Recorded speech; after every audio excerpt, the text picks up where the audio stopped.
From the studios of Books in Motion in Spokane, Washington, this is Cameron Byerly, reading The Belgariad, Queen of Sorcery, by David Eddings. We begin with the prologue. Being an account of the battle of the kingdoms of the West against the invasion of Kal Torak, based upon the battle of Vomembre. In the youth of the world, the evil god Torak stole the Orb of Aldur and fled seeking dominion. The orb resisted, and its fire maimed him with a dreadful burning. But he would not give it up, for it was precious to him. Then Belgariad, a sorcerer and a disciple of the god Aldur, led forth the king of the Alorns and his 3 sons, and they reclaimed the orb from the iron tower of Torak. Torak sought to pursue, but the wrath of the orb repelled him and drove him back. Belgariad set Kerek and his sons to be kings over 4 great kingdoms, an eternal guard against Torak. The orb he gave to Riva Irongrip to keep, saying that so long as a descendant of Riva held the orb, the West would be safe.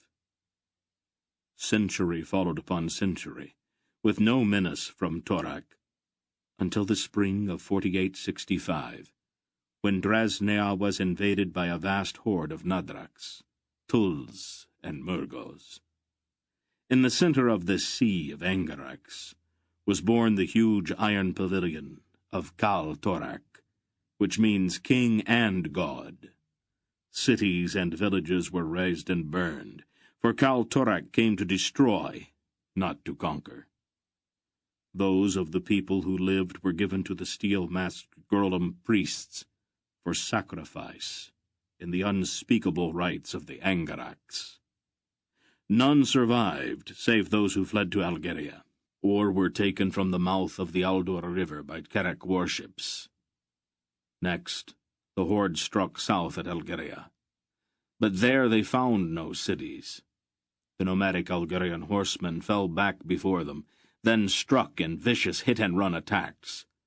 The traditional seat of the Algerian kings was the Stronghold, a man-made mountain with stone walls 30 feet thick. Against this the Angaraks hurled themselves in vain, before settling down to besiege the place. The siege lasted for 8 futile years. This gave the West time to mobilize and prepare. The generals gathered at the Imperial War College at Tolhanath and planned their strategy. National differences were set aside, and Brand, the warder of Riva, was chosen to have full command. With him came 2 strange advisers, an ancient but vigorous man who claimed knowledge even of the Angarak kingdoms, and a strikingly handsome woman with a silver lock at her brow and an imperious manner. To these Brand listened, and to them he paid almost deferential respect. In the late spring of 4875, Kal Torak abandoned his siege and turned west toward the sea, pursued still by Algar horsemen. In the mountains, the Ulgos came forth from their caverns by night, and wreaked fearful slaughter on the sleeping Angaraks.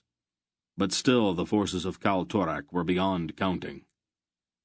After a pause to regroup, the host proceeded down the valley of the river Arend toward the city of Vomembre, destroying all in its path. Early in the summer the Angaraks deployed for the assault upon the city. On the 3rd day of the battle a horn was heard to blow 3 times. Then the gates of Vomembre opened, and the Membrate knights charged out to fall upon the front of the Angarak horde, the iron-shod hoofs of their chargers trampling living and dead. From the left came Algar cavalry, Drasnian pikemen, and veiled Olgo irregulars. And from the right came the Cherek berserks and legions of Tolnedra. Attacked on 3 sides, Kal Torak committed his reserves. It was then that the grey-clad ravens and Sendars and the Asturian archers came upon his forces from the rear. The Angarax fell like mown wheat, and were overcome by confusion. Then the apostate, Zidar, the sorcerer, went in haste into the black iron pavilion, from which Kaltorak had not yet emerged, and to the accursed one he said, Lord, thine enemies have thee surrounded in great numbers. Yea, even the grey ravens have come in their numbers to cast their defiance into thy teeth. Kaltorak rose in anger and declared, I will come forth, and the false keepers of Tragyaska, the jewel which was mine, shall see me and no fear of me. Send to me my kings. Great Lord, Zedar told him, thy kings are no more. The battle has claimed their lives, and those of a multitude of thy Grodum priests as well. Kaltorak's wrath grew at these words, and fire flared in his right eye, and from the eye that was not. He ordered his servants to bind his shield to the arm on which he had no hand, and he took up his dread black sword. With this he went forth to do war. Then came a voice from the midst of the ravens, saying, In the name of Belar I defy thee, Torak. In the name of Aldur I cast my despite in thy teeth. Let the bloodshed be abated, and I will meet thee to decide the battle. I am Brand, warder of Riva.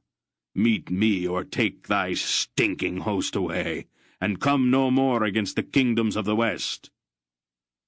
Kaltorak strode apart from the host and cried, Where is he who dares pit his mortal flesh against the king of the world?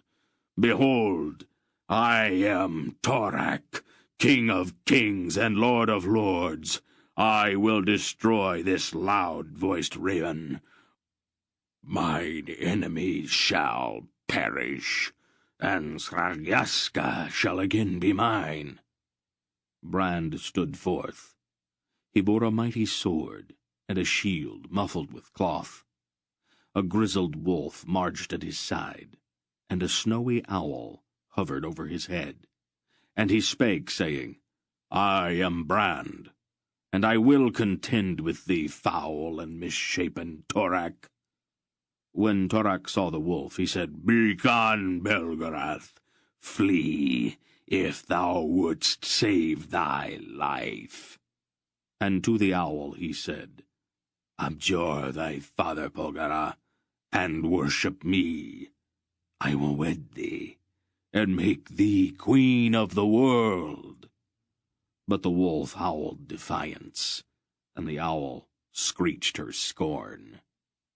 Torak raised his sword and smote down upon the shield of Brand. Long they fought, and many and grievous were the wounds and blows they struck. Those who stood near to see them were amazed. The fury of Torak grew great, and his sword battered the shield of Brand, until the warder fell back before the onslaught of the accursed one.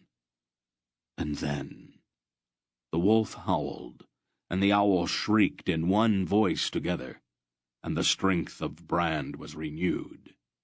With a single motion, the raven warder unveiled his shield, in the center of which stood a round jewel, incised like the heart of a child.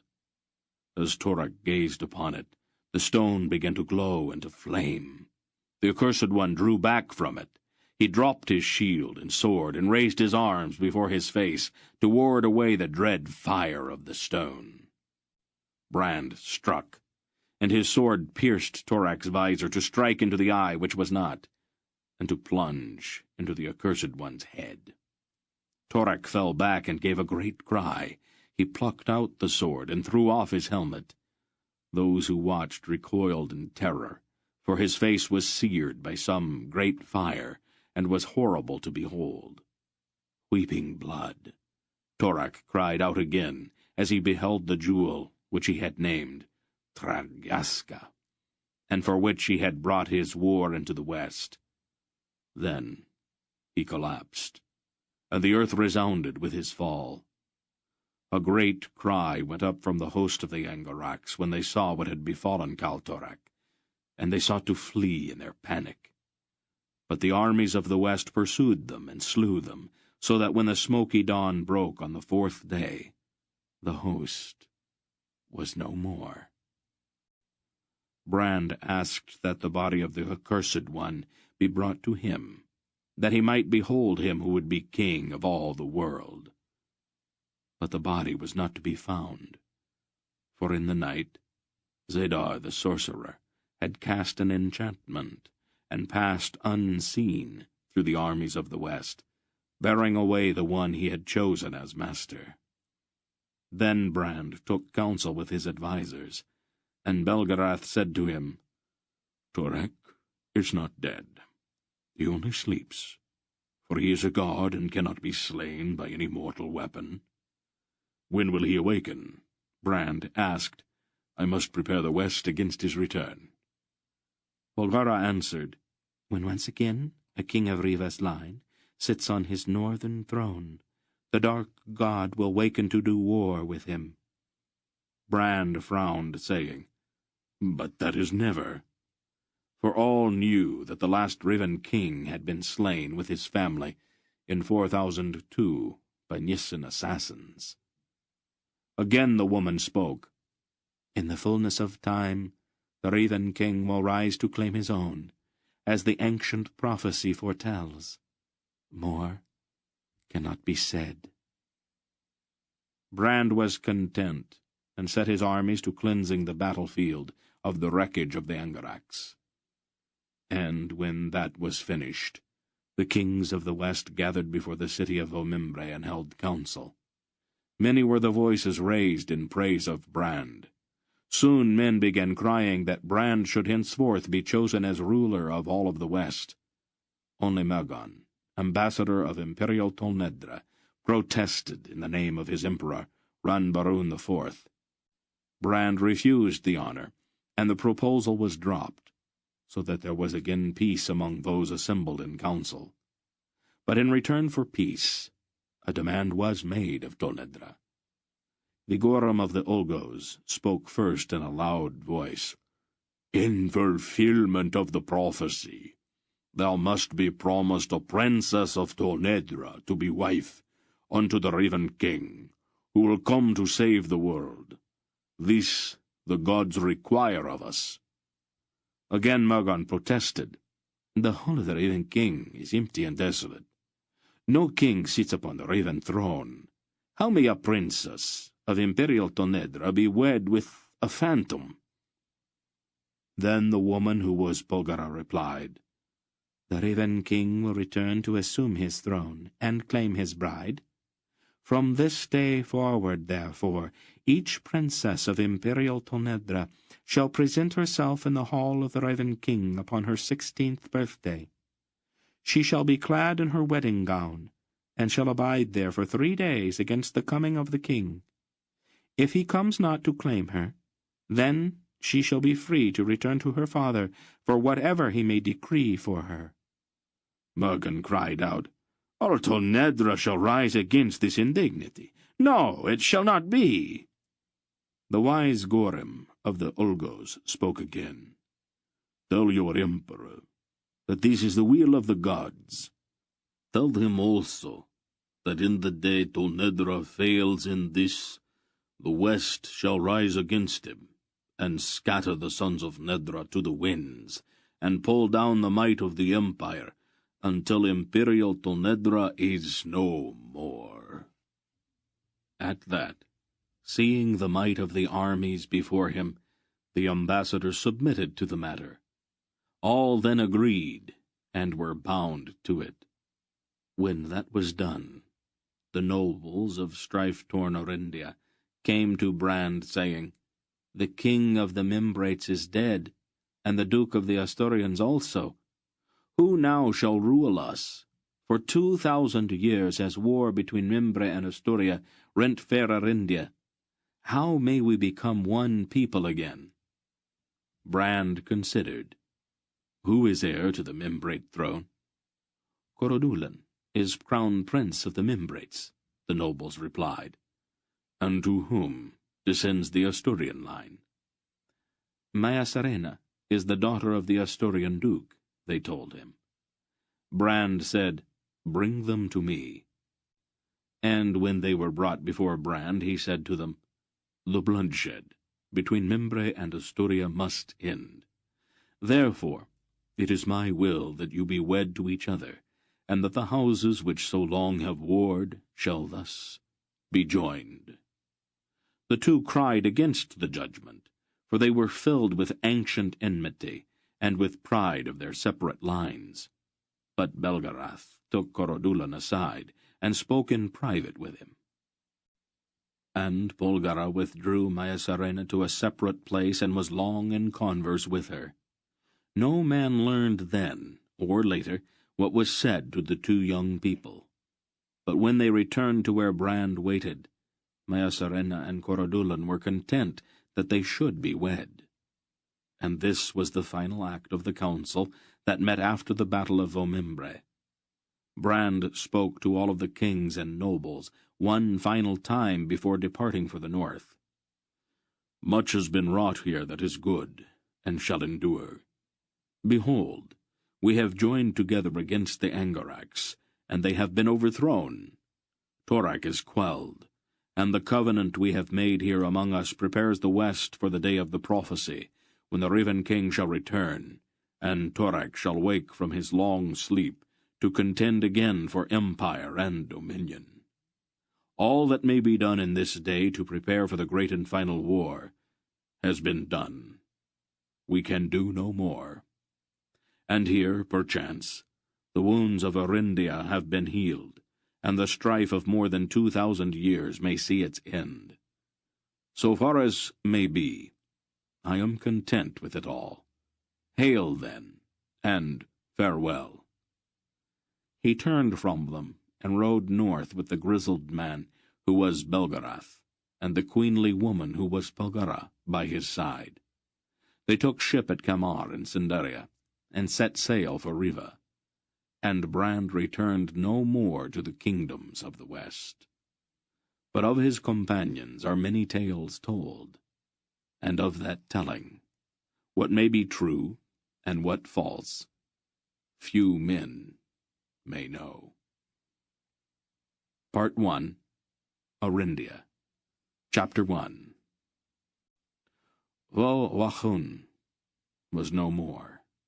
24 centuries had passed since the city of the Wasaitarins had been laid waste, and the dark, endless forests of northern Arindia had reclaimed the ruins. Broken walls had toppled and been swallowed up in the moss and wet brown bracken of the forest floor, and only the shattered stumps of the once proud towers mouldered among the trees and fog to mark the place where Wachun had stood. Sodden snow blanketed the mist-shrouded ruins, and trickles of water ran down the faces of ancient stones, like tears. Geryon wandered alone down the tree-choked avenues of the dead city, his stout grey wool cloak drawn tight against the chill, and his thoughts as mournful as the weeping stones around him. Faldor's farm, with its green, sun-drenched fields, was so far behind him that it seemed lost in a kind of receding haze, and he was desperately homesick. No matter how hard he tried to hold on to them, details kept escaping him. The rich smells of Aunt Paul's kitchen were only a faint memory. The ring of Dernach's hammer in the smithy faded like the dying echo of the last note of a bell, and the sharp, clear faces of his playmates wavered in his remembrance of them until he could no longer be sure that he would even recognize them. His childhood was slipping away, and try though he might, he could not hold on to it. Everything was changing. That was the whole problem. The core of his life, the rock upon which his childhood had been built, had always been Aunt Paul. In the simple world of Faldor's farm, she had been Mistress Paul, the cook. But in the world beyond Faldor's gate, she was Polgara the sorceress, who had watched the passage of 3 millennia with a purpose beyond mortal comprehension. And Mr. Wolf, the old vagabond storyteller, had also changed. Garrigan knew now that his old friend was in fact his great-great-grandfather, with an infinite number of additional greats added on for good measure, but that behind that roguish old face there had always been the steady gaze of Belgariad, the sorcerer, who had watched and waited as he had looked upon the folly of men and gods for 7,000 years. Garrigan sighed and trudged on through the fog. Their very names were unsettling. Garrigan had never wanted to believe in sorcery or magic or witchcraft. Such things were unnatural, and they violated his notion of solid, sensible reality. But too many things had happened to allow him to hold on to his comfortable skepticism any longer. In a single shattering instant, the last vestiges of his doubt had been swept away. As he had watched with stunned disbelief, Aunt Paul had erased the milky stains from the eyes of Martia the witch with a gesture and a single word, restoring the madwoman's sight and removing her power to see into the future with a brutal even-handedness. Garrigan shuddered at the memory of Martia's despairing wail. That cry somehow marked the point at which the world had become less solid, less sensible, and infinitely less safe. Uprooted from the only place he had ever known, unsure of the identities of the 2 people closest to him, and with his whole conception of the difference between the possible and the impossible destroyed, Garrigan found himself committed to a strange pilgrimage. He had no idea what they were doing in this shattered city, swallowed up in trees, and not the faintest idea where they would go when they left. The only certainty that remained to him was the single grim thought to which he now clung. Somewhere in the world there was a man who had crept through the pre-dawn darkness to a small house in a forgotten village, and had murdered Garrigan's parents. If it took him the rest of his life, Garrigan was going to find that man, and when he found him, he was going to kill him. There was something strangely comforting in that one solid fact. He carefully climbed over the rubble of a house that had fallen outward into the street and continued his gloomy exploration of the ruined city. There was really nothing to see. The patient centuries had erased nearly all of what the war had left behind, and slushy snow and thick fog hid even those last remaining traces. Garrigan sighed again, and began to retrace his steps toward the mouldering stump of the tower where they had all spent the previous night. As he approached, he saw Mistress Wolf and Aunt Paul standing together some distance from the ruined tower, talking quietly. The old man's rust-colored hood was turned up, and Aunt Paul's blue cloak was drawn about her. There was a look of timeless regret on her face as she looked out at the foggy ruins. Her long dark hair spilled down her back, and the single white lock at her brow seemed paler than the snow at her feet. "There he is now," Mr. Wolf said to her as Garrigan approached them. She nodded, and looked gravely at Garrigan. "Where have you been?" "No place. I was thinking, that's all. I see you've managed to soak your feet." Garrigan lifted one of his sodden brown boots and looked down at the muddy slush clinging to it. "The snow's wetter than I thought," he apologized. "Does wearing that thing really make you feel better?" Mr. Wolf asked, pointing at the sword Garrigan always wore now. "Everybody keeps saying how dangerous Arendia is," Garrigan explained. "Besides, I need to get used to it." He shifted the creaking new leather sword belt around until the wire-bound hilt was not so obvious. The sword had been an Aristide present from Barak, one of several gifts he had received when the holiday had passed while they were at sea. "It doesn't really suit you, you know," the old man told him somewhat disapprovingly. "Leave him alone, father," Aunt Paul said almost absently. "It is his, after all, and he can wear it if he likes." "Shouldn't Hettar be here by now?" Garion asked, wanting to change the subject. "He may have run into deep snow in the mountains of Sindaria," Wolf replied. "He will be here. Hettar's very dependable." "I don't see why we just didn't buy horses in Kamar." "They would not have been as good," Mr. Wolf answered, scratching at his short white beard. "We've got a long way to go, and I don't want to have to worry about a horse foundering under me somewhere along the way. It's a lot better to take a little time now than to lose more time later." Garion reached back and rubbed at his neck where the chain of the curiously carved silver amulet Wolf and Aunt Paul had given him for Aristide had chafed his skin. "Don't worry at it, dear," Aunt Paul told him. "I wish you'd let me wear it outside my clothes," he complained. "Nobody can see it under my tunic. It has to be next to your skin."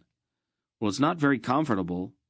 It looks nice enough, I suppose, but sometimes it seems cold, and other times it's hot, and once in a while it seems to be awfully heavy. The chain keeps rubbing at my neck. I guess I'm not used to ornaments." "It's not entirely an ornament, dear. You'll get used to it in time."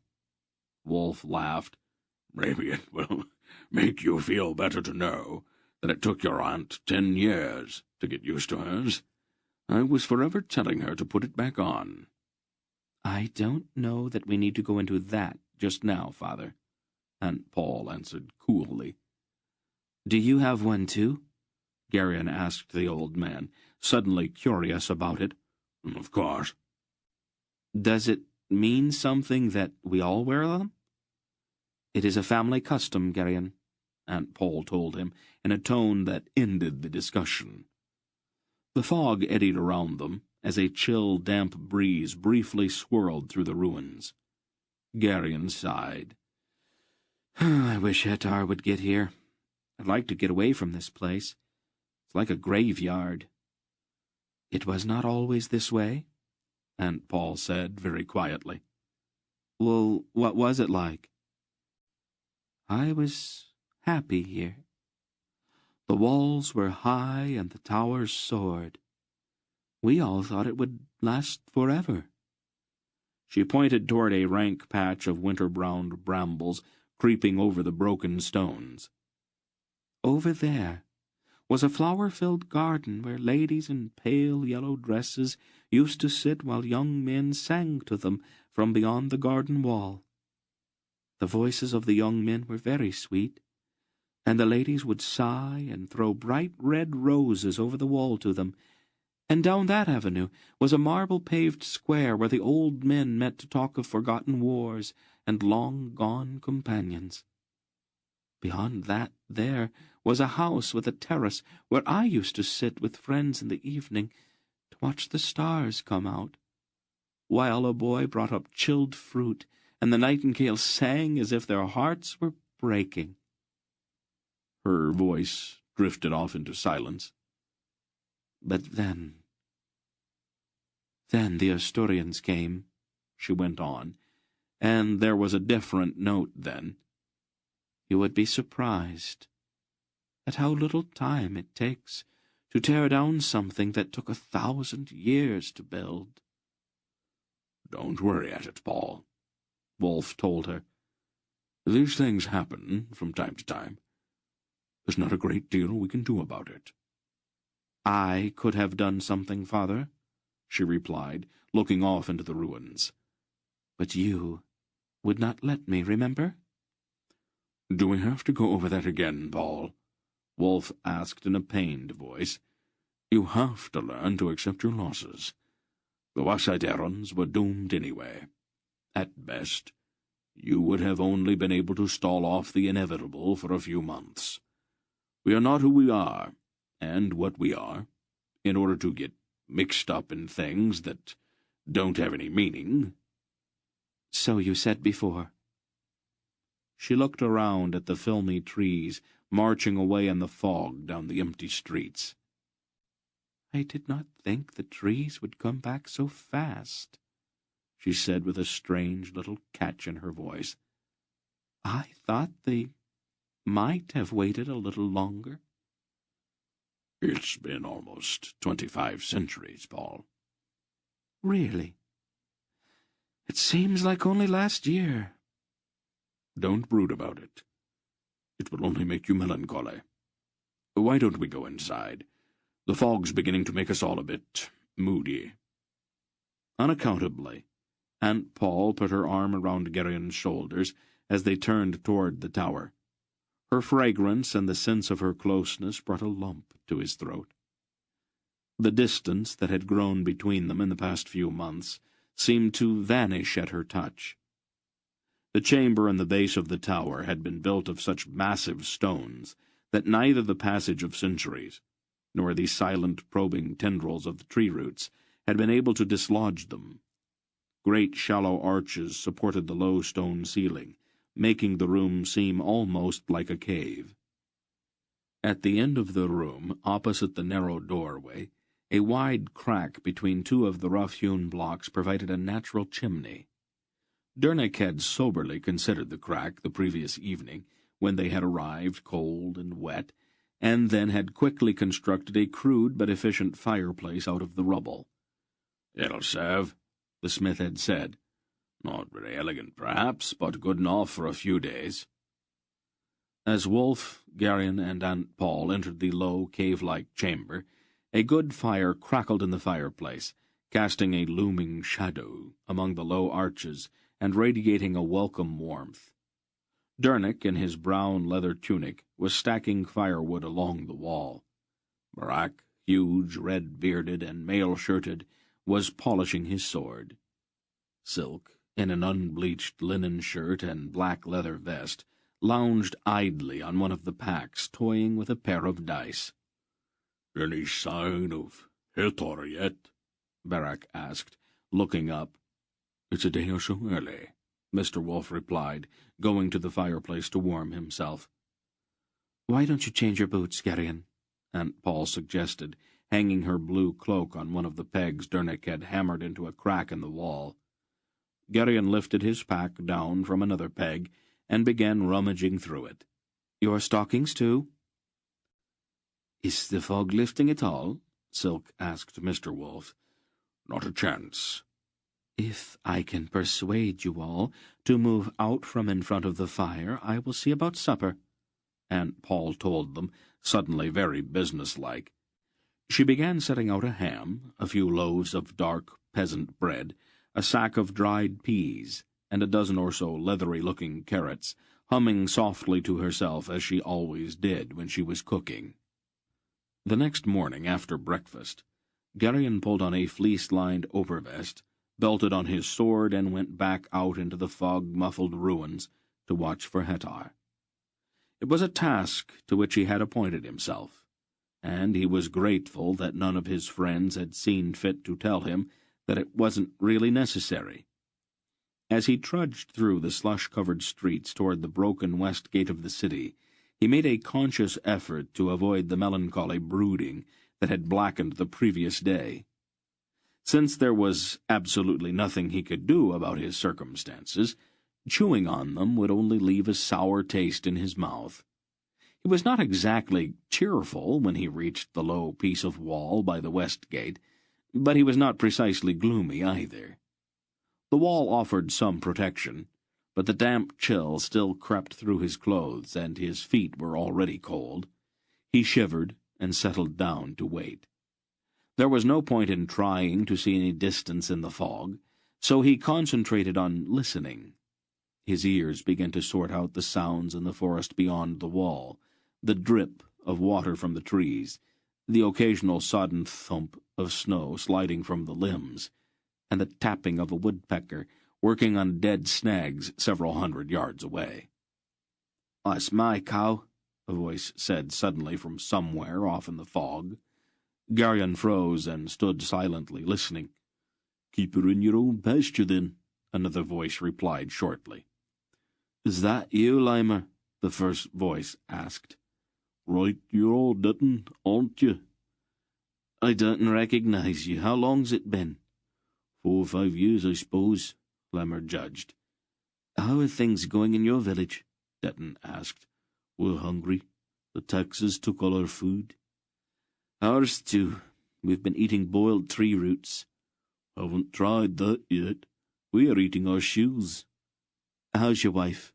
Dutton asked politely. "She died last year," Limer answered in a flat, unemotional voice. "My lord took our son for a soldier, and he was killed in a battle somewhere. They poured boiling pitch on him. After that my wife stopped eating. Didn't take her long to die." "I'm sorry," Dutton sympathized. "She was very beautiful." "They're both better off," Limer declared. "They aren't cold or hungry any more. Which kind of tree roots have you been eating?" "Oh, birch is the best. Spruce has too much pitch and oak's too tough. You boil some grass with the roots to give them a bit of flavour." "I'll have to try it." "We've got to get back," Dutton said. "My lord's got me clearing trees, and he'll have me flogged if I stay away too long. Maybe I'll see you again sometime." "If we both live." "Goodbye." "Goodbye." The two voices drifted away. Garion stood quite still for a long time after they were gone, his mind numb with shock and with tears of sympathy standing in his eyes. The worst part of it was the matter-of-fact way in which the two had accepted it all. A terrible anger began to burn in his throat. He wanted suddenly to hit somebody. Then there was another sound off in the fog. Somewhere in the forest nearby, someone was singing. The voice was a light, clear tenor, and Garion could hear it quite plainly as it drew closer. The song was filled with ancient wrongs, and the refrain was a call to battle. Irrationally, Garion's anger focused on the unknown singer. His vapid bawling about abstract injustices seemed somehow obscene in the face of the quiet despair of Limer and Dutton. Without thinking, Garion drew his sword and crouched slightly behind the shattered wall. The song came yet nearer, and Garion could hear the step of a horse's hooves in the wet snow. Carefully, he poked his head out from behind the wall as the singer appeared out of the fog no more than 20 paces away. He was a young man, dressed in yellow hose and a bright red jerkin. His fur-lined cloak was tossed back, and he had a long curved bow slung over one shoulder and a well-sheathed sword at his opposite hip. His reddish-gold hair fell smoothly down his back from beneath a pointed cap with a feather rising from it. Although his song was grim, and he sang it in a voice throbbing with passion, there was about his youthful face a kind of friendly openness that no amount of scowling could erase. Garion glared at this empty-headed young nobleman, quite certain that the singing fool had never made a meal of tree roots or mourned the passing of a wife who had starved herself to death out of grief. The stranger turned his horse, and, still singing, rode directly toward the broken arch of the gateway beside which Garion lurked in ambush. Garion was not normally a belligerent boy, and under other circumstances he might have approached the situation differently. The gaudy young stranger, however, had presented himself at precisely the wrong time. Garion's quickly devised plan had the advantage of simplicity. Since there was nothing to complicate it, it worked admirably, up to a point. No sooner had the lyric young man passed through the gate than Garion stepped from his hiding-place, grasped the back of the rider's cloak, and yanked him bodily out of the saddle. With a startled outcry and a wet splat, the stranger landed unceremoniously on his back in the slush at Garion's feet. The second part of Garion's plan, however, fell completely apart. Even as he moved in to take the fallen rider prisoner at sword point, the young man rolled, came to his feet, and drew his own sword. seemingly all in one motion. His eyes were snapping with anger, and his sword weaved threateningly.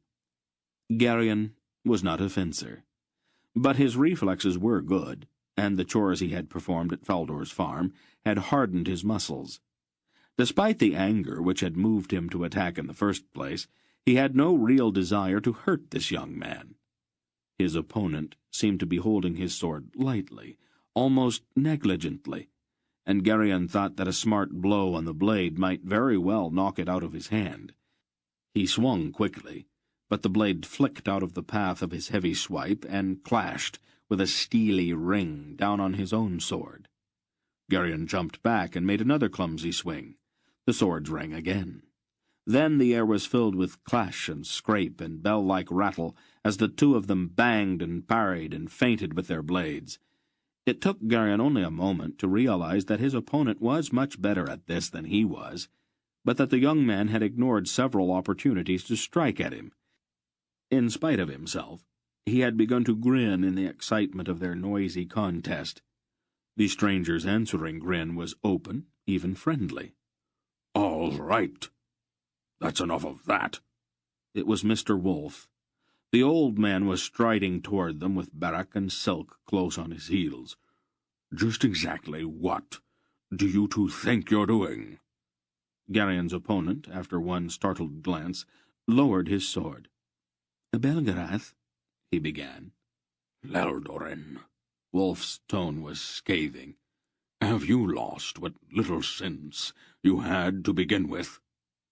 Several things clicked into place in Garion's mind simultaneously as Wolf turned on him coldly. "Well, Garion, would you like to explain this?" Garion instantly decided to try guile. "Grandfather," he said, stressing the word and giving the younger stranger a quick warning look, "you didn't think we were really fighting, did you? Leldorin here was just showing me how you block somebody's sword when he attacks. That's all." "Really?" Wolf replied skeptically. "Of course," Garion said, all innocence now. "What possible reason could there be for us to be trying to hurt each other?" Leldorin opened his mouth to speak, but Garion deliberately stepped on his foot. "Leldorin's really very good," he rushed on, putting his hand in a friendly fashion on the young man's shoulder. "He taught me a lot in just a few minutes." "Let it stand." Silk's fingers flickered at him in the minute gestures of the Draznian secret language. "Always keep a lie simple." "The lad is an apt pupil, Belgariad," Leldorin said lamely, finally understanding. "He's agile, if nothing else," Mr. Wolf replied dryly. "What is the idea behind all the frippery?" He indicated Leldorin's gaudy clothes. "You look like a maypole." "The Mimbrates have started detaining honest Asturians for questioning," the young errand explained. "And I had to pass several of their strongholds. I thought that if I dressed like one of their toadies, I wouldn't be bothered." "Maybe you've got better sense than I thought," Wolf conceded grudgingly. He turned to Silk and Barak. "This is Leldorin, son of the Baron of Wildentor. He'll be joining us." "I wanted to talk to you about that, Belgariad," Leldorin put in quickly. "My father commanded me to come here, and I cannot disobey him, but I am pledged in a matter of extremest urgency." "Every young nobleman in Asturia's pledged in at least 2 or 3 such matters of urgency. I'm sorry, Leldorin, but the matter we are involved in is much too important to be postponed while you go out to ambush a couple of Mimbrate tax collectors." Aunt Paul approached them out of the fog then, with Dernick striding protectively at her side. "What are they doing with the swords, father?" she demanded, her eyes flashing. "Playing," Mr. Wolf replied shortly. "So they say. This is Leldorin. I think I have mentioned him to you." Aunt Paul looked Leldorin up and down, with one raised eyebrow. "A very colourful young man." "The clothes are a disguise. He's not as frivolous as all of that. Not quite, anyway. He's the best bowman in Asturia, and we might need his skill before we're done with all of this." "I see," she said, somewhat unconvinced. "There's another reason, of course," Wolf continued, "but I don't think we need to get into that just now, do we?" "Are you still worried about that passage, Father?" she asked with exasperation. "The Mren Codex is very obscure, and none of the other versions say anything at all about the people it mentions. It could be pure allegory, you know." "I have seen a few too many allegories to know to be plain fact to start gambling at this point. Why don't we all go back to the tower? It's a bit cold and wet out here for lengthy debates on textual variations." Garion glanced at Silk, baffled by this exchange, but the little man returned his look with blank incomprehension. "Will you help me catch my horse, Garion?" Leldurin asked politely, sheathing his sword. "Of course," Garion replied, also putting away his weapon. "I think he went that way." Leldurin picked up his bow, and the two of them followed the horse's tracks off into the ruins. "I'm sorry I pulled you off your horse," Garion apologized when they were out of the sight of the others. "No matter," Leldurin laughed easily. "I should have been paying more attention." He looked quizzically at Garion. "Why did you lie to Belgariad?" "It wasn't exactly a lie. We weren't really trying to hurt each other, and sometimes it takes hours trying to explain something like that." Leldurin laughed again, an infectious sort of laugh. In spite of himself, Garion could not help joining in. Both laughing, they continued together down an overgrown street between the low mounds of slush-covered rubble. Chapter 2. Leldurin of Wildentor was 18 years old, although his ingenuous nature made him seem more boyish. No emotion touched him that did not instantly register in his expression, and sincerity shone in his face like a beacon. He was impulsive, extravagant in his declarations, and probably, Garion reluctantly concluded, not overly bright. It was impossible not to like him, however. The following morning, when Garion pulled on his cloak to go out and continue his watch for Hetar, Leldurin immediately joined him. The young errand had changed out of his garish clothing, and now wore brown hose, a green tunic, and a dark brown wool cape. He carried his bow, and wore a quiver of arrows at his belt. As they walked through the snow toward the broken west wall, he amused himself by loosing arrows at targets only half visible ahead of him. "You're awfully good," Garion said admiringly, after one particularly fine shot. "I am an Asturian," Leldurin replied modestly. "We have been bowmen for 1,000 of years. My father had the limbs of this bow cut on the day that I was born, and I could draw it by the time that I was 8. "I imagine you had a great deal," Garion said, thinking of the dense forest all around them, and the tracks of game he had seen in the snow. "It is our most common pastime." Leldurin stopped to pull the arrow he had just shot from a tree trunk. "My father prides himself on the fact that beef or mutton are never served at his table." "I went hunting once, in Carrick." "Deer?" "No, wild boars. We didn't use bows, though. The Carricks hunt with spears." "Spears? How can you get close enough to kill anything with a spear?" Garion laughed a bit ruefully, remembering his bruised ribs and aching head. "Getting close isn't the problem. It's getting away after you've speared him that's the difficult part." Leldurin did not seem to grasp that. "The huntsmen form a line," Garion explained, "and they crash through the woods, making as much noise as they can. You take your spear and wait where the boars are likely to pass when they try to get away from the noise. Being chased makes them bad-tempered, and when they see you, they charge. That's when you spear them." "Well, isn't that dangerous?" Leldurin's eyes were wide. Garion nodded. "I almost got all my ribs broken." He was not exactly boasting, but he admitted to himself that he was pleased by Loldoran's reaction to his story. "We don't have many dangerous animals in Asturia," Loldoran said almost wistfully. "A few bears and once in a while a pack of wolves." He seemed to hesitate for a moment, looking closely at Garion. "Some men, though, find more interesting things to shoot at than wild stags." He said it with a kind of secretive sidelong glance. "Oh?"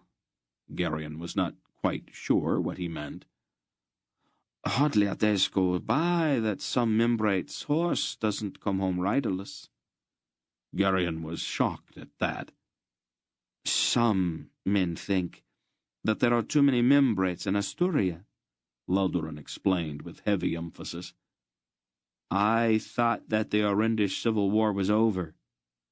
"There are many who do not believe that.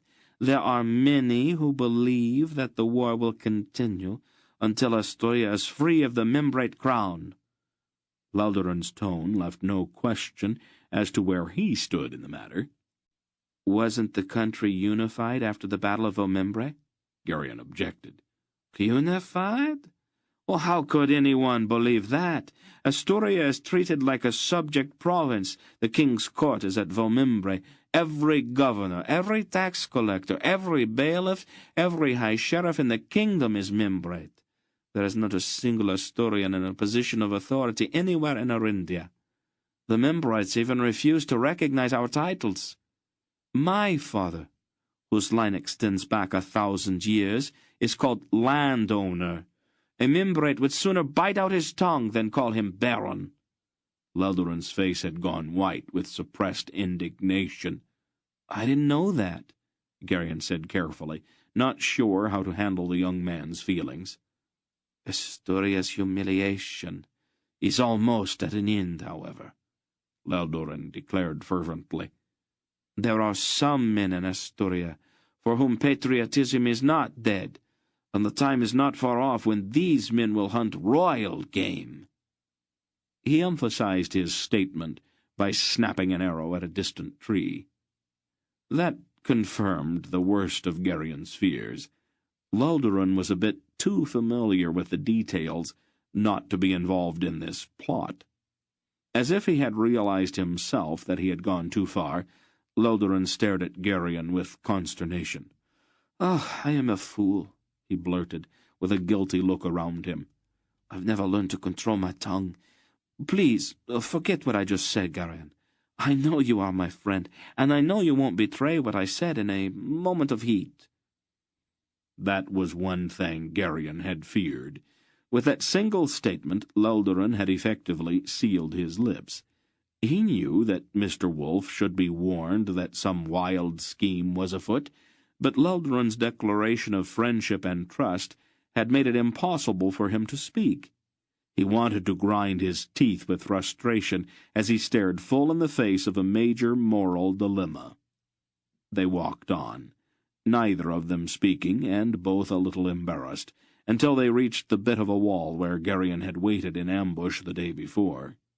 For a time they stared out into the fog, their strained silence growing more uncomfortable by the moment. "Oh, what is it like in Sandaria?" Loldoran asked suddenly. "I have never been there." "There aren't so many trees," Garion answered, looking over the wall at the dark trunks marching off in the fog. "It's an orderly kind of place." "Why did you live there?" "At Faldor's farm. It's near Lake Arat." "Is this Faldor a nobleman?" "Faldor? No, Faldor's as common as old shoes. He's just a farmer. Decent, honest, good-hearted. I miss him." "A commoner, then," Loldoran said, seeming ready to dismiss Faldor as a man of no consequence. "Rank doesn't mean very much in Sandaria," Garion told him rather pointedly. "What a man does is more important than what he is." He made a wry face. "I was a scullery boy. Not very pleasant, but somebody's got to do it, I suppose. Oh, not a serf, certainly. Leldurin sounded shocked. There aren't any serfs in Sindaria. No serfs? The young Aaron stared at him uncomprehendingly. No, Garion said firmly. We've never found it necessary to have serfs. Weldurin's expression clearly showed that he was baffled by the notion. Garion remembered the voices that had come to him out of the fog the day before, but he resisted the urge to say something about serfdom. Leldurin would never understand, and the two of them were very close to friendship. Garion felt that he needed a friend just now, and he did not want to spoil things by saying something that would offend this likable young man. "What sort of work does your father do?" Leldurin asked politely. "He's dead. So is my mother." Garion found that if he said it quickly, it did not hurt so much. Leldurin's eyes filled in sudden, impulsive sympathy. He put his hand consolingly on Garion's shoulder. "Oh, I'm sorry," his voice almost breaking. "It must have been a terrible loss." "I was a baby," Garion shrugged, trying to sound off-handed about it. "I don't even remember them." It was still too personal to talk about. "Some pestilence?" Leldurin asked gently. "No," Garion answered in the same flat tone. "They were murdered." Leldurin gasped, and his eyes went wide. "A man crept into their village at night and set fire to their house," Garion continued unemotionally. "My grandfather tried to catch him, but he got away. From what I understand, the man is a very old enemy of my family." "Oh, surely you're not going to let it stand like that?" Leldurin demanded. "No," Garion replied, still looking out into the fog. "As soon as I'm old enough, I'm going to find him and kill him." "Good lad!" Leldurin exclaimed, suddenly catching Garion in a rough embrace. "We will find him and cut him to pieces." "We? Well, I'll be going with you, of course," Leldurin declared. "No true friend could do any less." He was obviously speaking on impulse, but just as obviously he was totally sincere. He gripped Garion's hand firmly. "I swear to you, Garion, I will not rest until the murderer of your parents lies dead at your feet." The sudden declaration was so totally predictable that Garion silently berated himself for not keeping his mouth shut. His feelings in the matter were very personal, and he was not really sure he wanted company in his search for his faceless enemy. Another part of his mind, however, rejoiced in Leldurin's impulsive but unquestioning support. He decided to let the subject drop. He knew Leldurin well enough by now to realize that the young man undoubtedly made a dozen devout promises a day, quickly offered in absolute sincerity, and just as quickly forgotten. They talked then of other things, standing close together beside the shattered wall with their dark cloaks drawn tightly around them. Shortly before noon, Garion heard the muffled sound of horses' hooves somewhere out in the forest. A few minutes later, Hettar materialized out of the fog with a dozen wild-looking horses trailing after him. The tall Algar wore a short, fleece-lined leather cape. His boots were mud-spattered and his clothes travel-stained, but otherwise he seemed unaffected by his 2 weeks in the saddle. "Garion," he said gravely, by way of greeting, and Garion and Leldurin stepped out to meet him. "We've been waiting for you," Garion told him, and introduced Leldurin. "We'll show you where the others are." Hettar nodded, and followed the 2 young men through the ruins to the tower where Mr. Wolf and the others were waiting. "Snow in the mountains," the Algar remarked laconically by way of explanation as he swung down from his horse. "It delayed me a bit." He pulled his hood back from his shaved head and shook out his long black scalp lock. "No harm's been done," Mr. Wolf replied. "Come inside to the fire, and have something to eat. We have got a lot to talk about."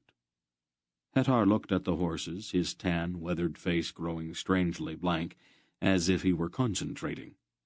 The horses all looked back at him, their eyes alert and their ears pointed sharply forward. Then they turned and picked their way off among the trees. "Don't they stray?" Dernick wanted to know. "No," Hettar answered. "I ask them not to."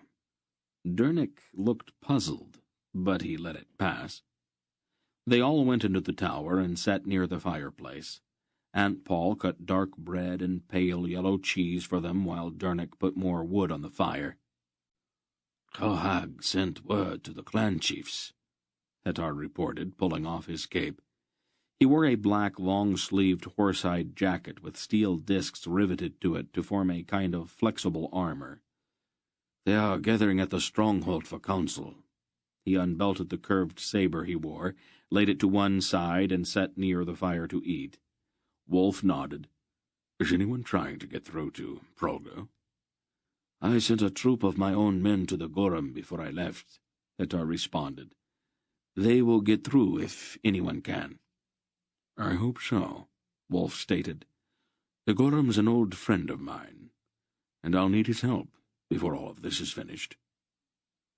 "Aren't your people afraid of the land of the Ulgos?" Lulduran inquired politely. "I have heard that there are monsters there that feed on the flesh of men." Hettar shrugged. "They stay in their lairs in the winter-time.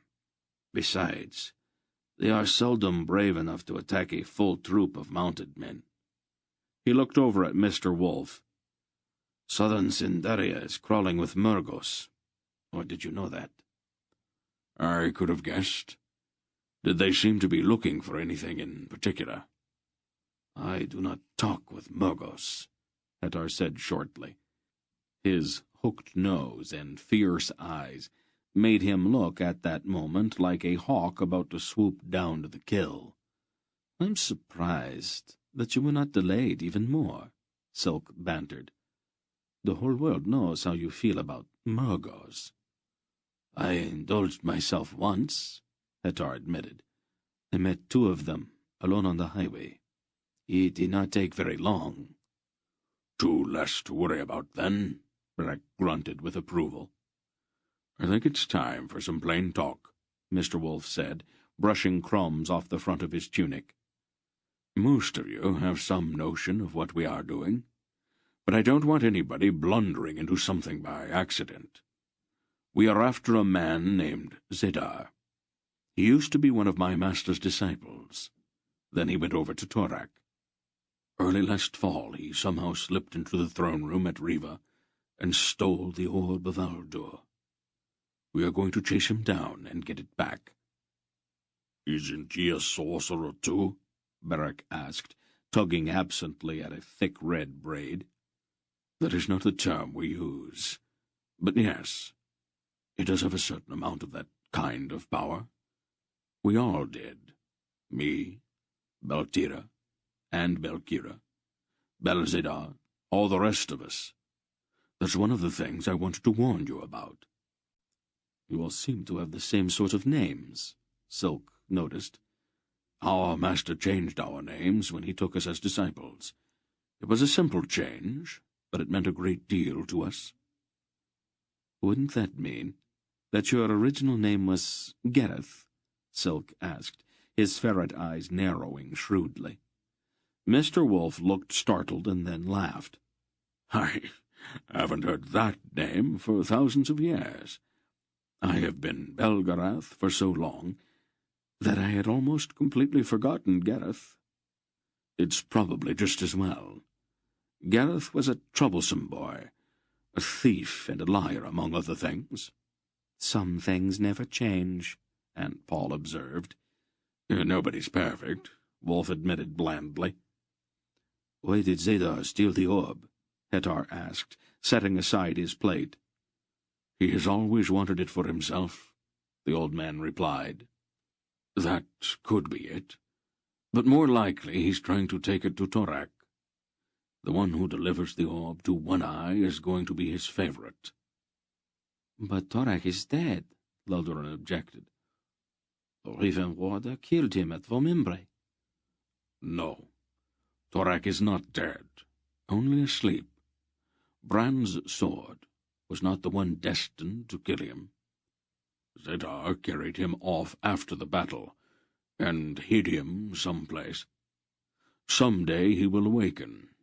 Probably someday very soon, if I am reading the signs right. We have got to get the orb back before that happens. These Zedar's caused a lot of trouble, Beric rumbled. You should have dealt with him a long time ago. Possibly, Wolf admitted. Why don't you just wave your hand and make him disappear? Beric suggested, making a sort of gesture with his thick fingers. Wolf shook his head. I can't. Not even the gods can do that. Well, we've got some big problems, then, Silk said with a frown. Every Mergo from here to Rakgoska's going to try to stop us from catching Zedar. Not necessarily, Wolf disagreed. Zedar's got the orb, but Tochik commands the Grolems. Tochik? Loldoran asked. The Grolem High Priest. He and Zedar hate each other. I think we can count on him to try to keep Zedar from getting to Torak with the orb. Beric shrugged. What difference does it make? You and Belgariad can use magic if we run into anything difficult, can you not? This ends Disc 1. Please change to Disc 2. You and Belgariad can use magic if we run into anything difficult, can you not? There are limitations on that sort of thing, Wolf said a bit evasively. I don't understand, Beric said, frowning. Mr. Wolf took a deep breath. All right, as long as it's come up, let's go into that too. A sorcery, if that's what you want to call it, is a disruption of the natural order of things. Sometimes it has certain unexpected effects, so you have to be very careful about what you do with it. Not only that, it makes— He frowned then. Well, let's call it a sort of noise. That's not exactly what it is, but it serves well enough to explain. Others with the same abilities can hear the noise. Once Belgariad and I start changing things, every Grolem in the West is going to know exactly where we are and what we are doing. They'll keep piling things in front of us until we're exhausted. It takes almost as much energy to do things that way as it does to do them with your arms and back, Aunt Paul explained. It is very tiring. She sat beside the fire, carefully mending a small tear in one of Gerion's tunics. I didn't know that, Beric admitted. Not many people do. If we have to, Paul and I can take certain steps, Wolf went on. But we can't keep it up forever. And we can't simply make things vanish. I'm sure you can see why. Oh, of course, Silk professed, though his tone indicated that he did not. Everything that exists depends on everything else, Aunt Paul explained quietly. If you were to unmake one thing, it is altogether possible that everything would vanish. The fire popped, and Gerion jumped slightly. The vaulted chamber seemed suddenly dark, and shadows lurked in the corners. That cannot happen, of course, Wolf told them. When you try to unmake something, your will simply recoils on you. If you say, "Be not," then you are the one who vanishes. That's why we are very careful about what we say. Oh, I can understand why, Silk said, his eyes widening slightly. Most of the things we will encounter can be dealt with by ordinary means. That is the reason we have brought you together. At least, that's one of the reasons. Among you, you will be able to handle most of the things that get in our way.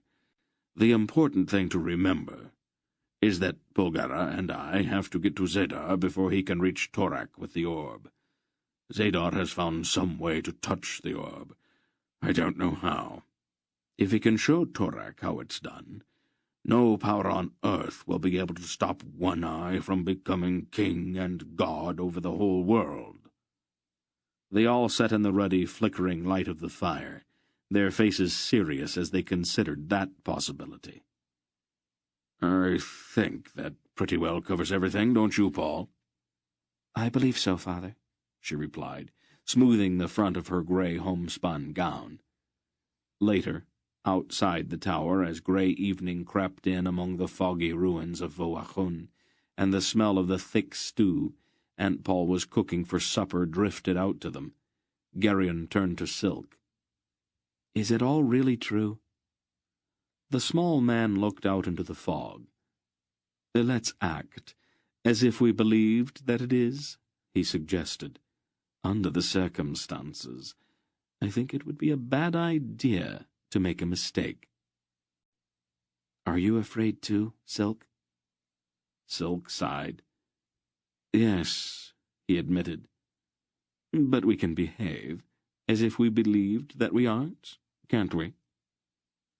"I guess we can try," Geryon said, and the two of them turned to go back into the chamber at the foot of the tower, where the firelight danced on the low stone arches, holding the fog and the chill at bay. Chapter 3. The next morning, Silk came out of the tower wearing a rich maroon doublet and a bag-like black velvet cap cocked jauntily over one ear. "What is all that about?" Aunt Paul asked him.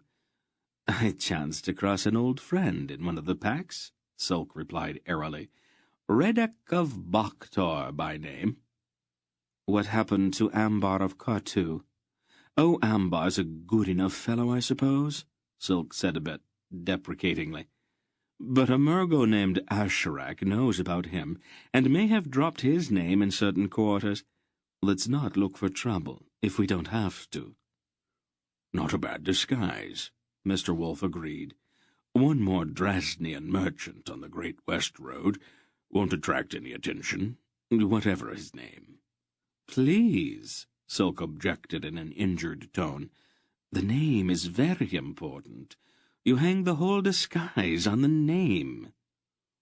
"I don't see any difference," Barak asserted bluntly. "There is all the difference in the world. Surely you can see that Ambar's a vagabond with very little regard for ethics, while Redek's a man of substance, whose word is as good in all the commercial centers of the West. Besides, Redek's always accompanied by servants." "Servants?" One of Aunt Paul's eyebrows shot up. "Oh, just for the sake of disguise," Silk assured her quickly. "You, of course, could never be a servant, Lady Belgariad." "Oh, thank you. No one would ever believe it. You'll be my sister instead, travelling with me to see the splendours of Tol Hanath." "Your sister?" "Oh, well, you could be my mother instead, if you prefer," Silk suggested blandly. "Making a religious pilgrimage to Mar Terran, to atone for a colourful past." Aunt Paul gazed steadily at the small man for a moment, while he grinned impudently at her. "Some day, your sense of humour is going to get you into a great deal of trouble, Prince Keldar." "Oh, I am always in trouble, Lady Belgariad. I would not know how to act if I were not."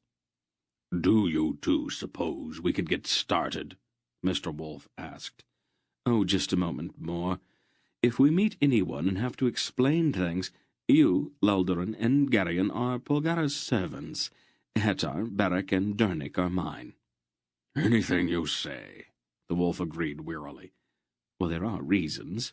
"All right." "Don't you want to hear them?" "Not particularly." Silk looked a bit hurt. "Are we ready?" "Everything's out of the tower," Dernik told him. "Oh, just a moment. I forgot to put out the fire." He went back inside. Wolf glanced after the smith in exasperation. "What difference does it make?" he muttered. "This place is a ruin anyway." "Leave him alone, Father," Aunt Paul said placidly. "It's the way he is." As they prepared to mount, Barak's horse, a large, sturdy grey, sighed and threw a reproachful look at Hettar, and the Algar chuckled. "What's so funny?" Barak demanded suspiciously. The horse said something. "Never mind," Hettar replied. Then they swung into their saddles and threaded their way out of the foggy ruins and along the narrow, muddy track that wound into the forest. Sodden snow lay under wet trees, and water dripped continually from the branches overhead. They all drew their cloaks about them to ward off the chill and dampness. Once they were under the trees, Lulduran pulled his horse in beside Gerion's, and they rode together. "Is Prince Keldar always so, well, extremely complicated?" "Silk? Oh, yes. He's very devious. You see, he's a spy, and disguises and clever lies are second nature to him." "A spy? Really?" Lulduran's eyes brightened as his imagination caught hold of the idea. "He works for his uncle, the king of Drasnia," Garion explained. "From what I understand, the Drasnians have been at this sort of thing for centuries."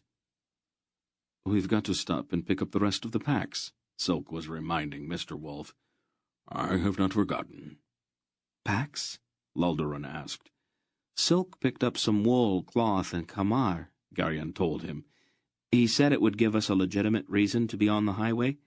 We hid them in a cave when we left the road to come to Voachun." "He thinks of everything, doesn't he?" "He tries. We're lucky to have him with us." "Maybe we could have him show us a few things about disguises," Lulduran suggested brightly. "It might be very useful when we go looking for your enemy." Garion had thought that Lulduran had forgotten his impulsive pledge. The young Aran's mind seemed too flighty to keep hold of one idea for very long, but he saw now that Lulduran only seemed to forget things. The prospect of a serious search for his parents' murderer, with this young enthusiast adding embellishments and improvisations at every turn, began to present itself alarmingly. By mid-morning, after they had picked up Silk's packs and lashed them to the backs of the spare horses, they were back out onto the Great West Road, the Tolnedran highway running through the heart of the forest. They rode south at a loping canter that ate up the miles.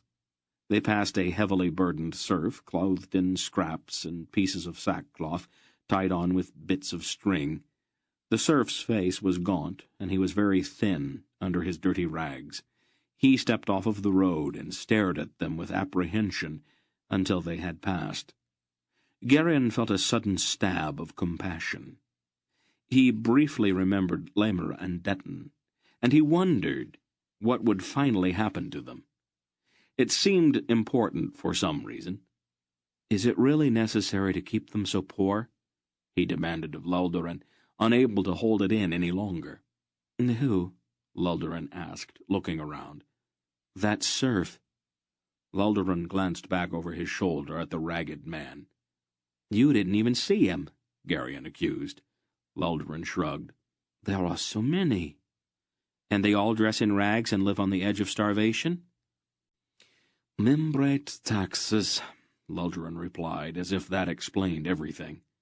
"You seem to have always had enough to eat." "I am not a serf, Garion," Lulduran answered patiently. "The poorest people always suffer the most. It is the way the world is." "It doesn't have to be." "You just don't understand." "No, and I never will." "Naturally not," Lulduran said with infuriating complacency. "You are not errandish." Garion clenched his teeth to hold back the obvious reply. By late afternoon they had covered 10 leagues, and the snow had largely disappeared from the roadside. "Shouldn't we start to give some thought to where we're going to spend the night, Father?" Aunt Paul suggested. Mr. Wolf scratched thoughtfully at his beard as he squinted at the shadows hovering in the trees around them. "I have an uncle who lives not far from here," Lulduran offered. "Count Reldegan. I am sure that he will be glad to give us shelter." Thin? Mr. Wolf asked. Dark hair?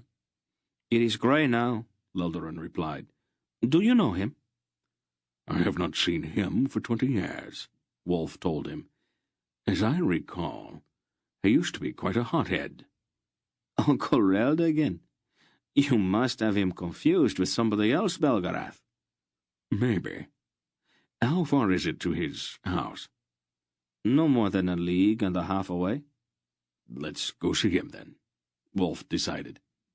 Lildoran shook his reins and moved into the lead to show them the way. How are you and your friend getting along? Silk asked, falling in beside Garion.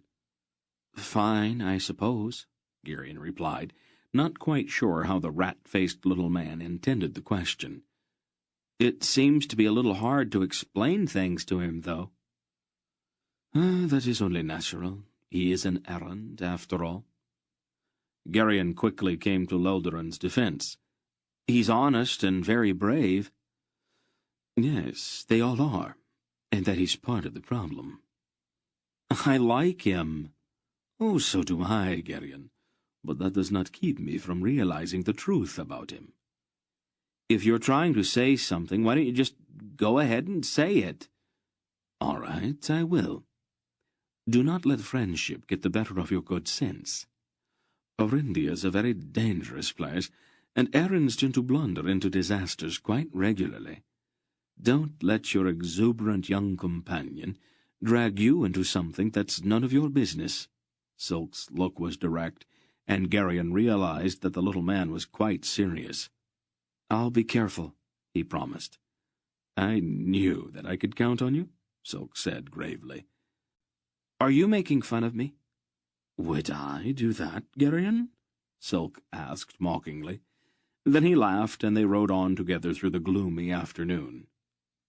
The grey stone house of Count Reldigan was about a mile back in the forest from the highway, and it stood in the centre of a clearing that extended beyond bowshot in every direction.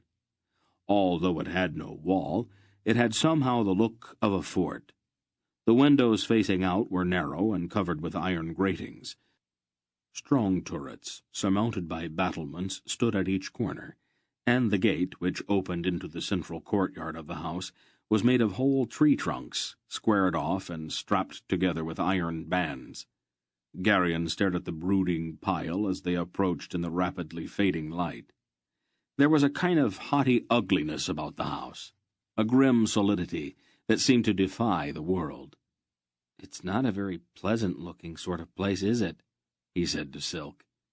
Asturian architecture is a reflection of their society. A strong house isn't a bad idea in a country where neighborhood disputes sometimes get out of hand. Are they also afraid of each other? Just cautious, Garion, just cautious. Lildoran dismounted before the heavy gate and spoke to someone on the other side through a small grill. There was finally a rattling of chains and the grinding sound of heavy iron-shod bars sliding back.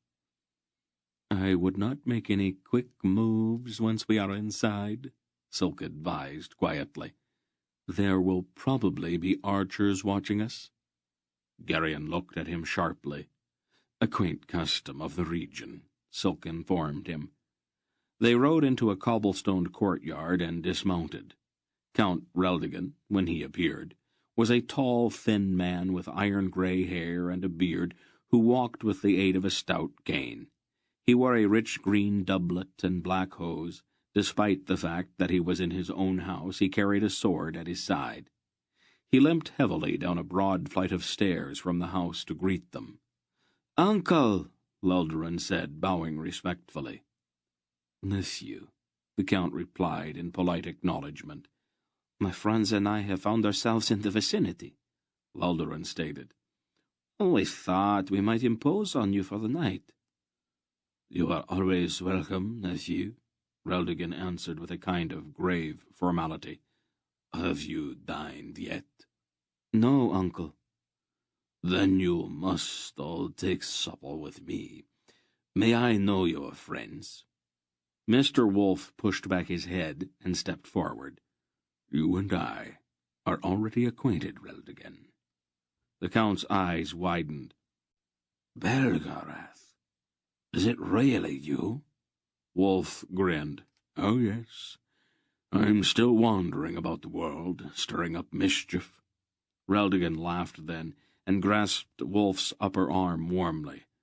Come inside, all of you. Let us not stand about in the cold. He turned and limped up the steps toward the house. What happened to your leg? Wolf asked him. An arrow in the knee, the Count shrugged. The result of an old disagreement, long since forgotten. As I recall, you used to get involved in quite a few of those. I thought for a while that you intended to go through life with your sword half drawn. I was an excitable youth, the Count admitted, opening the broad door at the top of the steps. He led them down a long hallway to a room of imposing size with a large blazing fireplace at each end. Great curving stone arches supported the ceiling. The floor was of polished black stone, scattered with fur rugs, and the walls, arches, and ceiling were whitewashed in gleaming contrast. Heavy carved chairs of dark brown wood set here and there, and a great table with an iron candelabra in its center stood near the fireplace at one end. A dozen or so leather-bound books were scattered on its polished surface. Books? Reldigan? Mr. Wolf said in amazement, as he and the others removed their cloaks and gave them to the servants, who immediately appeared. You have mellowed, my friend? The Count smiled at the old man's remark. I'm forgetting my manners, Wolf apologized. My daughter, Belgara.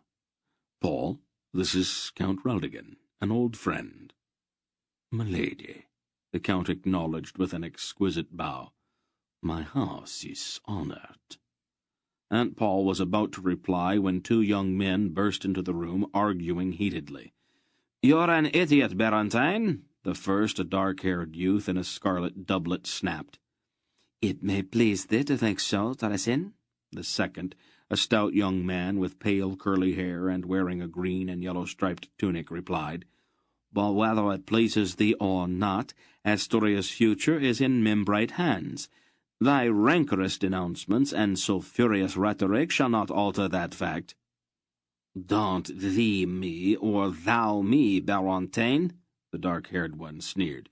"Your imitation Membrite courtesy turns my stomach." "Gentlemen, that is enough," Count Reldigan said sharply, rapping his cane on the stone floor. "If you two are going to insist on discussing politics, I'll have you separated, forcibly, if necessary." The two young men scowled at each other and then stalked off to opposite sides of the room. "My son, Torasin," the Count admitted apologetically, indicating the dark-haired youth. "And his cousin Barantine, son of my late wife's brother. They have been wrangling like this for 2 weeks now.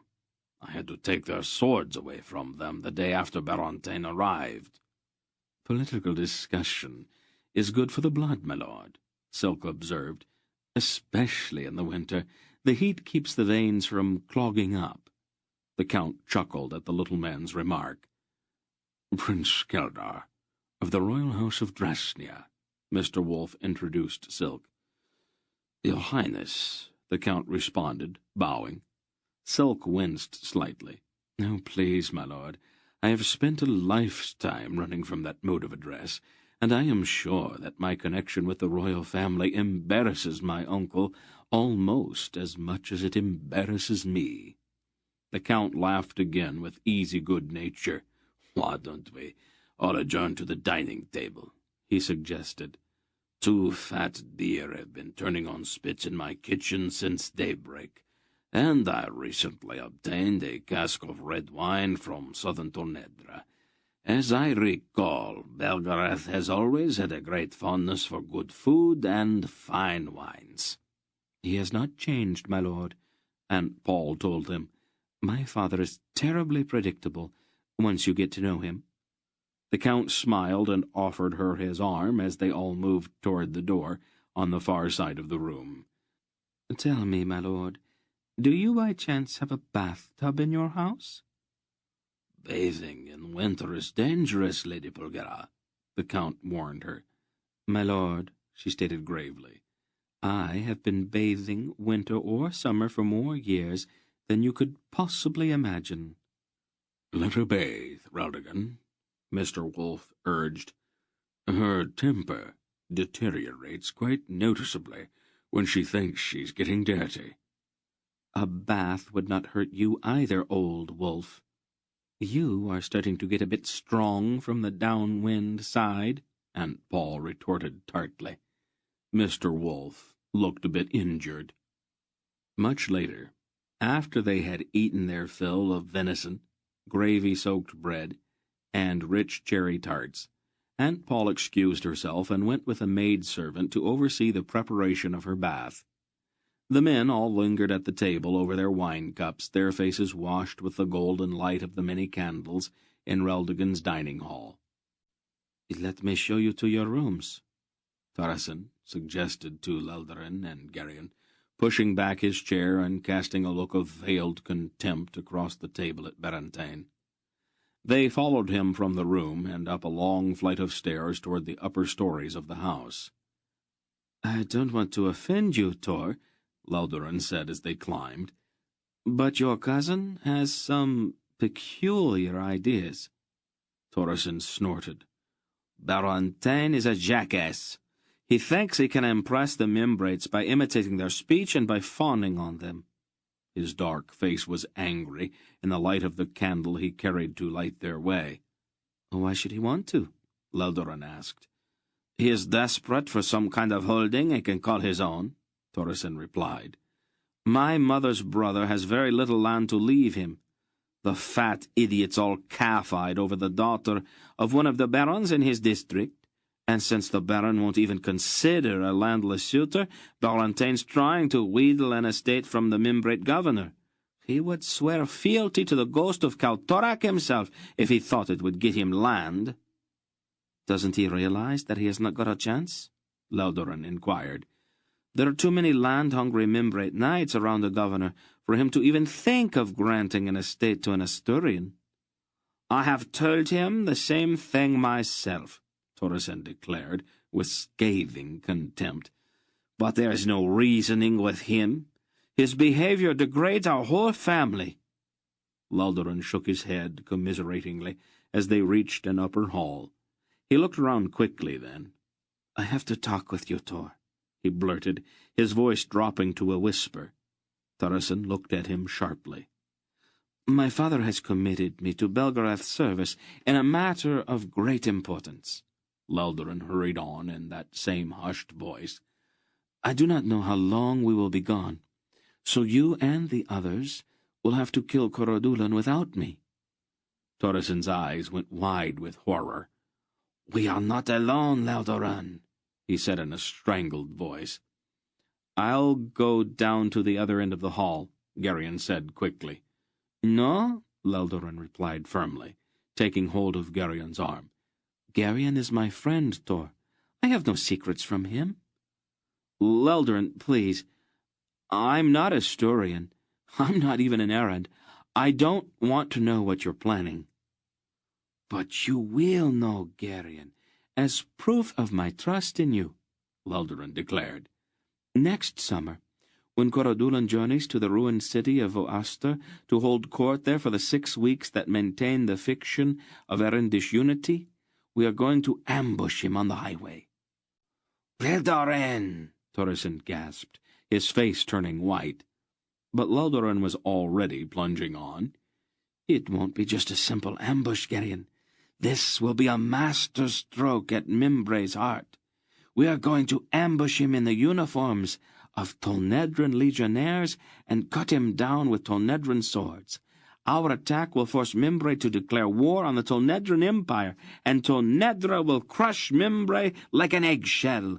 Membrae will be destroyed, and Asturia will be free." "Natchak will have you killed for this, Neldarin," Thoresen cried. "We have all been sworn to secrecy on a blood oath." "Tell the Murgo that I spit on his oath," Leldarin said hotly. What need have Asturian patriots for a Murgo henchman? He is providing us with gold, you blockhead! Torreson raged, almost beside himself. We need his good red gold to buy the uniforms, the swords, and to strengthen the backbones of some of our weaker friends. I don't need weaklings with me, Loldurin said intensely. A patriot does what he does for the love of his country, not for Angarak gold. Garion's mind was moving quickly now. His moment of stunned amazement had passed. There was a man in Cleric, he recalled. The Earl of Yarvik. He also took Murgo gold and plotted to kill a king. The two stared at him blankly. Something happens to a country when you kill its king, Garion explained. No matter how bad the king is, or how good the people are who kill him, the country falls apart for a while. Everything is confused, and there's nobody to point the country in any one direction. Then, if you start a war between that country and another one at the same time, you add just that much more confusion. I think that if I were a Murgo, that's exactly the kind of confusion I'd want to see in all of the kingdoms of the West. Garion listened to his own voice, almost in amazement. There was a dry, dispassionate quality in it that he instantly recognized. From the time of his earliest memories, that voice had always been there, inside his mind, occupying some quiet, hidden corner, telling him when he was wrong or foolish. But the voice had never actively interfered before in his dealings with other people. Now, however, it spoke directly to these two young men, patiently explaining. Angarak gold is not what it seems to be. There's a kind of power in it that corrupts you. Maybe that's why it's the color of blood. I would think about that before I accepted any more red gold from this Murgo Nachak. Why do you suppose he's giving you gold and helping you with this plan of yours? He's not an Asturian, so patriotism could not have anything to do with it, could it? I'd think about that, too. Loldurin and his cousin looked suddenly troubled. I'm not going to say anything about this to anybody.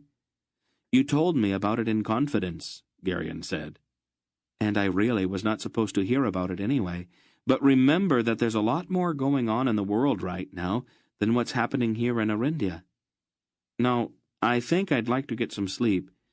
If you will show me where my bed is, I'll leave you to talk things over all night, if you'd like. All in all, Garion thought he had handled the whole thing rather well. He had planted a few doubts, at the very least. He knew Arins well enough by now to realize that it probably would not be enough to turn these two around, but it was a start. Chapter 4. The following morning, they rode out early, while the mist still hung among the trees. Count Reldigan, wrapped in a dark cloak, stood at his gate to bid them farewell, and Torreson, standing beside his father, seemed unable to take his eyes off of Garion's face. Garion kept his expression as blank as possible. The fiery young Asturian seemed to be filled with doubts, and those doubts might keep him from plunging headlong into something disastrous. It wasn't much, Garion realized, but it was the best he could manage under the circumstances. "Come back again soon, Belgariad," Reldigan said. "Some time when you can stay longer. We are very isolated here, and I would like to know what the rest of the world is doing. We will sit by the fire and talk away a month or two." Mr. Wolf nodded gravely. "Maybe, when this business of mine is over, Reldigan." Then he turned his horse and led the way across the wide clearing that surrounded the Count's house and back once again into the gloomy forest. "The Count is an unusual errand," Silk said lightly as they rode along. "I think I actually detected an original thought or two in him last evening." "He has changed a great deal," Wolf agreed. "He sets a good table," Beric said. "I haven't felt this full since I left Val Aulorn." "You should," Aunt Paul said. "You ate the biggest part of one deer by yourself." "You're exaggerating, Polgara," Beric told her. "Oh, but not by very much," Hetor observed in his quiet voice. Luldarin had pulled his horse in beside Gerion's, but he had not spoken. His face was as troubled as his cousin's had been. It was obvious that he wanted to say something, and just as obvious that he didn't know how to begin. "Go ahead," Gerion said quietly. "We're good enough friends that I'm not going to be upset if it doesn't come out exactly right." Luldarin looked at him a little sheepishly. "Am I really that obvious?" "Honest is a better word for it," Gerion told him. "You have just never learned to hide your feelings, that's all." "Was it really true? I'm not doubting your word, but was there really a Murko and Kerek plotting against King Aneg?" "Ask Silk," Gerion suggested, "or Beric or Hetar, any of them. We were all there." "Nachak is not like that, though," Luldarin said quickly, defensively. "Can you be sure? The plan was his in the first place, wasn't it? How did you happen to meet him?" "We had all gone down to the great fair, Torreson, me, several of the others. We bought some things from a Murgo merchant, and Tor made a few remarks about Mimbrates. You know how Tor is. The merchant said that he knew somebody we might be interested in meeting, and he introduced us to Nachak. The more we talked with him, the more sympathetic he seemed to become to the way we all feel." "Naturally." "He told us what the king is planning. You wouldn't believe it." "Probably not." Luldarin gave him a quick, troubled look. "He is going to break up our estates and give them to landless Mimbrate nobles." He said it accusingly. "Did you verify that with anybody but Nachak?" "Well, how could we? The Mimbrates would not admit it if we confronted them with it. But it's the kind of thing that the Mimbrates would do." "So you've only got Nachak's word for it, right? How did this plan of yours come up?" "Nachak said that if he were an Asturian, he would not let anybody take his land. But he said that it would be too late to try to stop them when they came with knights and soldiers. He said that if he were doing it, he would strike before they were ready, and that he would do it in such a way that the Mimbrites would not know who had done it. That's when he suggested the Tolnedran uniforms." "When did he start giving you money?" "I'm not sure. Tor handled that part of it." "Did he ever say why he was giving you this money?" "He said it was out of friendship." "Didn't that seem a little odd?" "Well, I would give someone money out of friendship," Luldarin protested. "You are an Asturian," Gerion told him. "You would give somebody your life out of friendship. Nachak's a Murgo, and I have never heard that they were all that generous. What it comes down to, then, is that a stranger tells you that the king's planning to take your land. Then he gives you a plan to kill the king and start a war with Tolnedra. And to make sure you succeed with his plan, he gives you the money. Is that about it?" Luldarin nodded mutely, his eyes stricken. "Weren't any of you just the least bit suspicious?" Luldarin seemed almost about to cry. "But it is such a good plan," he burst out finally. "It could not help but succeed." "And that's what makes it so dangerous," Gerion replied. "Oh, Gerion, what am I going to do?" Luldarin's voice was anguished now. "I don't think there's anything you can do right now. Maybe later, after we've had time to think about it, we'll come up with something. If we can't, we can always tell my grandfather about it. He'll think of a way to stop it." "Oh, we can't tell anybody. We are pledged to silence," Luldarin reminded him. "We might have to break that pledge," Gerion said somewhat reluctantly. "I don't see that either of us owes that Murko anything. But it's going to have to be up to you, Luldarin. I won't say anything to anybody without your permission." You decide, Laldoran pleaded then. I cannot do it, Garion. You are going to have to. I'm sure that if you think about it, you'll see why. They reached the Great West Road then, and Beric led them south at a brisk trot, cutting off the possibility of further discussion. A league or so down the road they passed a muddy village, a dozen or so turf-roofed huts with walls made of wattles plastered over with mud. The fields around the village were dotted with tree stumps, and a few scrawny cows grazed near the edge of the forest. Garion could not control his indignation as he looked at the misery implicit in the crude collection of hovels. "Laldoran! Look!" "What? Where?" The blond young man came out of his troubled preoccupation quickly, as if expecting some danger. "The village. Look at it." "It is only a serf's village," Laldoran said indifferently. "I have seen hundreds like it." He seemed ready to return to his own inner turmoil. "In Sundaria, we wouldn't keep pigs in places like that." Garion's voice rang with fervor now. If he could only make his friend see. Two ragged serfs were dispiritedly hacking chunks of firewood from one of the stumps near the road. As the party approached, they dropped their axes and bolted in terror for the forest. "Does it make you proud, Laldoran?" Garion demanded. "Does it make you feel good to know that your own countrymen are so afraid of you that they run from the very sight of you?" Laldoran looked baffled. "They are serfs, Garion." He said it as if that explained it all. "They are men. They are not animals. Men deserve to be treated better." "I can't do anything about it. They aren't my serfs."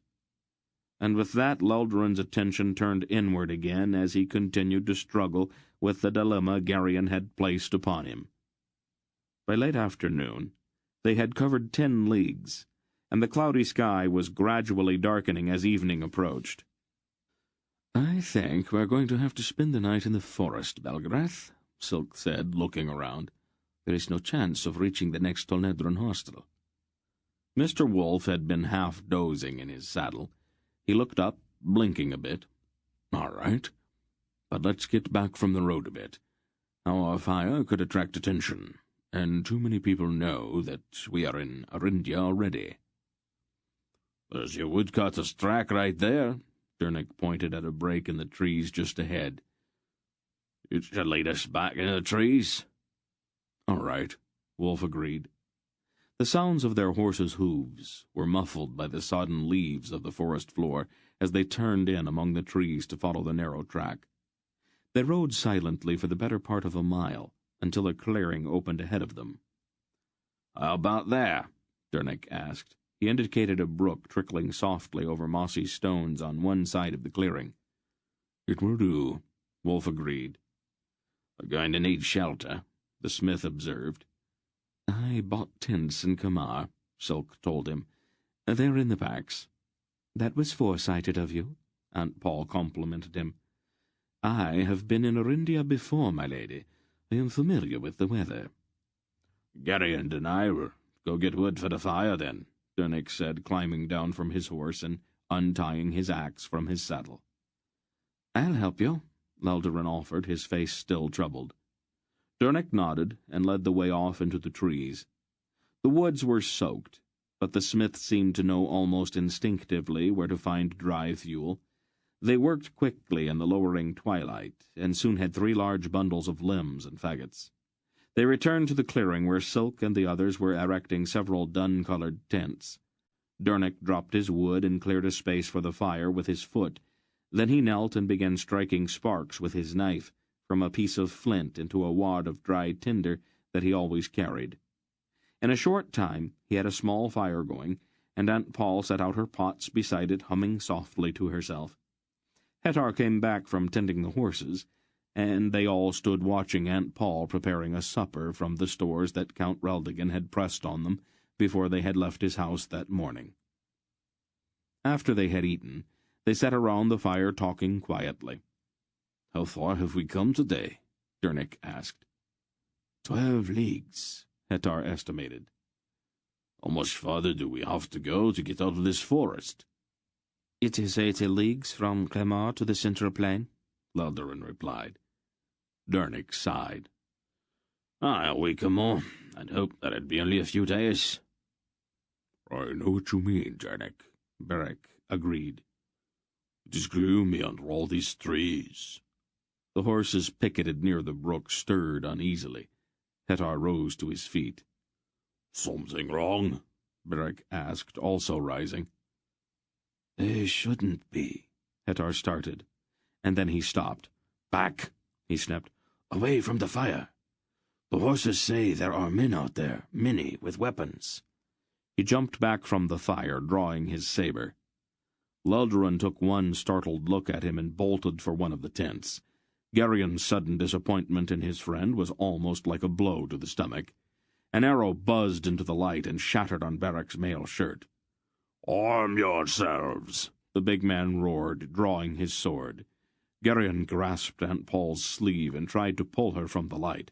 "Stop that!" she snapped, jerking her sleeve free.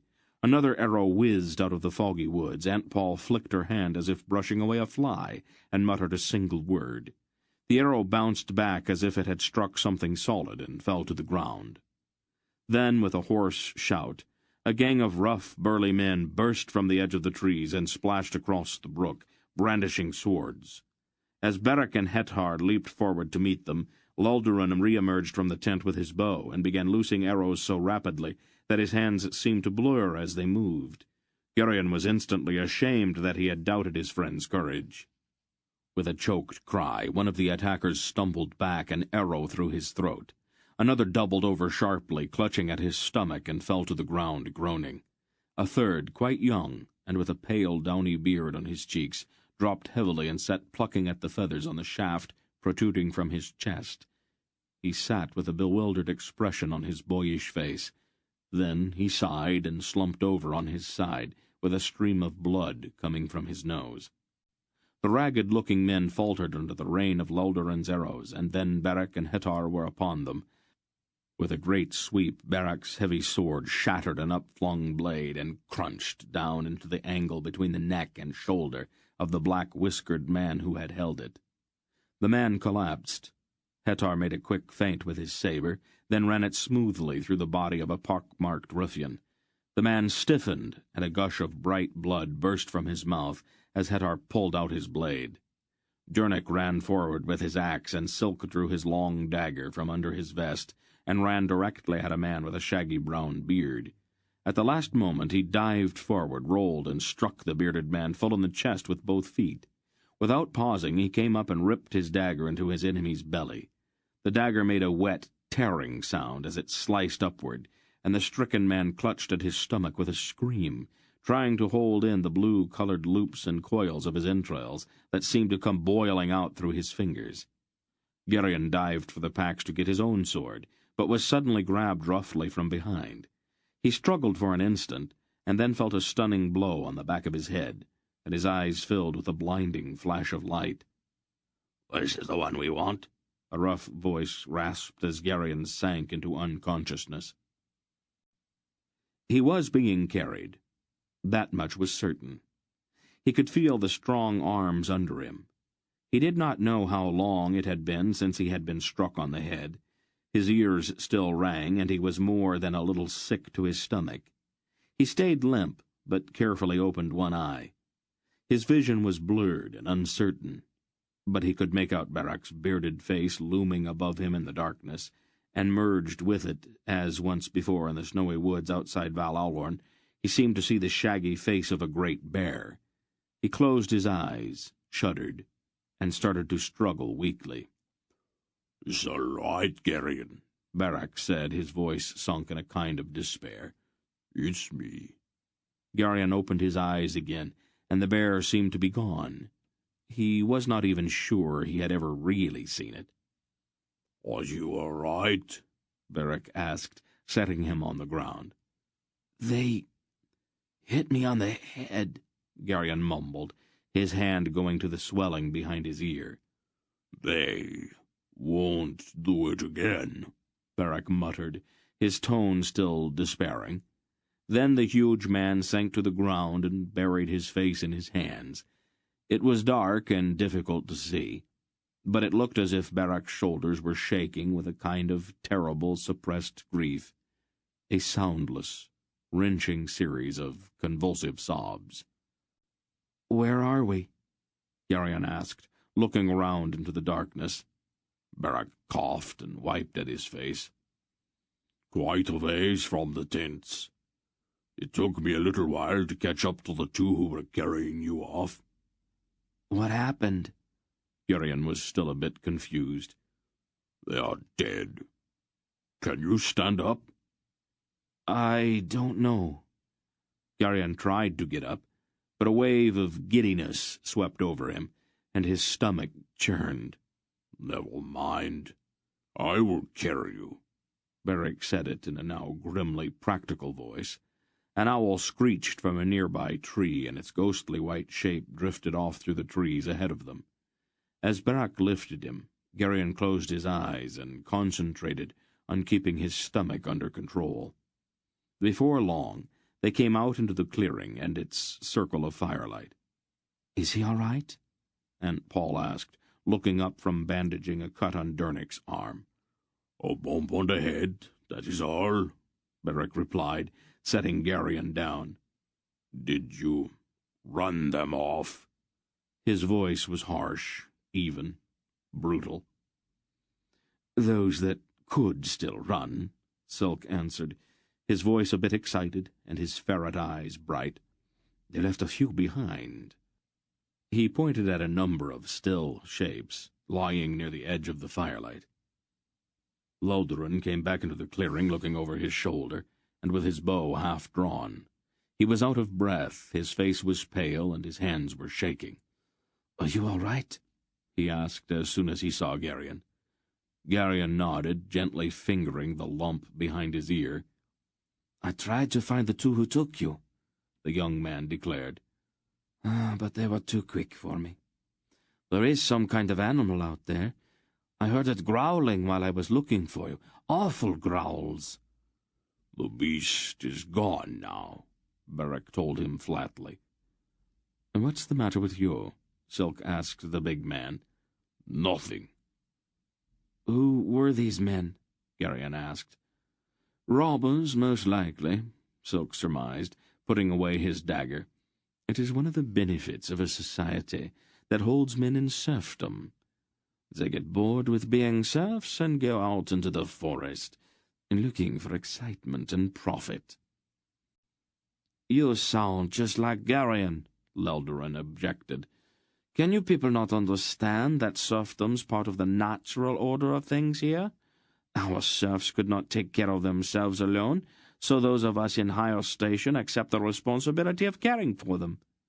"Oh, of course you do," Silk agreed sarcastically. "They are not so well fed as your pigs, nor as well kennelled as your dogs, but you do care for them, don't you?" "That will do, Silk," Aunt Paul said coolly. "Let's not start bickering among ourselves." She tied a last knot on Dornick's bandage and came over to examine Geryon's head. She touched her fingers gently to the lump, and he winced. "Doesn't seem too serious," she observed. "Well, it hurts all the same," he complained. "Oh, of course it does, dear," she said calmly. She dipped a cloth in a pail of cold water and held it to the lump. "You are going to have to learn to protect your head, Geryon. If you keep banging it like this, you're going to soften your brains." Geryon was about to answer that, but Hettar and Mr. Wolf came back into the firelight just then. "They are still running," Hettar announced. The steel discs on his horsehide jacket gleamed red in the flickering light, and his saber was streaked with blood. "They seem to be awfully good at that part of it. Is everyone here all right?" Wolf asked. "A few bumps and bruises is about all," Aunt Paul told him. "It could have been much worse." "Let's not start worrying about what could have been. Shall we remove those?" Barak growled, pointing at the bodies littering the ground near the brook. "Shouldn't they be buried?" Dernick asked. His voice shook a little, and his face was very pale. Too much trouble, Beric said bluntly. Their friends can come back later and take care of it, if they feel like it. Well, isn't that just a little uncivilized? Dernick objected.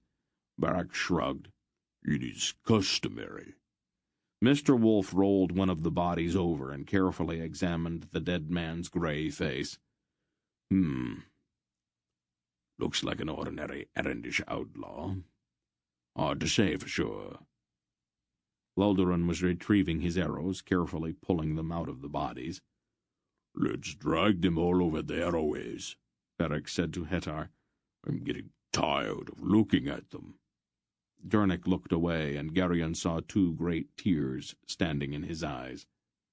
"Does it hurt, Dernick?" he asked sympathetically, sitting on the log beside his friend. I killed one of those men, Geryon, the smith replied with a shake in his voice. I hit him in the face with my axe. He screamed, and his blood splashed all over me. Then he fell down and kicked on the ground with his heels until he died. "You didn't have any choice, Dernick," Geryon told him. "They were trying to kill us." I've never killed anyone before," Dernick said, the tears now running down his face. "He kicked the ground for such a long time. Such a terribly long time." "Why don't you go to bed, Geryon?" Aunt Paul suggested. Her eyes were on Dernick's tear-streaked face. Geryon understood. "Good night, Dernick." He got up and started toward one of the tents.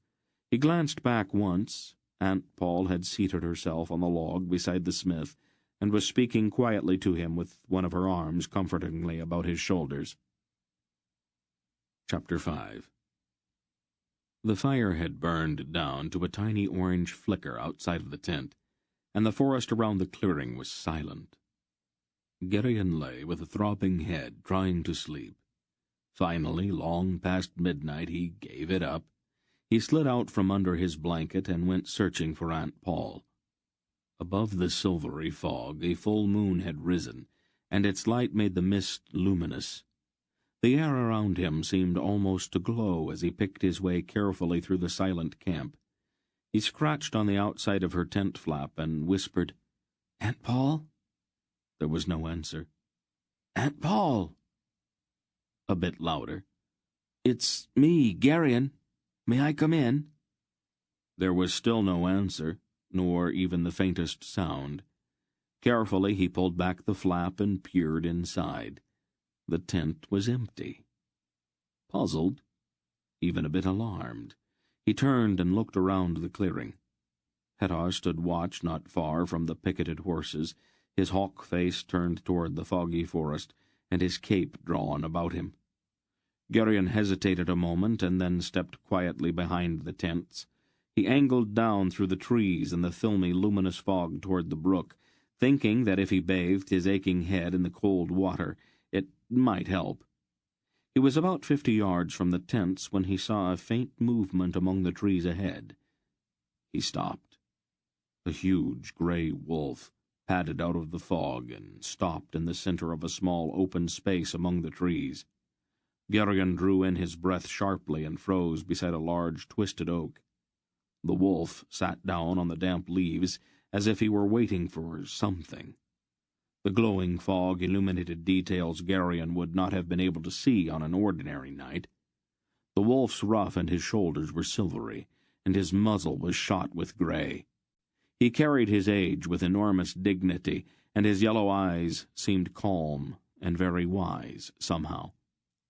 Geryon stood absolutely still. He knew the slightest sound would instantly reach the sharp ears of the wolf, but it was more than that. The blow behind his ear had made him light-headed, and the strange glow of moon-drenched fog made this encounter seem somehow unreal. He found that he was holding his breath. A large, snowy white owl swooped over the open space among the trees on ghosting wings, settled on a low branch, and perched there, looking down at the wolf with an unblinking stare. The grey wolf looked calmly back at the perched bird. Then, though there was no breath of wind, it seemed somehow that a sudden eddy in the shimmering fog made the figures of the owl and the wolf hazy and indistinct. When it cleared again, Mr. Wolf stood in the centre of the opening, and Aunt Paul in her grey gown was seated rather sedately on the limb above him. "It has been a long time since we've hunted together, Belgariad." "Yes, it has, Father." She raised her arms and pushed her fingers through the long, dark weight of her hair. "I'd almost forgotten what it was like." She seemed to shudder then with a strange kind of pleasure. "It is a very good night for it." "A little damp," he replied, shaking one foot. "It's very clear above the tree-tops, and the stars are particularly bright. It's a splendid night for flying." "I'm glad you enjoyed yourself. Did you happen to remember what you were supposed to be doing?" "Don't be sarcastic, Father." "Well?" "There's no one in the vicinity but Eddings, and most of them are asleep." "You're sure?" "Of course. There isn't a Grolem for 5 leagues in any direction. Did you find the ones you were looking for?" "They weren't hard to follow. They're staying in a cave, about 3 leagues deeper into the forest. Another one of them died on their way back there. A couple more probably won't live until morning. The rest of them seemed a little bitter about the way things turned out." "I can imagine. Did you get close enough to hear what they were saying?" He nodded. "There's a man in one of the villages nearby who watches the road and lets them know when somebody passes by who might be worth robbing." "Then they are just ordinary thieves?" "Not exactly. They were watching for us in particular. We had all been described to them in rather complete detail." "I think I'll go talk to this villager," she said grimly. She flexed her fingers in an unpleasantly suggestive manner. "It's not worth the time that it would take," Wolf told her, scratching thoughtfully at his beard. "All he would be able to tell you is that some Murgo offered him gold. Grolems don't bother to explain very much to their hirelings." "We should attend to him then, Father. We don't want him lurking behind us," she insisted, "trying to buy up every brigand in Arindia to send after us." "After tomorrow, he won't buy much of anything," Wolf replied with a short laugh. "His friends plan to lure him out into the woods in the morning and cut his throat for him, among other things." "Good. I'd like to know who this Grolem is, though." Wolf shrugged. "What difference does it make? There are dozens of them in northern Arindia, all stirring up as much trouble as they can. They know what's coming as well as we do. We can't expect them to just sit back and let us pass." "Shouldn't we put a stop to it?" "We don't have the time. It takes forever to explain things to errands. If we move fast enough, maybe we can slip by before the Grolems are ready." "And if we can't?" "Then we'll do it the other way. I have got to get to Zadar before he crosses into Talmogos. If too many things get in my way, I'll have to be more direct." "You should have done that from the beginning, Father. Sometimes you are too delicate about things." "Are you going to start that again? That's always your answer to everything, Belgariad. You are forever fixing things that would fix themselves if you would just leave them alone, and changing things when they don't have to be changed." "Don't be cross, Father. Help me down now." "Why not fly down?" "Don't be absurd." Garion slipped away among the mossy trees, trembling violently as he went. When Aunt Paul and Mr. Wolf returned to the clearing, they roused the others. "I think we had better move on," Wolf told them. "We're a little vulnerable out here. It's safer on the highway. And I'd like to get past this particular stretch of woods." The dismantling of their night's encampment took less than an hour, and they started back among the woodcutters' track toward the Great West Road. Though it was still some hours before dawn, the moon-bathed fog filled the night with a misty luminosity, and it seemed almost as if they rode through a shining cloud that had settled among the dark trees. They reached the highway and turned south again. "I'd like to be a very good way from here when the sun comes up. But we don't want to blunder into anything," Wolf said quietly. "So, keep your eyes and ears open." They set off at a canter, and had covered a good 3 leagues by the time the fog had begun to turn to a pearly grey with the approach of morning. As they rounded a broad curve, Hettar suddenly raised his arm, signalling for a halt. "What's wrong?" Berak asked him. "Horses ahead. Coming this way." "Are you sure? I don't hear anything." 40 at least," Hettar answered firmly. "There," Dernick said, his head cocked to one side. "Hear that?" Faintly they all heard a jingling clatter some distance off in the fog. "We could hide in the woods until they have passed," Lodorun suggested. "It is better to stay on the road," Wolf replied. "Let me handle it," Silk said confidently, moving into the lead. "I have done this sort of thing before." They proceeded at a careful walk. The riders who emerged from the fog were encased in steel. They wore full suits of polished armor, and round helmets with pointed visors that made them look strangely like huge insects. They carried long lances with colored pennons at their tips, and their horses were massive beasts also encased in armor. "Membrite knights," Lodorun snarled, his eyes going flat.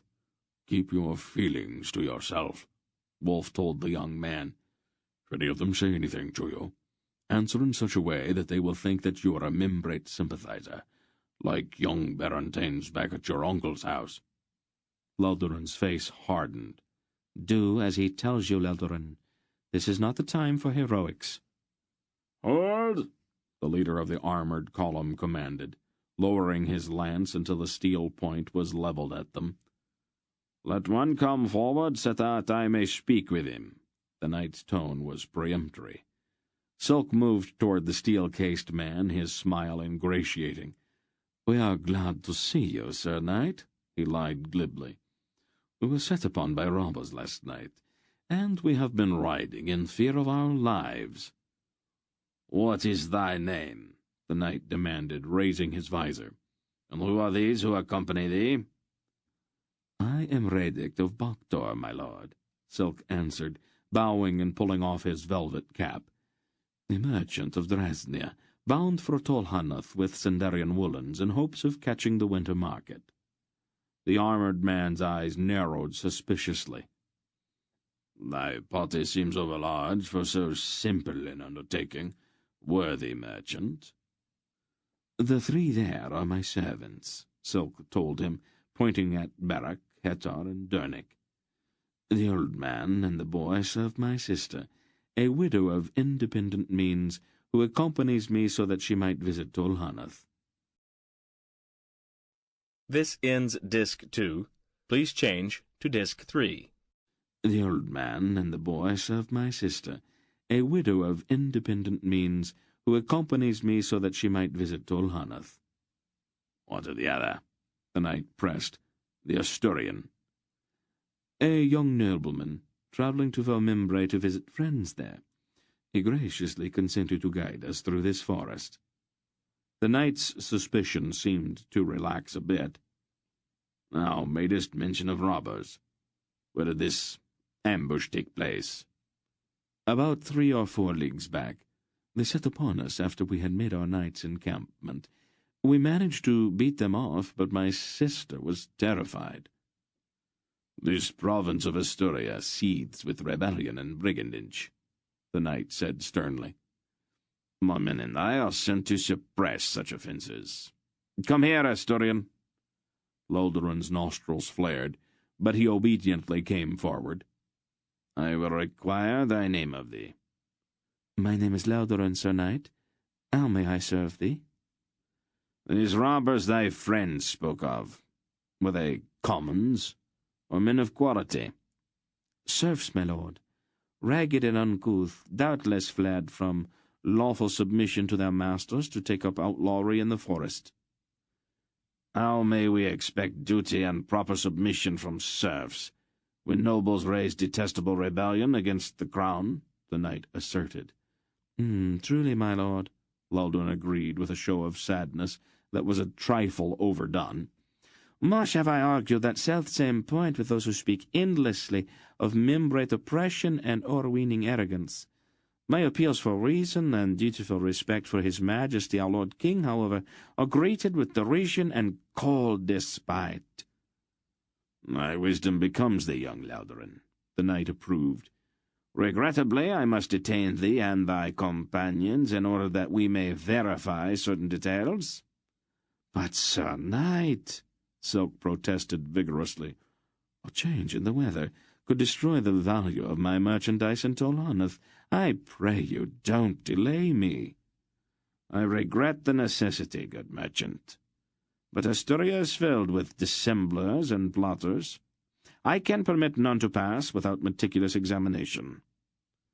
There was a stir at the rear of the membrate column. In single file, resplendent in burnished breastplates, plumed helmets, and crimson capes, 100 Tonedran legionnaires rode slowly along the flank of the armoured knights. "What seems to be the problem here?" the legion commander, a lean, leather-faced man of 40 or so, asked politely as he stopped not far from Silk's horse. "We do not require the assistance of the legions in this matter," the knight said coldly. "Our orders are from Vomimbre. We were sent to help restore order in Asturia, and we were questioning these travellers to that end."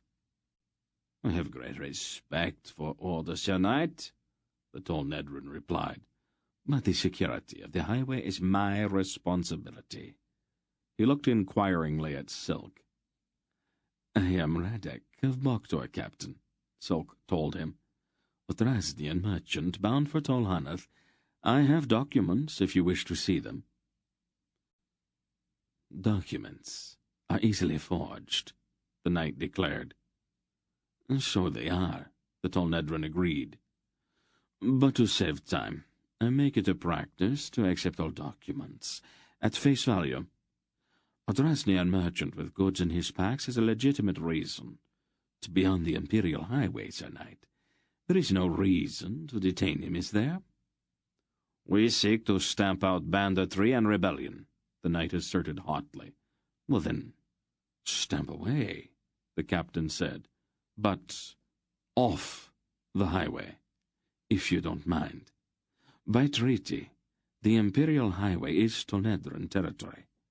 What you do once you are 50 yards back in the trees is your affair. What happens on this road is mine. I am certain that no true membrate knight would want to humiliate his king by violating a solemn agreement between the Erendish crown and the Emperor of Tonedra, would he?" The knight looked at him helplessly. "I think that you should proceed, good merchant," the Tolnedran told Silk. "I know that all Tolhaneth awaits your arrival breathlessly." Silk grinned at him and bowed floridly in his saddle. Then he gestured to the others, and they all rode slowly past the fuming membrate knight. After they had passed, the legionnaires closed ranks across the highway, effectively cutting off any pursuit. "Good man there," Beric said. "I don't think much of Tornedrans ordinarily, but that one is different." "Let's move right along," Mr. Wolf said. "I'd rather not have those knights doubling back on us after the Tornedrans leave." They pushed their horses into a gallop and rode on, leaving the knights behind arguing heatedly with the legion commander in the middle of the road. They stayed that night at a thick-walled Tolnedran hostel, and for perhaps the first time in his life Gerion bathed without the insistence or even the suggestion of his aunt. Though he had not had the chance to become directly involved in the fight in the clearing the night before, he felt somehow as if he were spattered with blood, or worse. He had not before realized how grotesquely men could be mutilated in close fighting.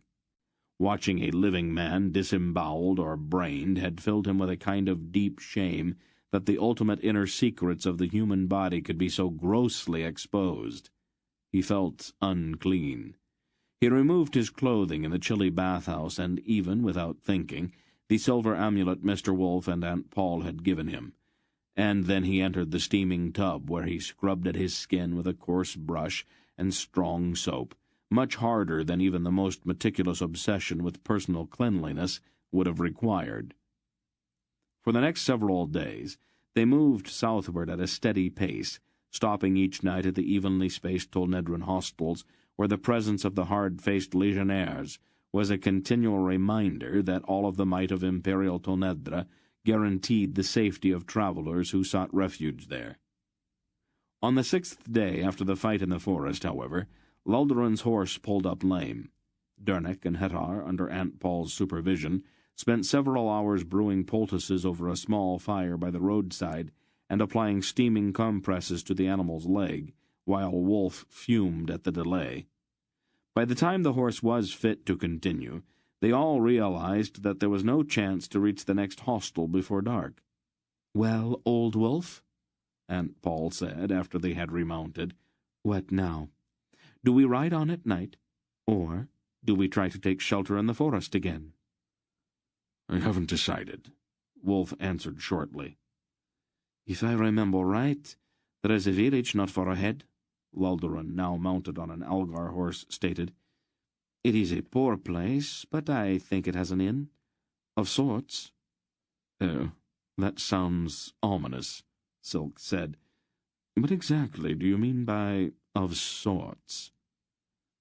"The lord of this demesne is notoriously greedy. His taxes are crushing, and his people have little left for themselves. The inn is not so good." "We'll have to chance it," Wolf decided, and led them off at a brisk trot. As they approached the village, the heavy clouds began to clear off, and the sun broke through wanly. The village was even worse than Luldaran's description had led them to believe. A half-dozen ragged beggars stood in the mud on the outskirts, their hands held out imploringly and their voices shrill. The houses were nothing more than rude hovels oozing smoke from the pitiful fires within. Scrawny pigs rooted in the muddy streets, and the stench of the place was awful. A funeral procession slogged through the mud toward the burial ground on the other side of the village. The corpse, carried on a board, was wrapped in a ragged brown blanket, and the richly robed and cowled priests of Haldan, the Erendish god, chanted an age-old hymn that had much to do with war and vengeance, but little to do with comfort. The widow, a whimpering infant at her breast, followed the body, her face blank and her eyes dead. The inn smelled of stale beer and half-rotten food. A fire had destroyed one end of the common room, charring and blackening the low-beamed ceiling. The gaping hole in the burned wall was curtained off with a sheet of rotting canvas. The fire pit in the center of the room smoked, and the hard-faced innkeeper was surly. For supper he offered only bowls of watery gruel, a mixture of barley and turnips. "Oh, charming," Silk said sardonically, pushing away his untouched bowl. "I am a bit surprised at you, Luldaran. Your passion for correcting wrongs seems to have overlooked this place. Might I suggest that your next crusade include a visit to the lord of this domain? His hanging seems long overdue." "I had not realized that it was so bad," Luldaran replied in a subdued voice. He looked around as if seeing certain things for the first time. A kind of sick horror began to show itself in his transparent face. Geryon, his stomach churning, stood up. "I think I'll go outside." "Not too far," Aunt Paul warned. The air outside was at least somewhat cleaner, and Geryon picked his way carefully toward the edge of the village, trying to avoid the worst of the mud.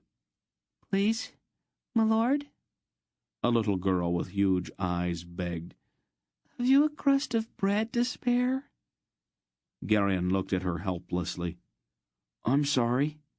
He fumbled through his clothes, looking for something to give to her, but the child began to cry and turned away.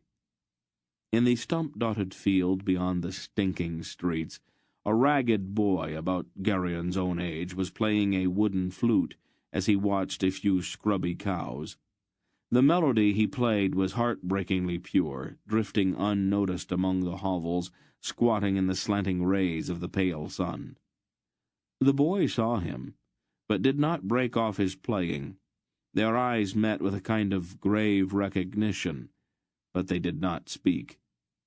At the edge of the forest beyond the field, a dark-robed and hooded man astride a black horse came out of the trees and sat, watching the village.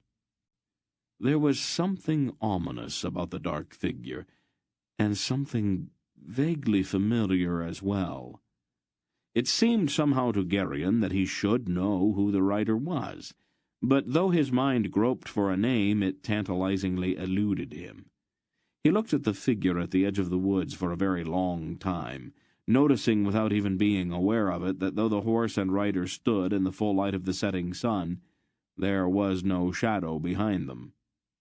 Deep in his mind, something tried to shriek at him, but all bemused, he merely watched. He would not say anything to Aunt Paul or the others about the figure at the edge of the woods, because there was nothing to say. As soon as he turned his back, he would forget. The light began to fade, and because he had begun to shiver, he turned to go back to the inn, with the aching song of the boy's flute soaring toward the sky above him. Chapter 6. Despite the promise of the brief sunset, the next day dawned cold and murky, with a chill drizzle that wreathed down among the trees and made the entire forest sodden and gloomy. They left the inn early and soon entered a part of the wood that seemed more darkly foreboding than even the ominous stretches through which they had previously passed. The trees here were enormous, and many vast gnarled oaks lifted their bare limbs among the dark firs and spruces. The forest floor was covered with a kind of grey moss that looked diseased and unwholesome. Valdurin had spoken little that morning, and Geryon assumed that his friend was still struggling with the problem of Nachak's scheme. The young Asturian rode along, wrapped in his heavy green cloak, his reddish-gold hair damp and dispirited-looking in the steady drizzle. Geryon pulled in beside his friend, and they rode silently for a while. "What's troubling you, Valdurin?" he asked finally. "I think that all my life I have been blind, Geryon," Valdurin replied. "Oh? In what way?" Geryon said it carefully, hoping that his friend had finally decided to tell Mr. Wolf everything. "I saw only Membray's oppression of Asturia. I never saw our own oppression of our own people. I've been trying to tell you that," Geryon pointed out. "What made you see it finally?" "That village where we stayed last night," Valdurin explained. "I have never seen so poor and mean a place, or people crushed into such helpless misery. How can they bear it?" "Do they have any choice?" "Well, my father at least looks after the people on his land," the young man asserted defensively. "No one goes hungry or without shelter. But those people, they're treated worse than animals. I've always been proud of my station, but now it makes me ashamed." Tears actually stood in his eyes now. Geryon was not sure how to deal with his friend's sudden awakening. On the one hand, he was glad that Valdurin had finally seen what had always been obvious, but on the other, he was more than a little afraid of what this newfound perception might cause his mercurial companion to leap into. "I will renounce my rank," Valdurin declared suddenly, as if he had been listening to Geryon's thoughts. "And when I return from this quest, I'll go among the serfs and share their lives, their sorrows." "What good will that do? How would your suffering in any way make theirs less?" Valdurin looked up sharply, a half-dozen emotions chasing each other across his open face. Finally he smiled, but there was determination in his blue eyes. "Yeah, you are right, of course. You always are. It's amazing how you can always see directly to the heart of a problem, Geryon." "Just what have you got in mind?" Geryon asked a little apprehensively. I will lead them in a revolt. I will sweep across Orindia with an army of serfs at my back." His voice rang as his imagination fired with the idea. Garion groaned. "Why is that always your answer to everything, Luldurin?" he demanded. "In the first place, the serfs don't have any weapons, and they don't know how to fight. No matter how hard you talk, you'd never get them to follow you. In the second place, if they did, every nobleman in Orindia would join ranks against you. They'd butcher your army, and afterward things would be 10 times worse. In the third place, you'd just be starting another civil war, and that's exactly what the Murgos want." Luldurin blinked several times as Garion's words sank in. His face gradually grew mournful again. "I had not thought of that," he confessed. "I didn't think you had. You're going to keep making these mistakes as long as you keep carrying your brain in the same scabbard with your sword, Luldurin." Luldurin flushed at that, and then he laughed ruefully. "That is a pointed way of putting it, Garion," he said reproachfully. "I'm sorry," Garion apologized quickly. "Maybe I should have said it another way." "No," Luldurin told him. "I'm an errand. I tend to miss things if they are not said directly." "Well, it's not that you're stupid, Luldurin," Garion protested. "That's a mistake everyone makes. Arens aren't stupid. They're just impulsive." "All this was more than just impulsiveness," Luldurin insisted sadly, gesturing out at the damp moss lying under the trees. "This what?" Garion asked, looking around. "This is the last stretch of forest before we come out on the plains of central Arendia. It is the natural boundary between Mimbra and Asturia." "The woods look all the same as the rest," Garion observed, looking around. "Not really," Luldurin said somberly. "This was the favorite ground for ambush. The floor of this forest is carpeted with old bones. Look there," he pointed. At first it seemed to Garion that what his friend indicated was merely a pair of twisted sticks protruding from the moss, with the twigs at their ends entangled in a scrubby bush. Then, with revulsion, he realized that they were the greenish bones of a human arm. The fingers clutched at the bush in a last convulsive agony. Outraged, he demanded, "Why didn't they bury him?" "It would take 1,000 men, 1,000 years, to gather all the bones that lie here and commit them to the earth," Luldurin intoned morbidly. "Whole generations of Arintia rest here. Mimbrate, Glassite, Asturian. All lie where they fell, and the moss blankets their endless slumber." Garion shuddered, and pulled his eyes away from the mute appeal of that lone arm rising from the sea of moss on the floor of the forest. The curious lumps and hummocks of that moss suggested the horror which lay mouldering beneath. As he raised his eyes, he realized that the uneven surface extended as far as he could see. "How long until we reach the plain?" he asked in a hushed voice. 2 days, probably." 2 days? And it's all like this?" Luldurin nodded. "Why?" Garion's tone was harsher, more accusing than he had intended. "At first for pride and honor," Luldurin replied. "Later for grief and revenge. Finally it was simply because we did not know how to stop. As you said before, sometimes we Arens, we are not very bright." "But always brave," Garion answered quickly. "Oh yes," Luldurin admitted. "Always brave. It is our national curse." "Belgariad," Hetar said quietly from behind them.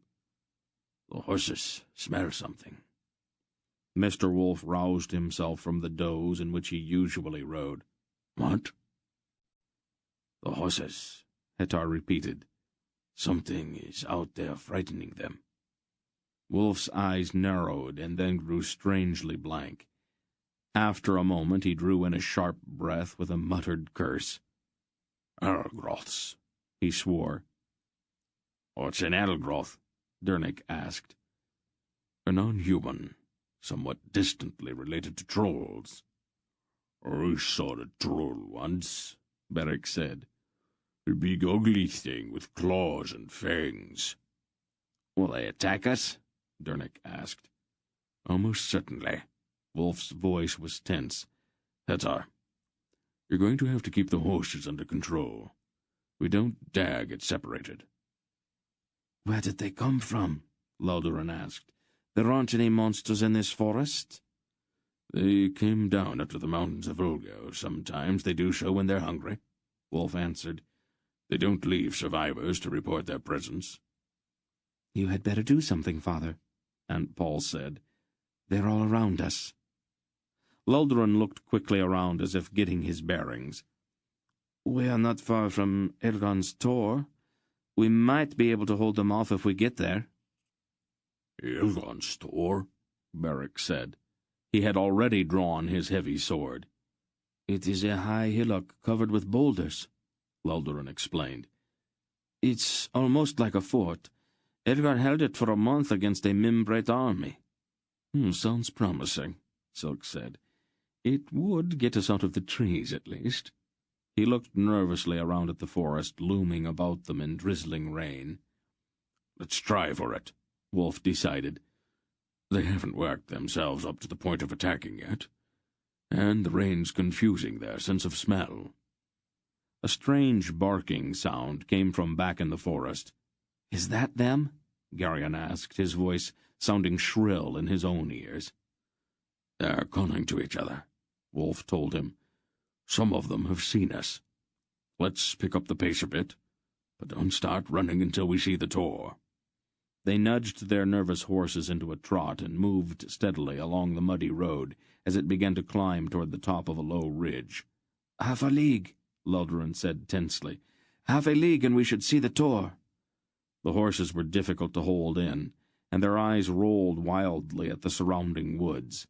Garion felt his heart pounding, and his mouth was suddenly dry. It started to rain a bit harder. He caught a movement out of the corner of his eye and looked quickly. A man-like figure was loping along parallel to the road about 100 paces back in the forest. It ran half-crouched, its hands touching the ground. It seemed to be a loathsome gray color. "Over there!" Garion cried. "I saw him," Beric growled. "Not quite as big as a troll." Silk grimaced. "Big enough." "If they attack, be careful of their claws," Wolf warned. "They're venomous." "Oh, that's exciting," Silk said. "There's the Tor," Aunt Paul announced quite calmly. "Let's run," Wolf barked. The frightened horses, suddenly released, leaped forward and fled up the road, their hooves churning. An enraged howl came from the woods behind them, and the barking sound grew louder all around them. "We're going to make it," Dernick shouted in encouragement. But suddenly a half-dozen snarling Algroths were in the road in front of them, their arms spread wide and their mouths gaping hideously. They were huge, with ape-like arms and claws instead of fingers. Their faces were goatish, surrounded by short, sharp-pointed horns, and they had long, yellow fangs. Their gray skin was scaly and reptilian. The horses screamed and one reared, trying to bolt. Garion clung to his saddle with one hand and fought the reins with the other. Beric beat at his horse's rump with the flat of his sword and kicked savagely at the animal's flanks until the horse, finally more afraid of him than the Algroths, charged. With two great sweeps, one to either side, Beric killed two of the beasts as he plunged through. A third, claws outstretched, tried to leap on his back, but stiffened and collapsed face down in the mud, with one of Loldoran's arrows between its shoulders. Beric wheeled his horse and chopped at the three remaining creatures. "Let's go!" he bellowed.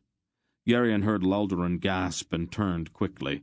With sick horror he saw that a lone Algroth had crept out of the woods beside the road and was clawing at his friend, trying to hook him out of the saddle. Weakly, Loldoran beat at the goat face with his bow. Garion desperately drew his sword, but Hetar, coming from behind, was already there. His curved saber ran through the beast's body, and the Algroth shrieked and fell, writhing to the ground, beneath the pounding hooves of the pack animals.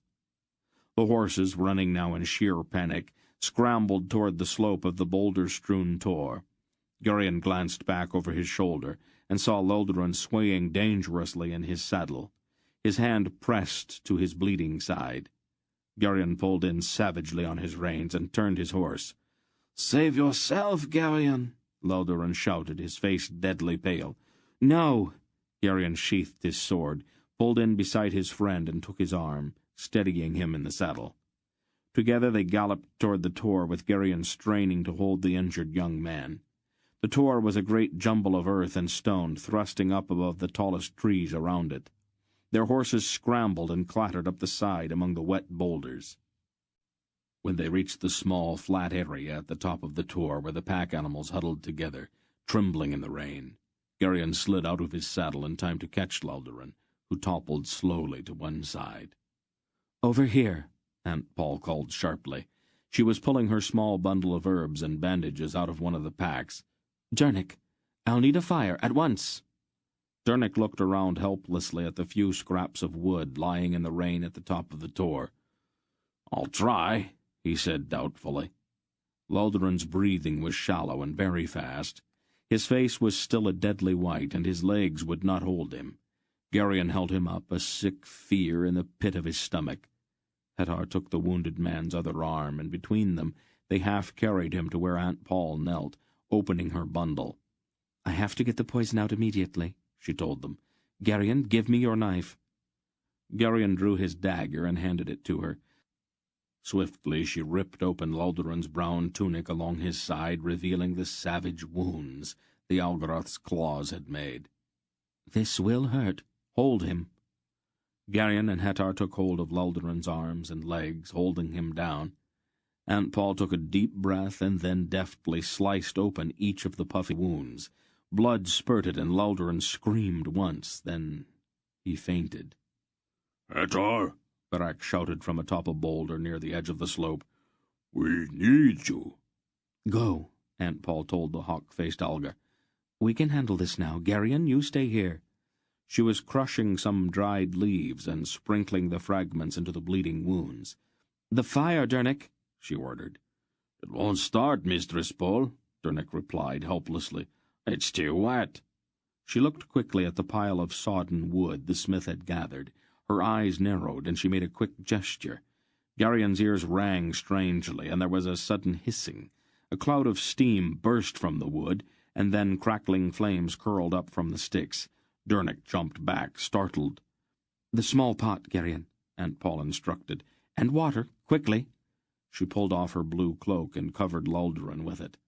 Silk, Barak, and Hettar stood at the edge of the slope, heaving large rocks over the edge. Garion could hear the clatter and clash of the rocks striking the boulders below, and the barking of the Algoraths, punctuated by an occasional howl of pain. He cradled his friend's head in his lap, terribly afraid. "Is he going to be all right?" he appealed to Aunt Paul. "It's too early to tell. Don't bother me with questions just now." "They're running," Barak shouted. "They're still hungry," Wolf replied grimly. "They'll be back."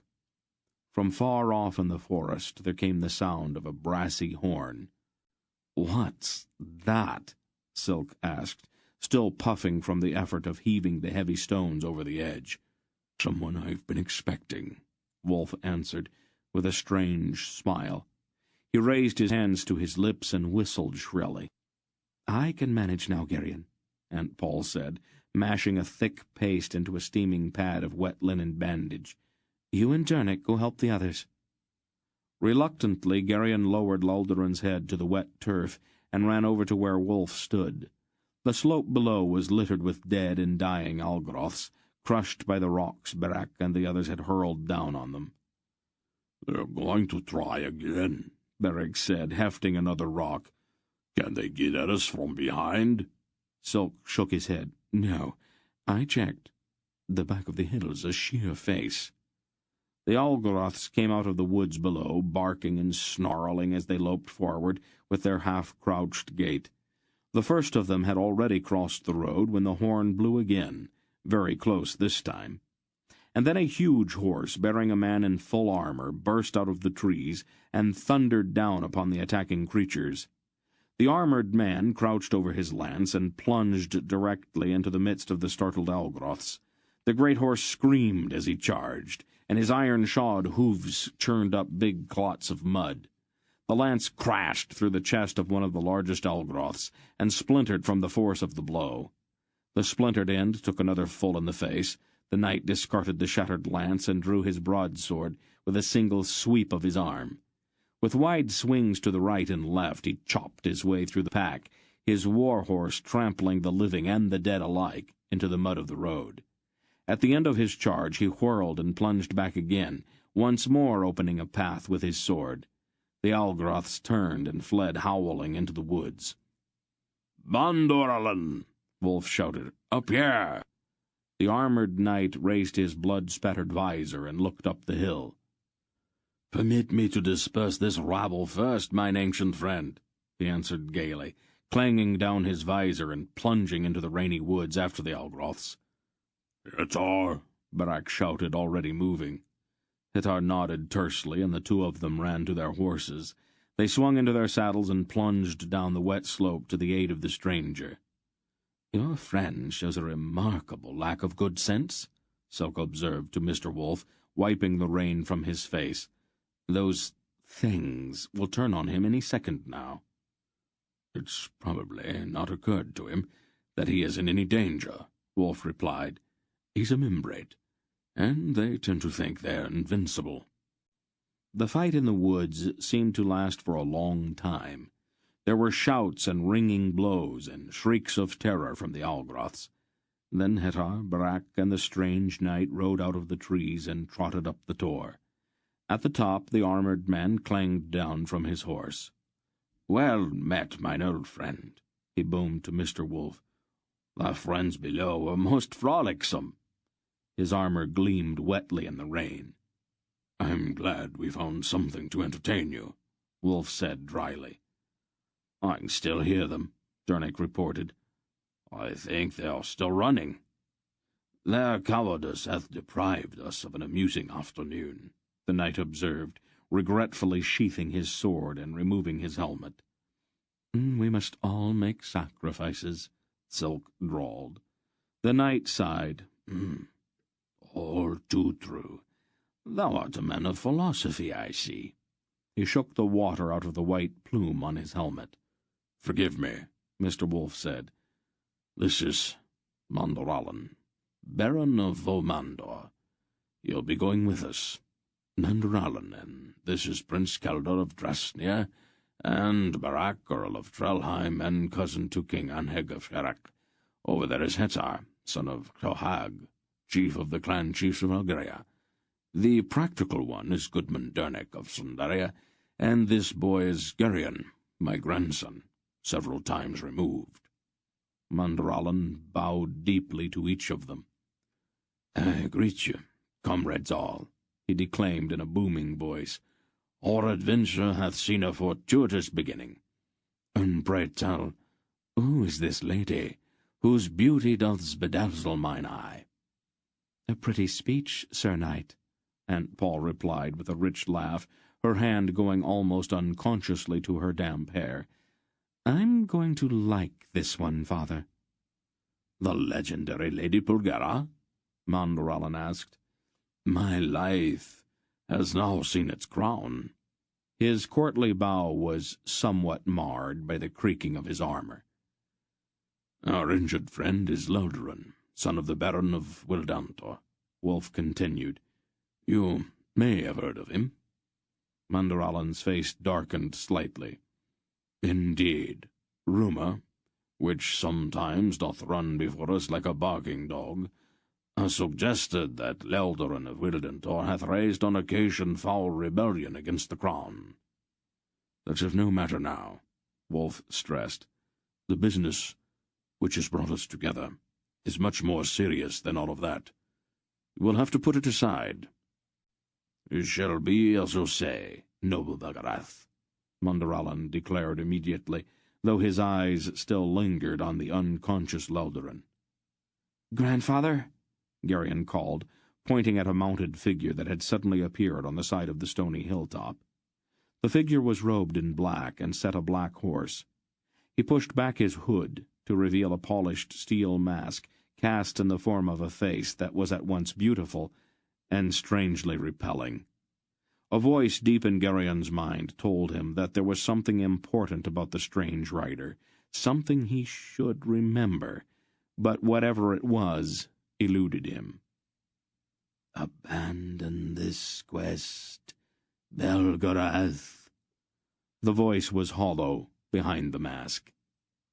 "You know me better than that, Kamdar," Mr. Wolf said calmly, quite obviously recognizing the rider. "Was this childishness with the Algroths your idea?"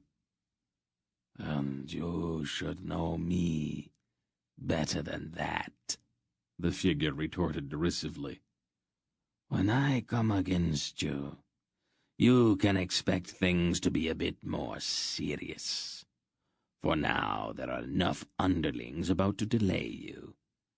That's all we really need. Once Zedar has carried Kragaska to my master, you can try your power against the might and will of Torak, if you'd like." "Are you running errands for Zedar, then?" "I run no man's errands," the figure replied with a heavy contempt. The rider seemed solid, as real as any of them standing on the hilltop, but Gerion could see the filmy drizzle striking the rocks directly beneath the horse and man. Whatever the figure was, the rain was falling right through it. "Why are you here, then, Kamdar?" Wolf demanded. "Let's call it curiosity, Belgarath. I wanted to see for myself how you would manage to translate the prophecy into everyday terms." The figure looked around at the others on the hilltop. "Clever," it said with a certain grudging admiration. "Where did you find them all?" "I didn't have to find them, Kamdar," Wolf answered. "They have been there all along. If any part of the prophecy is valid, then it all has to be valid, doesn't it? There is no contrivance involved at all.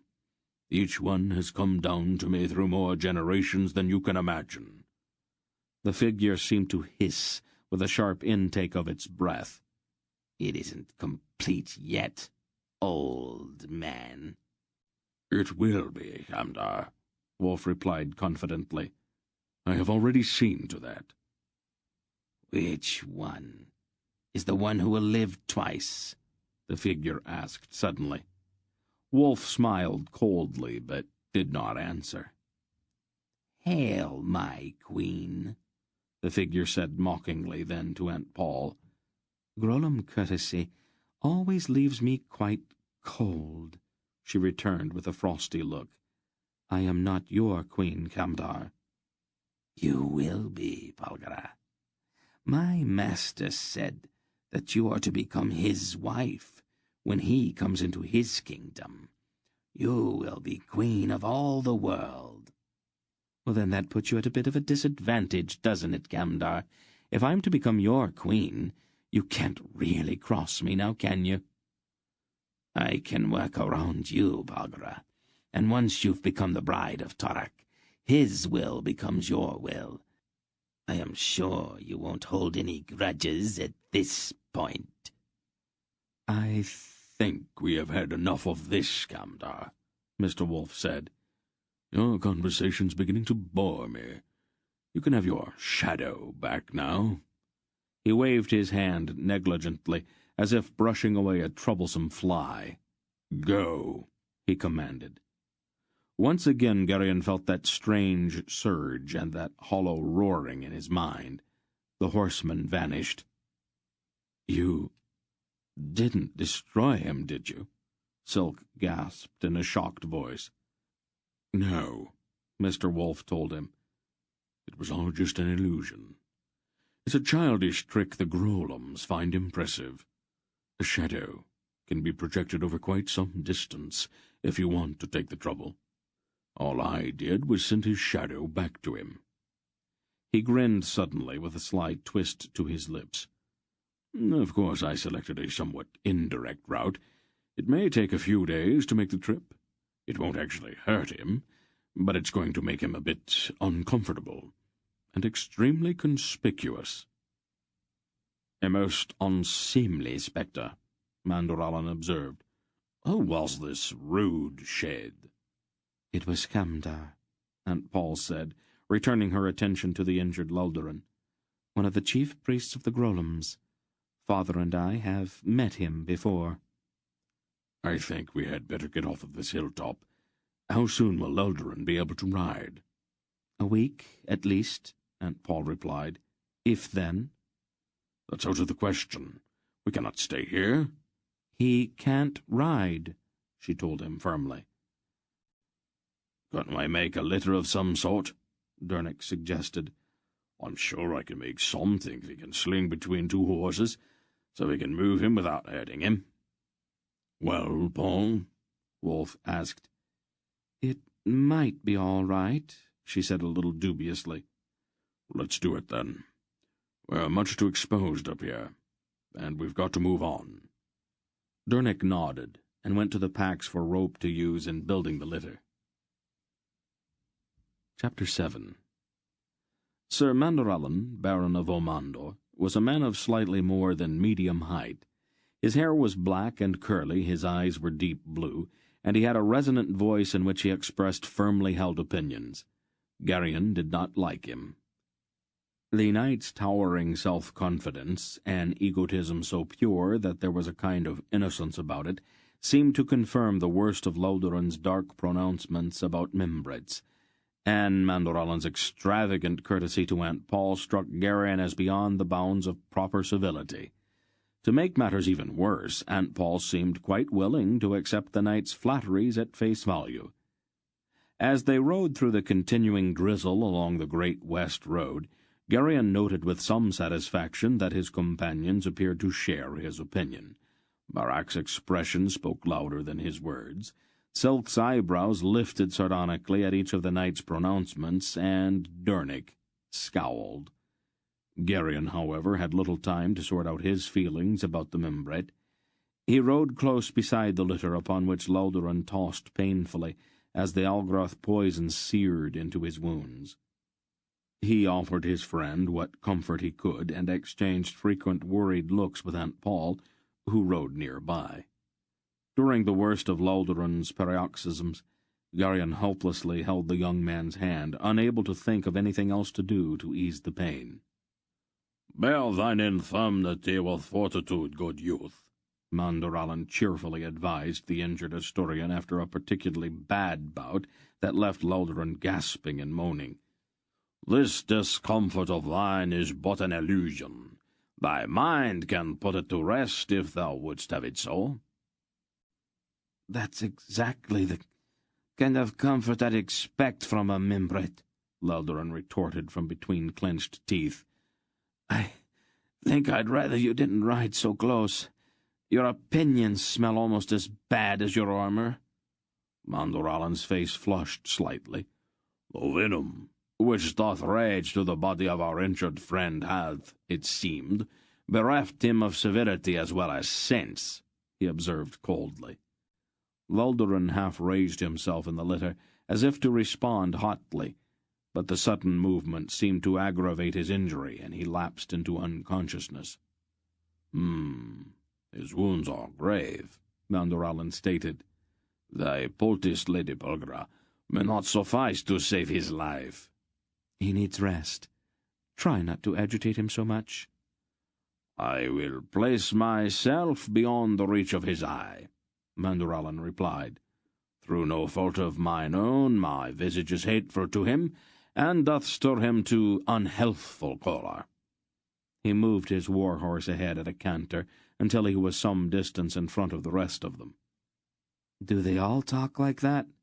Garion asked with a certain rancour. "These and thous and doths." "Mimbrates tend to be very formal," Aunt Paul explained. "You'll get used to it." "I think it sounds stupid," Garion muttered darkly, glaring after the knight. "An example of good manners won't hurt you all that much, Garion." They rode on through the dripping forest as evening settled among the trees. "Aunt Paul?" Garion asked finally. "Yes, dear." "What was that Grolum talking about when he said that about you and Torak?" It's something Torak said once when he was raving. The Grollums took it seriously, that's all. She pulled her blue cloak tighter about her. Doesn't it worry you? Not particularly. What was that prophecy the Grollum was talking about? I didn't understand any of that. The word prophecy, for some reason, stirred something very deep in him. Bimren Codex. It's a very old version, and the writing's almost illegible. It mentions companions, the bear, the rat, and the man who will live twice. It is the only version that says anything about them. Nobody knows for certain that it really means anything. Grandfather thinks it does, doesn't he? Your grandfather has a number of curious notions. Old things impress him, probably because he's so old himself.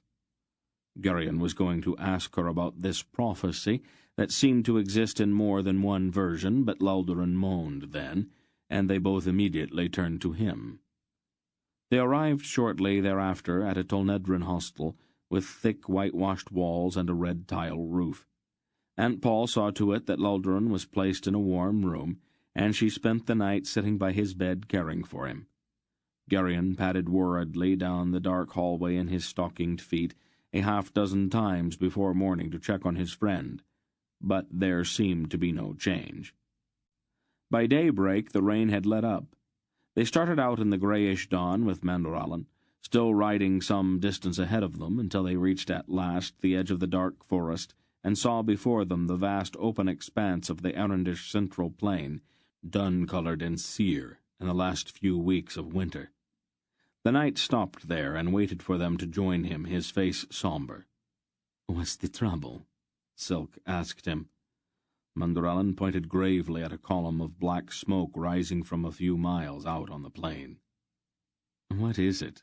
Silk inquired, his rat face puzzled. "Smoke in Orindia can mean but one thing," the knight replied, pulling on his plumed helmet. "Abide here, dear friends. I will investigate, but I fear the worst." He set his spurs to the flanks of his charger and leaped forward at a thunderous gallop. "Wait!" Barak roared after him, but Mandorallan rode on obliviously. "That idiot," the big Carrack fumed. "I had better go with him in case there's trouble." "It isn't necessary," Laldorn advised weakly from his litter. "Not even an army would dare to interfere with him." "I thought you didn't like him," Barak said, a little surprised. "I don't," Laldorn admitted. "But he is the most feared man in Orindia. Even in Asturia we have heard of Sir Mandorallan. No sane man would stand in his way." They drew back into the shelter of the forest and waited for the knight to come back. When he returned, his face was angry. "This is I feared. A war doth rage in our path. A senseless war, since the two barons involved are kinsmen and the best of friends." "Can we go around it?" "Nay, Prince Keldor. Their conflict is so widespread that we would be waylaid ere we had gone 3 leagues. I must, it appear, buy us passage." "Do you think they'll take money to let us pass?" Dernick asked dubiously. "In Orindia, there is another way to make such purchase, good man," Mandorallan responded. "May I prevail upon thee to obtain 6 or 8 stout poles, perhaps 20 feet in length, and about as thick as my wrist at the butt?" "Of course." Dernick took up his axe. "What have you got in mind?" Barak rumbled. "I will challenge them," Mandorallan announced calmly. "One or all. No true knight could refuse me without being cold craven. Wilt thou be my second and deliver my challenge, my lord?" "What if you lose?" Silk suggested. "Lose?" Mandorallan seemed shocked. "I? Lose?" "Oh, let it pass," Silk said. By the time Dernick had returned with the poles, Mandorallan had finished tightening various straps beneath his armor, Taking one of the poles, he vaulted into his saddle and started at a rolling trot toward the column of smoke, with Barak at his side. "Is this really necessary, Father?" and Paul asked. "We have to get through, Paul. Don't worry. Mandorallan knows what he's doing." After a couple of miles, they reached the top of a hill and looked down at the battle below. Two grim black castles faced each other across a broad valley, and several villages dotted the plain on either side of the road. The nearest village was in flames, with a great pillar of greasy smoke rising from it toward the lead-grey sky overhead. Serfs armed with scythes and pitchforks were attacking each other with a sort of mindless ferocity on the road itself. Some distance off, pikemen were gathering for a charge, and the air was thick with arrows. On two opposing hills, parties of armored knights with bright-colored pennons on their lances watched the battle. Great siege engines lofted boulders into the air to crash down on the struggling men, killing, so far as Geryon could tell, friend and foe indiscriminately. The valley was littered with the dead and the dying. "Stupid," Wolf muttered darkly. "No one I know has ever accused Errands of brilliance," Silk observed. Mandorallan set his horn to his lips and blew a shattering blast. The battle paused as the soldiers and serfs all stopped to stare up at him. He sounded his horn again, and then again, each brassy note a challenge in itself. As the two opposing bodies of knights galloped through the knee-high winter-yellowed grass to investigate, Mandorallan turned to Barak. "If it please thee, my lord," he requested politely, "deliver my challenge as soon as they approach us." Barak shrugged. "It's your skin," he noted. He eyed the advancing knights and then lifted his voice in a great roar. "Sir Mandorallan, Baron of Vomandor, desires entertainment," he declaimed. "It would amuse him if each of your parties would select a champion to joust with him. If, however, you are all such cowardly dogs that you have no stomach for such a contest, cease this brawling and stand aside so that your betters may pass." "Oh, splendidly spoken, my lord Barak," Mandorallan said with admiration. "I've always had a way with words," Barak replied modestly. The two parties of knights warily rode closer. "For shame, my lords," Mandorallan chided them. "Ye will gain no honour in this sorry war. So, Daragon, what hath caused this contention?" "An insult, Sir Mandorallan," the noble replied. He was a large man, and his polished steel helmet had a golden circlet riveted above the visor. "An insult so vile that it may not go unpunished." "It was I who was insulted," a noble on the other side contended hotly. "What was the nature of this insult, Sir Otorain?" Mandorallan inquired. Both men looked away uneasily, and neither spoke. "Ye have gone to war over an insult which cannot even be recalled?" Mandorallan said incredulously. "I had thought, my lords, that ye were serious men, but I now perceive my error." "Don't the nobles of Orendia have anything better to do?" Barak asked in a voice heavy with contempt. "Of Sir Mandorallan the bastard, we have all heard," a swarthy knight in black enamelled armour sneered. "But who is this red-bearded ape who so maligns his betters?" Barak asked Mandorallan. "You are going to take that?" "It is more or less true," Mandorallan admitted with a pained look, "since there was some temporary irregularity about my birth, which still raises questions about my legitimacy.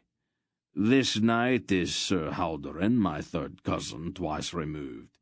Since it's considered unseemly in Orendia to spill the blood of kinsmen, he thus cheaply gains reputation for boldness by casting the matter in my teeth." "That's a stupid custom," Barak grunted. "In Kerak, Kinsmen kill each other with more enthusiasm than they kill strangers. Alas, Mandoralan sighed. This is not Skerak. Would you be offended if I dealt with this? Barak asked politely. Not at all.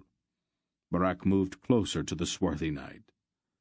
I am Barak, Earl of Trelheim, he announced in a loud voice, kinsman to King Anheg of Karak, and I see that certain nobles in Arendia have even fewer manners than they have brains.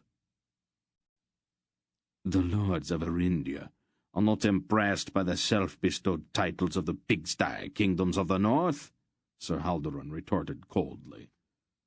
I find your words offensive, friend, Barak said ominously. And I find thy ape face and scraggly beard amusing, Sir Haldoran replied. Barak did not even bother to draw his sword. He swung his huge arm in a wide circle and crashed his fist with stunning force against the side of the swarthy knight's helmet.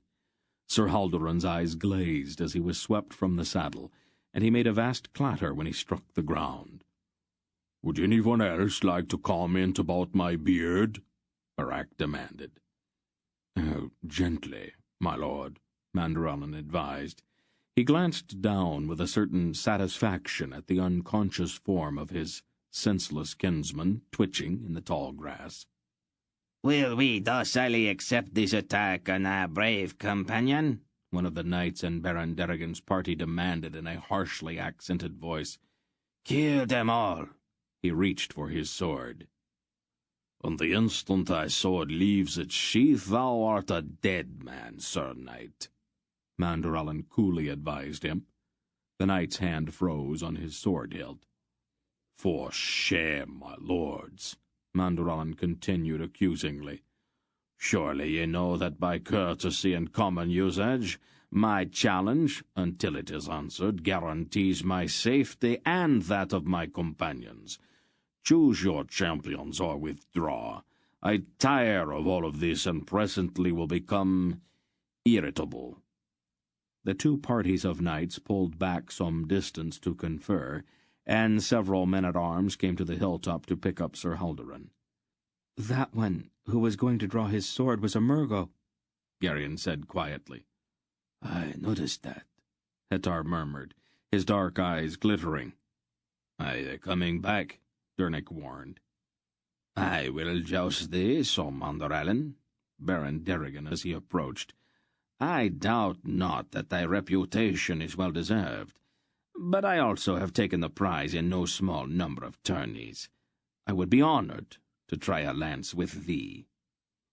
And I too will try my skill against thine, Sir Knight, Baron Autorane declared. My arm is also feared in some parts of Arendia. Oh, very well, Mandoralan replied. Let us seek level ground and proceed. The day wears on, and my companions and I have business to the south.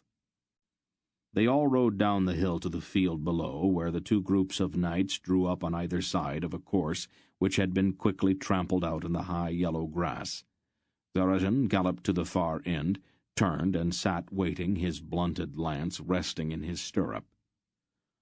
"Thy courage becomes thee, my lord," Mandoralan called, taking up one of the poles Dernick had cut. "I shall try not to injure thee too greatly. Art thou prepared to meet my charge?" "I am," the Baron replied, lowering his visor. Mandoralan clapped down his visor, lowered his lance, and set his spurs to his war-horse. "It's probably inappropriate under the circumstances," Silk murmured, "but I can't help wishing that our overbearing friend could suffer some humiliating defeat." Mr. Wolf gave him a withering look. "Forget it." "Is he that good?" Silk asked wistfully. "Watch," Wolf told him. The two knights met in the center of the course with a resounding crash, and their lances both shattered at the stunning impact, littering the trampled grass with splinters. They thundered past each other, turned, and rode back, each to his original starting place. Darajan, Geryon noticed, swayed somewhat in the saddle as he rode. The knights charged again, and their fresh lances also shattered. Dernick said thoughtfully, "I should have cut more poles." But Baron Darajan swayed even more as he rode back this time, and on the third charge his faltering lance glanced off Mandorlan's shield. Mandorlan's lance, however, struck true, and the Baron was hurled from his saddle by the force of their meeting. Mandorlan reined in his charger and looked down at him. "Art thou able to continue, my lord?" he asked politely. Darajan staggered to his feet. "I do not yield," he gasped, drawing his sword. "Splendid," Mandorlan replied. "I feared that I might have done thee harm." He slid out of his saddle, drew his sword, and swung directly at Darajan's head. The blow glanced off the Baron's hastily raised shield, and Mandorlan swung again without pause. Darajan managed one or two feeble swings before Mandorlan's broadsword caught him full on the side of the helmet. He spun once and collapsed face down on the earth. "My lord?" Mandorlan inquired solicitously. He reached down, rolled over his fallen opponent, and opened the dinted visor of the Baron's helmet. "Art thou unwell, my lord? Dost thou wish to continue?" He did not reply. Blood ran freely from his nose, and his eyes were rolled back in his head. His face was blue, and the right side of his body quivered spasmodically. Since this brave knight is unable to speak for himself, I declare him vanquished." He looked around, his broadsword still in his hand. "Would any here gainsay my words?" There was a vast silence. "Will some few then remove him from the field?" Mandorlan suggested. "His injuries do not appear grave. A few months in bed should make him whole again." He turned to Baron Ultoren, whose face had grown visibly pale. "Well, my lord, shall we proceed?" he said cheerfully. "My companions and I are impatient to continue our journey." Sir Ultoren was thrown to the ground on the first charge, and broke his leg as he fell. "Ill luck, my lord," Mandorlan observed, approaching on foot with his drawn sword. "Dost thou yield?" "I cannot stand," Ultoren said from between clenched teeth. "I have no choice but to yield." "And I and my companions may continue our journey?" "You may freely depart," the man on the ground replied painfully. "Not just yet," a harsh voice interrupted. The armored Murgo pushed his horse through the crowd of other mounted knights until he was directly in front of Mandorlan. "I thought he might decide to interfere," Aunt Paul said quietly. She dismounted and stepped out onto the hoof-churned course. "Move out of the way, Mandorlan," she told the knight. "Nay, my lady," Mandorlan protested. Wolf barked sharply. "Move, Mandorlan." Mandorlan looked startled and stepped aside. "Well, Grolum," Aunt Paul challenged, pushing back her hood. The mounted man's eyes widened as he saw the white lock in her hair, and then he raised his hand almost despairingly, muttering rapidly under his breath. Once again Geryon felt that strange surge, and the hollow roaring filled his mind. For an instant Aunt Paul's figure seemed surrounded by a kind of greenish light. She waved her hand indifferently, and the light disappeared. "You must be out of practice," she told him. "Would you like to try again?" The Grolum raised both hands this time, but got no further. Maneuvering his horse carefully behind the armored man, Dernick had closed on him. With both hands he raised his axe and smashed it down directly on top of the Grolum's helmet. This ends Disc 3. Please change to Disc 4. With both hands he raised his axe and smashed it down directly on top of the Grolum's helmet. "Dernick!" Aunt Paul shouted. "Get away!" But the smith, his face set grimly, swung again, and the Grolem slid senseless from his saddle with a crash. "You fool!" Aunt Paul raged. "What do you think you are doing?" "He was attacking you, Mistress Paul," Dernick explained, his eyes still hot. "Get down off that horse." He slid down. "Do you have any idea how dangerous that was? He could have killed you." "I will protect you, Mistress Paul," Dernick replied stubbornly. "I'm not a warrior or a magician, but I won't let anybody try to hurt you." Her eyes widened in surprise for an instant, then narrowed, then softened. Geryon, who had known her from childhood, recognized her rapid changes of emotion. Without warning, she suddenly embraced the startled Dernick. "You great, clumsy, dear fool! Never do that again! Never! You almost made my heart stop." Geryon looked away with a strange lump in his throat and saw the brief, sly smile that flickered across Mr. Wolfe's face. A peculiar change had come over the knights lining the sides of the course. Several of them were looking around with amazed expressions of men who had just been roused from some terrible dream. Others seemed suddenly lost in thought. Sir Ultherain struggled to rise. "Nay, my lord," Mandorlan told him, pressing him gently back down. "Thou wilt do thyself injury." "What have we done?" the Baron groaned, his face anguished. Mr. Wolfe dismounted and knelt beside the injured man. "It wasn't your fault," he informed the Baron. "Your war was the Murgo's doing. He twisted your minds and set you on each other." "Sorcery?" Ultherain gasped, his face growing pale. Wolfe nodded. "He's not really a Murgo, but a Grolem priest." "And the spell is now broken?" Wolfe nodded again, glancing at the unconscious Grolem. "Chain that Murgo," the Baron ordered the assembled knights. He looked back at Wolfe. "We have ways of dealing with sorcerers," he said grimly. "We will use the occasion to celebrate the end of our unnatural war. This Grolem sorcerer has cast his last enchantment." "Good," Wolfe replied with a bleak smile. "Sir Mandorlan," Baron Ultherain said, wincing as he shifted his broken leg. "In what way may we repay thee and thy companions for bringing us to our senses?" "That peace has been restored is reward enough," the Baron replied somewhat pompously. "For, as all the world knows, I am the most peace-loving man in the kingdom."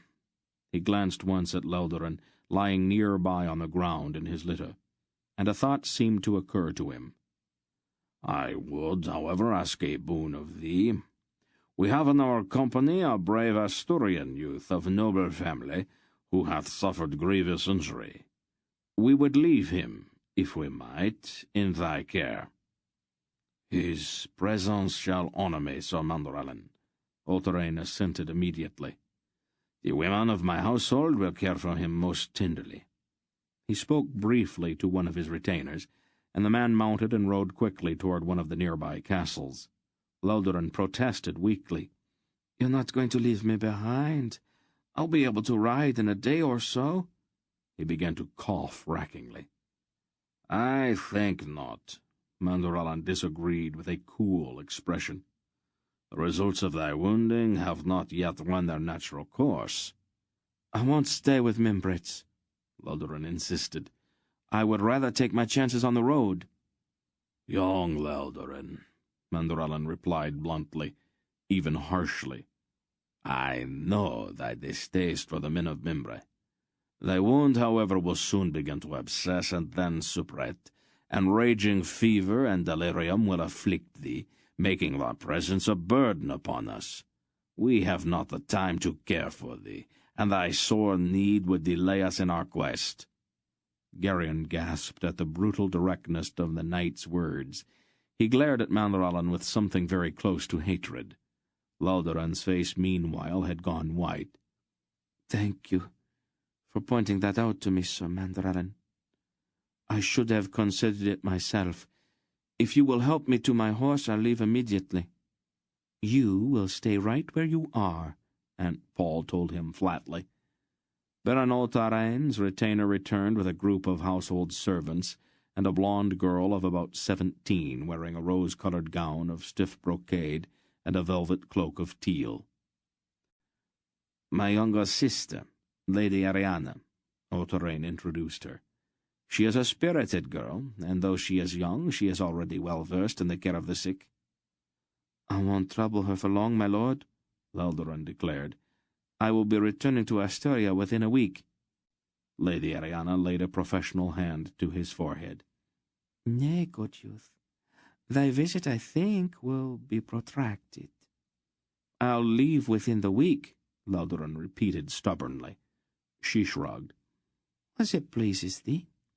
I expect that my brother will be able to spare some few servants to follow after thee, to provide thee that decent burial which, if I misjudged not, thou wilt require before thou hast gone 10 leagues. Valderon blinked. Aunt Paul took Lady Ariana to one side and spoke with her at some length, giving her a small packet of herbs and certain instructions. Valderon motioned to Geryon, and Geryon went to him immediately and knelt beside the litter. "So it ends," the young man murmured. "I wish I could go with you." "You'll be well in no time at all," Geryon assured him, knowing that it was not true. "Maybe you can catch up with us later." Valderon shook his head. "No, I am afraid not." He began to cough again, the spasms seeming to tear at his lungs. "We don't have much time, my friend. So, listen carefully." Geryon, near tears, took his friend's hand. "You remember what we were talking about that morning after we left my uncle's house?" Geryon nodded. "You said that I was the one who would have to decide if we were to break our pledge to Tarasin and the others to keep silent." "I remember," Geryon told him. "All right. I have decided. I release you from your pledge. Do what you have to do." "It would be better if you told my grandfather about it yourself, Valderon." "I can't, Geryon. The words would stick in my throat. I'm sorry, but that's the way I am. I know that Natchak's only using us, but I gave the others my word. I am an errand, Geryon. I will keep my word even though I know it is wrong. So it is up to you. You are going to have to keep Natchak from destroying my country. I want you to go straight to the king himself." "To the king? Oh, he'd never believe me." "Make him believe you. Tell him everything." Geryon shook his head firmly. "I won't tell him your name, or Terrasen's. You know what he'd do to you if I did." "We do not matter," Valderon insisted, coughing again. "I'll tell him about Natchak," Geryon said stubbornly, "but not about you. Where do I tell him to find this Murgo?" "He will know," Valderon replied, his voice very weak now. "Natchak's the ambassador to the court at Vomimbre. He is the personal representative of Taurogas, king of the Murgos." Geryon was stunned at the implications of that. "He has got all the gold from the bottomless mines of Taumurgos at his command. The plot he gave my friends and me could just be one of a dozen or more, all aimed at destroying India. You have got to stop him, Geryon. Promise me." The pale young man's eyes were feverish, and his grip on Geryon's hand was tightening. "I'll stop him, Leldrin. I don't know how yet, but one way or another I will stop him." Valderon sank weakly back on the litter, his strength seeming to run out as if the necessity for extracting that promise had been the only thing sustaining him. "Goodbye, Valderon," Geryon said softly, his eyes filling with tears. Goodbye, my friend. Luldaran barely more than whispered. Then his eyes closed, and the hand gripping Gerion's went limp. Gerion stared at him with a dreadful fear, until he saw the faint flutter of his pulse in the hollow of his throat. Luldaran was still alive, if only barely. Gerion tenderly put down his friend's hand, and pulled the rough grey blanket up around his shoulders.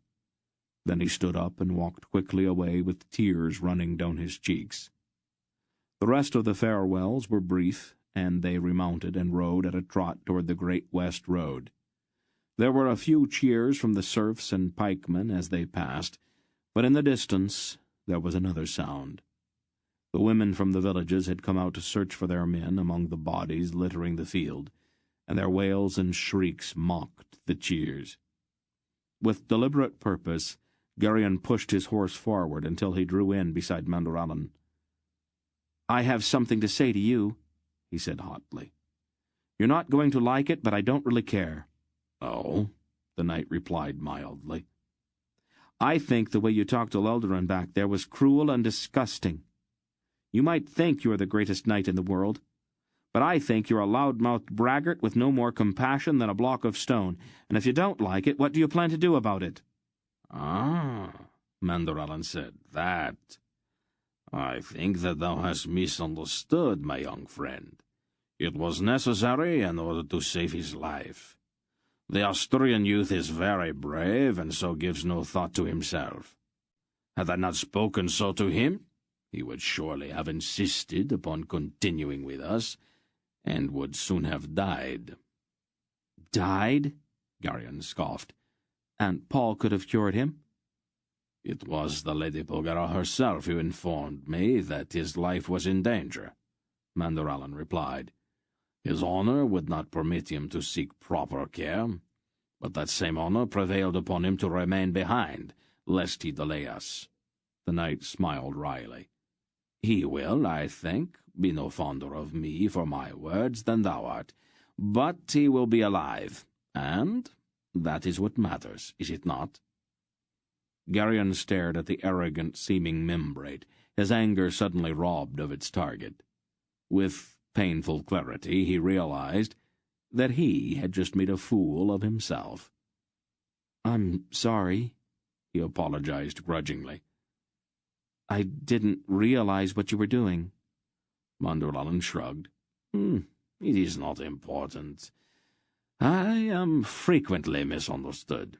As long as I know what my motives are, and that they are good, however, I am seldom very concerned with the opinions of others. I am glad, though, that I have the opportunity to explain this to thee. Thou art to be my companion, and it ill behooves companions to have misapprehensions about each other." They rode on in silence as Gerion struggled to readjust his thinking. There was, it seemed, much more to Mandorallan than he had suspected. They reached the highway then and turned south again, under a threatening sky. Chapter 8. The Erendish Plain was a vast rolling grassland only sparsely settled. The wind, sweeping across the dried grass, was raw and chill. Dirty-looking clouds scudded overhead as they rode on. The necessity for leaving the injured Luldaran behind had put them all into a melancholy mood, and, for the most part, they travelled in silence for the next several days. Gerion rode at the rear with Hettar and the pack-horses, doing his best to stay away from Mandorallan. Hettar was a silent man, who seemed undisturbed by hours of riding without conversation. But after 2 days of this, Gerion made a deliberate effort to draw the hawk-faced Algar out. "Why is it that you hate the Murgos so much, Hettar?" he asked, for want of something better to say. "All Alorns hate Murgos," Hettar answered quietly. "Yes," Gerion admitted, "but it seems to be something personal with you. Why is that?" Hettar shifted in his saddle, his leather clothing creaking. "They killed my parents," he replied. Gerion felt a sudden shock as the Algar's words struck a responsive note. How did it happen? He asked it before he realized that Hettar might prefer not to talk about it. I was 7, Hettar told him in an unemotional voice.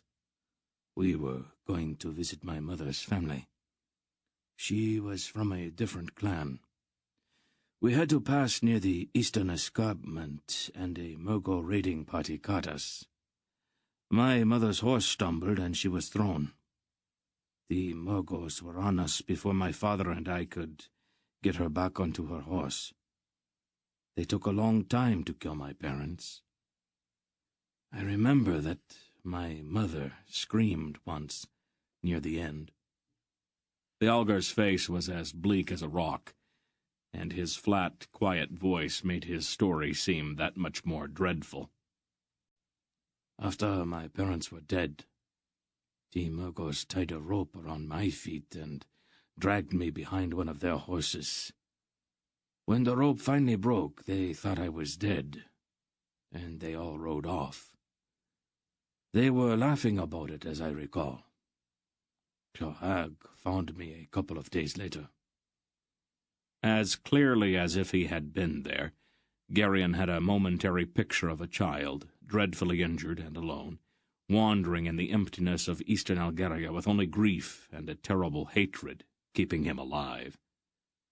I killed my first Murgo when I was 10. Hettar went on in that same flat voice. He was trying to escape from us, and I rode him down and put a javelin between his shoulders. He screamed when the javelin went through him. That made me feel better. Hohag thought that if he made me watch the Murgo die, it might cure me of the hatred. He was wrong about that, though. The tall Algar's face was expressionless, and his wind-whipped scalp-lock tossed and flowed out behind him. There was a kind of emptiness about him, as if he were devoid of any feeling but that one driving compulsion. For an instant, Gerion dimly understood what Mr. Wolf had been driving at when he had warned about the danger of becoming obsessed with a desire for revenge. But he pushed the notion out of his mind. If Hettar could live with it, so could he. He felt a sudden fierce admiration for this lonely hunter in black leather. Mr. Wolf was deep in conversation with Mandorallan, and the two of them loitered until Hettar and Gerion caught up with them. For a time they rode along together. "It is our nature," the knight in his gleaming armor was saying in a melancholy voice. "We are overproud, and it is our pride that dooms our poor Arindia to internecine war." "That can be cured," Mr. Wolf said. "How?" Mandorallan asked. "It is in our blood. I myself am the most peaceful of men, but even I am subject to our national disease. Moreover, our divisions are too great, too buried in our history, and our souls to be purged away. The peace will not last, my friend. Even now Asturian arrows sing in the forests, seeking Membre targets, and Membre, in reprisal, burns Asturian houses and butchers the hostages. War is inevitable, I fear." "No," Wolf disagreed. "It's not." "But how may it be prevented?" Mandorallan demanded. "Who can cure our insanity?" "I will, if I have to," Wolf told him quietly, pushing back his grey hood. Mandorallan smiled wanly. "I appreciate thy good intentions, Belgariad, but that is impossible, even for thee." "Nothing is actually impossible, Mandorallan," Wolf answered in a matter-of-fact voice. "Most of the time, I prefer not to interfere with other people's amusements. But I can't afford to have Arindia going up in flames just now. If I have to, I will step in and put a stop to any more foolishness." "Hast thou in truth such power?" Manderallen asked somewhat wistfully, as if he could not quite bring himself to believe it. Yes, Wolf replied prosaically, scratching at his short white beard. as a matter of fact, I do. Manderallen's face grew troubled, even a bit awed, at the old man's quiet statement, and Geryon found his grandfather's declaration profoundly disturbing. If Wolf could actually stop a war single-handedly, he would have no difficulty at all thwarting Geryon's own plans for revenge. It was something else to worry about. Then Silk rode back toward them. "The Great Fair's just ahead," the rat-faced man announced. "Do we want to stop, or should we go around it?" "We might as well stop. It's almost evening, and we need some supplies," Wolf decided. "The horses could use some rest too," Hetar said. "They are starting to complain." "You should have told me," Wolf said, glancing back at the pack train. "They are not really in bad shape yet," Hetar informed him, "but they are starting to feel sorry for themselves. They are exaggerating, of course, but a little rest would not hurt them." "Exaggerating?" Silk sounded shocked. "You don't mean to say that horses can actually lie, do you?" Hetar shrugged. "Of course. They lie all the time. They are very good at it." For a moment Silk looked outraged at the thought, and then he suddenly laughed. "Somehow that restores my faith in the order of the universe," he declared. Wolf looked pained. "Silk," he said pointedly, "you are a very evil man. Did you know that?" "Oh, one does one's best," Silk replied mockingly. The Erendish Fair lay at the intersection of the Great West Road and the mountain track leading down out of Ogoland. It was a vast collection of blue, red, and yellow tents, and broad-striped pavilions, stretching for a league or more in every direction. It appeared like a brightly hued city in the midst of the dun-colored plain, and its brilliant pennons snapped bravely in the endless wind under a lowering sky. "I hope I'll have time to do some business," Silk said, as they rode down a long hill toward the fair. The little man's sharp nose was twitching now. "I'm starting to get out of practice." A half-dozen mud-smeared beggars crouched miserably beside the road, their hands outstretched. Manderallen paused and scattered some coins among them. "You shouldn't encourage them," Barak growled.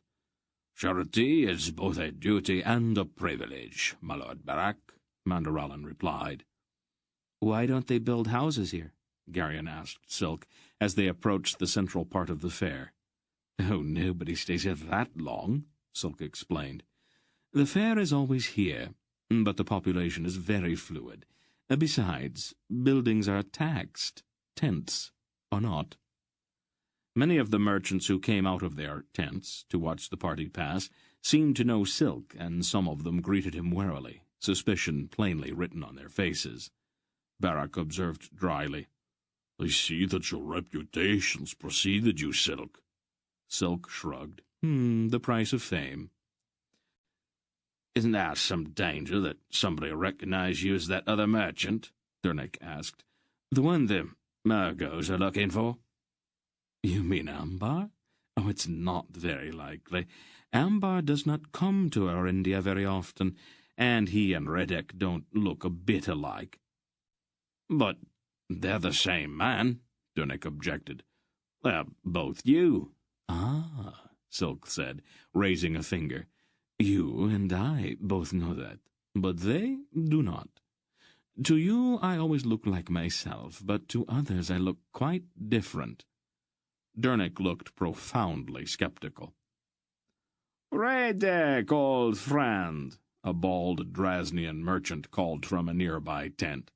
"Delvor," Silk replied delightedly. "I haven't seen you in years."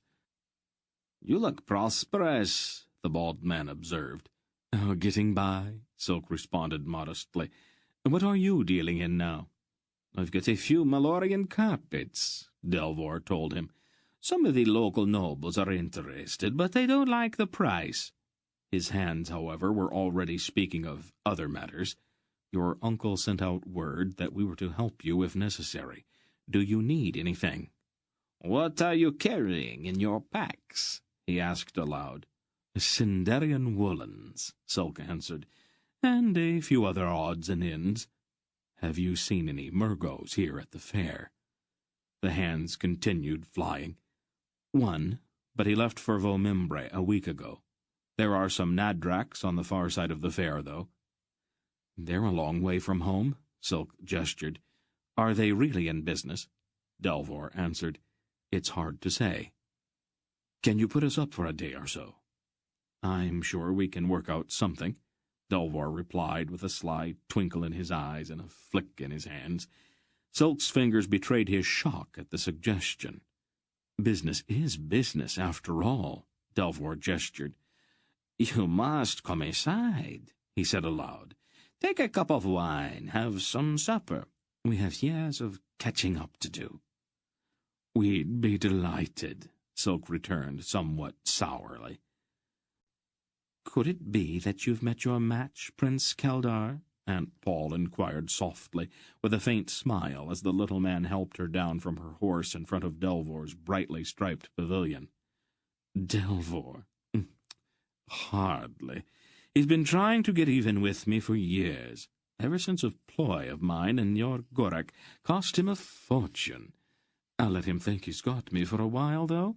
It will make him feel good, and I will enjoy it that much more when I pull the rug out from under him. She laughed. You're incorrigible. He winked back at her. The interior of Delvor's main pavilion was ruddy in the light of several glowing braziers that put out a welcome warmth. The floor was covered with a deep blue carpet, and large red cushions were scattered here and there to sit upon. Once they were inside, Sulk quickly made the introductions.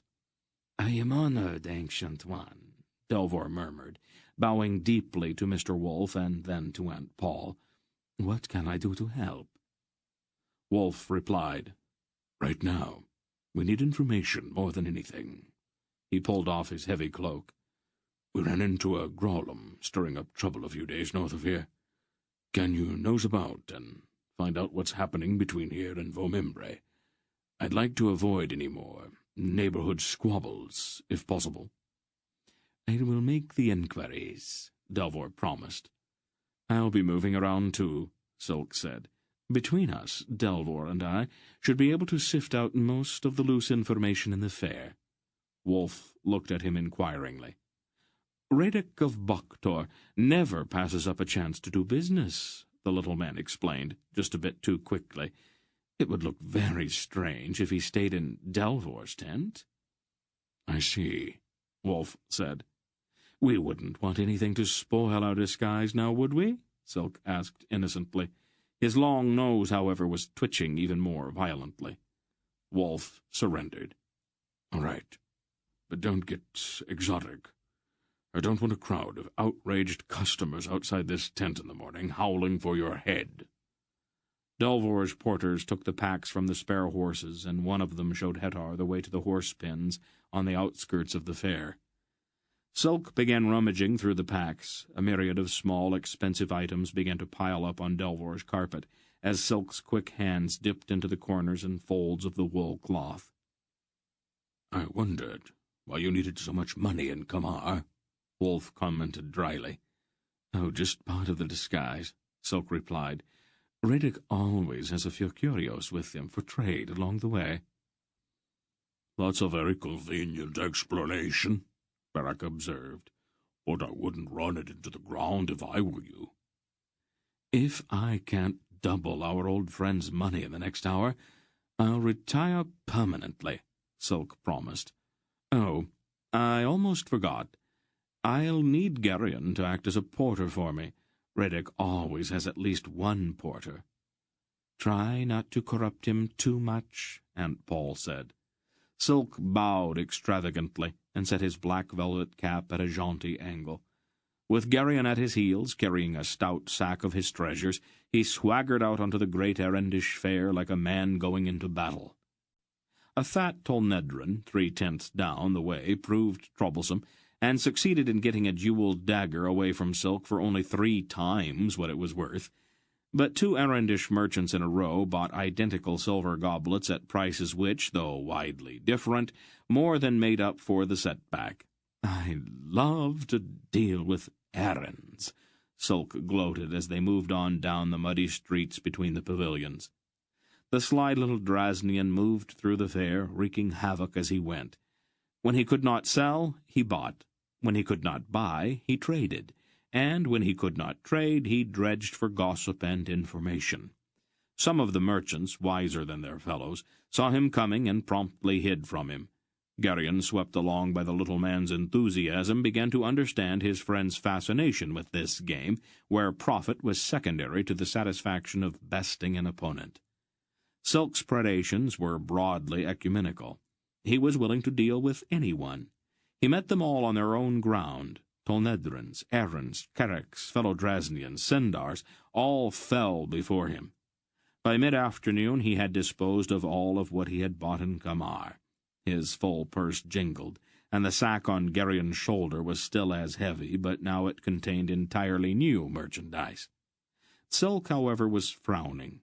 He walked along, bouncing a small, exquisitely blown glass bottle on the palm of his hand. He had traded 2 ivory-bound books of Rassite verse to a Revan for the little bottle of perfume. "What's the trouble?" Geryon asked him as they walked back toward Delvor's pavilions. "I'm not sure who won," Silk told him shortly. "What?"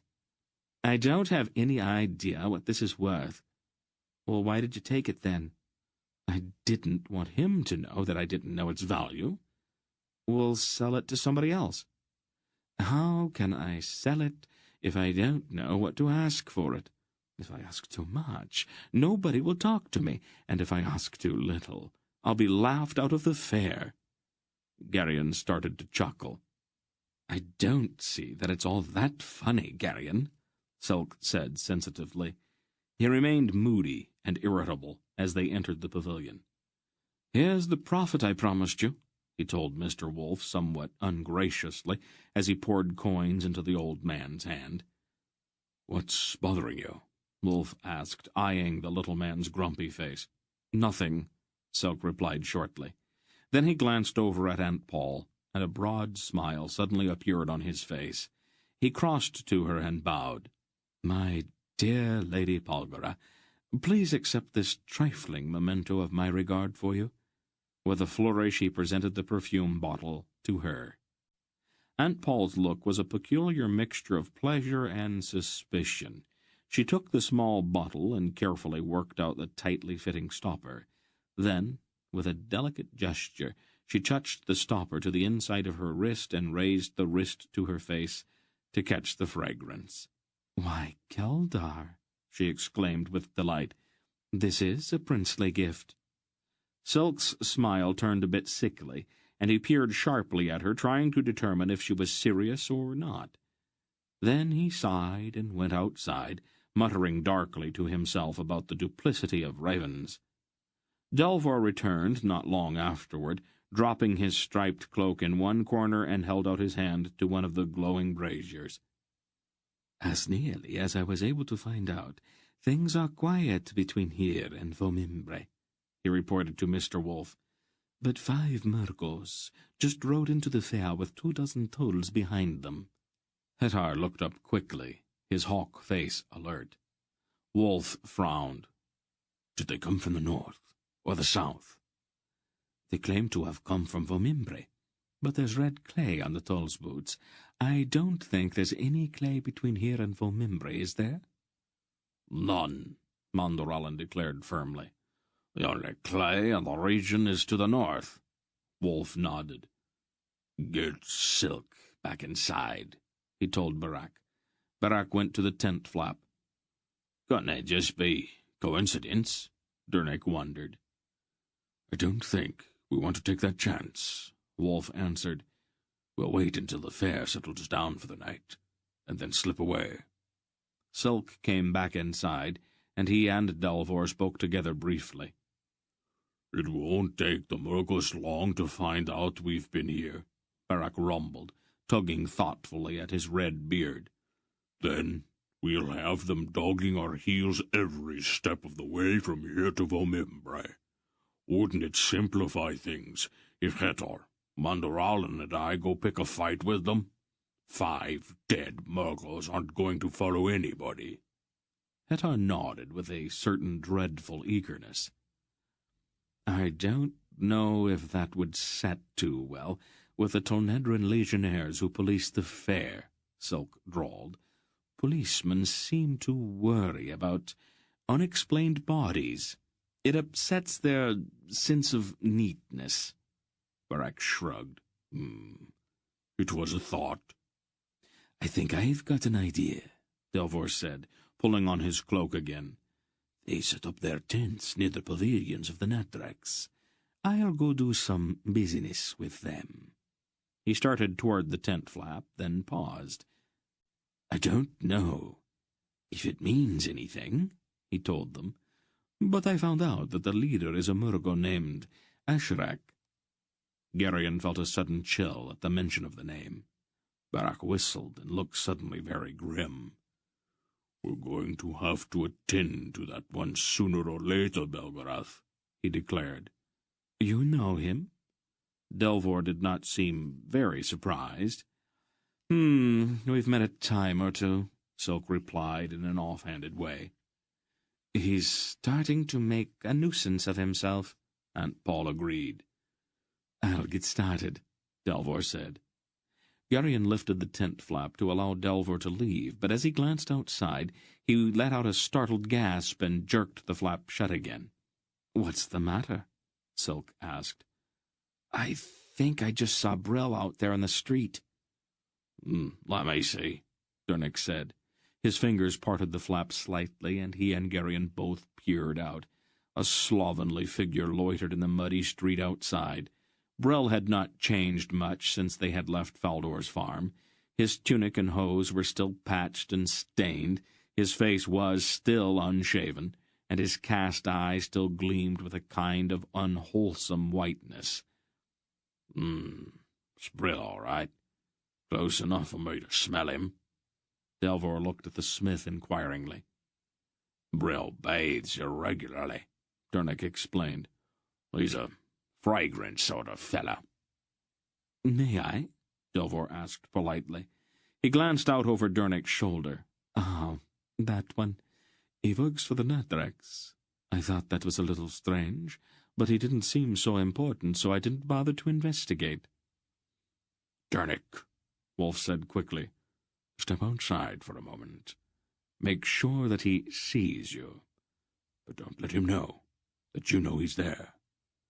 After he sees you, come back inside. Hurry. We don't want to let him get away.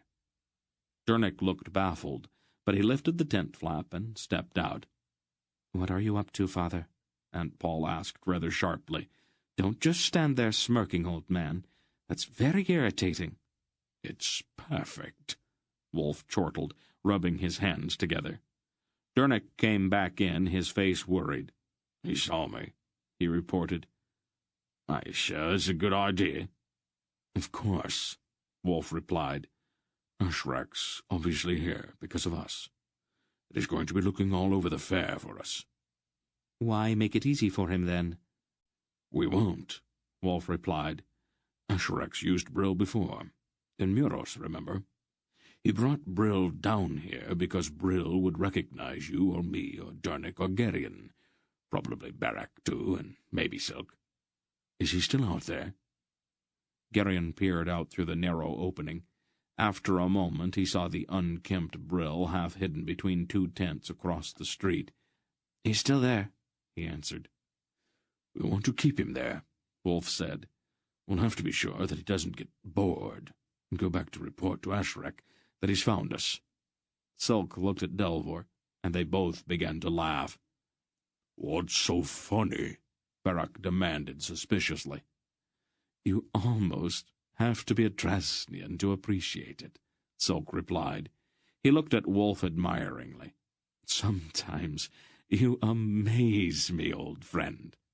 Mr. Wolf winked at him. Mondoralin confessed, That plan still escapes me. May I? Silk asked Wolf.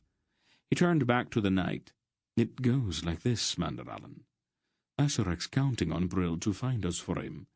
But as long as we keep Brill interested enough, he'll delay going back to tell Asherak where we are. We've captured Asherak's eyes, and that puts him at quite a disadvantage. Manderallen then asked, But will this curious Sindar not follow us as soon as we leave the tent? When we ride from the fair, the Murkos will be immediately behind us. The back wall of the tent is only canvas, Manderallen, Silk pointed out gently. With a sharp knife, you can make as many doors in it as you like. Delver winced slightly, then sighed. I'll go see the Murkos, he said. I think I can delay them even more. Dernick and I will go out with you, Silk told his bald friend. You go one way, we'll go another. Brill will follow us, and we can lead him back here. Delver nodded, and the three of them went out. Barak asked sourly, Isn't this all unnecessarily complicated? Brill doesn't know Hathor. Why not just have Hathor slip out the back, circle around behind him, and stick a knife between his ribs? Then we could stuff him in a sack and drop him in a ditch somewhere after we leave the fair. Wolf shook his head. Asherak would miss him, he replied. I want him to tell the Murgos that we are in this tent. With any luck, they'll sit outside for a day or so before they realize that we're gone. For the next several hours, various members of the party went out into the street in front of the tent on short and wholly imaginary errands to hold the attention of the lurking Brill. When Gurion stepped out into the gathering darkness, he put on a show of unconcern, although his skin prickled as he felt Brill's eyes on him. He went into Delver's supply tent and waited for several minutes. The noise from a tavern pavilion several rows of tents over seemed very loud in the growing stillness of the fair, as Gurion waited nervously in the dark supply tent. Finally, he drew a deep breath and went out again, one arm tucked up as if he were carrying something. I found it, Dernick, he announced as he re-entered the main pavilion. There's no need to improvise, dear, Aunt Paul remarked. I just wanted to sound natural, he replied innocently. Delver returned soon after that, and they all waited in the warm tent as it grew darker outside and the streets emptied. Once it was fully dark, Delver's porters pulled the packs out through a slit in the back of the tent. Silk, Delver, and Hathor went with them to the horse pens on the outskirts of the fair, while the rest remained long enough to keep Brill from losing interest. In a final attempt at misdirection, Mr. Wolf and Barak went outside to discuss the probable conditions of the road to Prolgu and the Ogoland. It might not work, Wolf admitted, as he and the big red-bearded man came back inside. Asherak's sure to know that we are following Zadar south. But if Brill tells him that we're going to Prolgu, it might make him divide his forces to cover both roads. He looked around the inside of the tent. All right. Let's go. One by one they squeezed out through the slit in the back of the tent and crept into the next street. Then, walking at a normal pace like serious people on honest business, they proceeded toward the horse pens. They passed the tavern pavilion, where several men were singing. The streets were mostly empty by now, and the night breeze brushed the city of tents, fluttering the pennons and banners. Then they reached the edge of the fair, where Silk, Delver, and Hathor waited with their mounts. Good luck, Delver said as they prepared to mount. I'll delay the Murgos for as long as I can. Silk shook his friend's hand. I'd still like to know where you got those lead coins. Delver winked at him. What's this? Wolf asked. Delvor's got some Tolnedran crowns stamped out of lead and gilded over, Silk told him. He hid some of them in the Murgos' tent, and tomorrow morning he's going to go to the Legionnaires with a few of them, and accuse the Murgos of passing them. When the Legionnaires search the Murgos' tent, they are sure to find the others. Monies. Awfully important to Tonedrons, Barak observed. If the Legionnaires get excited enough about those coins, they might start hanging people. Delver smirked. Wouldn't that be a terrible shame? They mounted then, and rode away from the horse-pens toward the highway. It was a cloudy night, and once they were out in the open, the breeze was noticeably brisk. Behind them the fair gleamed and twinkled under the night sky like some vast city. Geryon drew his cloak about him. It was a lonely feeling to be on a dark road on a windy night, when everyone else in the world had a fire and a bed and walls around him. Then they reached the great west road, stretching pale and empty across the dark, rolling Erendish plain, and turned south again. Chapter 9. The wind picked up again shortly before dawn, and was blowing briskly by the time the sky over the low foothills to the east began to lighten. Geryon was numb with exhaustion by then, and his mind had drifted into an almost dreamlike trance. The faces of his companions all seemed strange to him as the pale light began to grow stronger. At times he even forgot why they rode. He seemed caught in a company of grim-faced strangers pounding along a road to nowhere through a bleak, featureless landscape, with their wind-whipped cloaks flying dark behind them like the clouds scudding low and dirty overhead. A peculiar idea began to take hold of him. The strangers were somehow his captors, and they were taking him away from his real friends. The idea seemed to grow stronger the farther they rode, and he began to be afraid. Suddenly, without knowing why, he wheeled his horse and broke away, plunging off to the side of the road and across the open field beside it. "Geryon!" a woman's voice called sharply from behind, but he set his heels to his horse's flanks and sped even faster across the rough field. One of them was chasing him. A frightening man in black leather with a shaved head and a dark lock at his crown, flowing behind him in the wind. In a panic, Geryon kicked at his horse, trying to make the beast run even faster, but the fearsome rider behind him closed the gap quickly and seized the reins from his hands. "What are you doing?" he demanded harshly. Geryon stared at him, unable to answer. Then the woman in the blue cloak was there, and the others not far behind her. She dismounted quickly and stood looking at him with a stern face. She was tall for a woman, and her face was cold and imperious. Her hair was very dark, and there was a single white lock at her brow. Geryon trembled. The woman made him terribly afraid. "Get down off that horse," she commanded. "Gently, Paul," a silvery-haired old man with an evil face said. A huge, red-bearded giant rode closer, threatening, and Geryon, almost sobbing with fright, slid down from the horse. "Come here," the woman ordered. Falteringly, Geryon approached her. "Give me your hand," she said. Hesitantly, he lifted his hand, and she took his wrist firmly. She opened his fingers to reveal that ugly mark on his palm that he seemed to always have hated, and then put his hand against the white lock in her hair. "Aunt Paul!" he gasped, the nightmare suddenly dropping away. She put her arms about him tightly and held him for some time. Strangely, he was not even embarrassed by that display of affection in front of the others. "This is serious, Father," she told Mr. Wolf.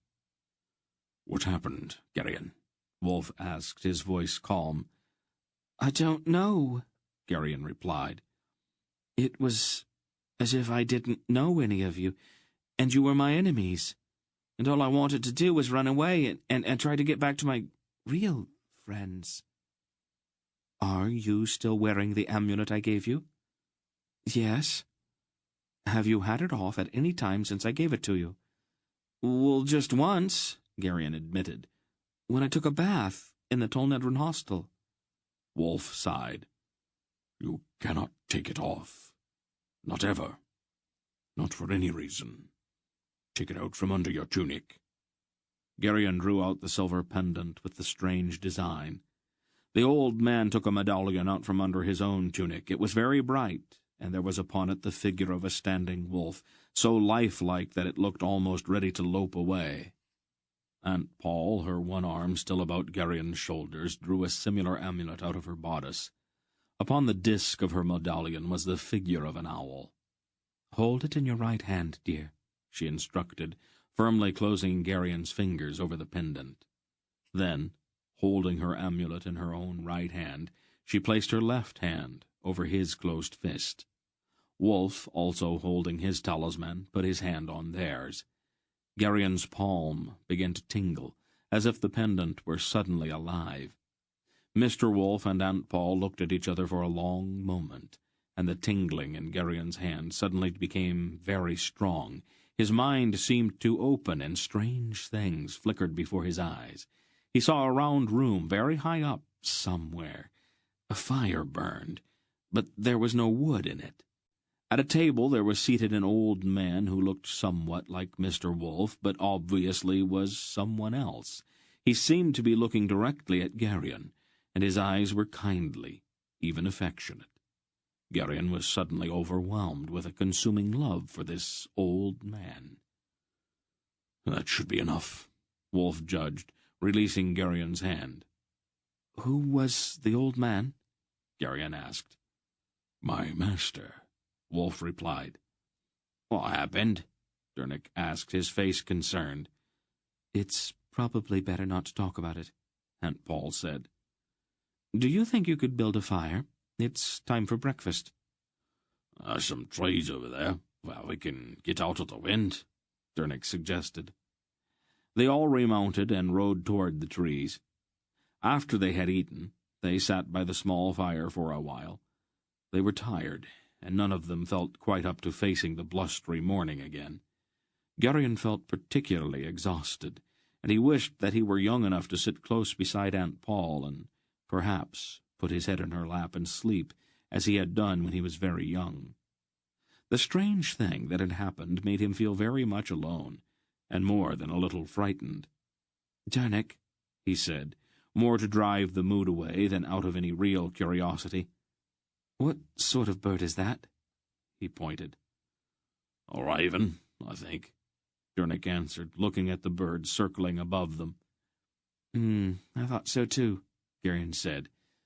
"But they don't usually circle, do they?" Dernick frowned. Maybe it's watching something on ground." "How long has it been up there?" Wolf asked, squinting up at the large bird. "I think I first saw it when we were crossing the field." Mr. Wolf glanced over at Aunt Paul. "What do you think?" She looked up from one of Gerion's stockings she had been mending. "I'll see." Her face took on a strange, probing expression. Gerion felt a peculiar tingling again. On an impulse, he tried to push his own mind out toward the bird. "Gerion," Aunt Paul said, without looking at him, "stop that." "I'm sorry," he apologized quickly, and pulled his mind back where it belonged. Mr. Wolf looked at him with a strange expression, then winked at him. "It's Kamdar," Aunt Paul announced calmly.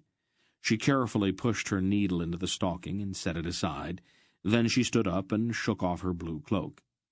"What have you got in mind?" Wolf asked. "I think I'll go have a little chat with him," she replied, flexing her fingers like talons. "You'd never catch him," Wolf told her. "Your feathers are too soft for this kind of wind. There is an easier way." The old man swept the windy sky with a searching gaze. "Over there." He pointed at a barely visible speck above the hills to the west. "You had better do it, Paul. I don't get along with birds." "Of course, Father," she agreed. She looked intently at the speck, and Gerion felt the tingle as she sent her mind out again. The speck began to circle, rising higher and higher, until it disappeared. The raven did not see the plummeting eagle until the last instant, just before the larger bird's talons struck. There was a sudden puff of black feathers, and the raven, screeching with fright, flapped wildly away with the eagle in hot pursuit. "Nicely done, Paul," Wolf approved. "It will give him something to think about," she smiled. "Don't stare, Dernick." Dernick was gaping at her, his mouth open. "How did you do that?" "Do you really want to know?" she asked. Dernick shuddered and looked away quickly. "I think that just about settles it," Wolf said. "Disguises are probably useless now. I'm not sure what Camdar's up to, but he's going to be watching us every step of the way, and we might as well arm ourselves and ride straight on to Vomimbre." "Aren't we going to follow the trail any more?" Beric asked. "The trail goes south," Wolf replied. "I can pick it up again once we cross over into Tolnedra. But first I want to stop by and have a word with King Coradulan. There are some things he needs to know." "Coradulan?" Dernick looked puzzled. "Wasn't that the name of the first Erendish king? Seems to me somebody told me that once." "All Erendish kings are named Coradulan," Silk told him. "And the queens are all named Maya Serena. It's all part of the fiction the royal family here maintains, to keep the kingdom from flying apart. They have to marry as closely within the bloodline as possible to maintain the illusion of the unification of the houses of Mimbre and Asturia. It makes them all a bit sickly, but there's no help for it, considering the peculiar nature of Erendish politics." "All right, Silk," Aunt Paul said reprovingly. Mandorallan looked thoughtful. "Could it be that this Hamdar, who so dogs our steps, is one of great substance in this dark society of the Grolums?" he asked. "He'd like to be," Wolf answered. "Zadar and Tukchik are Torak's disciples, and Hamdar wants to be one as well. He has always been Tukchik's agent, but he may believe that this is his chance to move up in the Grolum hierarchy. Tukchik's very old, and he spends all of his time in the Temple of Torak at Raktal. Maybe Hamdar thinks it's time that someone else become High Priest." "Is Torak's body at Raktal?" Silk asked quickly. Mr. Wolf shrugged. "Nobody knows for sure, but I doubt it. After Zadar carried him away from the battlefield at Vomimbre, I don't think he'd have just handed him over to Ktuchik. He could be in Meloria, or somewhere in the southern reaches of Hraul Murgos. It's hard to say." "But at the moment, Hamdar's the one we have to worry about," Silk concluded. "Not if we keep moving," Wolf replied. "We'd better get moving, then," Beric said, standing up. By mid-morning the heavy clouds had begun to break up, and patches of blue sky showed here and there.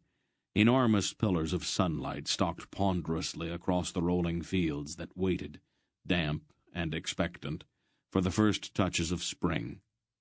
With Mandorallan in the lead, they had ridden hard and had covered a good 6 leagues. Finally they slowed to a walk to allow their steaming horses to rest. "How much further is it to Vomimbre, grandfather?" Garion asked, pulling his horse in beside Mr. Wolf. 60 leagues, at least," Wolf answered. "Probably closer to 80. "That's a long way," Garion winced as he shifted in his saddle. "Yes." "I'm sorry I ran away like that back there," Garion apologized. "It wasn't your fault. Camdar was playing games." "But why did he pick me? Couldn't he have done the same thing to Dernick or Beric?" Mr. Wolf looked at him. "You are younger, more susceptible." "That's not really it, is it?" Garion accused. "No," Wolf admitted, "not really. But it is an answer of sorts." "This is another one of those things you aren't going to tell me, isn't it?" I suppose you could say that," Wolf answered blandly. Garion sulked about that for a while, but Mr. Wolf rode on, seemingly unconcerned by the boy's reproachful silence. They stopped that night at a Tolnedran hostel, which, like all of them, was plain, adequate, and expensive. The next morning the sky had cleared, except for billowy patches of white cloud scampering before the brisk wind. The sight of the sun made them all feel better, and there was even some bantering between Silk and Barak as they rode along, something Geryon had not heard in all of the weeks they had spent travelling under the gloomy skies of northern Arindia. Mundurallan, however, scarcely spoke that morning, and his face grew more sombre with each passing mile. He was not wearing his armor, but instead a mail suit and a deep blue surcoat. His head was bare, and the wind tugged at his curly hair. On a nearby hilltop, a bleak-looking castle brooded down at them as they passed, its grim walls high and haughty-looking. Mundurallan seemed to avoid looking at it, and his face became even more melancholy.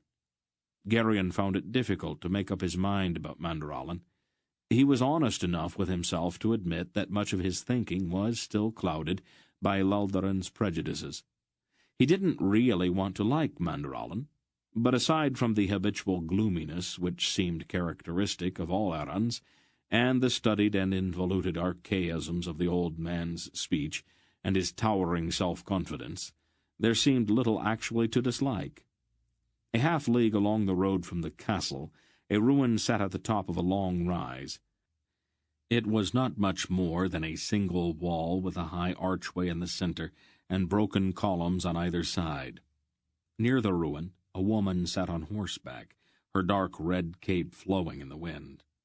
Without a word, almost without seeming to think about it, Mundurallan turned his war-horse from the road and cantered up the rise toward the woman, who watched his approach without any seeming surprise, but also with no particular pleasure. "Where's he going?" Barak asked. "She's an acquaintance of his," Mr. Wolf said dryly. "Are we supposed to wait for them?" "He can catch up with us." Mundurallan had stopped his horse near the woman, and dismounted. He bowed to her, and held out his hands to help her down from her horse. They walked together toward the ruin, not touching, but walking very close to each other. They stopped beneath the archway and talked. Behind the ruin, clouds raced in the windy sky, and their enormous shadows swept uncaring across the mournful fields of Arindia. "We should have taken a different route. I wasn't thinking, I guess," Wolf said. "Is there some problem?" Dernick asked. "Nothing unusual. In Arindia," Wolf answered. "I suppose it is my fault. Sometimes I forget the kinds of things that can happen to young people." "Don't be cryptic, Father," Aunt Paul told him. "It's very irritating. Is this something we should know about?" Wolf shrugged. It isn't any secret. Half of Arindia knows about it. A whole generation of Erendish virgins cry themselves to sleep every night over it." "Father," Aunt Paul snapped exasperatedly. "Right," Wolf said. "When Mundurallan was about Geryon's age, he showed a great deal of promise. Strong, courageous, not too bright. The qualities that make a good knight.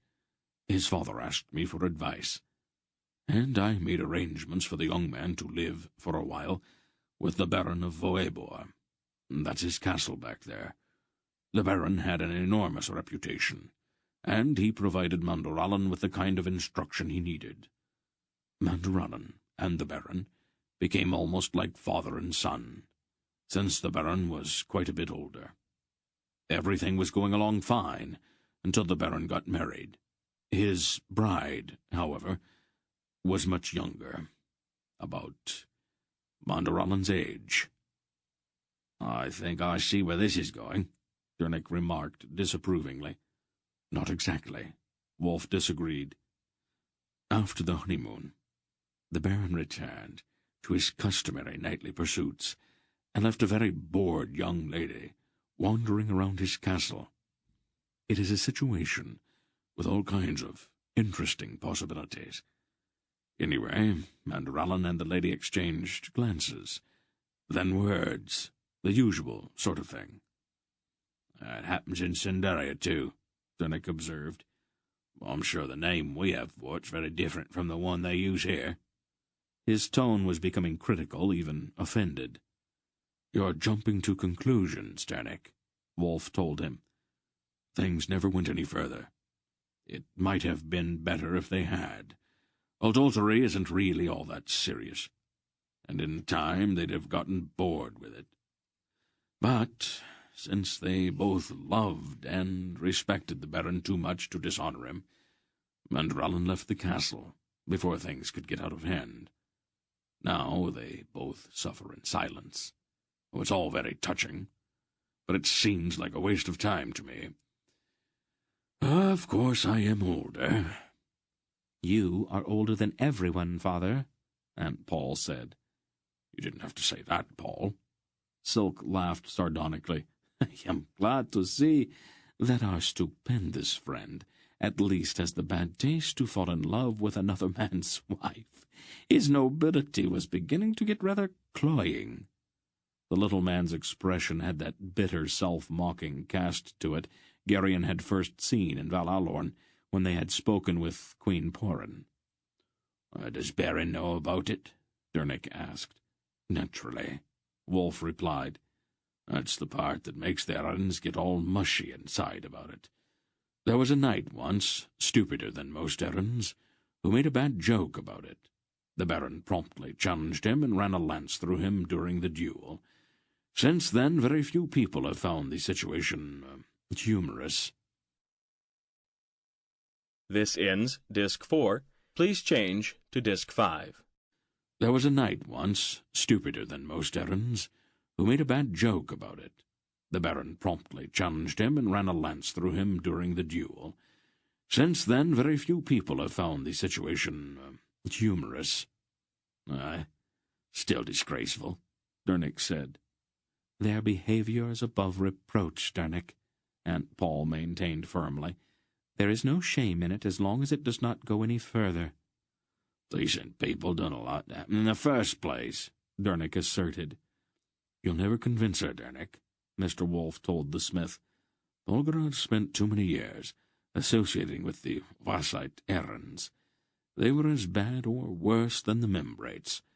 You cannot wallow in that kind of sentimentality for that long without some of it rubbing off. Fortunately, it hasn't totally blotted out her good sense. She's only occasionally girlish and gushy. If you can avoid her during those seizures, it's almost as if there's nothing wrong with her. My time was spent a little more usefully than yours, Father, Aunt Paul observed acidly. As I remember, you spent those years carousing in the waterfront dives in Kamar. And then there was that uplifting period you spent amusing the depraved women of Meragor. I am certain those experiences broadened your concept of morality enormously. Mr. Wolf coughed uncomfortably and looked away. Behind them, Mandorlan had remounted and begun to gallop back down the hill. The lady stood in the archway with her red cloak billowing in the wind, watching him as he rode away. They were 5 days on the road before they reached the river Arend, the boundary between Arindia and Tolnedra. The weather improved as they moved farther south, and by the morning, when they reached the hill overlooking the river, it was almost warm. The sun was very bright, and a few fleecy clouds raced overhead in the fresh breeze. Mandorlan remarked, "The high road to Valmembre branches to the left just there." "Yes," Wolf said. "Let's go down into that grove near the river, make ourselves a bit more presentable. Appearances are very important in Valmembre, and we don't want to arrive looking like vagabonds." 3 brown-robed and hooded figures stood humbly at the crossroads, their faces down and their hands held out in supplication. Mr. Wolf reined in his horse and approached them. He spoke with them briefly, then gave each a coin. "Who are they?" Gerion asked. "Monks from Mar Terran," Silk replied. "And where's that?" "It's a monastery in southeastern Tolnedra, where Meragor used to be," Silk told him. "The monks try to comfort the spirits of the Merags." Mr. Wolf motioned to them, and they rode on past the 3 humble figures at the roadside. "They say that no Murgos have passed here in the last 2 weeks. Are you sure that you can believe them?" "Probably. The monks won't lie to anybody." Then they'll tell anybody who comes by that we have passed here? Wolf nodded. They'll answer any question anyone puts to them. That's an unsavory habit, Beric grunted darkly. Mr. Wolf shrugged and led the way among the trees beside the river. This ought to do, he decided, dismounting in a grassy glade. He waited while the others climbed down from their horses. All right, he told them. We're going to Vomimbre. I want you all to be careful about what you say while we're there. Membrates are very touchy, and the slightest word could be taken as an insult. Aunt Paul interrupted. I think you should wear the white robe Thorak gave you, Father. Please, Paul, Wolf said. I'm trying to explain something. I heard you, Father, she said, pulling open one of the packs. You tend to belabor things too much. She held up the white robe and looked at it critically. You should have folded it more carefully. You've wrinkled it. I am not going to wear that thing. Yes, you are, Father. We might have to argue about it for an hour or two, but you'll wind up wearing it in the end anyway. Why not just save yourself all of the time and aggravation? It's silly. Lots of things are silly, Father. I know the errands better than you do. You'll get more respect if you look the part. Mandaralan and Hetar and Barak will wear their armor. Dernik and Silk and Geryon can wear the doublets Thorak gave them in Sindar. I'll be wearing my blue gown, and you will wear the white robe. I insist, Father. You what? Now, listen here, Belgariad. Be still, Father, she said absently, examining Geryon's blue doublet. Wolf's face darkened, and his eyes bulged dangerously. Was there something else? She asked with a level gaze. Mr. Wolf let it drop. He's as wise as they say he is, Silk observed. An hour later they were on the high road to Vomimbre, under a sunny sky. Mandaralan, once again in full armor and with a blue and silver pennon streaming from the tip of his lance, led the way, with Barak in his gleaming mail shirt and black bearskin cape riding immediately behind him. At Aunt Paul's insistence, the big Kerach had combed the tangles out of his red beard and even rebraided his hair. Mr. Wolf, in his white robe, rode sourly, muttering to himself, and Aunt Paul set her horse demurely at his side in a short fur-lined cape and with a blue satin headdress surmounting the heavy mass of her dark hair. Geryon and Dernik were ill at ease in their finery, but Silk wore his doublet and black velvet cap with a kind of exuberant flair. Hatar's sole concession to formality had been the replacement of a ring of beaten silver for the leather thong, which usually caught in his scalp-lock. The serfs and even the occasional knight they encountered along the way stood aside and saluted respectfully. The day was warm, the road was good, and their horses were strong. By mid-afternoon they crested a high hill, overlooking the plain which sloped down to the gates of Vomimbre. Chapter 10. The city of the Membrate Errands reared almost like a mountain beside the sparkling river.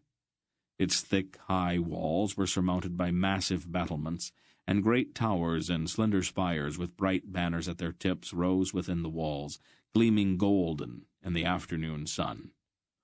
"Behold, Vomimbre," Mandaralan proclaimed with pride, "Queen of cities. Upon that rock the tide of Angarak crashed and recoiled and crashed again. Upon this field they met their ruin.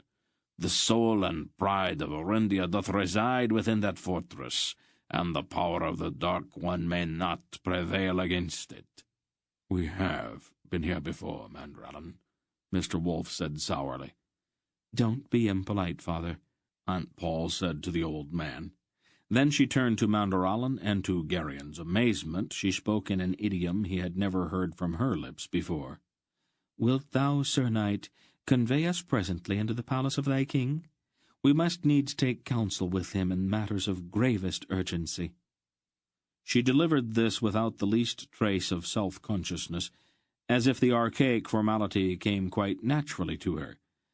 Forasmuch as thou art the mightiest living knight, we place ourselves under the protection of thy arm." Mandurallan, after a startled instant, slid with a crash from his war-horse and sank to his knees before her. "My lady Belgariad," he replied in a voice throbbing with respect, with reverence even, "I accept thy charge, and will convey thee safely unto King Coradulan. Should any man question thy paramount right to the king's attention, I shall prove his folly upon his body."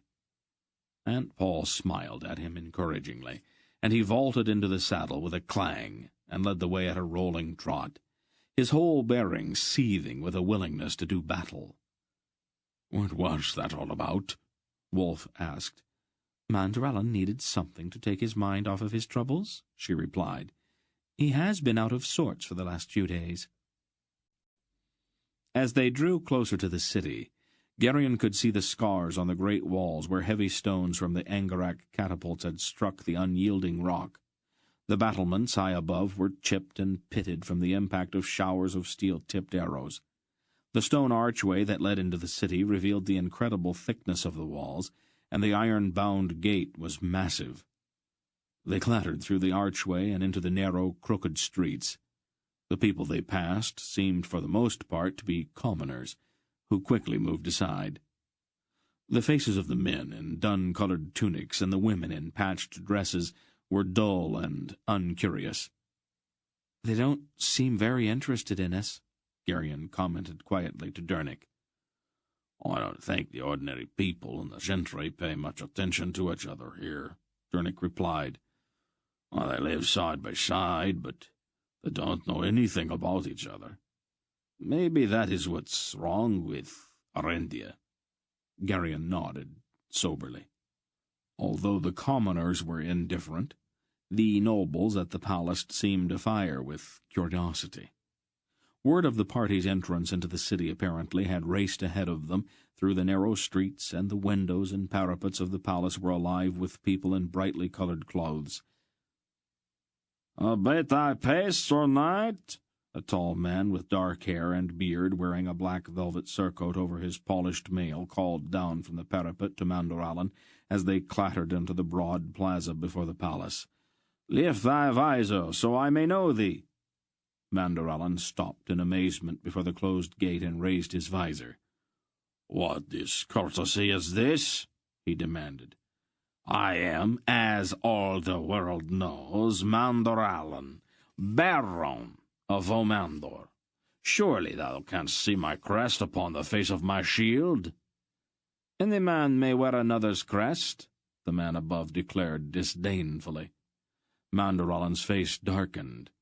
"Art thou not mindful that no man on life would dare to counterfeit my semblance?" he asked with dangerous tones.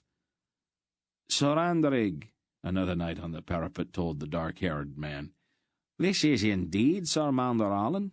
I met him on the field of the great tourney last year, and our meeting cost me a broken shoulder and put ringing in my ears which has not yet subsided." "Ah?" Sir Andrig replied.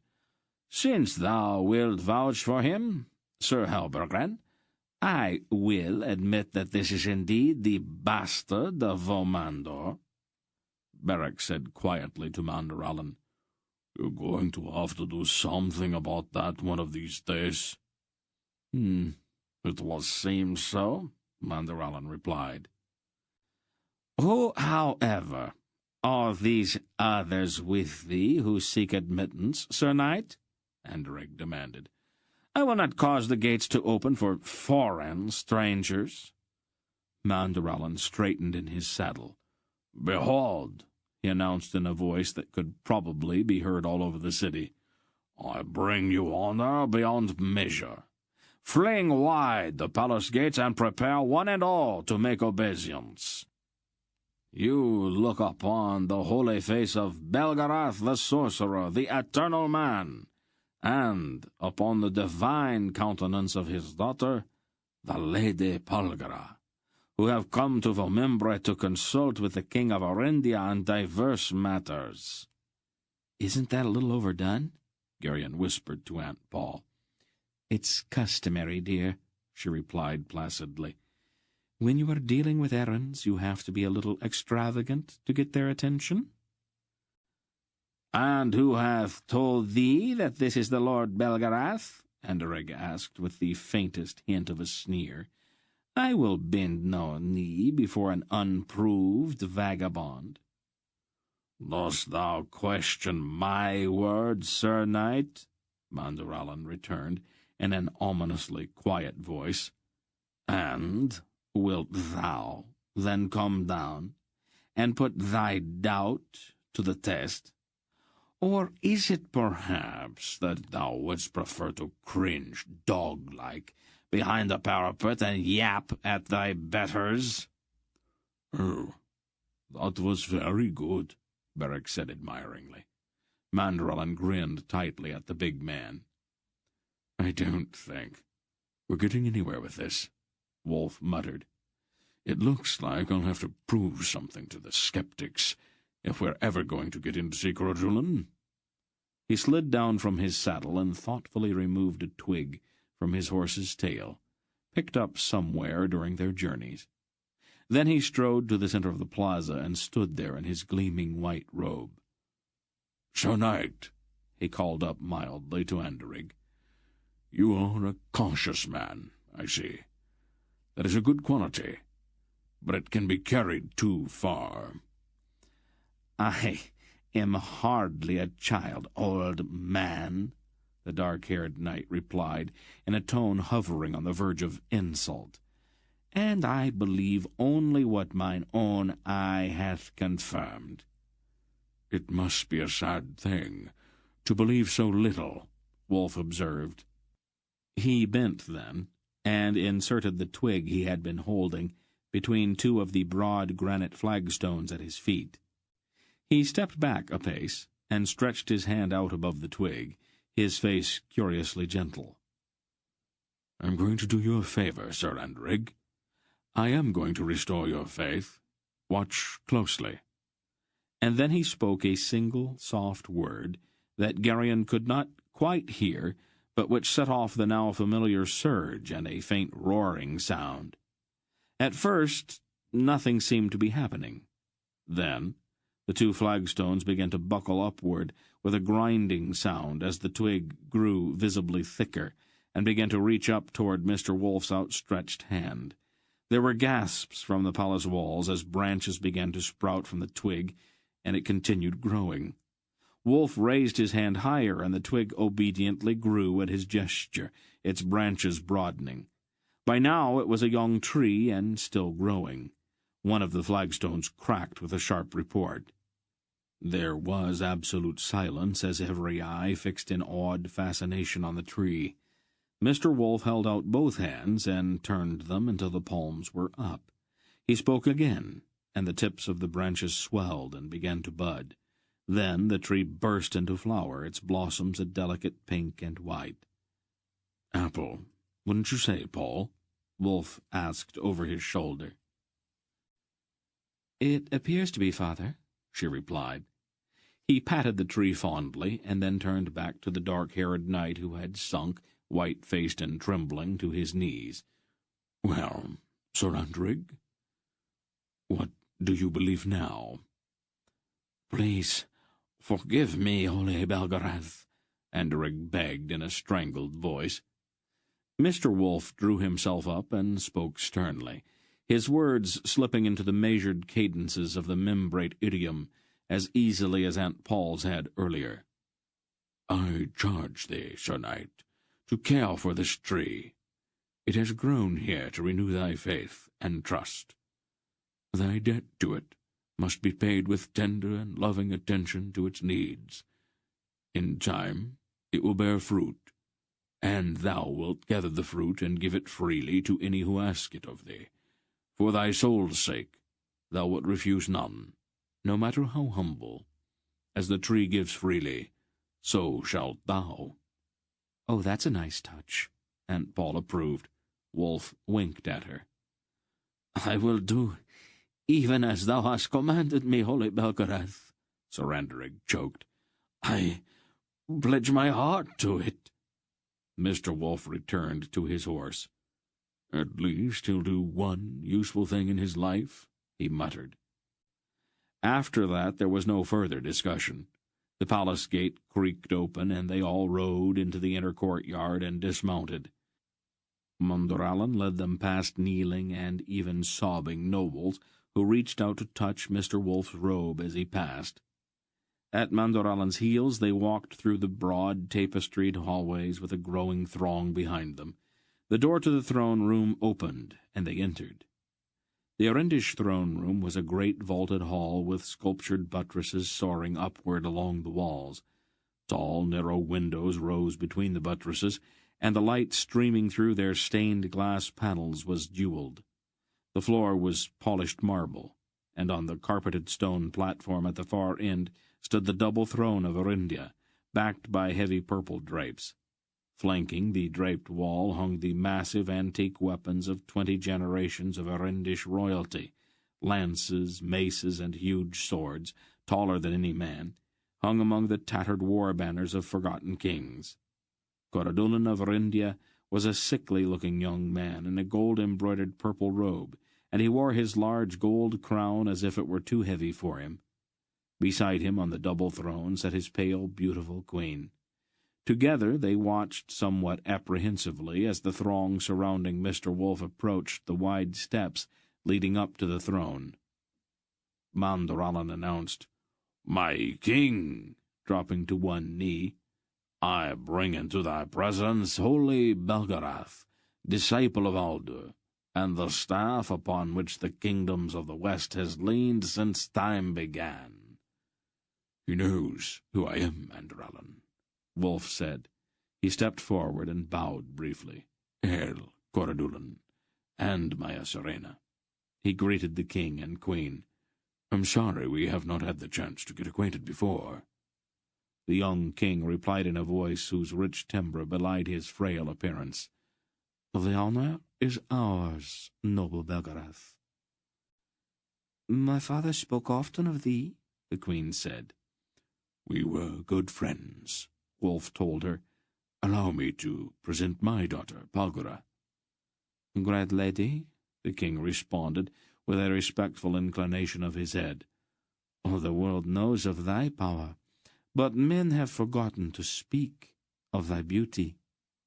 "We'll get along well together," Aunt Paul answered warmly, smiling at him. "My heart trembles at the sight of the flower of all womanhood," the queen declared. Aunt Paul looked at the queen thoughtfully. "We must talk, Maya Serena," she said in a serious tone, "in private, and very soon." The queen looked startled. Mr. Wolf introduced the rest of them, and each bowed in turn to the young king. Coradulan said, "Welcome, gentle Zal. My poor court is overwhelmed by so noble a company." "We don't have much time to waste, Coradulan," Mr. Wolf told him. "The courtesy of the Arendish throne is the marvel of the world. I don't want to offend you and your lovely queen by cutting short those stately observances which so ornament your court. But I have certain news which I have to present to you in private.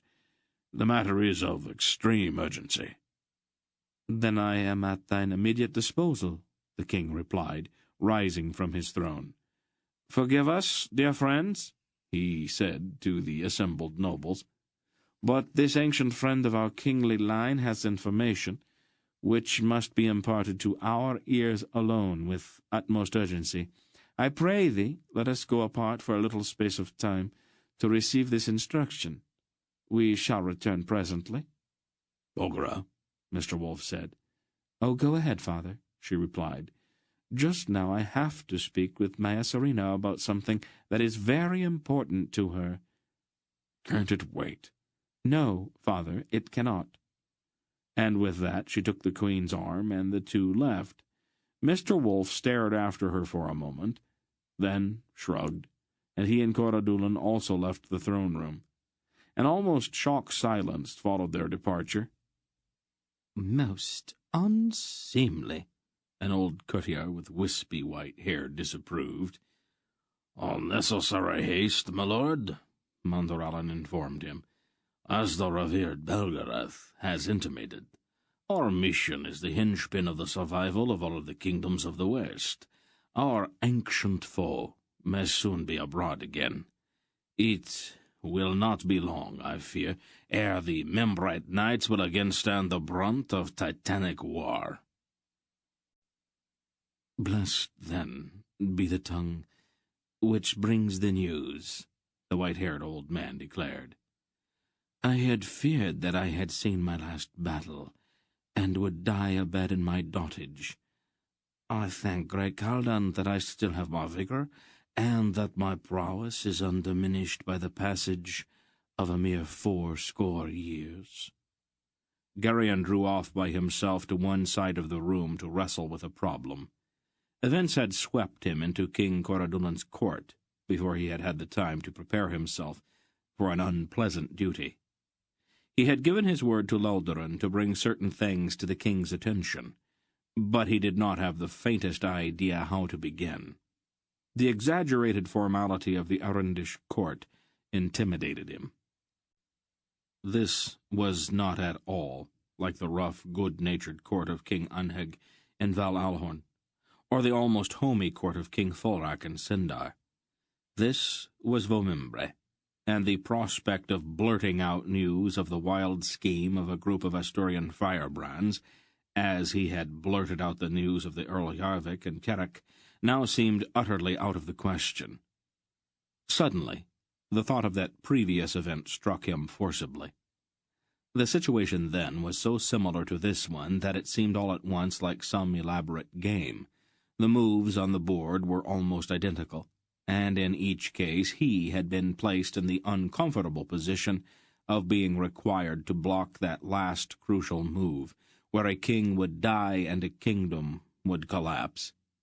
He felt oddly powerless, as if his entire life were in the fingers of two faceless players, maneuvering pieces in the same patterns on some vast board, in a game that, for all he knew, had lasted for eternity.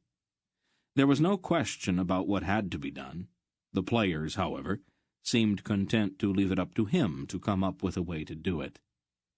King Coradulan appeared shaken when he returned to the throne-room with Mr. Wolfe a half-hour later, and he controlled his expression with obvious difficulty. "Forgive me, gentles all," he apologized, "but I have had disturbing news. For the present time, however, let us put aside our cares and celebrate this historic visit. Summon musicians and command that a banquet be made ready." There was a stir near the door, and a black-robed man entered with 6 Membrite knights in full armor following him closely, their eyes narrow with suspicion and their hands on their sword hilts, as if daring anyone to bar their leader's path. As the robed man strode nearer, Garion saw his angular eyes and scarred cheeks. The man was a Murgo. Barak put a firm hand on Hetar's arm. The Murgo had obviously dressed in haste, and he seemed slightly breathless from his hurried trip to the throne-room. "Your Majesty," he rasped, bowing deeply to Coradulan, "I have just been advised that visitors have arrived at thy court, and have made haste here to greet them in the name of my king, Tower Urgas." Coradulan's face grew cold. "I do not recall summoning thee, Nachak." "It is then as I had feared," the Murgo replied. "These messengers have spoken ill of my race, seeking to dissever the friendship which doth exist between the thrones of Arindia and of Cathal Murgos. I am chagrined to find that thou hast given ear to slanders without offering me opportunity to reply. Is this just, August Majesty?" "Who is this?" Mr. Wolfe asked Coradulan. "Nachak," the king replied, "the ambassador of Cathal Murgos. Shall I introduce thee to him, ancient one?" "That won't be necessary," Mr. Wolfe answered bleakly. "Every Murgle alive knows who I am. Mothers in Solmurgos frighten their children into obedience by mentioning my name." But I am not a child, old man, Nechek sneered. I am not afraid of you. That could be a serious failing, Sulk observed. The Murgo's name had struck Garion almost like a blow. As he looked at the scarred face of the man who had so misled Leldarin and his friends, he realized that the players had once again moved their pieces into that last crucial position, and that who would win and who would lose once again depended entirely on him. What lies have you told the king? Nechek was demanding of Mr. Wolf. No lies, Nechek. Just the truth. That should be enough. I protest, your majesty, Nechek appealed to the king. I protest in the strongest manner possible. All the world knows of his hatred for my people. How can you allow him to poison your mind against us? Sulk commented slyly. He forgot the these and thous that time. He's excited, Barak replied. Murgos get clumsy when they are excited. It is one of their shortcomings. Elons, Nechek spat. That's right, Murgo, Barak said coldly. He was still holding Hetar's arm. Nechek looked at them, and then his eyes widened as he seemed to see Hetar for the first time. He recoiled from the Algar's hate-filled stare, and his half-dozen knights closed protectively around him.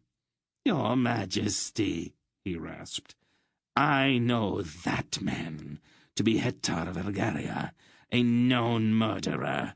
I demand that you arrest him. Demands, Nechek?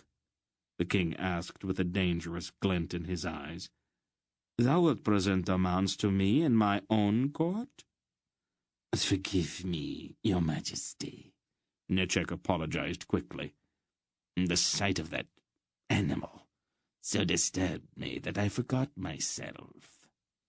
You would be wise to leave now, Nechek, Mr. Wolf recommended.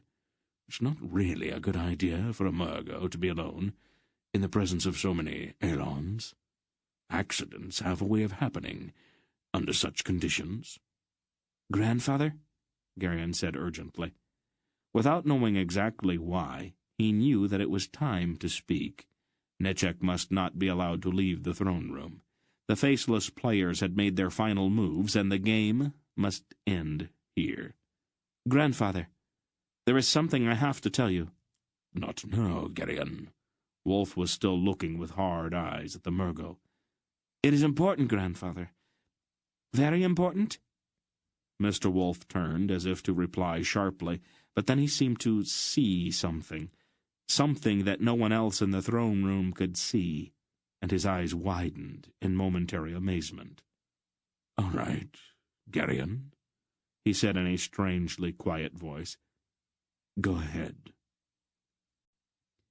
Some men are planning to kill the king of Arindia.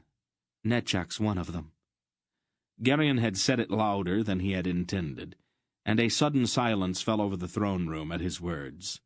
Nechek's face went pale, and his hand moved involuntarily toward his sword hilt, then froze.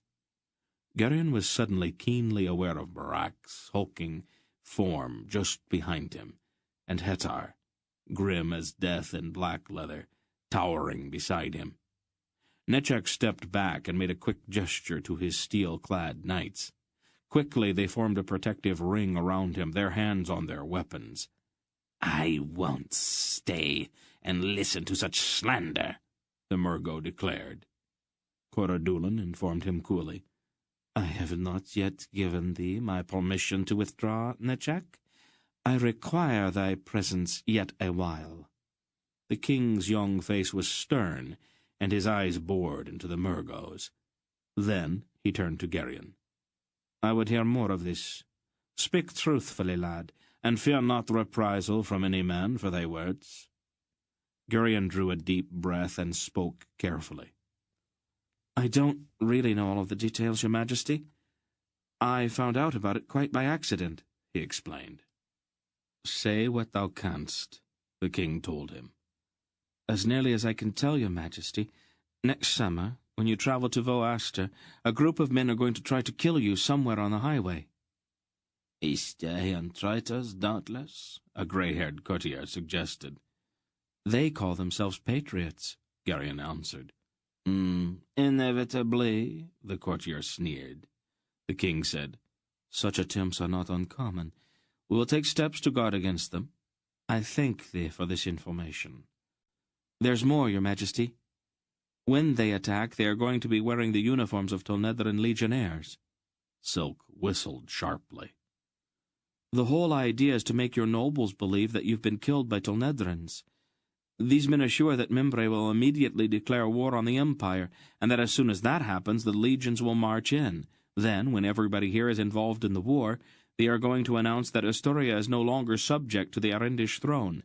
They are sure that the rest of Asturia will follow them at that point." "I see," the king replied thoughtfully. "'Tis a well-conceived plan, but with a subtlety uncharacteristic of our wild-eyed Asturian brothers. But I have yet heard nothing linking the emissary of Tower Urgas with this treason."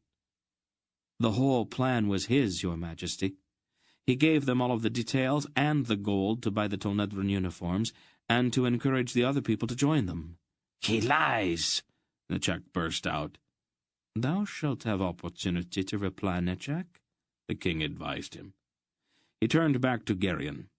"Let us pursue this matter further. How camest thou by this knowledge?"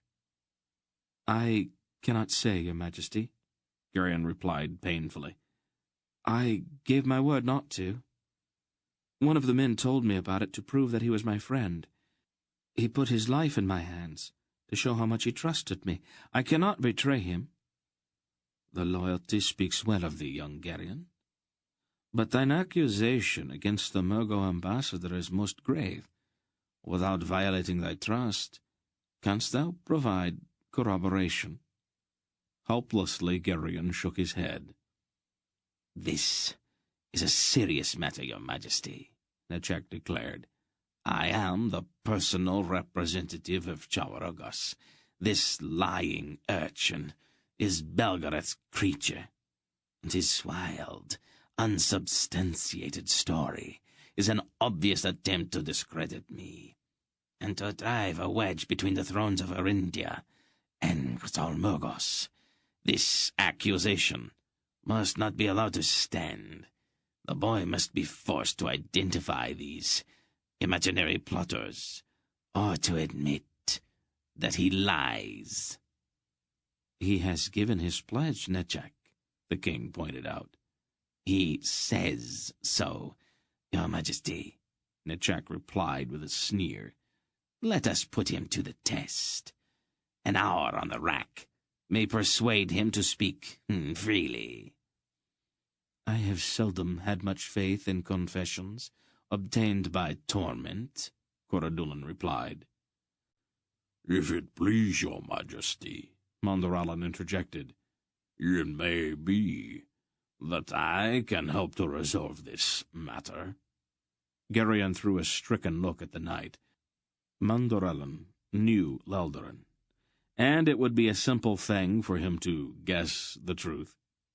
Mondorallan, moreover, was a Mimbret, and Coradulan was his king.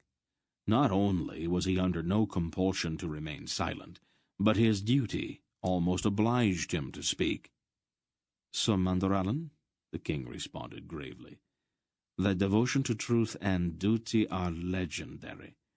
Canst thou, perchance, identify these plotters?" The question hung there. "Nay, sire," Mondorallan replied firmly. "but I know Garion to be a truthful and honest boy. I will vouch for him." "That is scanty corroboration. I declare that he lies. So where does that leave us?" "The lad is my companion," Mondorallan said. "I will not be the instrument of breaking his pledge, since his honor is as dear to me as mine own. By our law, however, a cause incapable of proof may be decided by trial at arms." I will champion this boy. I declare before this company that this Nechak is a foul villain, who hath joined with divers others to slay my king." He pulled off his steel gauntlet and tossed it to the floor. The crash, as it struck the polished stone, seemed thunderous. "Take up my gage, Murgo," Mondorallan said coldly, "or let one of thy sycophant knights take it up for thee. I will prove thy villainy upon thy body, or upon the body of thy champion." Nechak stared first at the mailed gauntlet, and then at the great knight standing accusingly before him. He licked his lips nervously, and looked around the throne room. Except for Mondorallan, none of the Membrate nobles present were under arms. The Murgo's eyes narrowed with a sudden desperation. "Kill him!" he snarled at the 6 men in armor surrounding him. The knights looked shocked and doubtful. "Kill him!" Nechak commanded them. 1,000 gold pieces to the man who spills out his life. The faces of the 6 knights went flat at those words. As one man they drew their swords and spread out, moving with raised shields toward Mondorallan. There were gasps and cries of alarm as the nobles and their ladies scrambled out of the way. "What treason is this?" Mondorallan demanded of them. "Are you so enamored of this Murgo and his gold that you would draw weapons in the king's presence in open defiance of the law's prohibitions? Put up your swords!" But they ignored his words and continued their grim advance. "Defend thyself, Sir Mondorallan," Coradullan urged, half rising from his throne. "I free thee of the law's constraint." Barak, however, had already begun to move. Noting that Mondorallan had not carried his shield into the throne room, the red-bearded man jerked an enormous 2-handed broadsword down from the array of banners and weapons at one side of the dais. "Mondorallan!" he shouted, and with a great heave he slid the huge blade skittering and bouncing across the stone floor toward the knight's feet. Mondorallan stopped the sliding weapon with one mailed foot, stooped, and picked it up. The approaching knights looked a bit less confident as Mondorallan lifted the 6-foot blade with both hands. Barak, grinning hugely, drew his sword from one hip and his war-axe from the other. Hetar, his drawn saber held low, was circling the clumsy knights on cat-like feet. Without thinking, Garion reached for his own sword, but Mr. Wolf's hand closed on his wrist. "You stay out of it," the old man told him, and pulled him clear of the impending fight. Mondorallan's first blow crashed against a quickly raised shield, shattering the arm of a knight with a crimson surcoat over his armor, and hurling him into a clattering heap 10 feet away. Barak parried a sword stroke from a burly knight with his axe, and battered at the man's raised shield with his own heavy sword. Hetar toyed expertly with a knight in green enameled armor, easily avoiding his opponent's awkward strokes and flicking the point of his saber at the man's visored face. The steely ring of sword on sword echoed through Coradullan's throne room, and showers of sparks cascaded from the clash of edge against edge. With huge blows, Mondorallan smashed at a second man. A vast sweep of his 2-handed sword went under the knight's shield, and the man shrieked as the great blade bit through his armor and into his side. Then he fell, with blood spouting from the sheared-in gash that reached halfway through his body. Barak, with a deft back-swing of his war-axe, caved in the side of the burly knight's helmet, and the knight half spun, then fell to the floor. Hetar feinted a quick move, then drove his saber-point through a slot in the green-armored knight's visor. The stricken knight stiffened as the saber ran into his brain. As the melee surged across the polished floor, the nobles and ladies scurried this way and that to avoid being overrun by the struggling men. Nechak watched with dismay as his knights were systematically destroyed before his eyes. Then, quite suddenly, he turned and fled. "He's getting away!" Garion shouted, but Hetar was already in pursuit, his dreadful face and blood-smeared saber melting the courtiers and their screaming ladies out of his path as he ran to cut off Nechak's flight. The Murgo had almost reached the far end of the hall before Hetar's long strides carried him through the crowd to block the doorway. With a cry of despair, the ambassador yanked his sword from its scabbard, and Gerion felt a strange, momentary pity for him. As the Murgo raised his sword, Hetar flicked his saber almost like a whip, lashing him once on each shoulder. Nechak desperately tried to raise his numbed arms to protect his head, but Hetar's blade dropped low instead. Then, with a peculiar fluid grace, the grim-faced Algar quite deliberately ran the Murgo through. Gerion saw the saber blade come out between Nechak's shoulders, angling sharply upward. The ambassador gasped, dropped his sword, and gripped Hetar's wrist with both hands. But the hawk-faced man inexorably turned his hand, twisting the sharp, curved blade inside the Murgo's body. Nechak groaned and shuddered horribly. Then his hands slipped off Hetar's wrists, and his legs buckled under him. With a gurgling sigh, he toppled backward, sliding limply off of Hetar's blade. Chapter 11. A moment of dreadful silence filled the throne room, following the death of Nechak. Then the two members of his bodyguard, who were still on their feet, threw their weapons down on the blood-spattered floor with a sudden clatter. Mandaralan raised his visor and turned toward the throne. "Sire," he said respectfully, "the treachery of Nechak stands proved by reason of this trial at arms." "Truly," the king agreed.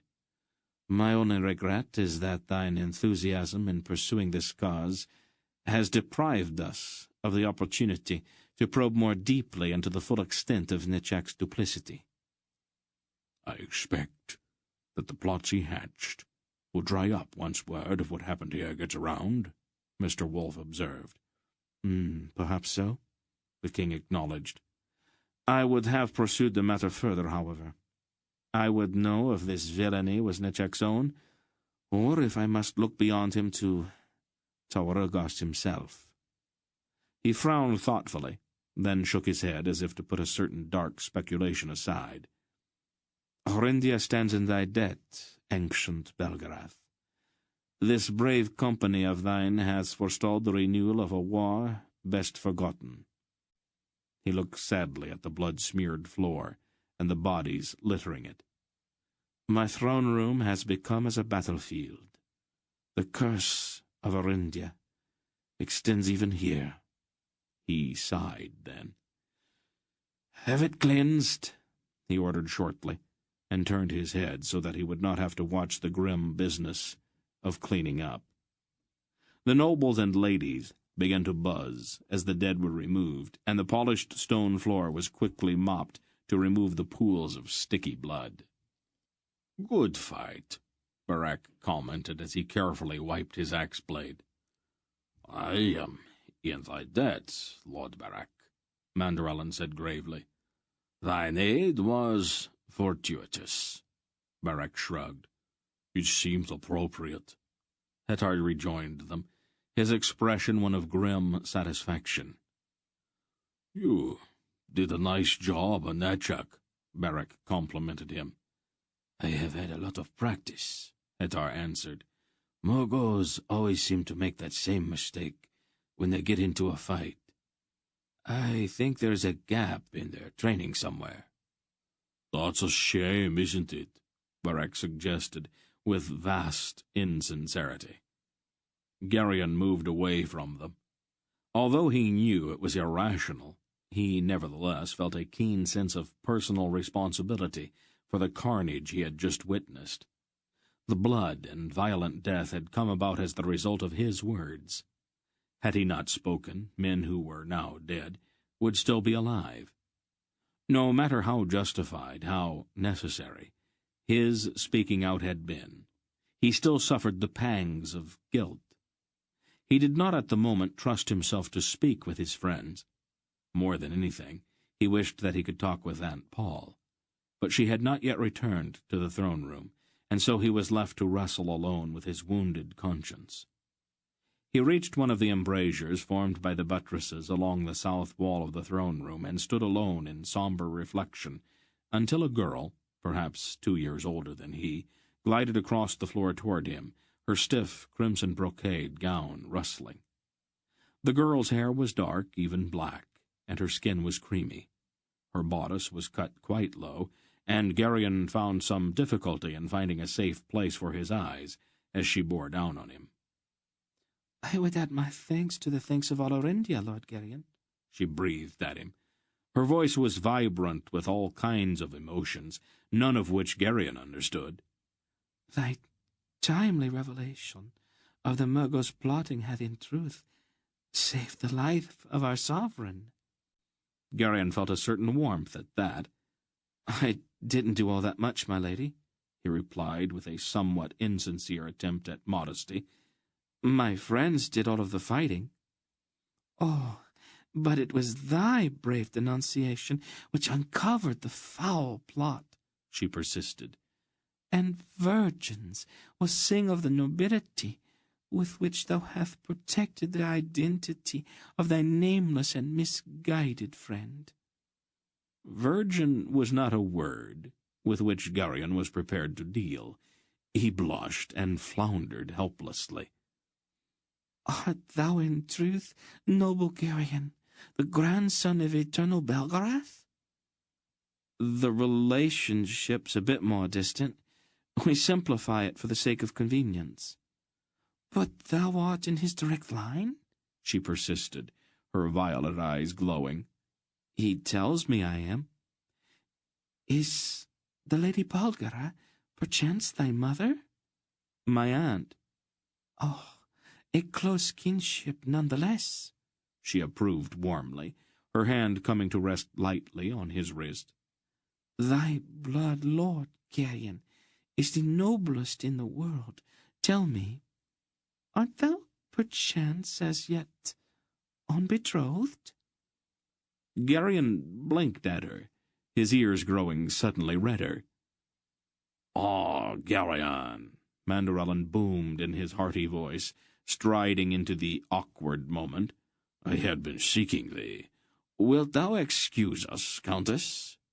The young lady shot Manderellen a look filled with sheer venom, but the knight's firm hand was already drawing Geryon away. "We will speak again, Lord Geryon," she called after him. "I hope so, milady," Geryon replied back over his shoulder. Then he and Manderellen merged with the crowd of courtiers near the center of the throne room. "I wanted to thank you, Manderellen," Geryon said finally, struggling with it a little. For what, lad?" "You knew whom I was protecting when I told the king about Natchak, didn't you?" "Naturally," the knight replied in a rather offhand way. "You could have told the king. Actually, it was your duty to tell him, wasn't it?" "But thou hadst given thy pledge." "You hadn't, though." "Thou art my companion, lad. Thy pledge is as binding upon me as it is upon thee. Didst thou not know that?" Geryon was startled by Manderellen's words. The exquisite involvement of Erendish ethics were beyond his grasp. "So you fought for me instead?" Manderellen laughed easily. "Of course," he answered, "though I must confess to thee in all honesty, Geryon, that my eagerness to stand as thy champion grew not entirely out of friendship. In truth, I found that Murgo Natchak offensive, and liked not the cold arrogance of his hirelings. I was inclined toward battle before thy need of championing presented itself. Perhaps it is I who should thank thee for providing the opportunity." "I don't understand you at all, Manderellen," Geryon admitted. "Sometimes I think you're the most complicated man I've ever met." "I?" Manderellen seemed amazed. "I am the simplest of men." He looked around then, and leaned slightly toward Geryon. "I must advise thee to have a care on thy speech with the Countess Vesrana. It was that which impelled me to draw thee aside." "Who?" "The comely young lady with whom thou wert speaking. She considers herself the greatest beauty in the kingdom, and is seeking a husband worthy of her." "A husband?" Garion responded in a faltering voice. "Thou art fair game, lad. Thy blood is noble beyond measure by reason of thy kinship to Belgarath. Thou wouldst be a great prize for the Countess." Husband, Garion quavered again, his knees beginning to tremble. Me? "I know not how things stand in misty Sandaria," Mandorallan declared, "but in Arindia thou art of marriageable age. Guard well thy speech, lad. The most innocent remark can be viewed as a promise, should a noble choose to take it so." Garion swallowed hard and looked around apprehensively.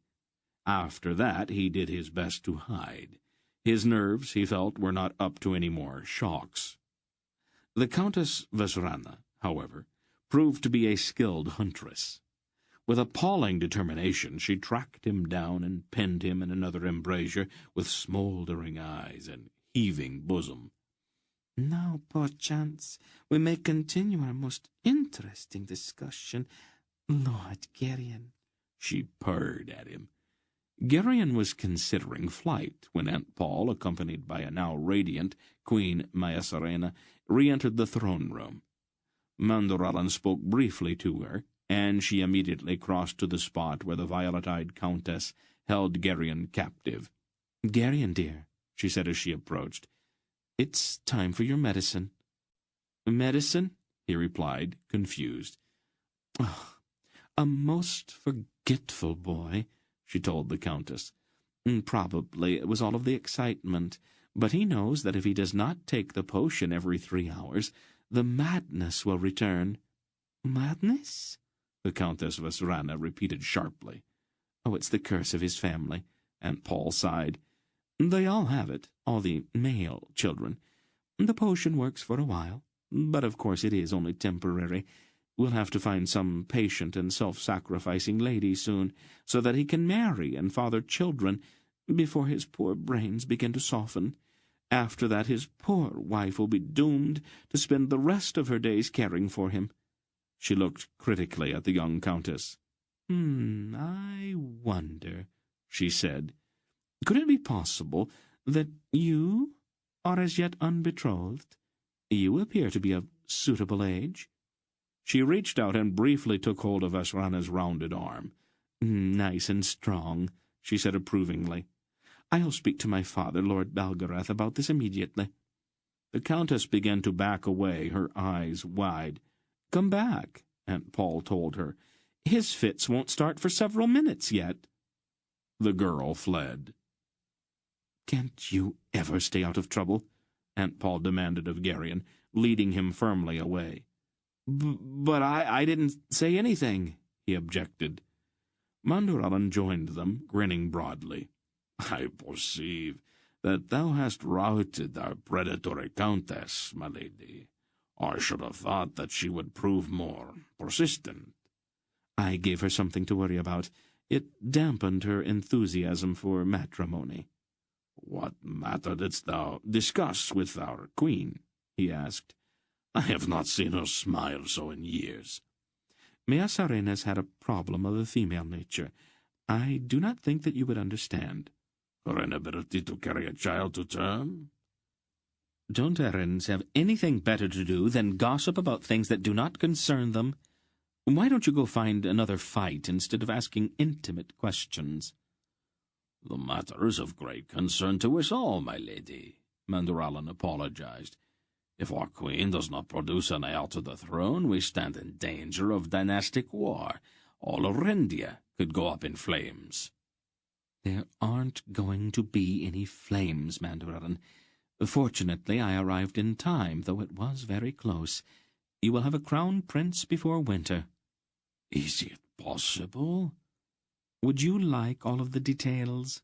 she asked pointedly.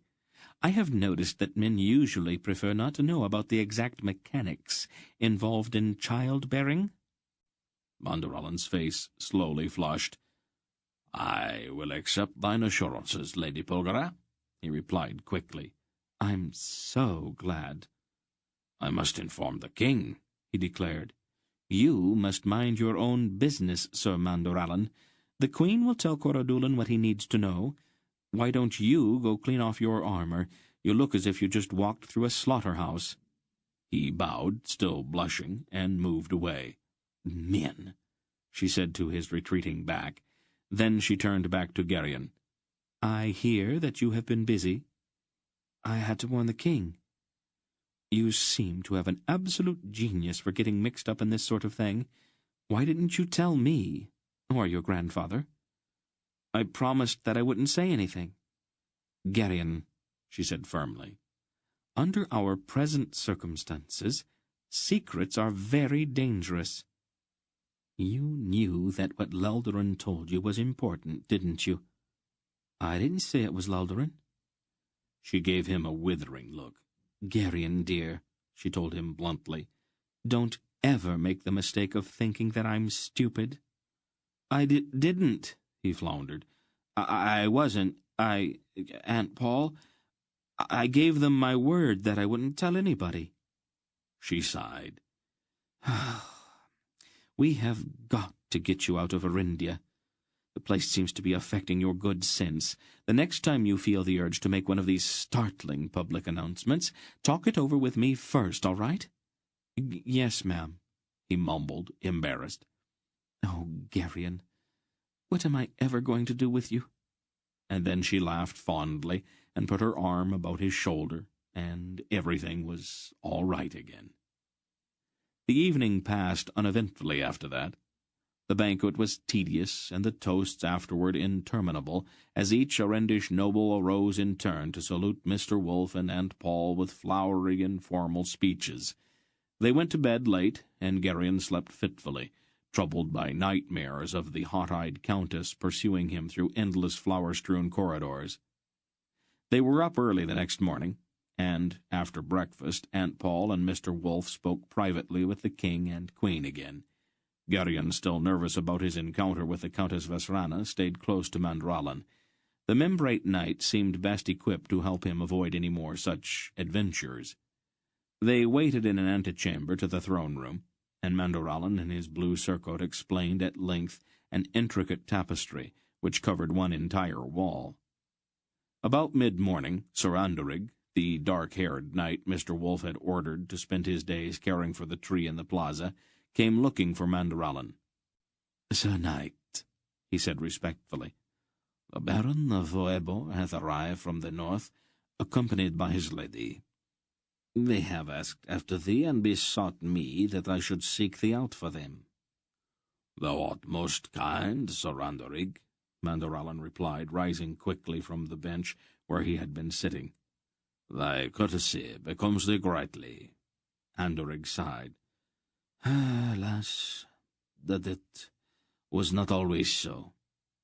I have this past night stood vigil before that miraculous tree which holy Belgariad commended to my care. I thus had leisure to consider my life in retrospect. I have not been an admirable man. Bitterly I repent my faults, and will strive earnestly for amendment." Wordlessly, Mandralan clasped the knight's hand, and then followed him down a long hallway to a room where the visitors waited. It was not until they entered the sunlit room that Geryon remembered that the wife of the Baron of Oebor was the lady to whom Mandralan had spoken on that windswept hill beside the Great West Road some days before. The Baron was a solid-looking man in a green surcoat, and his hair and beard were touched with white. His eyes were deep-set, and there seemed to be a great sadness in them. "Mandralan," he said, warmly embracing the younger knight, "thou art unkind to absent thyself from us for so long." "It is my duty, my lord," Mandralan replied in a subdued voice. "Come, Narina," the Baron told his wife. "Greet our friend." The Baroness Narina was much younger than her husband. Her hair was dark and very long. She wore a rose-colored gown, and she was beautiful, though Geryon thought no more so than any of half a dozen others he had seen at the Arendish court. "Dear Mandralan," she said, kissing the knight with a brief, chaste embrace, We have missed thee at Voebor. And the world is as desolate for me that I must be absent from its well-loved halls. Sorandreg had bowed and then discreetly departed, leaving Geryon standing awkwardly near the door. And who is this likely-appearing lad who accompanies thee, my son? The Baron asked. A Sundarian boy, Mandorellan responded. His name is Geryon. He and divers others have joined with me in a perilous quest.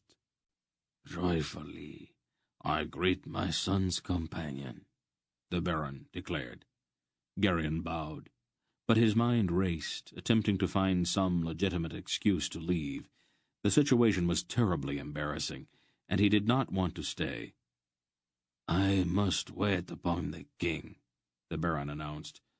Custom and courtesy demand that I present myself to him as soon as possible upon my arrival at his court. Wilt thou, Mandorellan, remain here with my Baroness until I return? I will, my lord. I'll take you to where the king is meeting with my aunt and my grandfather, sir, Geryon offered quickly. Nay, lad, the Baron demurred. Thou too must remain. Though I have no cause for anxiety, knowing full well the fidelity of my wife and my dearest friend, idle tongues would make scandal were they left together unattended. Prudent folk leave no possible foundation for false rumor and vile innuendo. I'll stay then, sir, Geryon replied quickly. Good lad, the Baron approved. Then, with eyes that seemed somehow haunted, he quietly left the room. Mandorellan asked Nerina, Wilt thou sit, my lady? Pointing to a sculptured bench near the window. I will, she said.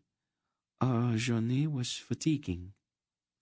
It is a long way from Voebor, Mandorellan agreed, sitting on another bench. Dost thou and my lord find the roads passable? Perhaps not yet so dry as to make travel enjoyable, she told him. They spoke at some length about roads and weather, sitting not far from each other, but not so close that anyone chancing to pass by the open door could have mistaken their conversation for anything less than innocent. Their eyes, however, spoke more intimately. Geryon, painfully embarrassed, stood looking out a window, carefully choosing one that kept him in full view of the door. As the conversation progressed, there were increasingly long pauses, and Geryon cringed inwardly at each agonizing silence. This ends Disc 5. Please change to Disc 6. There were increasingly long pauses, and Geryon cringed inwardly at each agonizing silence, afraid that either Mandorellan or the Lady Nerina might, in the extremity of their hopeless love, cross that unspoken boundary and blurt the one word, phrase, or sentence which would cause restraint and honor to crumble and turn their lives into disaster. And yet, a certain part of his mind wished that the word or phrase or sentence might be spoken, that their love could flame, however briefly. It was there, in that quiet, sunlit chamber, that Geryon passed a small crossroad. The prejudice against Mandorellan that Laudron's unthinking partisanship had instilled in him finally shattered and fell away. He felt a surge of feeling, not pity, for they would not have accepted pity, but compassion rather. More than that, there was the faint beginning of an understanding of the honor and towering pride which, though utterly selfless, was the foundation of that tragedy which had existed in Arindia for uncounted centuries. For perhaps half an hour, Mandorellan and the Lady Nerina sat, speaking hardly at all now, their eyes lost in each other, while Geryon, near to tears, stood his enforced watch over them. And then Dernic came to tell them that Aunt Paul and Mr. Wolf were getting ready to leave. Part 2. Tolnedra. Chapter 12. A brassy chorus of horns saluted them from the battlements of Vomimbre as they rode out of the city, accompanied by 20 armored knights and by King Coradulan himself. Gerion glanced back once, and thought he saw the Lady Nerina standing upon the wall above the arched gate, though he could not be sure. The lady did not wave, and Mandoralan did not look back. Gerion, however, very nearly held his breath until Vomimbre was out of sight. It was mid-afternoon by the time they reached the ford which crossed the river Erend into Tolnedra, and the bright sun sparkled on the river. The sky was very blue overhead, and the coloured pennons on the lances of the escorting knights snapped in the breeze. Gerion felt a desperate urgency, an almost unbearable necessity to cross the river and leave Arindia and the terrible things that had happened there behind. "Hail and farewell, holy Belgariad," Coradulan said at the water's edge. "I will, as thou hast advised me, begin my preparations. Arindia will be ready. I pledge my life to it." "And I'll keep you advised of our progress from time to time," Mr. Wolf said. "I will also examine the activities of the Murgos within my kingdom," Coradulan said. "If what thou hast told me should prove true, as I doubt not that it shall, then I will expel them from Arindia. I will seek them out, one and all, and hurry them out of the land. I will make their lives a burden and an affliction to them for sowing discord and contention among my subjects." Wolf grinned at him. "That's an idea that appeals to me. Murgos are an arrogant people, and a little affliction now and then teaches them humility." He reached out and took the king's hand. "Goodbye, Coradulan. I hope the world's happier next time we meet." "I will pray that it may be so," the young king said. Then Mr. Wolf led the way down into the rippling water of the shallow ford. Beyond the river, Imperial Tolnedra waited, and from the banks behind them, the Membrate knights saluted with a great fanfare on their horns. As they emerged on the far side of the river, Gerion looked around, trying to see some difference in terrain or foliage which might distinguish Arindia from Tolnedra, but there seemed to be none. The land, indifferent to human boundaries, flowed on unchanged. About a half-mile from the river they entered the forest of Vordu, an extensive tract of well-kept woodland, which extended from the sea to the foothills of the mountains to the east. Once they were under the trees, they stopped and changed back into their travelling clothes. "I think we might as well keep the guise of merchants," Mr. Wolf said, settling with obvious comfort back into his patched rust-coloured tunic and mismatched shoes. "It won't fool the Grolums, of course, but it will satisfy the Tolnedrans we meet along the way. We can deal with the Grolums in other ways." "Are there any signs of the orb about?" Barak rumbled as he stowed his bearskin cloak and helmet in one of the packs. A hint or two. I'd guess that Zedar went through here a few weeks ago." "We don't seem to be gaining on him much," Silk said, pulling on his leather vest.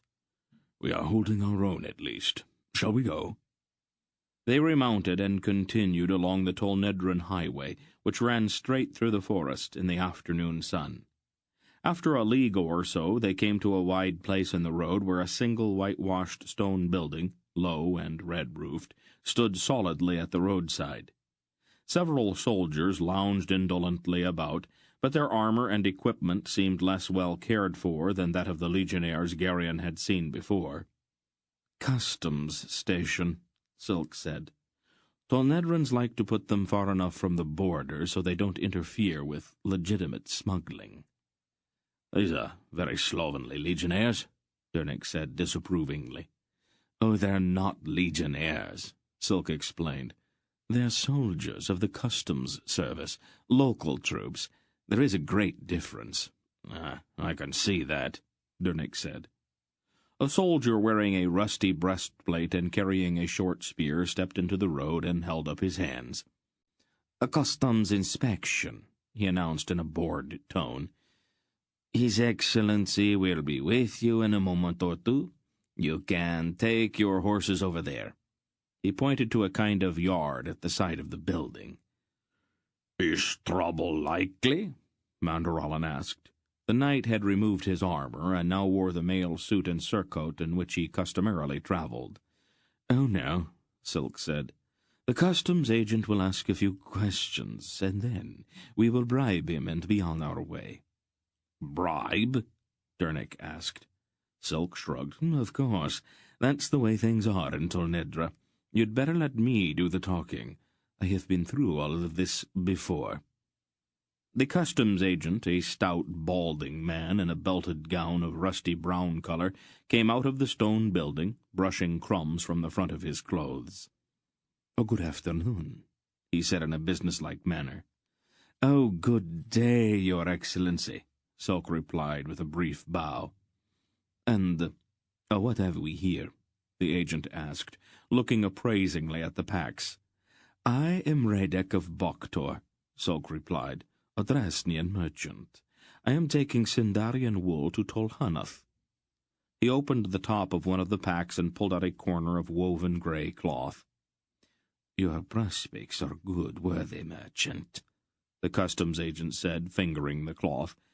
"It has been a chilly winter this year, and wool is bringing a good price."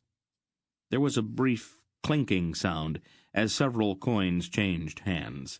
The customs agent smiled then, and his manner grew more relaxed. "I don't think we will need to open all of these packs. You are obviously an honorable man, worthy Redek, and I would not want to delay you." Silk bowed again. "Is there anything I should know about the road ahead, Your Excellency?" he asked, tying up the pack again. "I have learned to rely on the advice of the customs service." "The road is good," the agent said with a shrug. "The legions, they see to that?" "Oh, of course. Any unusual conditions anywhere?" "It might be wise if you kept somewhat to yourselves on your way south," the stout man advised him. "There's a certain amount of political turmoil in Tolnedra just now. I'm assured, though, that if you show that you're tending strictly to business, you won't be bothered." "Turmoil?" Silk asked, sounding a bit concerned. "I hadn't heard about that." "It is the secession. Things are a bit stirred up at the moment." "Is Ranborun ill?" Silk asked with surprise. "No," the stout man said, "only old. It is a disease no one recovers from. Since he does not have a son to succeed him, the Barun dynasty hangs on his feeblest breath. The great families are already maneuvering for a position. He's all terribly expensive, of course, and we Tolnedrans get agitated where there's money involved." Silk laughed briefly. "Don't we all? Perhaps it might be to my advantage, then, to make a few contacts in the right quarters. Which family, would you guess, is in the best position at the moment?" "I think we have the edge over the rest of them," the agent said rather smugly. "We? The Vauduvians. I am distantly related on my mother's side to the family. The Grand Duke Kedor of Tolvordus, the only logical choice for the throne." "I don't believe I know of him." "Ah, an excellent man," the agent said expansively. "A man of force, a vigor, and insight. If the selection were based on simple merit, Grand Duke Kedor would be given the throne by general consent. Unfortunately, the selection is in the hands of the Council of Advisors." "Oh, I see. Indeed," the agent agreed bitterly. "You would not believe the size of the bribes some of those men are asking for their votes, worthy Redek." "It is an opportunity that comes only once in a lifetime, I suppose," Silk said. "Oh, I don't begrudge any man the right to decent, reasonable bribes," the stout agent complained. But some of these men on the council have gone mad with greed. No matter what position I get in the new government, it is going to take me years to recoup what I've already been obliged to contribute. It is the same all over Tonedra. Decent men are being driven to the wall by taxes and all of these emergency subscriptions. You don't dare let a list go by that does not have your name on it, and there is a new list out every day. The expense is making everyone desperate. They're killing each other in the streets of Tolhanath. Is it that bad? Silk asked. Oh, it is worse than you can imagine, the customs man said. The Horbites don't have the kind of money it takes to conduct a political campaign, so they have started to poison off council members. We spend millions buying a vote, and the next day our man turns black in the face and falls over dead. Then we have to raise more millions to buy up his successor. They're absolutely destroying me. I don't have the right kind of nurse for politics. That's terrible, Silk sympathized. If Ron Baroon would only die, the Tolnedran complained desperately. We are in control now, but the Honoths are richer than we are. If they unite behind one candidate, they will be able to buy the throne right out from under us, and all the while Ron Baroon sits in the palace doting on that little monster he calls his daughter, and with so many guards around that we cannot persuade even the bravest assassin to make an attempt on him. Sometimes I think he intends to live forever. Patience, Excellency. The more we suffer, the greater the reward in the end. The Tolnedran sighed. Well, then I will be very rich some day. But I have kept you long enough, worthy Rydek. I wish you Godspeed and cold weather in Tolhanath to bring up the price of your wool. Silk bowed formally, remounted his horse, and led the party a trot away from the customs station. It's good to be back in Tolnedra again, the weasel-faced little man said expansively, once they were out of earshot. I love the smell of deceit, corruption, and intrigue. You're a very bad man, Silk, Barak said. This place is a cesspool. But of course it is, Silk laughed. But it isn't dull, Barak. Tolnedra is never dull. They approached a tidy Tolnedran village as evening fell, and stopped for the night in a solid, well-kept inn where the food was good and the beds were clean. They were up early the next morning.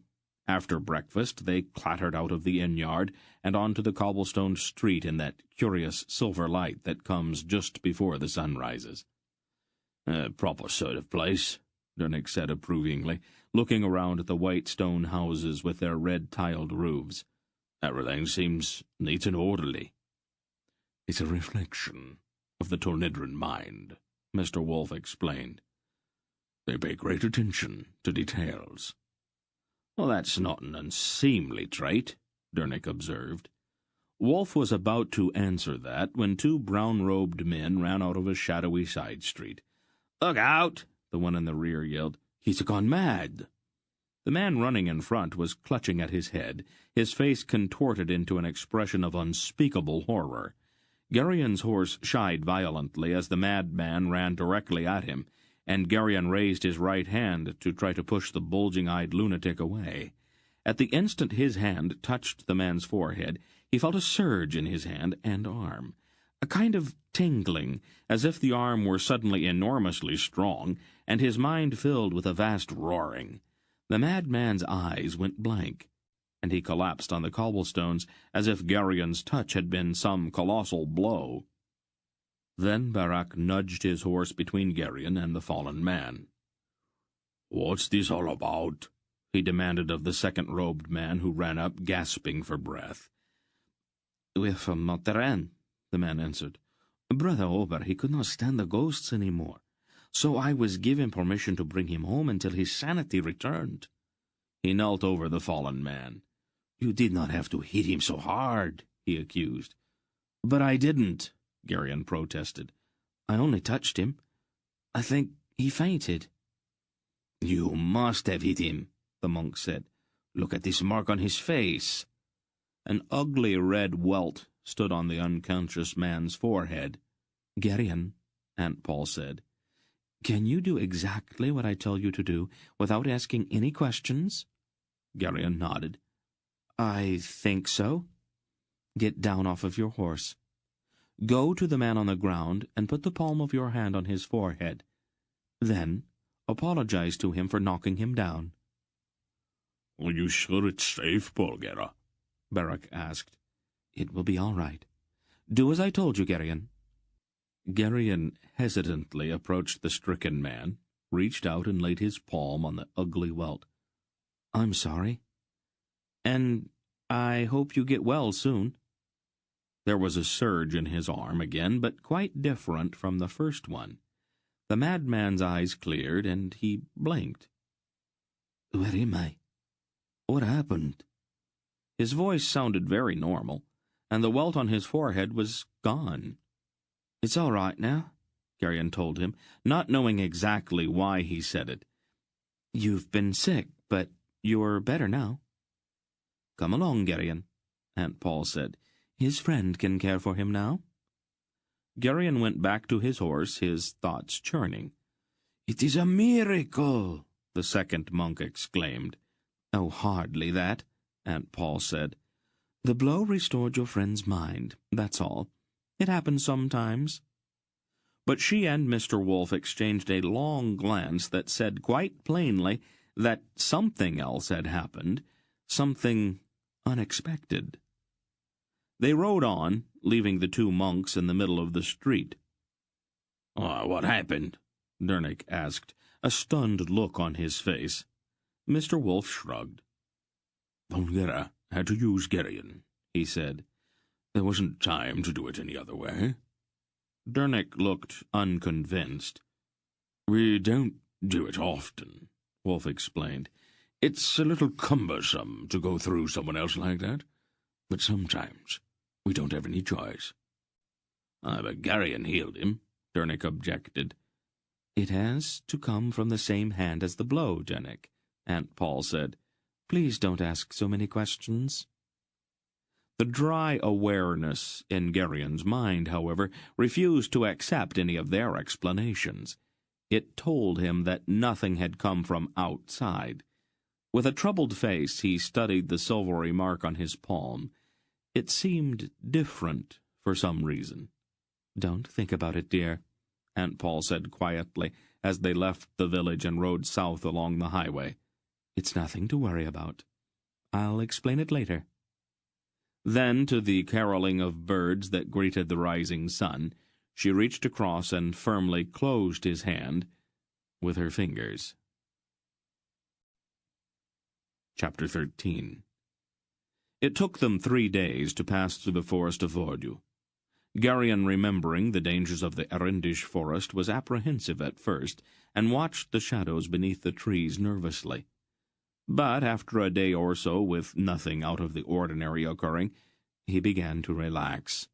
Mr. Wolf, however, seemed to grow increasingly irritable as they rode south. "They're planning something, but I wish they'd get on with it. I hate to ride with one eye over my shoulder every step of the way." Geryon had little opportunity along the way to speak with Aunt Paul about what had happened to the crazy monk from Mar Terran. It seemed almost as if she were deliberately avoiding him. When he finally did manage to ride briefly beside her and question her about the incident, her answers were vague and did little to quiet his unease about the whole affair. It was the middle of the morning on the 3rd day when they emerged from the trees and rode out into the open farmland. Unlike the Erendish plain, where vast tracts of land seemed to lie fallow, the ground here was extensively cultivated, and low stone walls surrounded each field. Although it was still far from being warm, the sun was very bright, and the well-turned earth in the fields seemed rich and black as it lay waiting for sowing. The highway was broad and straight, and they encountered frequent travelers along the way. Greetings between the party and these travelers were restrained but polite, and Geryon began to feel more at ease. This country appeared to be much too civilized for the kind of dangers they had encountered in Arindia. About mid-afternoon, They rode into a sizable town where merchants in variously colored mantles called to them from booths and stalls which lined the streets, imploring them to stop and look at the merchandise. They sound almost desperate, Durnick said. Tall Nedrans hate to see a customer get away. They're greedy, Silk told him. Ahead in a small square a disturbance suddenly broke out. A half-dozen slovenly, unshaven soldiers had accosted an arrogant-looking man in a green mantle. "Stand aside, I say," the arrogant man protested sharply. We just don't want a word or two with you, Limbor, one of the soldiers said, with an evil-looking leer. He was a lean man with a long scar down one side of his face. What an idiot, a passer-by observed with a callous laugh. Limbor's gotten so important that he doesn't think he has to take any precautions. Is he being arrested, friend? Durnick inquired politely. Only temporarily, the passer-by said dryly. What are they going to do with him, then? Durnick asked. The usual. And what's the usual? Watch and see. The fool should have known better than to come out with his bodyguards. The soldiers had surrounded the man in the green mantle, and two of them took hold of his arms roughly. "Let me go," Limbor protested. "What do you think you are doing?" "Just get along quietly then, Limbor," the scar-faced soldier ordered. "It'll be a lot easier that way." They began pulling him toward a narrow alleyway. "Help!" Limbor shouted, desperately trying to struggle. One of the soldiers smashed the captive in the mouth with his fist, and they pulled him into the alley. There was a single short scream, and the sounds of a brief scuffle. There were other sounds as well, a few grunts, and the grating sound of steel on bone, then a long, sighing moan. A wide rivulet of bright blood trickled out of the mouth of the alley and ran into the gutter. A minute or so later the soldiers came back out into the square, grinning and wiping their swords. "We've got to do something," Geryon said, sick with outrage and horror. "No," Silk said bluntly. "What we have to do is to mind our own business. We're not here to get involved in the local politics." "Politics?" Geryon objected. "That was deliberate murder. Shouldn't we at least see if he's still alive?" "Not too likely," Barak said.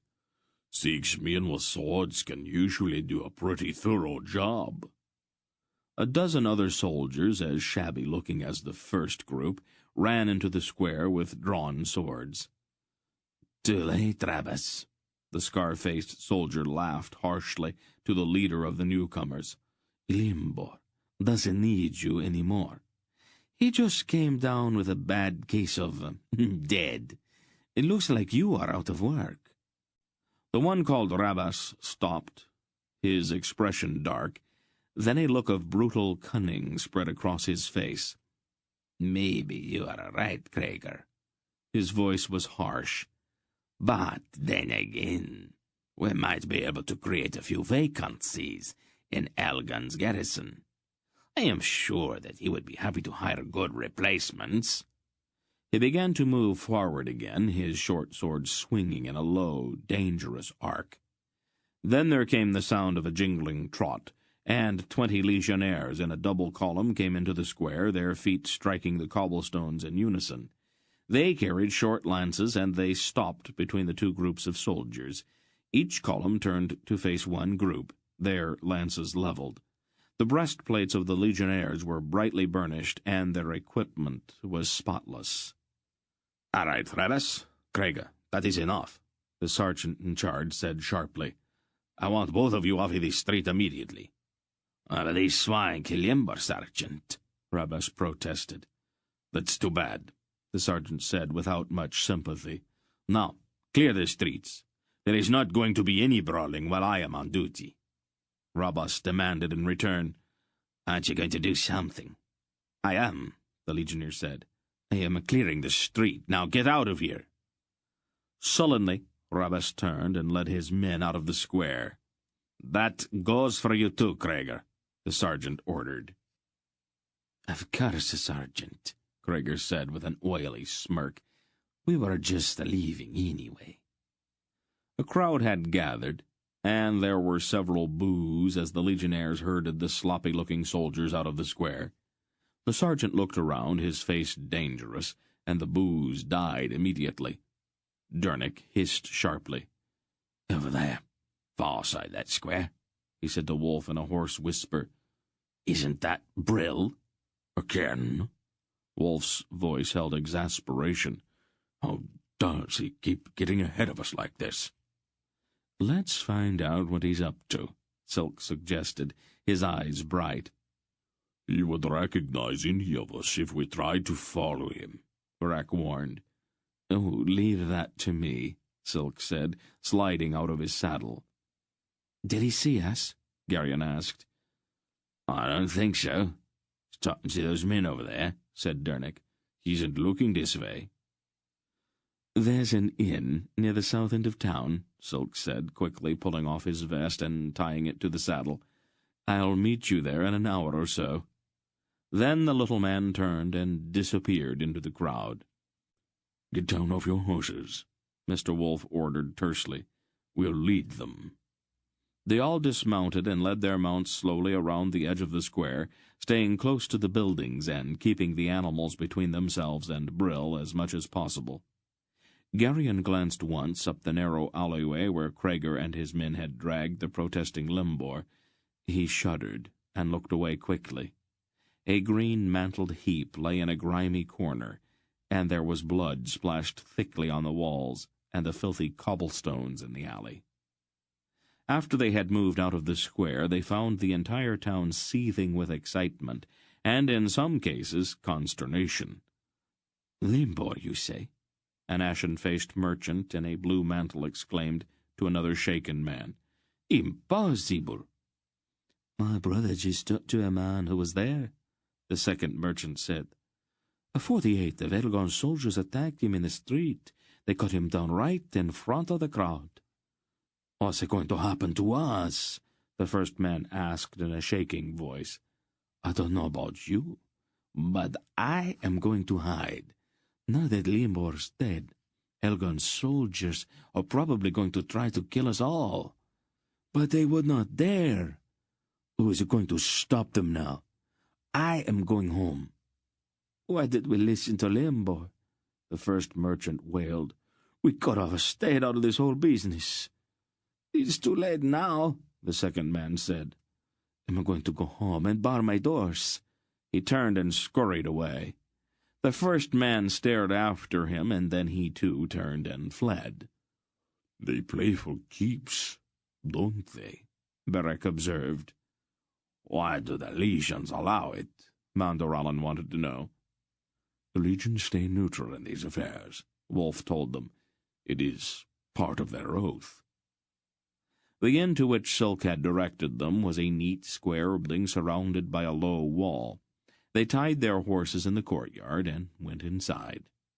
"We might as well eat, Father," Aunt Paul said, seating herself at a table of well-scrubbed oak in the sunny common room. "I was just—" Wolf looked toward the door which led into the tap room. "I know," she said, "but I think we should eat first." Wolf sighed. "All right, Paul."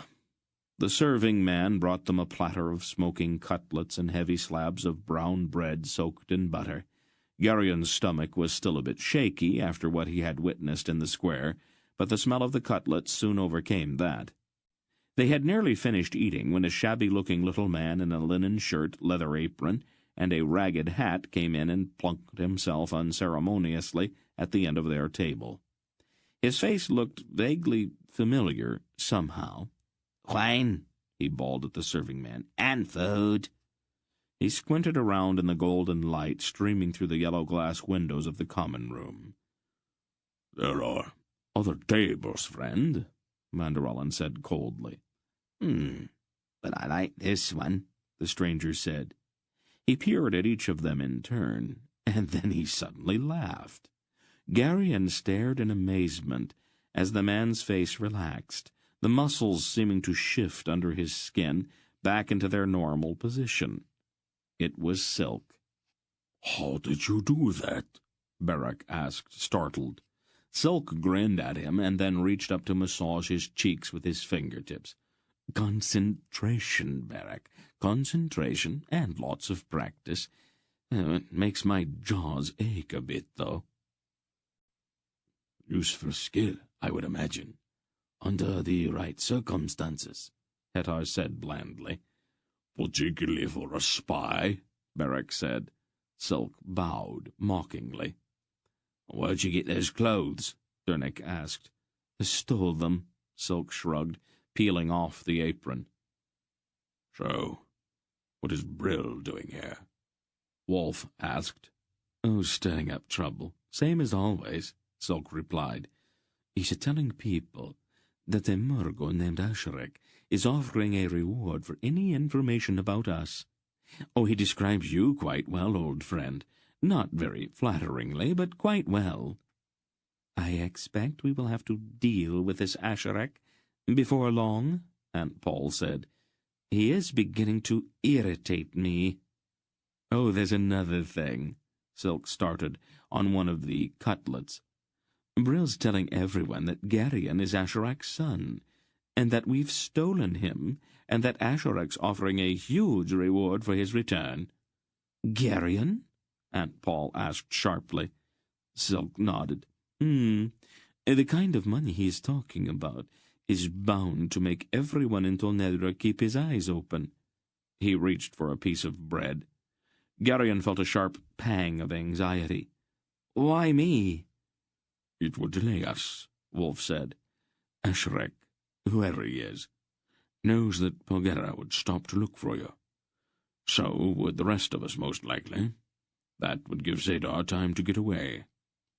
Just who is Asherek? Hettar wanted to know, his eyes narrowing. A Grolem, I expect, Wolf answered.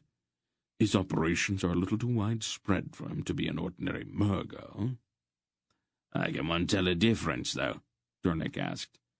You can't, Wolf answered. They look very much the same. They are two separate tribes, but they're much more closely related to each other than they are to other Engraks. Anyone can tell the difference between a Nadrak and a Tul, or a Tul and a Malorian, but the Murgos and Grolems are so much alike that they can't tell them apart. I've never had any problem, Aunt Paul said. Their minds are quite different. Oh, that will make it much easier, Beric commented dryly. We'll just chop open the head of the next Murgo we meet, and you can point out the differences to us. You have been spending too much time with Silk lately, Aunt Paul said acidly. You're starting to talk like him. Beric looked over at Silk and winked. Let's finish up here, and see if we can't get out of town quietly. Is there a back alley out of this place? Wolf asked Silk. Oh, naturally, Silk said, still eating. Are you familiar with it? Please, Silk looked a bit offended. Of course I'm familiar with it. Let it pass, Wolf said. The alleyway Silk led them through was narrow, deserted, and smelled quite bad, but it brought them to the town's south gate, and they were soon on the highway again. A little distance would not hurt at this point, Wolf said. He thumped his heels to his horse's flanks and started off at a gallop. They rode until well after dark. The moon, looking swollen and unhealthy, rose slowly above the horizon and filled the night with a pale light that seemed to leach away all traces of color.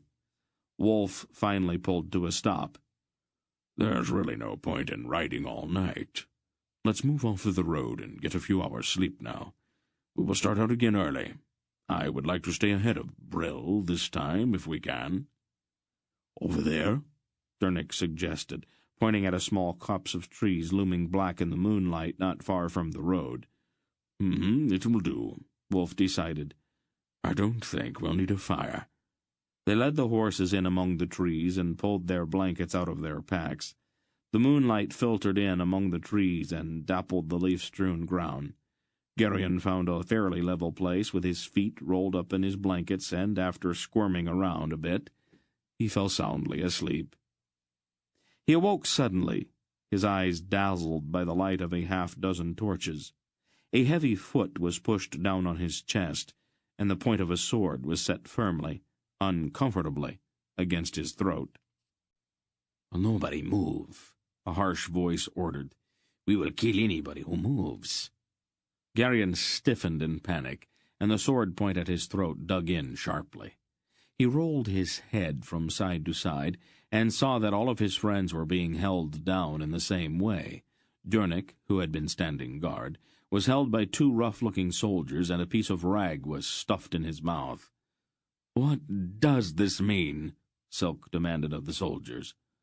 "You'll find out," the one in charge rasped. "Get their weapons."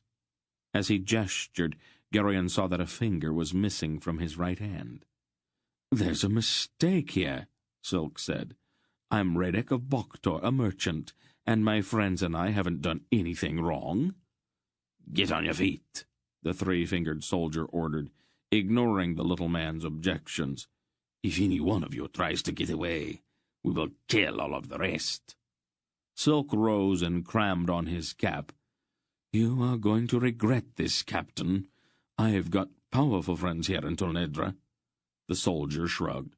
"That doesn't mean anything to me. I take my orders from Count Drevor. He told me to bring you in." "All right.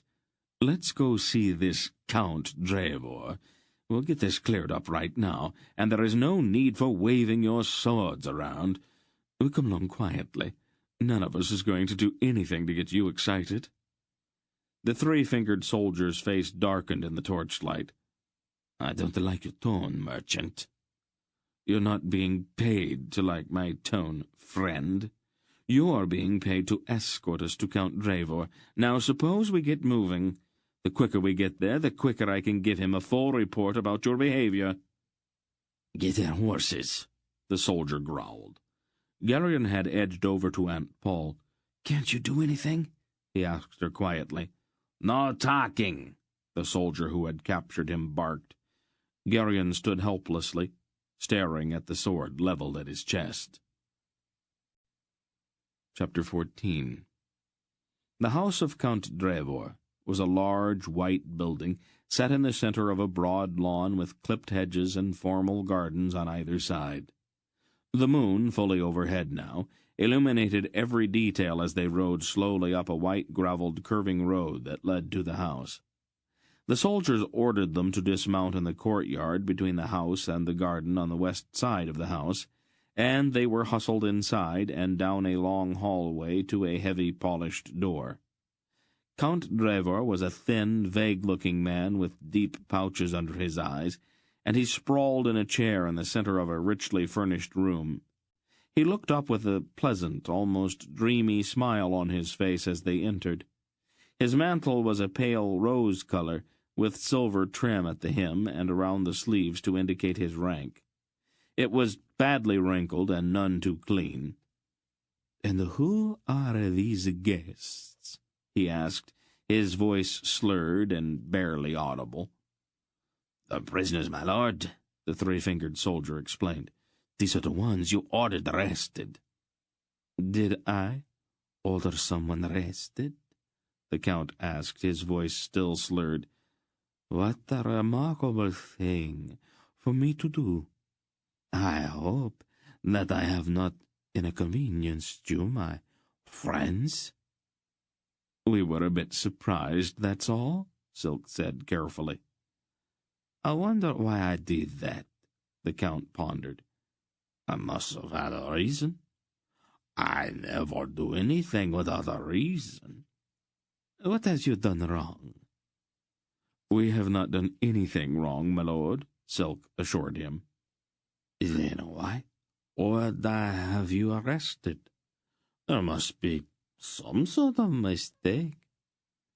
"That's what we thought, my lord." "Well, I am glad that's all cleared up," the Count said happily. "May I offer you some dinner, perhaps?" "We've already eaten, my lord." "Oh," the Count's face fell with disappointment. "I have so few visitors." "Perhaps your steward, Eddings, May I remember the reason these people were detained, my lord? The three-fingered soldier suggested. Yes, of course, the Count said. Why didn't I think of that? Eddings remembers everything. Please, send for him at once. Yes, my lord.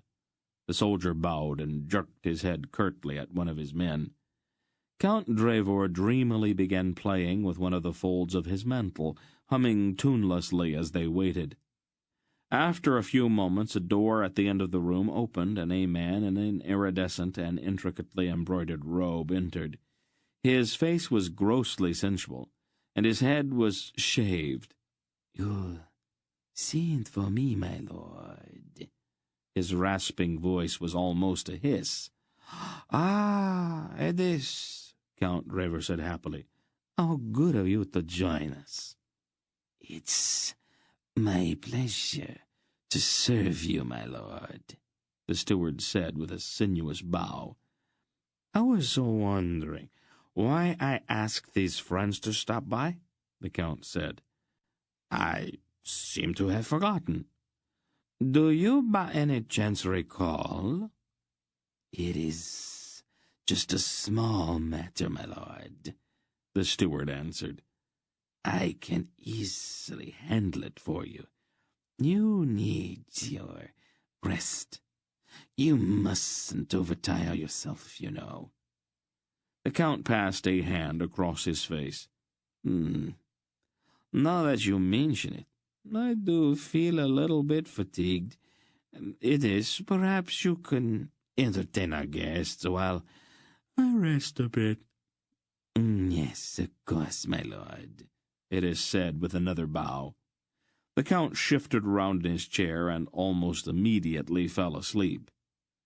The Count is in delicate health, Eddings said with an oily smile. He seldom leaves that chair these days. Let's move away a bit so that we don't disturb him. I am only a Drasnian merchant, your eminence, and these are my servants, except for my sister there. We're all baffled by all of this. Eddings laughed. Why do you persist in this absurd fiction, Prince Keldar? I know who you are. I know you all, and I know your mission. What is your interest in us, Nyissa? Mr. Wolf asked bluntly. I serve my mistress, Eternal Salamirsra, Eddings said. Has this snake woman become the pawn of the Grolums, then? Or does she bow to the will of Zadar? Aunt Paul asked. My queen bows to no man, Belgariad, Eddings said scornfully. Really? She raised one eyebrow. It's curious to find her servant dancing to a Grolum tune, then. I have no dealings with the Grolums, Eddings said. They are scouring all Tornetra for you, but I am the one who found you. Finding isn't keeping, Eddings, Mr. Wolf stated quietly. Suppose you tell us what this is all about. I will tell you only what I feel like telling you, Belgariad. I think that's about enough, Father. We really don't have time for Nyissan riddle games, do we? Aunt Paul said. Don't do it, Belgariad, Eddings warned. I know all about your powers. My soldiers will kill your friends if you so much as raise your hand. Garion felt himself roughly grabbed from behind, and a sword blade was pressed firmly against his throat. Aunt Paul's eyes blazed suddenly. You're walking on dangerous ground? I don't think we need to exchange threats, Mr. Wolf said. I gather, then, that you don't intend to turn us over to the Grolums. I am not interested in the Grolums, Eddings said. My queen has been instructing me to deliver you to her in Stithis Tor. What is Salmisra's interest in this matter? Wolf asked. It doesn't concern her. I'll let her explain that to you when you get to Stithis Tor. In the meantime, there are a few things I will require you to tell me. I think that thou wilt have scant success in that, Mandorellan said stiffly. It is not our practice to discuss private matters with unwholesome strangers. And I think you're wrong, my dear Baron, Eddings replied with a cold smile. The cellars of this house are deep, and what happens there can be most unpleasant. I have servants highly skilled in applying certain exquisitely persuasive torments. I do not fear thy torments, Nyssa, Mandorellan said contemptuously. No, I don't imagine you do. Fear requires imagination, and you Arryns aren't bright enough to be imaginative. The torments, however, will wear down your will and provide entertainment for my servants. Good torturers are hard to find, and they grow sullen if they aren't allowed to practice. I'm sure you understand. Later, after you have all had the chance to visit with them a time or two, we'll try something else. Nyissa abounds with roots and leaves and curious little berries with strange properties. Oddly enough, most men prefer the rack or the wheel to my little concoctions. Eddings laughed then, a brutal sound with no mirth. We'll discuss all of this further after I have the Count settled for the night. For right now, the guards will take you downstairs to the places that I have prepared for you all. Count Drevor roused himself and looked around dreamily. Are friends departing so soon? He asked. Yes, my lord, Eddings told him. Well, then, the Count said with a vague smile, farewell, dear people. I hope you will return some day so that we can continue our delightful conversation. The cell to which Geryon was taken was dank and clammy, and it smelled of sewage and rotting food. Worst of all was the darkness. He huddled beside the iron door, with the blackness pressing in on him palpably.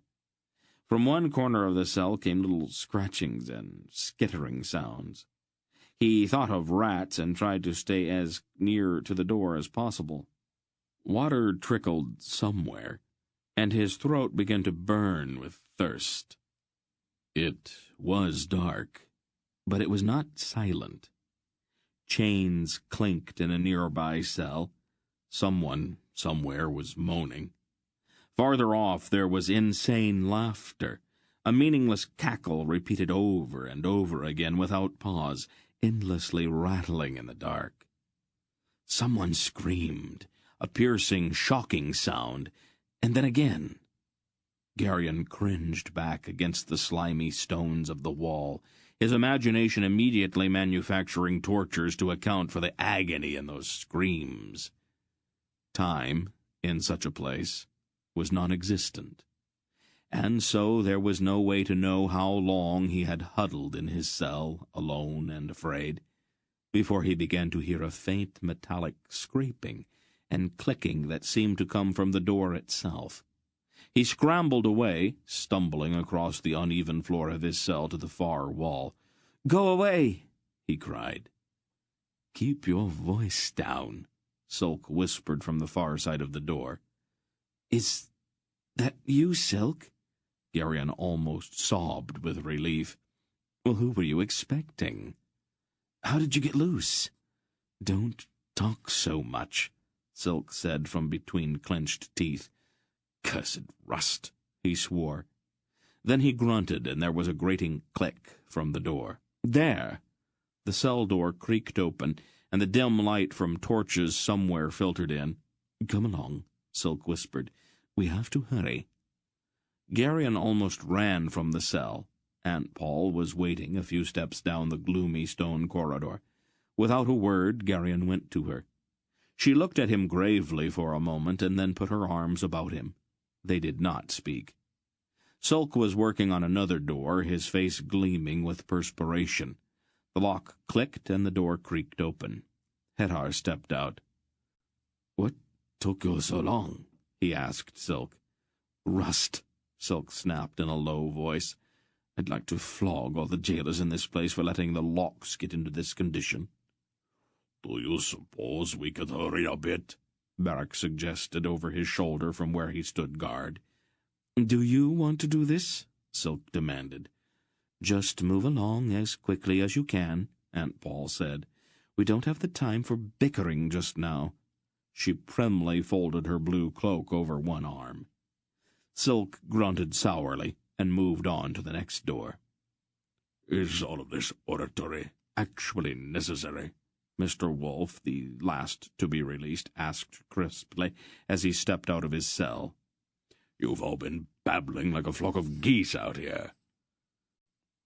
"Prince Keldar felt need to make observations about the condition of the locks," Mandaralan said lightly. Silk scowled at him and led the way toward the end of the corridor where the torches fumed greasily onto the blackened ceiling. "Have a care," Mandaralan whispered urgently. "There's a guard." A bearded man in a dirty leather jerkin sat on the floor with his back against the wall of the corridor, snoring. "Can we get past him without waking him up?" Durnick breathed. "He isn't going to wake up for several hours," Barak said grimly. The large purple swelling on the side of the guard's face immediately explained it. "Dost think there might be others?" Mandaralan asked, flexing his hands. "There were a few," Barak said. "They're sleeping, too." "Let's get out of here, then," Wolf suggested. "We'll take Idis with us, won't we?" Aunt Paul asked. "What for?" "I'd like to talk with him at great length." "It would be a waste of time," Wolf said. "So Misra's involved herself in this affair.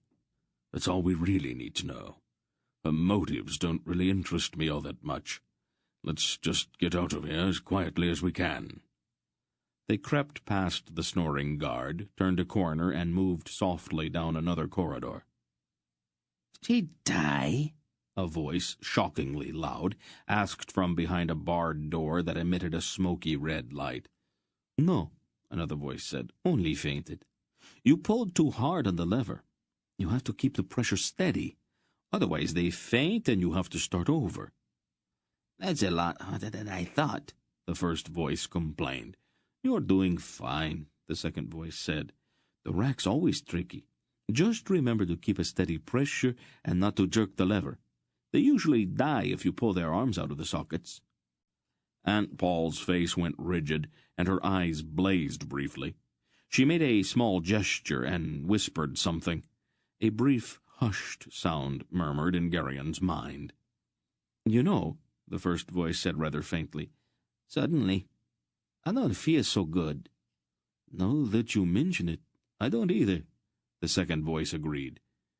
"Did that meat we had for supper taste all right to you?" "It seemed all right." There was a long pause. "I really don't feel good at all." They tiptoed past the barred door, and Garion carefully avoided looking in. At the end of the corridor was a stout oak door bound with iron. Silk ran his fingers around the handle. "It is locked from the outside," he whispered. "Someone is coming," Hettar warned. There was the tramp of heavy feet on the stone stairs beyond the door, the murmur of voices, and a harsh laugh. Wolf turned quickly to the door of a nearby cell. He touched his fingers to the rusty iron lock, and it clicked smoothly. "In here," he whispered. They all crowded into the cell, and Wolf pulled the door shut behind them. "When we have got some leisure, I want to talk to you about that," Silk said. You were having such a good time with the locks that I didn't want to interfere. Wolf smiled blandly. Now listen. We're going to have to deal with these men before they find out that our cells are empty and rouse the whole house. We can do that, Barak said confidently. They waited. Opening the door, Durnik whispered. How many are there? Mandaralan asked. I can't tell. 8, Aunt Paul said firmly. All right, Barak decided. We'll let them pass and then jump on them from behind. A scream or two won't matter much in a place like this. But let's put them down quickly. They waited tensely in the darkness of the cell. Edith says it doesn't matter. If some of them die under the questioning, one of the men outside said. The only ones we have to keep alive are the old man, the woman, and the boy. Let us kill the big one with the red whiskers, then, another suggested. He looks like he might be troublesome, and he's probably too stupid to know anything useful. I want that one, Barak whispered. The men in the corridor passed their cell. Let's go, Barak said. It was a short, ugly fight. They swarmed over the startled jailers in a savage rush. 3 were down before the others fully realized what was happening. One made a startled outcry, dodged past the fight, and ran back toward the stairs. Without thinking, Garyon dove in front of the running man. Then he rolled, tangling the man's feet and tripping him up. The guard fell, started to rise, then sagged back down in a limp heap as Silk neatly kicked him just below the ear. "Are you all right?" Silk asked. Garyon squirmed out from under the unconscious jailer and scrambled to his feet, but the fight was nearly over. Durnik was pounding a stout man's head against the wall, and Barak was driving his fist into another's face. Mandaralan was strangling a third, and Hetar stalked a fourth, his hands out. The wide-eyed man cried out once, just as Hetar's hands closed on him. The tall Algar straightened, spun about, and slammed the man into the stone wall with terrific force. There was the grating sound of bones breaking, and the man went limp. "Nice little fight," Barak said, rubbing his knuckles. "Entertaining," Hetar agreed, letting the limp body slide to the floor. "Are you about through?" Silk demanded hoarsely from the door by the stairs. "Almost," Barak said. "Need any help, Durnik?" Durnik lifted the stout man's chin and examined the vacant eyes critically. Then he prudently banged the jailer's head against the wall once more and let him fall. "Shall we go?" Hetar suggested. Might as well," Barak agreed, surveying the littered corridor. "The door's unlocked at the top of the stairs," Silk said as they joined him, "and the hallway's empty beyond it. The house seems to be asleep, but let's be quiet." They followed him silently up the stairs. He paused briefly at the door. "Wait here a moment," he whispered. Then he disappeared, his feet making absolutely no sound. After what seemed a long time, he returned with the weapons the soldiers had taken from them. "I thought we might need these." Garyon felt much better after he had belted on his sword.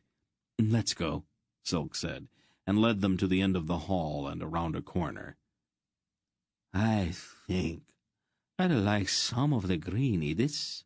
Count Drevor's voice came from behind a partially open door. "Certainly, my lord," Edith said in his sibilant, rasping voice. "The green tastes so bad," Count Drevor said drowsily, "but it gives me such lovely dreams. The red tastes better, but the dreams, they are not so nice." "Soon you'll be ready for the blue, my lord," Edith promised. There was a faint clink and the sound of liquid being poured into a glass. "Then the yellow, and finally the black. The black is the best of all." Silk led them on tiptoe past the half-open door. The lock on the outside door yielded quickly to his skill, and they all slipped out into the cool, moonlit night. The stars twinkled overhead, and the air was sweet. "I'll go get the horses," Hettar said. "Go with him, Manderallen. We'll wait over there," Wolf said. He pointed at the shadowy garden. The two men disappeared around the corner, and the rest of them followed Mr. Wolf into the looming shadows of the hedge, which surrounded Count Drevor's garden. They waited. The night was chilly, and Gerion found himself shivering. Then there was a click of a hoof touching a stone, and Hettar and Manderallen came back, leading the horses. "We'd better hurry," Wolf said. "As soon as Drevor drops off to sleep, Eddings is going to go down to his dungeon and find out that we have left. Lead the horses. Let's get away from the house before we start making any noise." They went down through the moonlit garden with the horses trailing along after them until they emerged on the open lawn beyond. They mounted carefully. "We had better hurry," Aunt Paul suggested, glancing back at the house. "I bought us a little time before we left," Thuk said with a short laugh.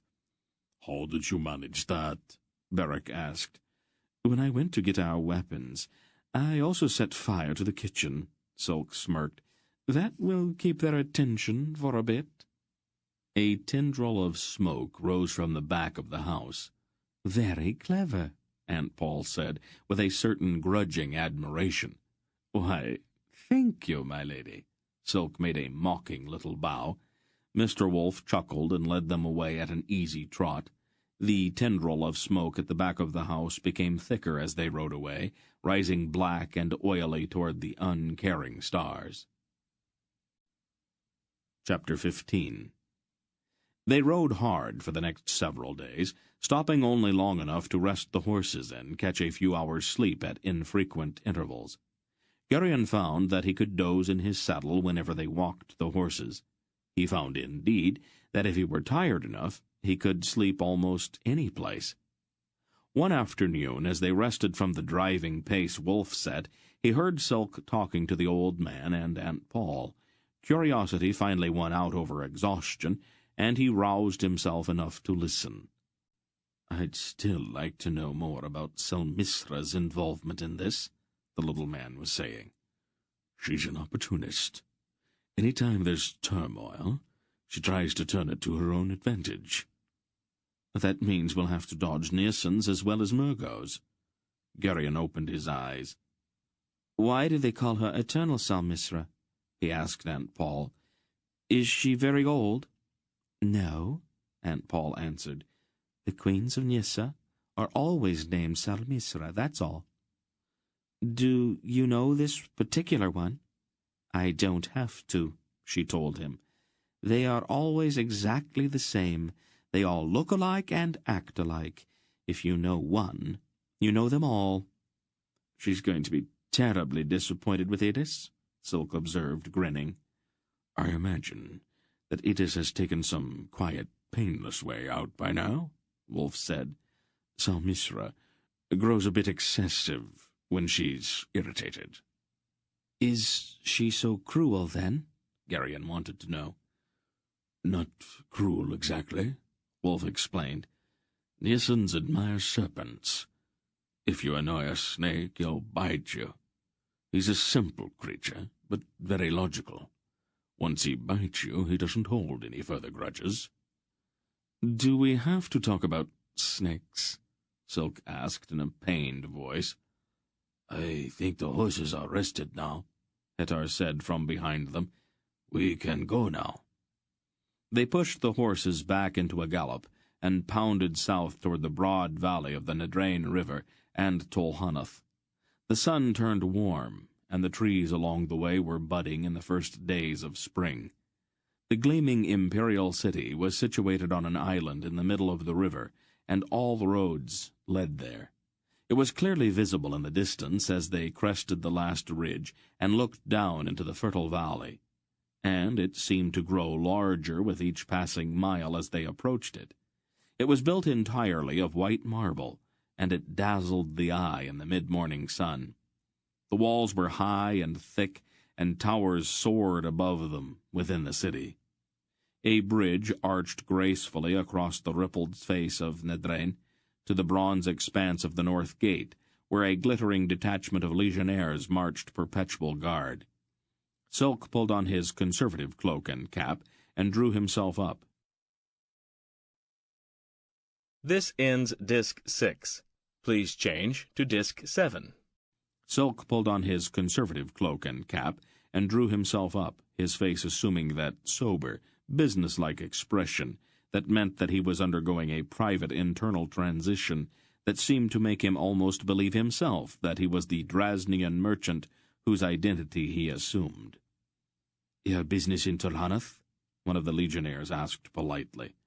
"I am Redek of Boktor," Silk said, with that preoccupied air of a man whose mind was on business. "I have Sindarian woolens of the finest quality." "You probably want to talk with the steward of the central market, then," the legionnaire suggested. "Thank you," Silk nodded, and led them through the gate into the broad and crowded streets beyond. "I think I'd better stop by the palace and have a talk with Ran Baroon," Mr. Wolf said. "The Baroons aren't the easiest emperors to deal with, but they are the most intelligent. I shouldn't have too much trouble convincing him that the situation is serious." "How are you going to get to see him?" Aunt Paul asked. "It could take weeks to get an appointment. You know how they are." Mr. Wolf made a sour face. "I suppose I could make a ceremonial visit of it," he said as they pushed their horses through the crowd. "And announce your presence to the whole city?" "Do I have any choice? I have to nail down the Tonedrins. We cannot afford to have them neutral." "Could I make a suggestion?" Barak asked. "I'll listen to anything at this point. Why don't we go see Greneg? He's the Cherak ambassador here in Tolhanath. He could get us into the palace to see the Emperor without all that much fuss." "Oh, that's not a bad idea, Belgariad. Greneg's got enough connections in the palace to get us inside quickly, and Ran Baroon respects him." "That only leaves the problem of getting in to see the ambassador," Dernek said as they stopped to let a heavy wagon pass onto a side street. "He's my cousin," Barak said. "He and Anheg and I used to play together when we were children." The big man looked around. "He's supposed to have a house near the garrison of the 3rd Imperial Legion. I suppose we could ask somebody the way." "Oh, that won't be necessary," Silk said. "I know where it is." I should have known," Barak grinned at him. "We can go through the North Marketplace. The garrison's located near the main wharves on the downstream end of the island." "Lead the way," Wolf told him. "I don't want to waste too much time here." The streets of Tolhanath teemed with people from all over the world. Drasnians and Rivans rubbed elbows with Nissans and Tuls.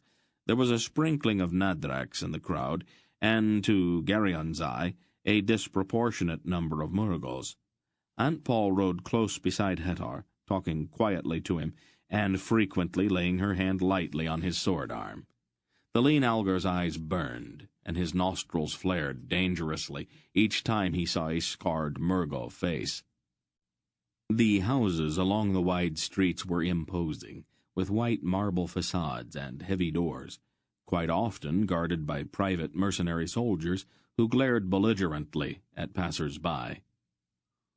"The Imperial City seems awash with suspicion," Mandaralan observed. "Do they fear their neighbors so?" "Troubled times," Silk answered, "and the merchant princes of Tolhanath keep a great deal of the world's wealth in their counting rooms. There are men along this street who could buy most of Arindia if they wanted to." "Arindia's not for sale," Mandaralan said stiffly. "In Tolhanath, my dear Baron, everything is for sale. Honor, virtue, friendship, love. Oh, it's a wicked city full of wicked people, and money is the only thing that matters." "Well, I expect that you fit right in, then," Barak said. Silk laughed. "Oh, I like Tolhanath. The people here have no illusions. They are refreshingly corrupt." "You're a very bad man, Silk," Barak stated bluntly. "So you've said before," the rat-faced little Drasnian said with a mocking grin. The banner of Terek, the outline of a white war boat on an azure background, fluttered from a pole surmounting the gate of the ambassador's house. Barak dismounted a bit stiffly and strode to the iron grill which blocked the gate. "Tell Greenegg that his cousin Barak is here to see him," he announced to the bearded guards inside. "How do we know you're his cousin?" one of the guards demanded roughly. Barak reached through the grill, almost casually, and took hold of the front of the guard's mail shirt. He pulled the man up firmly against the bars. "Would you like to rephrase that question? While you still have your health?" "Oh, excuse me, Lord Barak," the man apologized quickly. "Now that I am closer, I do seem to recognize your face." "I was almost sure that you would." "Let me unlock the gate for you," the guard suggested. "Excellent idea," Barak said, letting go of the man's shirt. The guard opened the gate quickly, and the party rode into a spacious courtyard. Greenegg, the ambassador of King Anheg to the imperial court of Tolhanath, was a burly man almost as big as Barak. His beard was trimmed very short, and he wore a Tolnedran-style blue mantle. He came down the stairs 2 at a time and caught Barak in a vast bear hug. "You pirate!" he roared. "What are you doing in Tolhanath?" "Onyx decided to invade the place," Barak joked. "As soon as we have rounded up the gold and young women, we're going to let you burn the city." Grenegg's eyes glittered with momentary hunger. "Wouldn't that infuriate them?" he said with a vicious grin. "What happened to your beard?" Greneg coughed and looked embarrassed. "It's not important." "We have never had any secrets," Barak accused. Greneg spoke quietly to his cousin for a moment, looking very ashamed of himself, and Barak burst out with a great roar of laughter. "Why did you let her do that?" "I was drunk," Greneg said. "Let's go inside. I've got a keg of good ale in the cellar." The rest of them followed the 2 big men into the house, and they went down a broad hallway to a room with eclectic furnishings. Heavy chairs and benches covered with skins, a rush-strewn floor, and a huge fireplace where the butt end of a large log smoldered. Several pitch-smeared torches smoked in iron rings on the stone wall. "I feel more at home here," Grinnick said. A servant brought tankards of dark brown ale for them all, and then quietly left the room. Garion quickly lifted his tankard and took a large swallow of the bitter drink before Aunt Paul could suggest something more bland. She watched him without comment, her eyes expressionless. Greneg sprawled in a large hand-hewn chair with a bearskin tossed over it. "Why are you really in Tolhanath, Beric?" "Greneg," Beric said seriously, "this is Belgarath. I am sure that you have heard of him." The ambassador's eyes widened, and he inclined his head. "My house is yours," he said respectfully. "Can you get me in to see Ranbaroon?" Mr. Wolf asked, sitting on a rough bench near the fireplace. "Without any difficulty." "Good. I have to talk to him, and I don't want to stir up any fuss in the process." Barak introduced the others then, and his cousin nodded politely to each of them. "You've come to Tolhanath during a turbulent period," he said after the amenities were over. "The nobility of Tolnedra gathered in the city like ravens on a dead cow." "We picked up a hint or 2 of that on our way south," Silk told him. "Is it as bad as we've had?" "Probably worse," Greneg said, scratching at one ear. "Dynastic succession only happens a few times in each eon. The Baroons have been in power now for over 600 years, and the other houses are anticipating the chargeover with a great deal of enthusiasm." "Who's the most likely to succeed, Ranbaroon?" Mr. Wolf asked. "Right at the moment, the best bet would probably be the Grand Duke Kador of Tolvoadu," Greneg answered. "He seems to have more money than the rest. The Honeths are richer, of course, but they've got 7 candidates, and their wealth is spread out a little too thin. The other families aren't really in the running. The Boruns don't have anyone suitable, and no one takes the Ranites seriously. Garion carefully set his tankard on the floor beside the stool that he was sitting on. The bitter ale did not really taste that good, and he felt vaguely cheated somehow. The half-tankard he had drunk made his ears quite warm, though, and the end of his nose seemed a little numb. A Vorduvian we met said that the Horbites are using poison, Silk said. They all are. Grinnick wore a slightly disgusted look. The Horbites are just a little more obvious about it, that's all. If Ran Borun dies tomorrow, though, Kador will be the next emperor. Mr. Wolf frowned. I've never had much success dealing with the Vorduvians. They don't really have imperial stature. The old emperor's still in pretty fair health, Grinnig said. If he hangs on for another year or two, the Hornets will probably fall into line behind one candidate, whichever one survives, and then they'll be able to bring all of their money to bear on the situation. These things take time, though. The candidates themselves are staying out of town for the most part, and they're all being extremely careful, so the assassins are having a great deal of difficulty reaching them. He laughed then, taking a long drink of ale. They are funny people. Can we go to the palace now? Mr. Wolf asked. We'll want to change clothes first, Aunt Paul said firmly. Again, Belgariad? Wolf gave her a long, suffering look. Just do it, Father. I won't let you embarrass us by wearing rags to the palace. I'm not going to wear that robe again. The old man's voice was stubborn. No, she said. It wouldn't be suitable. I am sure the ambassador can lend you a mantle. You won't be quite so obvious that way. Whatever. Whatever you say, anyway, Paul.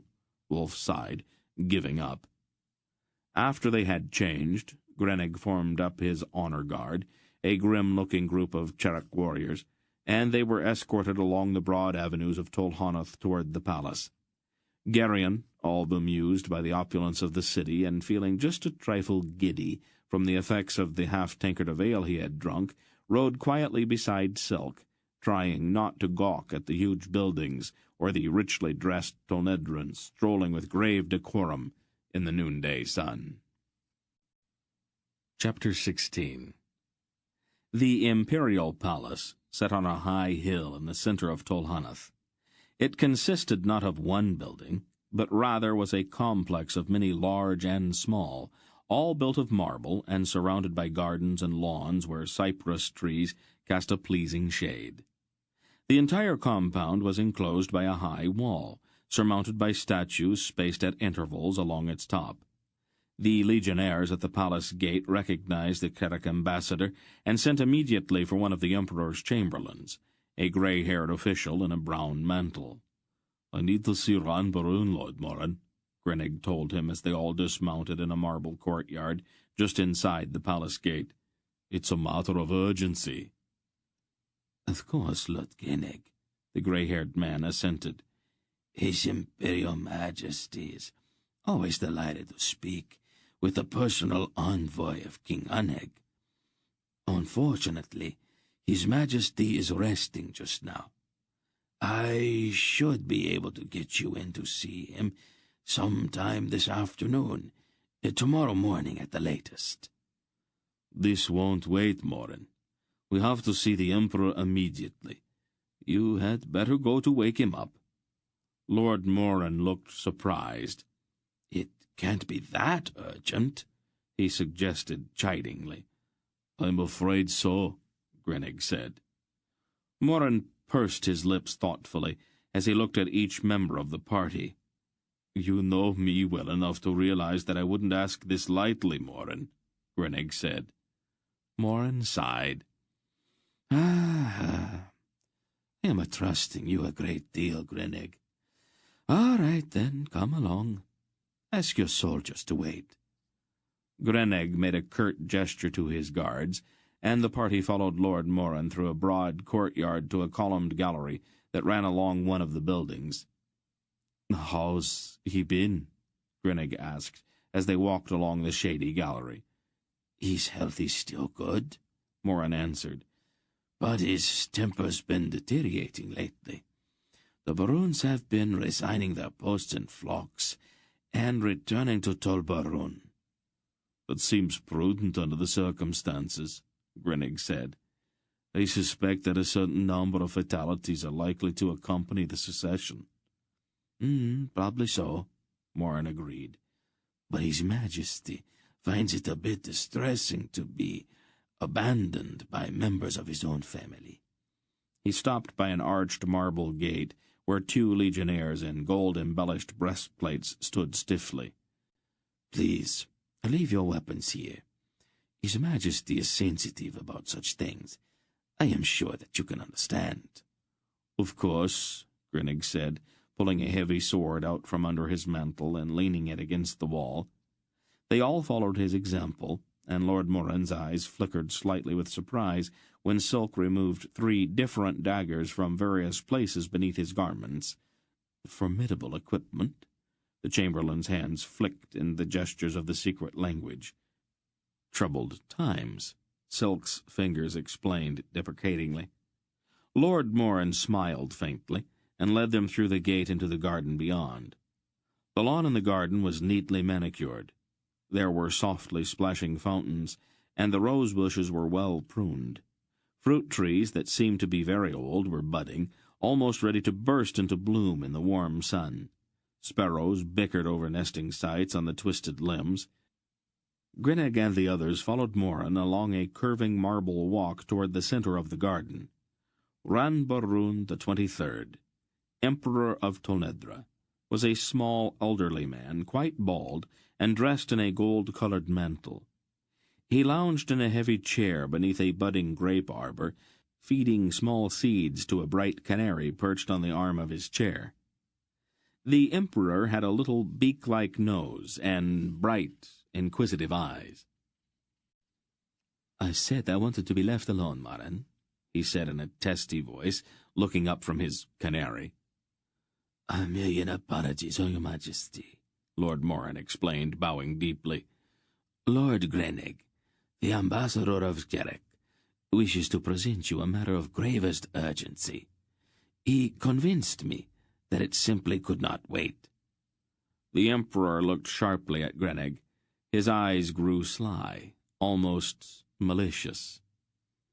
"I see that your beard's beginning to grow back, Grinnig." Grinnig's face flushed slowly. "I should have known that Your Majesty would have heard of my little misfortune." "I know everything that happens in Tol Hanath, Lord Grinnig," the Emperor snapped. "Even if all my cousins and nephews are running like rats out of a burning house, I still have a few faithful people around me. Whatever possessed you to take up with that Nadrak woman? I thought you Elons despised Engrax." Grinnig coughed awkwardly and glanced quickly at Aunt Paul. "It was a kind of joke, Your Majesty. I thought it might embarrass the Nadrak ambassador, and his wife is, after all, a handsome-looking woman. I didn't know she kept a pair of scissors under her bed." "She keeps your beard in a little gold box, you know," the Emperor smirked. "And she shows it to all of her friends." "She's an evil woman," Grinnig said mournfully. And who are these?" the Emperor asked, waving one finger at the members of the party standing on the grass, somewhat behind Ambassador Grinnig. "My cousin Barak and some friends," Grinnig said. "They are the ones who have got to talk to you." "The Earl of Trelheim?" the Emperor asked. "What are you doing in Tol Hanath, my lord?" "Passing through, Your Majesty," Barak replied, bowing. Ranbarun looked sharply at each of the rest in turn, as if actually seeing them for the first time.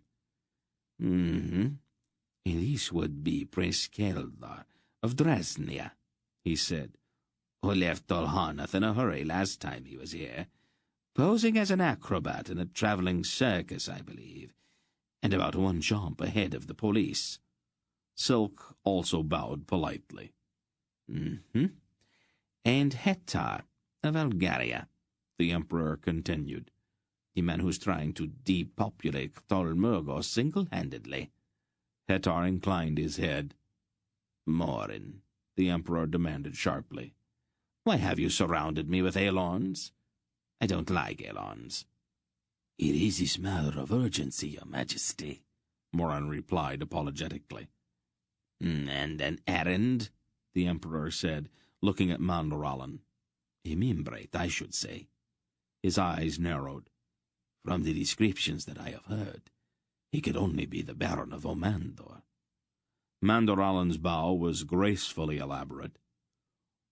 Mine eye is most keen, Your Majesty, to have read us each in turn without prompting. Not all of you precisely, the Emperor said. I don't recognize the Sindor, or the Raven lad. Garion's mind jumped. Barak had once told him that he resembled a raven more than anything else, but that thought had been lost in the welter of events which had followed the chance remark. Now the Emperor of Tolneldra, whose eyes seemed to have an uncanny ability to penetrate to the true nature of things, had also identified him as a raven. He glanced quickly at Aunt Paul, but she seemed absorbed in examining the buds on a rose bush.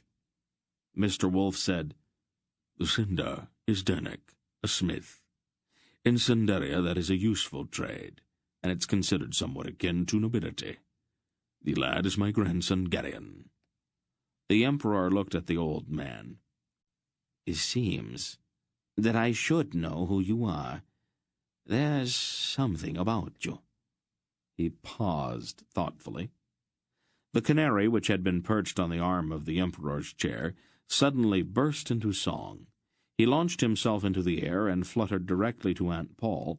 She held out her finger, and the bright bird landed there, tipped back his head, and sang ecstatically, as if his tiny heart were breaking with adoration. She listened gravely to his song. She wore a dark blue dress, elaborately laced at the bodice, and a short sable cape. "What are you doing with my canary?" the Emperor demanded. "Listening," she said. "How did you get him to sing? I've been trying to coax him into song for months." "You didn't take him seriously enough." "Who is this woman?" the Emperor asked. "My daughter, Bagra," Mr. Wolf said. "She has a particularly keen understanding of birds." The Emperor laughed suddenly, a harshly skeptical laugh. "Oh, come now. You really don't expect me to accept that, do you?" Wolf looked at him gravely. "Are you really sure you don't know me, Ranbarun?" he asked mildly. The pale green mantle Grenig had lent him made him look almost like a Tolnedran. Almost, but not quite. It's a clever ruse," the Emperor said. "You look the part, and so does she. But I'm not a child. I gave up fairy tales a long time ago." "That's a pity. I'd guess that your life's been a little empty since then." Wolf looked around at the manicured garden with the servants and the fountains and the members of the Emperor's personal guard posted unobtrusively here and there among the flower beds. "Even with all of this, Ranbarun, a life without any wonder left in it is flat and stale." His voice was a little sad. "I think that perhaps you gave up too much."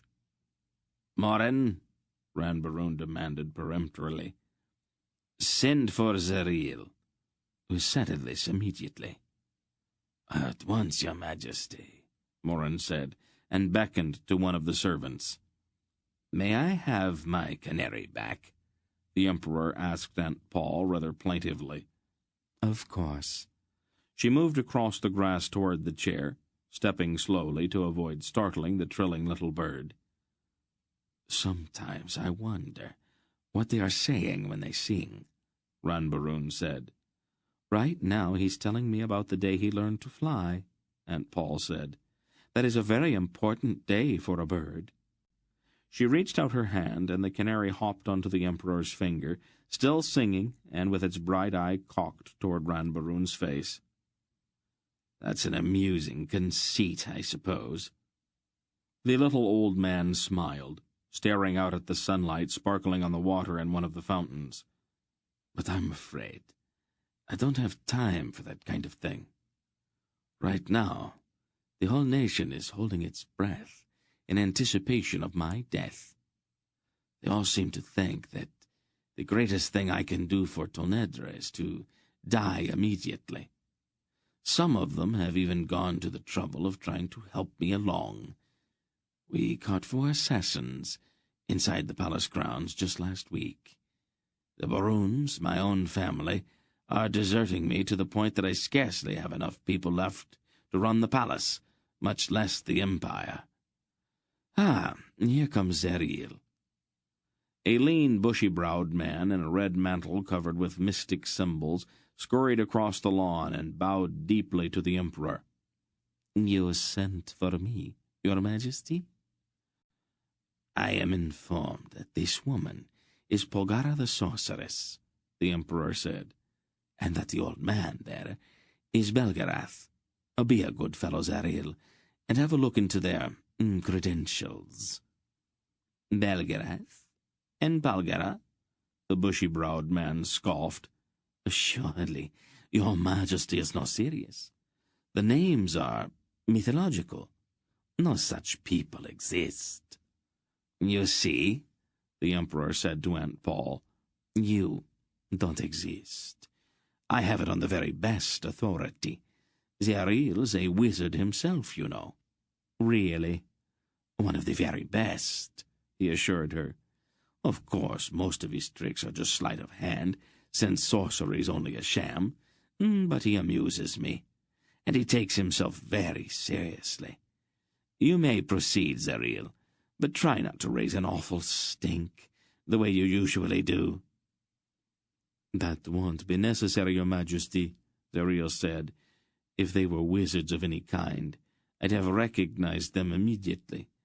We have special ways of communicating, you know." Aunt Paul looked at the wizard with one eyebrow slightly raised. "I think that you should look a bit closer, Zeriel. Sometimes," she suggested, "we miss things." She made an almost imperceptible gesture, and Garion seemed to hear a faint rush of sound. The wizard stared, his eyes fixed on open air directly in front of him. His eyes began to bulge, and his face turned deathly pale. As if his legs had been cut from under him, he fell onto his face. "Forgive me, Lady Belgara," he croaked, groveling. "That's supposed to impress me, I assume," the Emperor said. "I've seen men's minds overwhelmed before, however, and Zeriel's mind is not all that strong to begin with." "This is getting tiresome, Ranbaroon," she said tartly. "You really ought to believe her, you know." The canary spoke in his tiny, piping voice. "I knew who she was immediately. Of course, we're much more perceptive than you things that creep around on the ground. Why do you do that? If you just try, I'm sure you could be able to fly. And I wish you'd stop eating so much garlic. Makes you smell awful." "Hush now," Aunt Paul said gently to the bird. "You can tell him all about it later." The Emperor was trembling violently, and he stared at the bird as if it were a snake. "Why don't we all just behave as if we believed that Belgara and I are who we say we are?" Mr. Wolf suggested. "We could spend the rest of the day trying to convince you, and we really don't have that much time. There are some things I have to tell you, and they are important, no matter who I am." "I think that I can accept that," Ranbaroon said, still trembling and staring at the now silent canary. Mr. Wolf clasped his hands behind his back and stared up at a cluster of bickering sparrows on the limb of a nearby tree. "Early last fall," he began, "Zadar the apostate crept into the throne room at Reva and stole the Orb of Aldur." "He did what?" Ranbaroon demanded, sitting up quickly. "How?" "We don't know," Wolf answered. When I catch up with him, maybe I'll ask him. I am sure, however, that you can see the importance of the event. Obviously, the Emperor replied. The Elons and the Sindars are quietly preparing for war, Wolf told him. War? Ranbaroon asked in a shocked voice. With whom? The Angarax, of course. And what has Zadar got to do with the Angarax? He could be acting on his own, couldn't he? Surely you're not that simple, Aunt Paul remarked. You forget yourself, lady, Ranbaroon said stiffly. Where's Zadar now? He went through Tolhanath about 2 weeks ago, Wolf replied. If he can get across the border into one of the Angarak kingdoms before I can stop him, the Alons will march. And Orindia with them, Mandaralan said firmly. King Coradulan has also been advised. You'll tell the world apart, the Emperor protested. Perhaps, Wolf admitted.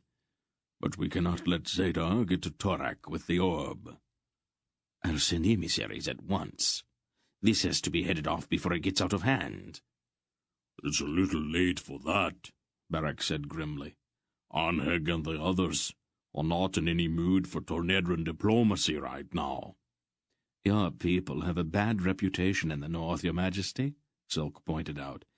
They always seem to have a few trade agreements up their sleeves. Every time Tornedra mediates a dispute, it seems to cost a great deal. I don't think we can afford your good offices any more. A cloud passed in front of the sun, and the garden seemed suddenly chilly in its shadow. This is being blown out of all proportion, the Emperor protested. The Alons and the Angarax have been squabbling over that worthless stone for thousands of years. You've been waiting for the chance to fall on each other, and now you have got an excuse. Well, enjoy yourselves. Tornedra is not going to get involved as long as I am her Emperor. You're not going to be able to sit on one side in this, Ranbaroon, Aunt Paul said. And why not? The orb doesn't concern me one way or the other. Go ahead and destroy each other if you want. Tornedra will still be here when it is all over. I doubt it, Wolf told him. Your empire's crawling with Murgos. They could overrun you in a week. They are honest merchants, here on honest business. Murgos don't have honest business, Aunt Paul told him. Every Murgo in Tornedra is here because he was sent by the Grolam High Priest. That is an exaggeration, Ranbaroon said stubbornly. The whole world knows that you and your father have an obsessive hatred of all Angarax, but times have changed. Khtal Murgos is still ruled from Rakhtal, Wolf said, and Krochak is master there. Krochak has not changed, even if the world has. The merchants from Rakgoska might seem civilized to you, but they all jump when Krochak whistles, and Krochak's the disciple of Torak. Torak is dead. Really? Have you seen his grave? Have you opened the grave and seen his bones? My empire is very expensive to run, the Emperor said, and I need the revenue the Murgos bring me. I have got agents in Rakgoska and all along the south caravan route, so I would know if the Murgos were getting ready for any kind of move against me. I am just a little suspicious that all of this might be the result of some internal contention within the Brotherhood of Sorcerers. You people have your own motives, and I am not going to let you use my empire as a pawn in your power struggles. And if the Angarax win, Aunt Paul said, how do you plan to deal with Torak? I am not afraid of Torak. Have you ever met him? Wolf asked. Obviously not. Listen, Belgarath, you and your daughter have not been friendly to Tornedra. You treated us like a defeated enemy after Vomimbre. Your information's interesting, and I will consider it in its proper perspective. But Tonedran policy is not dominated by Alon preconceptions. Our economy relies heavily on trade along the South Caravan route. I am not going to disrupt my empire simply because you happen to dislike Murgos. You are a fool, then, Wolf said bluntly. You would be surprised at how many people think so. Maybe you will have better luck with my successor. If he is a Vorduvian or a Honoth, you might even be able to bribe him. But Baroons do not take bribes or advice, Aunt Paul added. Only when it suits us, Lady Pulgara. I think we have done everything we can here, Wolf decided. A bronze door at the back of the garden slammed open, and a tiny girl with flaming hair stormed through, her eyes ablaze. At first, Geryon thought she was a child, but as she came closer he realized that she was somewhat older than that. Although she was very small, the short sleeveless green tunic she wore displayed limbs that were much closer to maturity.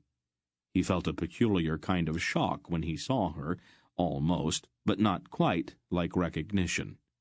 Her hair was a tumbled mass with long, elaborate curls cascading down over her neck and shoulders, and it was a color that Geryon had never seen before, a deep, burnished red that seemed somehow to glow from within. Her skin was a golden color that seemed, as she swept through the shadows of the trees near the gate, to have an almost greenish cast to it. She was in a state verging on sheer rage. "Why am I being kept prisoner here?" she demanded of the Emperor. "What are you talking about?" Ranbaroon asked. "The Legionnaires. They will not let me leave the palace grounds." Oh, that. "Exactly that." "They are acting on my orders, Tenedra," the Emperor told her. "So they said. You must tell them to stop it." "No." "No?" Her tone was incredulous. "No?" Her voice climbed several octaves. "What do you mean, no?" "It is too dangerous for you to be out in the city just now," the Emperor said placatingly. "Nonsense," she snapped. "I don't intend to sit around in this stuffy palace just because you are afraid of your own shadow. I need some things from the market." "Send someone." "I don't want to send anyone," she shouted at him. "I want to go myself." "Well, you can't," he said flatly. "Spend your time on your studies instead." "I don't want to study," she cried. "Cheebers is a stuffy idiot, and he bores me. I do not want to sit around talking about history or politics or any of the rest of it.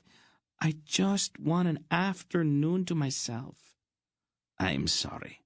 "Please, Father," she begged, her tone dropping into a wheedling note. She took hold of one of the folds of his gold mantle and twisted it around one of her tiny fingers. "Please." The look she directed at the Emperor through her lashes would have melted stone. "Absolutely not," he said, refusing to look at her. "My order stands. You will not leave the palace grounds." "I hate you," she cried. Then she ran from the garden in tears. "My daughter," the Emperor explained almost apologetically. "You cannot imagine what it is like having a child like that." "Oh, I can imagine all right," Mr. Wolf said, glancing at Aunt Paul. She looked back at him, her eyes challenging. "Go ahead. Say it, Father. I am sure you won't be happy until you do." Wolf shrugged. Forget it." Ranbaroon looked thoughtfully at the two of them. "It occurs to me that we might be able to negotiate a bit here," he said, his eyes narrowing. "What did you have in mind?" Wolf asked. "You have a certain authority among the Alons," the Emperor suggested. Some," Wolf admitted carefully. "If you were to ask them, I am sure they would be willing to overlook one of the more absurd provisions of the Accords of Omimbre." "Which one is that?" "There's really no necessity for Senedra to journey to Riva, is there? I am the last emperor of the Barun dynasty, and when I die, she won't be an imperial princess anymore." Under the circumstances, I would say that the requirement does not really apply to her. It's nonsense anyway. The line of the Raven King became extinct 1,300 years ago, so there isn't going to be any bridegroom waiting for her in the Hall of the Raven King. As you have seen, Tolnedra is a very dangerous place just now. St. Endra's 16th birthday is only a year or so off, and the date is well known. If I have to send her to Riva, half of the assassins in the Empire are going to be lurking outside the palace gates, waiting for her to come out. I would rather not take that kind of risk. If you could see your way clear to speak to the Alons, I might be able to make a few concessions regarding the Murgos, restrictions on their numbers, closed areas, that sort of thing. No, Ranbarun, Aunt Paul said flatly. Tolnedra will go to Riva. You have failed to understand that the Accords are only a formality. If your daughter is the one destined to become the bride of the Raven King, no force on earth can prevent her from being in that throne room at Riva on the appointed day. My father's recommendations about the Murgos are only suggestions for your own good. What you choose to do about the matter is your affair. I think we have just about exhausted the possibilities of this conversation, the Emperor stated coldly. Two important-looking officials came into the garden and spoke briefly to Lord Moran. Your Majesty, the grey-haired chamberlain said deferentially, the Minister of Trade wanted to inform you that he has reached an excellent agreement with the trade deputation from Rakgoska. The gentlemen from Ktormogos were most accommodating. I am delighted to hear it, Ranbarun said, throwing a meaningful look at Mr. Wolf. The contingent from Rakgoska would like to pay their respects before they leave, Moran added. By all means, the Emperor said. I'll be delighted to receive them here. Moran turned and nodded shortly to the two officials near the gate. The officials turned and spoke to someone outside, and the gate swung open. 5 Murgos strode into the garden. Their coarse black robes were hooded, but the hoods were thrown back. The front of their robes were unclasped, and the chain-mail shirts they all wore gleamed in the sunlight. The Murgo in front was a bit taller than the others, and his bearing indicated that he was the leader of the deputation. A welter of images and partial memories flooded Gerion's mind as he looked at the scar-faced enemy he had known all of his life. The strange pull of the silent, hidden linkage between them touched him. It was Asherak. Something brushed Gerion's mind, tentative only, not the powerful force that the Murgo had directed him in the dim hallway in Anheg's palace at Valalorn. The amulet under his tunic became very cold, and yet seemed to burn at the same time. Your Imperial Majesty, Asherak said, striding forward with a cold smile. We are honored to be admitted into your august presence. He bowed, his mail shirt clinking. Horak was holding Hetar's right arm firmly, and Mandaralan moved and took the other. I am overjoyed to see you again, worthy Asherak, the Emperor said. I am told that an agreement has been reached. Beneficial to both sides, Your Majesty. The best kind of agreement, Ranbarun approved. Tor Urgas, King of the Murgos, sends greetings, Asherak said. His Majesty feels most keenly the desirability of cementing relations between Ktormogos and Tonitra. He hopes that one day he may call your Imperial Majesty brother. We respect the peaceful intentions and legendary wisdom of Taurogos. The Emperor smiled with a certain smugness.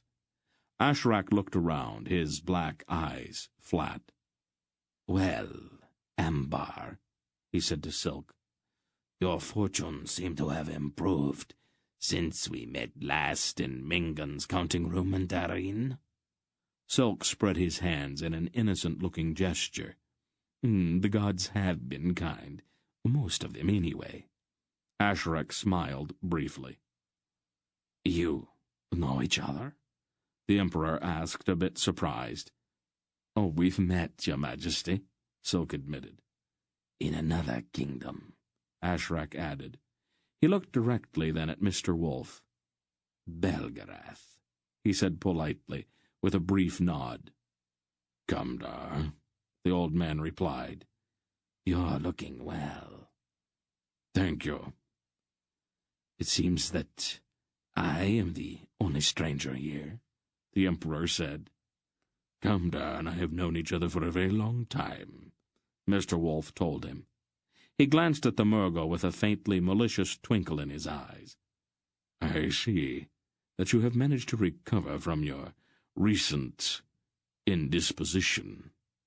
Asherak's face flickered with annoyance, and he looked quickly at his shadow on the grass as if for reassurance.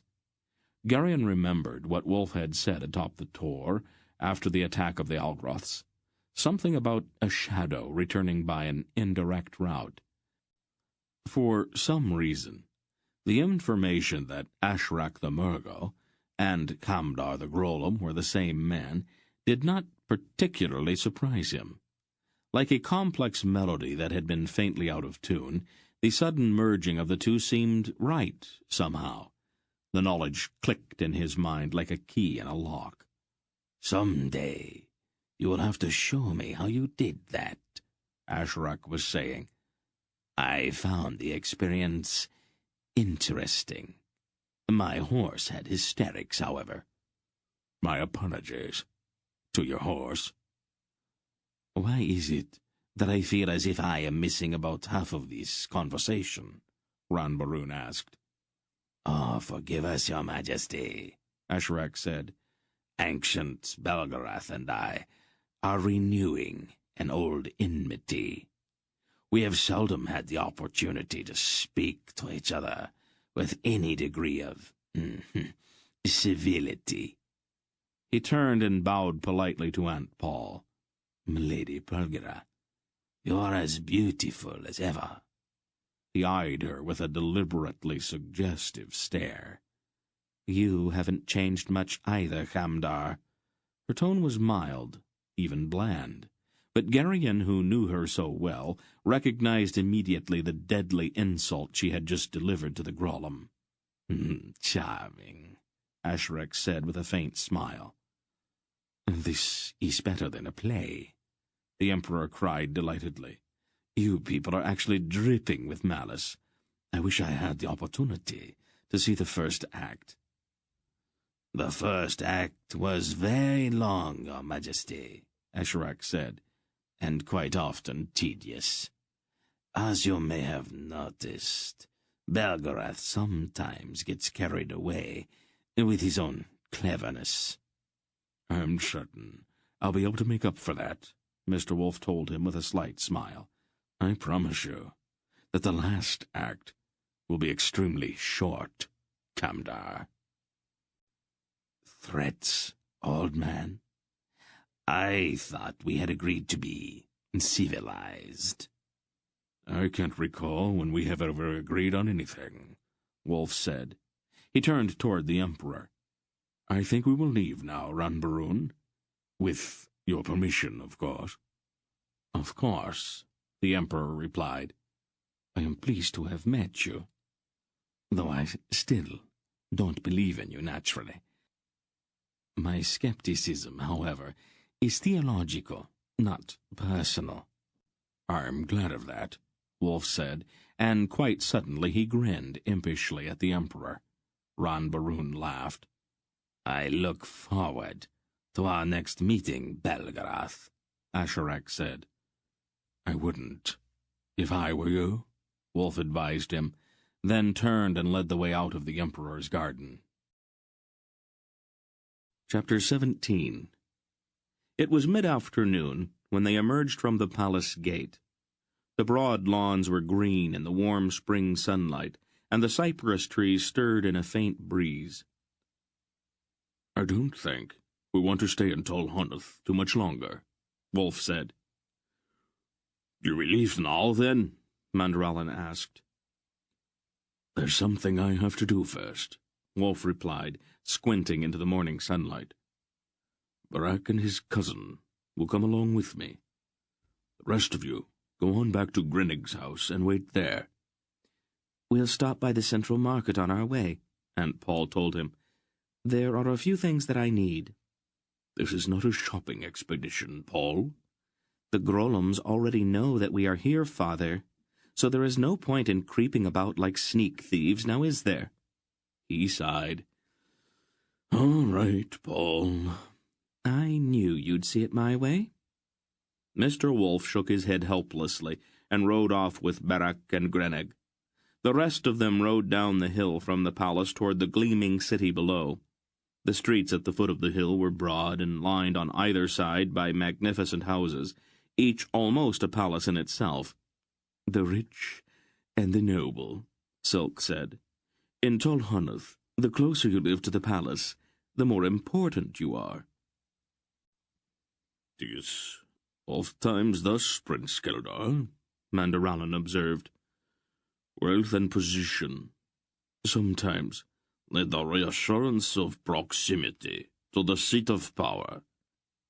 By ostentation and propinquity to the throne, small men are able to avoid facing their own inadequacy."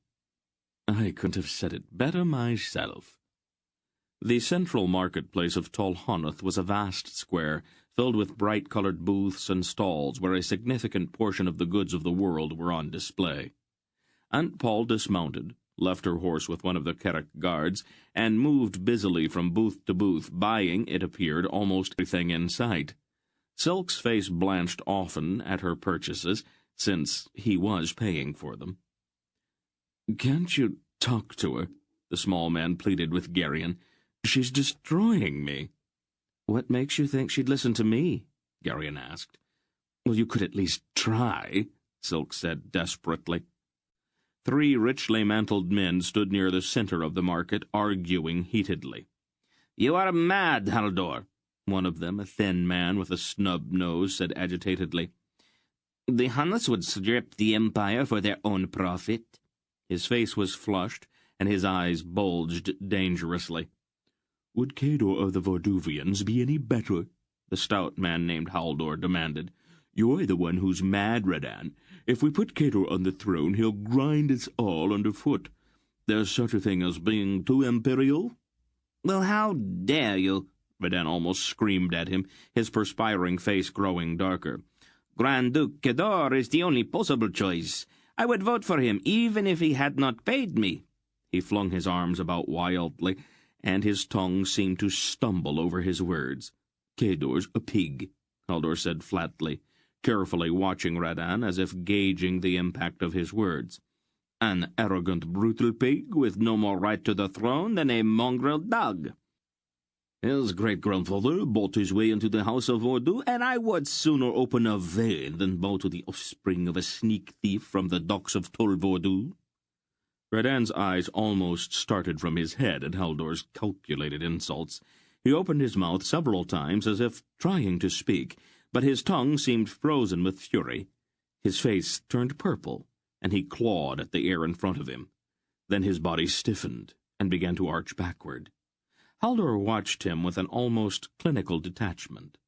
With a strangled cry, Radan toppled back onto the cobblestones, his arms and legs thrashing violently. His eyes rolled back in his head, and he began to foam at the mouth as his convulsions became more violent. He began to bang his head on the stones, and his twitching fingers clutched at his throat. "Amazing potency," the third mantled man said to Haldor. "Where did you find it?" "A friend of mine recently made a voyage to Stithis Tor," Haldor said, watching Radan's convulsions with interest. Beautiful part of it is that it is completely harmless unless one gets excited.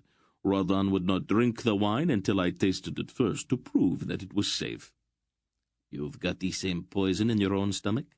the other man asked with astonishment. "Oh, I am quite safe. My emotions never get the best of me." Radan's convulsions had grown weaker. His heels beat at the stones with a rapid pattering sound. Then he stiffened, gave a long, gurgling sigh, and died. "I don't suppose you've got any of the drug left, do you?" Haldor's friend asked thoughtfully. "I would be willing to pay quite a bit for something like that." Haldor laughed. "Why don't we go to my house, and we will talk about it? Over a cup of wine, perhaps?" The other man threw him a startled glance. Then he laughed too, although a bit nervously. The two of them turned and walked away, leaving the dead man sprawled on the stones. Geryon stared in horror at them, and then at the black-faced corpse lying so grotesquely twisted in the center of the marketplace. The Tolnedrons near the body seemed to ignore its existence. "Why doesn't somebody do something?" he demanded. "They are afraid," Silk said. "If they show any concern, they might be mistaken for partisans. Politics here in Tolhanath are taken very seriously." "Why shouldn't someone notify the authorities?" Dernick suggested, his face pale and his voice shaking. "Oh, I'm sure it's already been taken care of," Silk said. "Let's not stand around staring. I don't think we want to get involved in this sort of thing." Aunt Paul came back to where they were standing. The two Carrick warriors from Grinnig's house who had been accompanying her were loaded down with bundles, and both of them looked a little bit sheepish about it. "What are you doing?" she asked Silk. "We were just watching a bit of Tolnedron politics in action," Silk said, pointing at the dead man in the center of the square. "Poison?" she asked, noting Radan's contorted limbs. Silk nodded. A strange one. It doesn't seem to work unless the victim gets excited." "That's that," she said with a grim nod. "You've heard of it before?" Silk seemed surprised. She nodded. "Yes, it's quite rare. Very expensive. I did not think the Nissans would be willing to sell any of it." "I think we should move away from here," Hetar suggested. "There's a squad of legionnaires coming, and they might want to question any witnesses." "Oh, good idea," Silk said, and led them toward the far side of the marketplace. Near the row of houses that marked the edge of the square, 8 burly men carried a heavily veiled litter. As the litter approached, a slender, jeweled hand reached languidly out from behind the veil and touched one of the porters on the shoulder. The 8 men stopped immediately and set the litter down. "Silk," a woman's voice called from within the litter, "what are you doing back in Tolhanath?" "Bethra?" Silk said. "Is that you?" The veil was drawn back, revealing a lushly endowed woman lounging on a crimson satin cushion inside the litter. Her dark hair was elaborately curled with strings of pearls woven into her tresses. Her pink silken gown clung to her body, and golden rings and bracelets clasped her arms and fingers. Her face was breathtakingly beautiful, and her long-lashed eyes were wicked. There was about her a kind of over-ripeness, an almost overpowering sense of self-indulgent corruption. For some reason, Geryon felt himself blushing furiously. "I thought you'd still be running," she said archly to Silk. "The men I sent after you were very professional."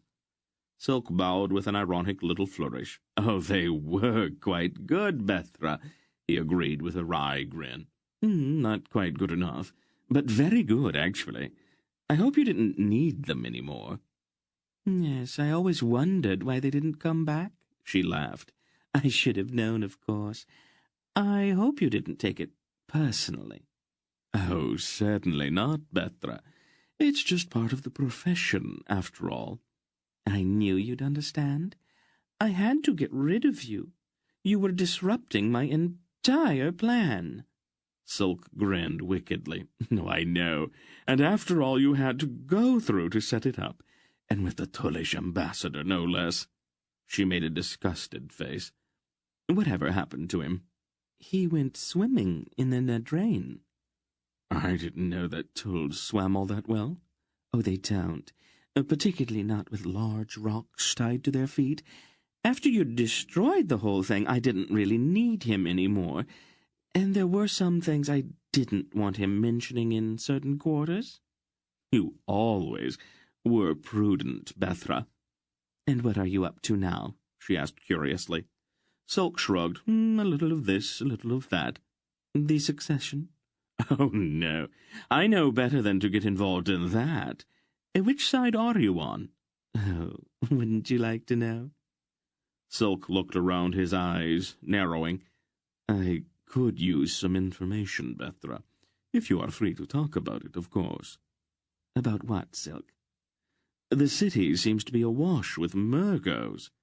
If you're not presently involved with them, I would appreciate anything you could tell me. She smiled at him archly. And what would you be willing to pay? Could we not just call it professional courtesy? She smiled wickedly at him, and then laughed. Why not? I like you, Silk. And I think I'll like you even more if you owe me a favor. I will be your slave, he promised. Liar, she thought for a moment. The Murgos have never really shown all that much interest in trade. But a few years ago, they began arriving in 2s and 3s. And then late last summer, whole caravans started coming in from Rakgoska. You think that they want to influence the secession? Oh, that would be my guess. There's a great deal of red gold in Tolhanath suddenly. My coin chests are full of it. Silk grinned. Yes, but it all spins. Oh, it does indeed. Have they picked any one candidate? Not that I've been able to determine. They seem to be divided into 2 different factions, and there's quite a bit of antagonism between them. That could be a ruse, of course. Oh, but I don't think so. I think the antagonism has to do with the quarrel between Zadar and Tuchek. Each side wants to get control of the next emperor. They are spending money like water. Do you know the one called Ashrak? Ah, that one, she replied. The other Murgos are all afraid of him. At the moment, he seems to be working for Tuchek, but I think he's playing some game of his own. He owns the Grand Duke Kador outright, and Kador's closest to the throne right now. That puts Asherak in a very powerful position. And that's about all that I really know. Thank you, Bethra, Silk said respectfully. Are you planning to stay in Tolhanath for long? Unfortunately, no. Oh, pity. I was hoping you might be able to come by for a visit. We could talk over old times. I don't have many close friends anymore, or dear enemies like you. Silk laughed dryly. Yes, I wonder why. I don't imagine that I could swim much better than the Tulish ambassador did. You are a dangerous woman, Bethra. Oh, in more ways than one, she admitted, stretching languidly. But your life's not really in any danger from me, Silk. Not any more. It was not my life that I was worried about. Silk grinned at her. Yes, that's another matter, of course, she admitted. Don't forget, you owe me a favor. I hunger for the opportunity to repay the debt, he said impudently. You are impossible, she laughed, and then gestured to her porters. They lifted her litter to their shoulders. Goodbye, Silk. Goodbye, Bethra, he replied with a deep bow. Absolutely disgusting, Dernick said in a voice strangled with outrage as the porters marched away with the litter. Why is a woman like that even permitted to stay in the city? Bethra? Silk asked in surprise. Why, she's the most brilliant and fascinating woman in Tolhanath. Men come from all over the world just for an hour or two with her. For a price, of course, Dernick said. Oh, don't misunderstand her, Dernick, Silk told him. Her conversation's probably more valuable than... He coughed slightly with a quick glance at Aunt Paul. Really? Dernick questioned, in a voice heavy with sarcasm. Silk laughed. Nick, I love you like a brother, but you are a terrible prude. Do you know that? Leave him alone, Silk, Aunt Paul said firmly. I like him exactly the way he is. Oh, but I'm only trying to improve him, Lady Bulgara, Silk explained innocently. Barak is right about you, Prince Kaldar. You are a very bad man. Yes, it's all in the line of duty. I sacrifice my more delicate feelings for the sake of my country. Of course. Surely you don't imagine that I enjoy that sort of thing. Why don't we just let it drop? She suggested. Grenag, Barak, and Mr. Wolf returned to Grenag's house not long after the others had arrived. Well, Aunt Paul asked Wolf, as the old man came into the room where they had been waiting. He went south, Wolf said. South? He didn't turn east toward Krolmurgost's? No. He's probably trying to avoid a meeting with Tujek's people. He'll look for a quiet place to slip across the border. Either that or he's headed for Nyissa. Perhaps he's made some arrangements with Salmistra. We will have to follow him to find out. I met an old friend in the marketplace, Silk said from the chair in which he lounged. She tells me that Asherak's been involved in the politics of succession. It appears that he's managed to buy the Grand Duke of Vordu. If the Vorduvians get the throne, Asherak's going to have Tonedra in the palm of his hand. Mr. Wolf scratched thoughtfully at his beard. We're going to have to do something about him, sooner or later. He is beginning to make me just a little tired. We could stop over for a day or so, Aunt Paul suggested. Attend to it once and for all. No. It's probably best not to do that sort of thing here in the city. The business is likely to be a bit noisy, and Tonedrans get excited about things that they cannot understand. I am sure he'll give us an opportunity later, in some less populated place. Do we leave now, then? Let's wait until morning. We'll probably be followed, but if the streets are empty, it'll make things a little more difficult for them. This ends Disc 7. Please change to Disc 8. We'll probably be followed, but if the streets are empty, it'll make things a little more difficult for them. Talk to my cook, then, Grinnig said. Least I can do is send you on your way with a good meal to help you face the road. Then, of course, there's still that barrel of ale to be dealt with. Mr. Wolf smiled broadly at that, and then caught Aunt Paul's reproving frown. It would only go flat, Paul, he explained. Once it's broached, you have to drink it up fairly quickly. It would be a shame to waste it, wouldn't it? Chapter 18.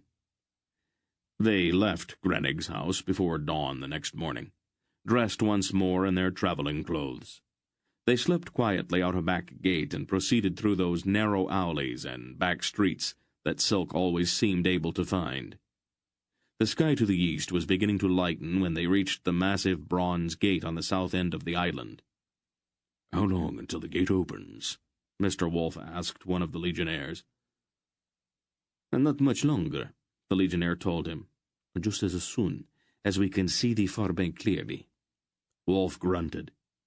He had grown quite mellow the evening before, and he was obviously troubled by a headache this morning. He dismounted, went to one of the pack horses, and drank from a leather water-skin. That isn't going to help, you know, Aunt Paul told him a bit smugly. He chose not to answer. I think it's going to be a lovely day today, she said brightly, looking first at the sky and then at the men around her who slumped in their saddles in attitudes of miserable dejection. You're a cruel woman, Bulgara, Barak said sadly. Did you talk to Grinnig about that ship? Mr. Wolf asked. I think so, Barak replied. I seem to remember saying something about it. It is fairly important, said Wolf. And what's this? Aunt Paul asked. I thought it might not be a bad idea to have a ship waiting off of the mouth of the River of the Woods. If we have to go to Stevenstor, it would probably be better to sail there, rather than wade through the swamps in northern Nyissa. That's a very good idea, actually. I'm surprised it occurred to you, considering your condition last night. Do you suppose that we could talk about something else? He asked somewhat plaintively. It grew imperceptibly lighter, and the command to open the gate came from the watchtower on the wall above. The legionnaires slipped the iron bar and swung the ponderous gate open. With Mandorallan at his side, Silk led them out through the thick portal and across the bridge that spanned the dark waters of the Nedrain. By noon they were 8 leagues south of Tolhunath, and Mr. Wolfe had somewhat regained his composure, though his eyes still seemed a bit sensitive to the bright spring sunlight. He winced now and then when a bird sang a bit too near. "Either's coming up behind," Hitar said. "How many?" Beric wanted to know. 2. "Ordinary travellers, perhaps," Aunt Paul said. The 2 figures on horseback appeared from around a bend behind them and stopped. They spoke together for a moment, and then came on, their bearing somewhat cautious. They were a peculiar pair. The man wore a green Tolnedran mantle, a garment not really suited for riding. His forehead was quite high, and his hair was carefully combed to conceal his encroaching baldness. He was very skinny, and his ears stuck out from the side of his head like flaps. His companion appeared to be a child, dressed in a hooded travelling cloak, and with a kerchief across her face to keep out the dust. "Good day to you," the skinny man greeted them politely as the pair drew alongside. "Hello," Silk returned. "Warm for so early in the year, isn't it?" the Tolnedran said. "Yes, we noticed that." "I wonder, do you have a bit of water that you could spare?" "Of course," Silk said. He looked at Geryon and gestured toward the pack animals. Geryon dropped back and unhooked a leather waterskin from one of the packs. The stranger removed the wooden stopper and carefully wiped the mouth of the skin. He offered the bag to his companion. She removed her kerchief and looked at the skin with an expression of perplexity. "Like this, your, milady?" the man explained, taking the skin back, raising it in both hands, and drinking. "I see," the girl said. Geryon looked at her more closely. The voice was familiar for some reason, and there was something about her face. She was not a child, though she was very small, and there was a kind of self-indulged petulance about her tiny face. Geryon was almost certain he had seen her somewhere before. The Tolnedran handed the waterskin back to her, and she drank, making a small face at the resinous taste. Her hair was a purplish black, and there were faint dark smears on the collar of her travelling cloak that indicated the color was not natural. "Thank you, Jeepers," she said after she had drunk. "And I thank you, sir," she said to Silk.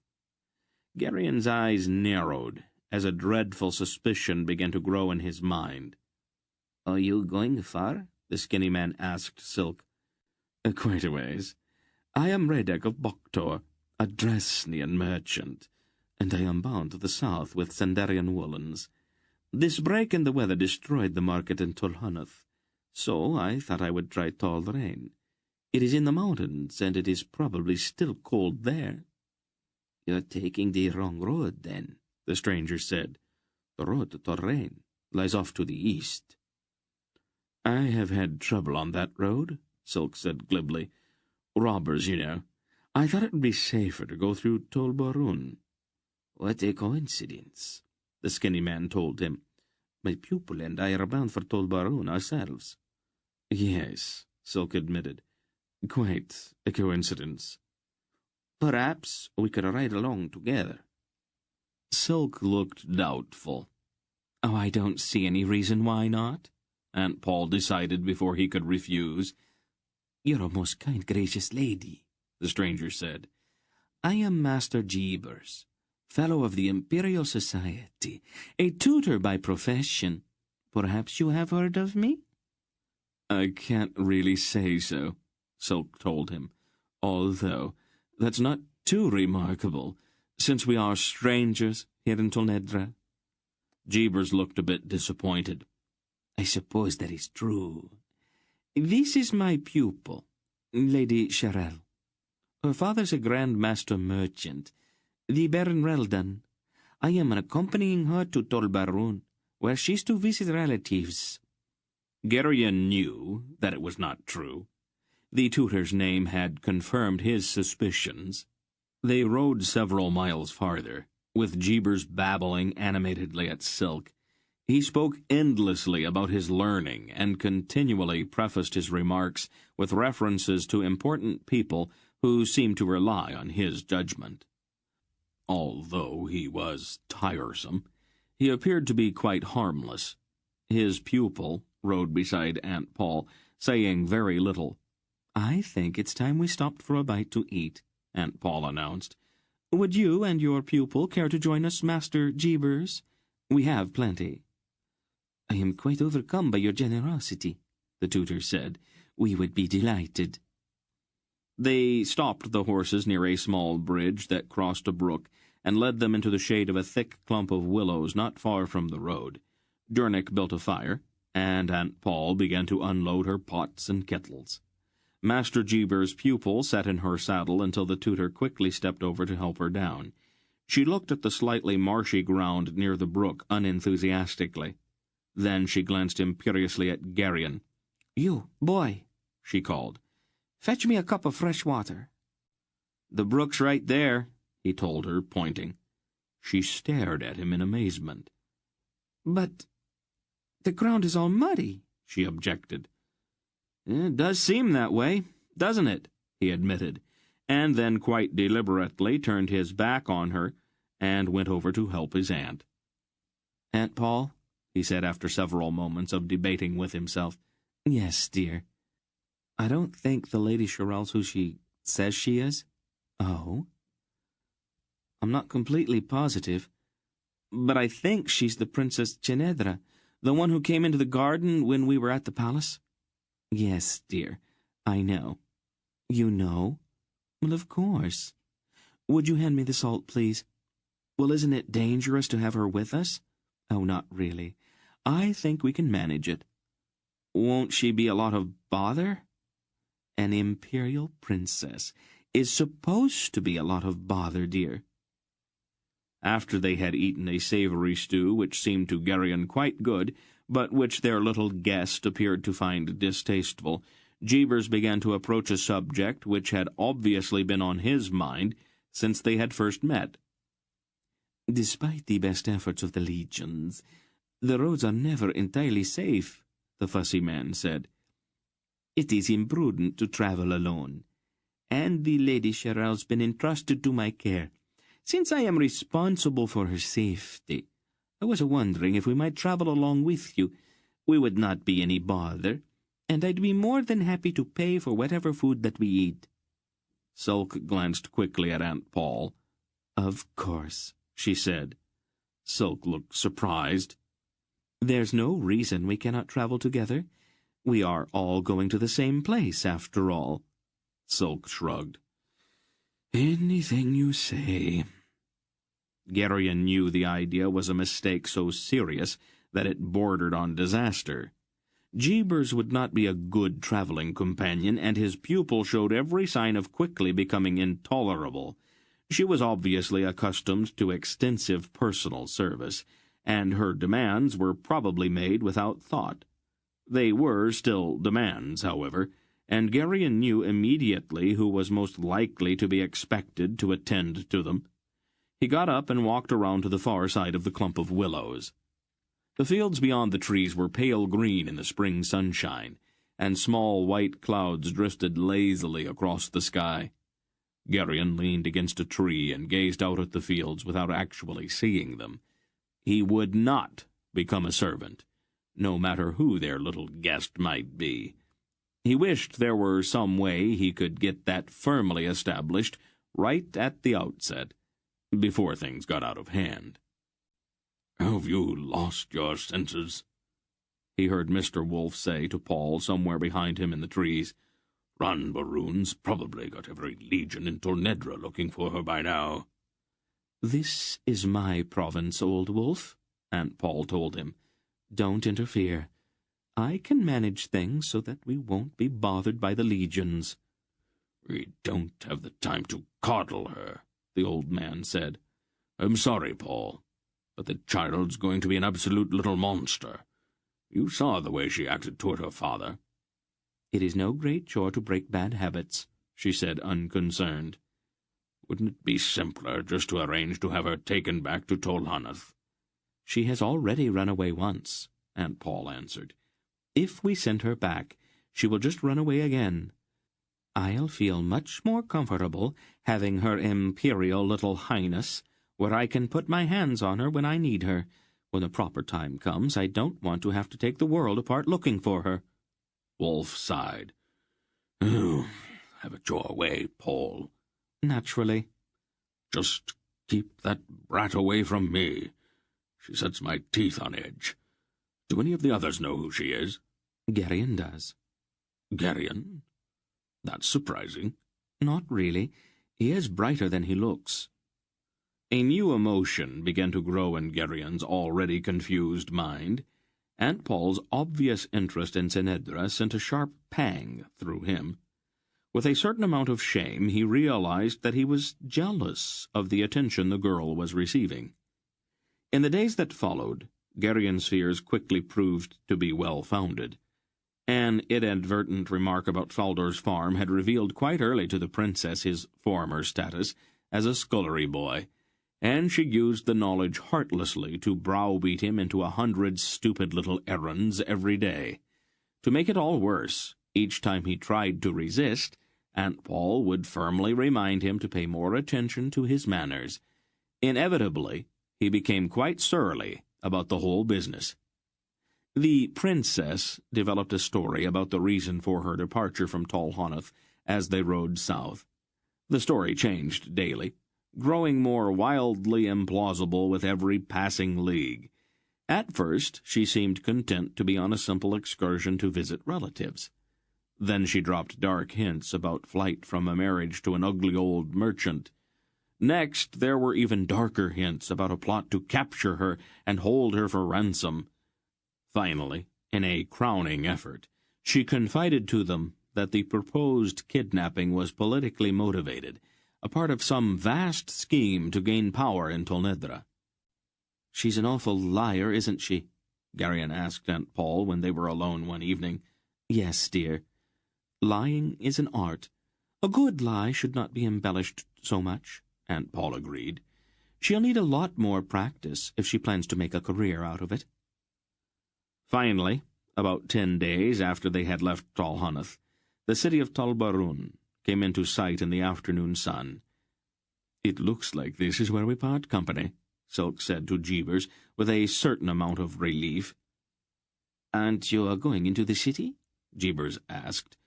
"I don't think so," Silk answered. "We don't really have any business to take care of there, and the usual explanations and searches just waste time, not to mention the expense of the bribes. We will go around Tolbarun and pick up the road to Tolrain on the other side." "We can ride a bit farther with you then," Senedra said quickly. "My relatives live on an estate to the south of the city." Jeebers stared at her in amazement. Aunt Paul drew in her horse and looked at the small girl with a raised eyebrow. "This seems like as good a place as any for us to have a little talk," she said. Silk looked quickly at her and then nodded. "I believe, little lady," Aunt Paul told the girl, when they had all dismounted, "that the time has come for you to tell us the truth." "But I have," Senedra protested. "Oh, come now, child," Aunt Paul said. "Those stories of yours have been very entertaining, but you don't actually think anyone believed them, do you? Some of us already know who you are, but I really think we should get it out in the open." You know?" Senedra faltered. "But of course, dear. Would you like to tell them, or shall I?" Senedra's little shoulders drooped. "Tell them who I am, Master Jeebers," she ordered quietly. Do you really think that's wise, your ladyship? Jeebers asked nervously. They already know anyway. If they were going to do anything to us, they would have done it a long time ago. We can trust them. Jeebers drew in a deep breath and then spoke rather formally. I have the honor to introduce Her Imperial Highness and the Princess Enedra, daughter to His Imperial Majesty Ranbaroon the 23rd, and the jewel of the House of Baroon. Silk whistled, and his eyes widened momentarily. The others showed similar signs of amazement. The political situation in Talhanith had become far too volatile for too menacing, that is, for Her Highness to remain safely in the capital. The Emperor commissioned me to convey his daughter secretly to Tol Baroon, here, where the members of the Baroon family can protect her from the plots and machinations of the Vordus, the Hannas, and the Horbites. I am proud to say that I have managed to execute my commission rather brilliantly, with your help, of course. I'll mention your assistance in my report. A footnote, perhaps, or maybe even an appendix. Barak pulled at his beard, his eyes thoughtful. An imperial princess travels across half of Tolnedra with only a schoolmaster for protection? He questioned. At a time when they are knifing and poisoning each other in the streets? It does seem a trifle risky, doesn't it? Hetar agreed. Did thine emperor charge thee with this task in person? Mandorellan asked Jeebers. It was not necessary, Jeebers said stiffly. His Majesty has a great deal of respect for my judgment and discretion. He knew that I'd be able to devise a safe disguise and a secure mode of travel. The princess assured me of his absolute confidence in me. It all had to be done in utmost secrecy, of course. That is why she came to my chambers in the middle of the night to advise me of his instructions, and why we left the palace without telling anyone what we were. His voice trailed off, and he stared at Senedra in horror. You might as well tell him the truth, dear, Aunt Paul advised the little princess. I think he's guessed it already. Senedra's chin lifted arrogantly. The orders came from me, Jeebers. My father had nothing to do with it. Jeebers went deathly pale, and he nearly collapsed. What idiocy made you decide to run away from your father's palace? Barak demanded of the tiny girl. All of Tolnedra's probably looking for you, and we're caught right in the middle of it. Gently, Wolf said to the hulking Cherak. She may be a princess, but she's still a little girl. Don't frighten her. The question is to the point, though, Hetar observed. If we were caught with an imperial princess in our company, we would all see the inside of a Tolnedran dungeon. He turned then to Senedra. Do you have an answer? Or were you just playing games? She drew herself up haughtily. I am not accustomed to explaining my actions to servants. We're going to have to clear up a few misconceptions before long, I see, said Wolf. Just answer the question, dear, Aunt Paul told the girl. Never mind who asked it. My father had imprisoned me in the palace. Senedra said it in a rather offhand way, as if that explained everything. It was intolerable, so I left.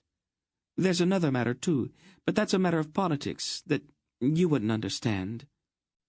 You'd probably be surprised at what we would understand, Senedra, Mr. Wolf told her. I'm accustomed to being addressed as my lady, or as your highness.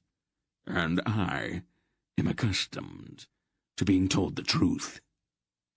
I thought you were in charge, Senedra said to Silk. Appearances are deceiving, Silk observed blandly. I would answer the question. It's an old treaty. I didn't sign it, so I don't see why I should be bound by it. I am supposed to present myself in the throne room at Riva on my 16th birthday. We know that, Barak said impatiently. What's the problem? I'm not going, that's all, Senedra announced. I won't go to Riva, and no one can make me go. The queen in the Wood of the Dryads is my kinswoman, and she will give me sanctuary. Jeebers had partially recovered. "What have you done?" he demanded, aghast. "I undertook this with the clear understanding that I would be rewarded, even promoted. You have put my head on the block, you little idiot." "Jeebers!" she cried, shocked at his words. "Let's get off the road a ways," Silk suggested. "We've obviously got quite a bit to discuss, and we are likely to be interrupted here on the main highway." "Probably a good idea," Wolf agreed. "Let's find some quiet place and set up for the night. We will decide what we are going to do, and then we can start out fresh in the morning." They remounted and rode across the rolling fields toward a line of trees that marked the course of a winding country lane about a mile away. "How about there?" Dernick suggested, pointing at a broad oak which stood beside the lane, its branches beginning to leaf out in the late afternoon sunlight. That should do," Wolf said. It was pleasant in the dappled shade beneath the spreading limbs of the oak.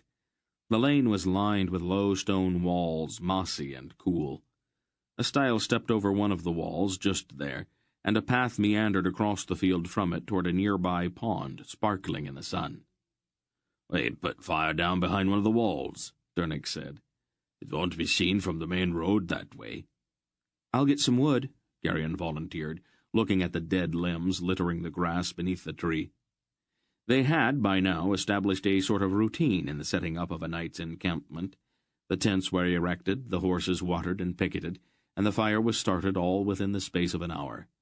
Then Dernick, who had noticed a few telltale circles on the surface of the pond, heated an iron pin in the fire and carefully hammered it into a hook. "What's that for?" Geryon asked him. "I thought some fish might be good for supper," the smith said, wiping the hook on the skirt of his leather tunic. He laid it aside then and lifted a second pin out of the fire with a pair of tongs. "Would you like to try your luck, too?" Geryon grinned at him. Barak had stood nearby, combing the snarls out of his beard.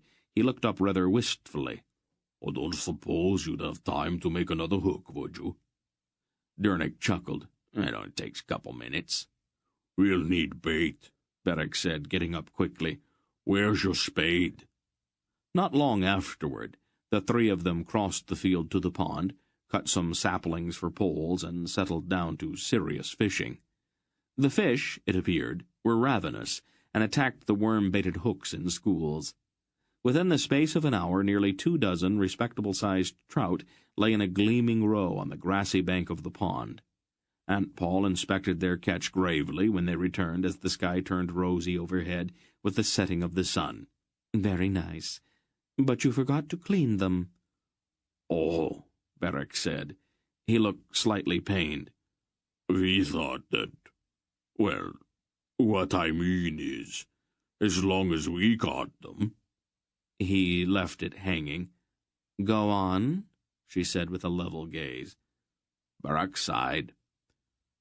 "I guess we had better clean them," he regretfully told Dernick and Geryon.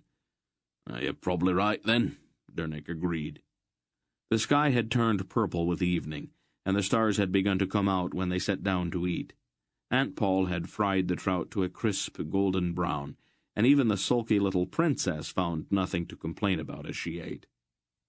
After they had finished, they set aside their plates and took up the problem of Tenedra and her flight from Tol Hanath. Jeebers had sunk into such abject melancholy that he could offer little to the discussion. Tenedra adamantly announced that even if they were to turn her over to the Baroons in the city, she would run away again. In the end, they reached no conclusion. "We're in trouble, no matter what we do," Silk summed it up ruefully.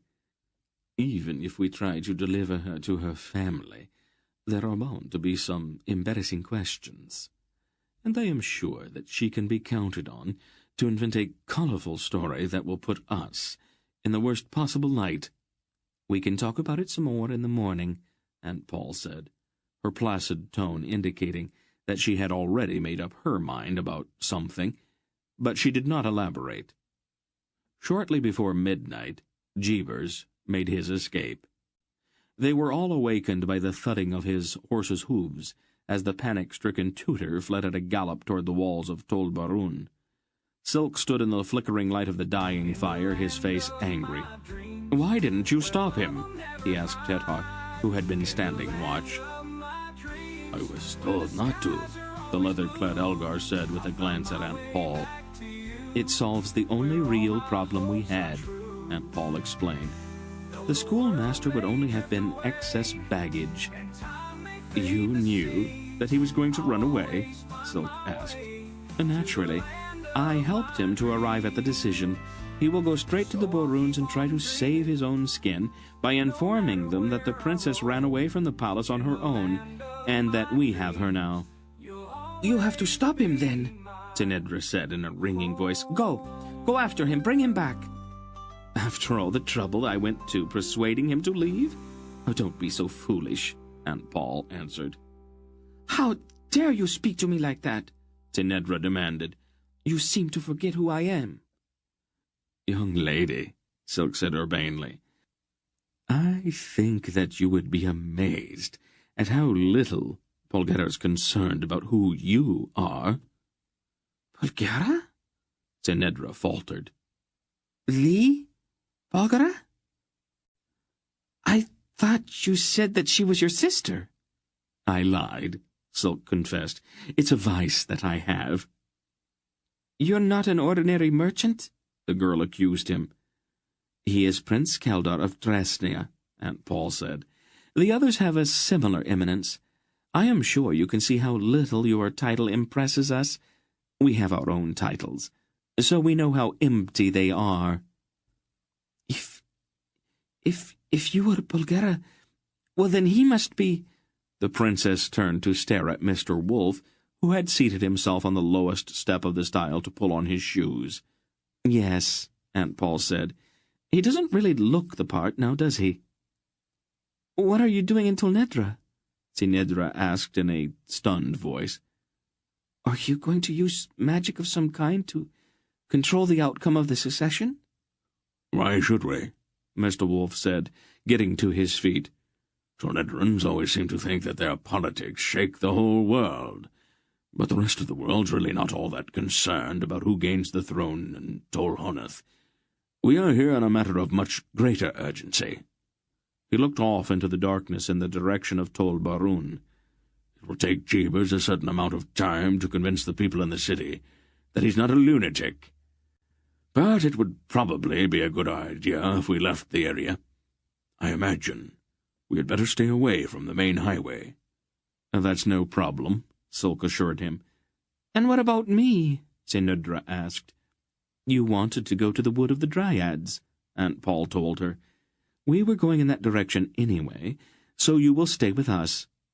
We will see what Queen Xantha says when we get you there. Am I to consider myself a prisoner, then? The princess asked stiffly. You can.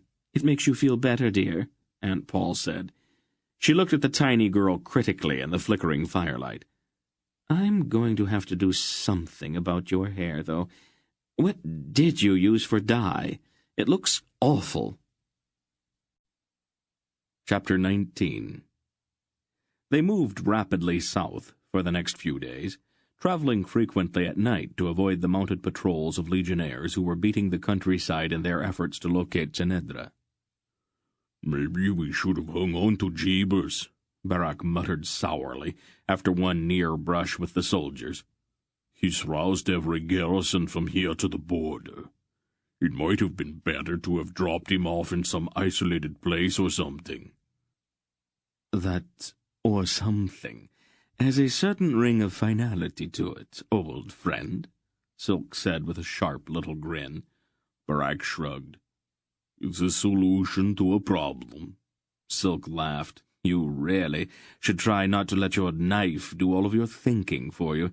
That's the one quality we find least attractive in our Charrick cousins. And we find this compulsion to make clever remarks, which seems to overwhelm our Drasnian brothers now and then, almost equally unattractive, Barak told him coolly. Oh, nicely put, Silk said with mock admiration. They rode on, watchful, always ready to hide or to run. During those days they relied heavily on Hettar's curious ability. Since the patrols searching for them were inevitably mounted, the tall, hawk-faced Algar swept their surroundings with his mind, searching for horses. The warnings he could thus provide usually gave them sufficient notice of the approach of the patrols. "What is it like?" Garion asked him one cloudy mid-morning, as they rode along a seldom-used and weed-grown track to which Silk had led them. "I mean, being able to hear a horse's thoughts." "I don't think I can describe it exactly," Hettar answered. "I have always been able to do it, so I cannot imagine what it is like not doing it. There is a kind of reaching out in a horse's mind, a sort of inclusiveness. A horse seems to think we instead of I. I suppose it is because in their natural condition they are members of a herd. After they get to know you, they think of you as a herd mate. Sometimes they even forget that you are not a horse." He broke off suddenly. "Belgariad," he announced sharply. "There's another patrol coming, just beyond that hill over there. 20 or 30 of them." Mr. Wolf looked about quickly. "Have we got time to reach those trees?" He pointed at a thick stand of scrub maple about a half-mile ahead. "If we hurry." "Then run," Wolf ordered, and they all kicked their horses into a sudden burst of speed. They reached the trees just as the first few raindrops of the spring shower that had been threatening all morning pattered onto the broad leaves. They dismounted and pushed in among the springy saplings, worming their way back out of sight, leading their horses. The Tolnedrun patrol came over the hilltop and swept down into the shallow valley. The captain in charge of the legionnaires pulled in his horse not far from the stand of maples and dispersed his men with a series of sharp commands. They moved out in small groups, scouting the weedy road in both directions and surveying the surrounding countryside from the top of the next rise. The officer and a civilian in a grey riding cloak remained behind, sitting their horses beside the track. The captain squinted distastefully up into the sprinkling rain. "It is going to be a wet day," he said, dismounting, and pulling his crimson cloak tighter around him.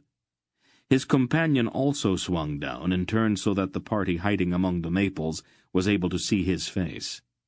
Garion felt Hettar tense suddenly. The man in the cloak was a Murgo.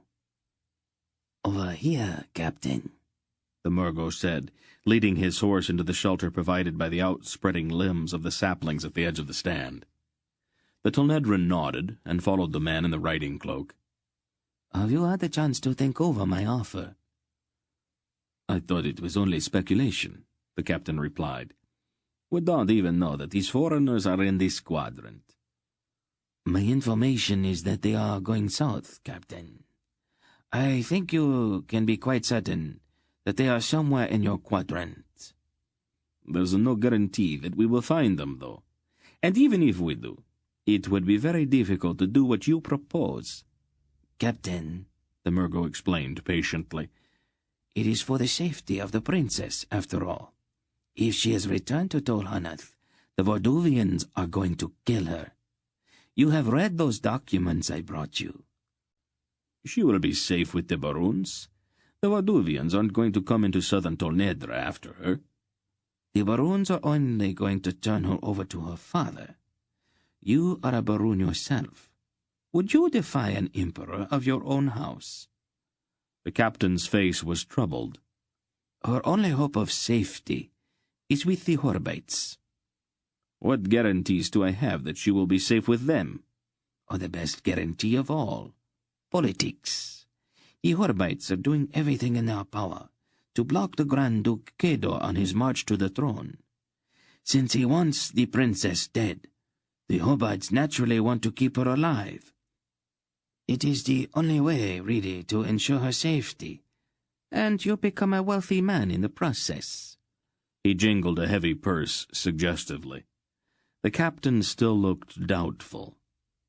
"Suppose we double the amount," the Murgo said in a voice that almost purred. The captain swallowed hard.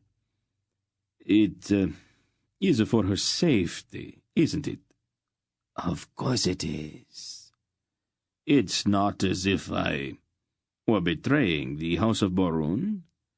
You are a patriot, Captain, the Murgo assured the officer, with a cold smile. And Paul was holding Senedra's arm quite firmly as they crouched together among the trees. The tiny girl's face was outraged, and her eyes were blazing. Later, after the legionnaires and their Murgo friend had departed, the princess exploded. "How dare they?" she raged. "And for money." That's Telnedran politics for you, Silk said, as they led their horses out of the stand of saplings into the drizzly morning. But he is a Borun," she protested. "A member of my own family."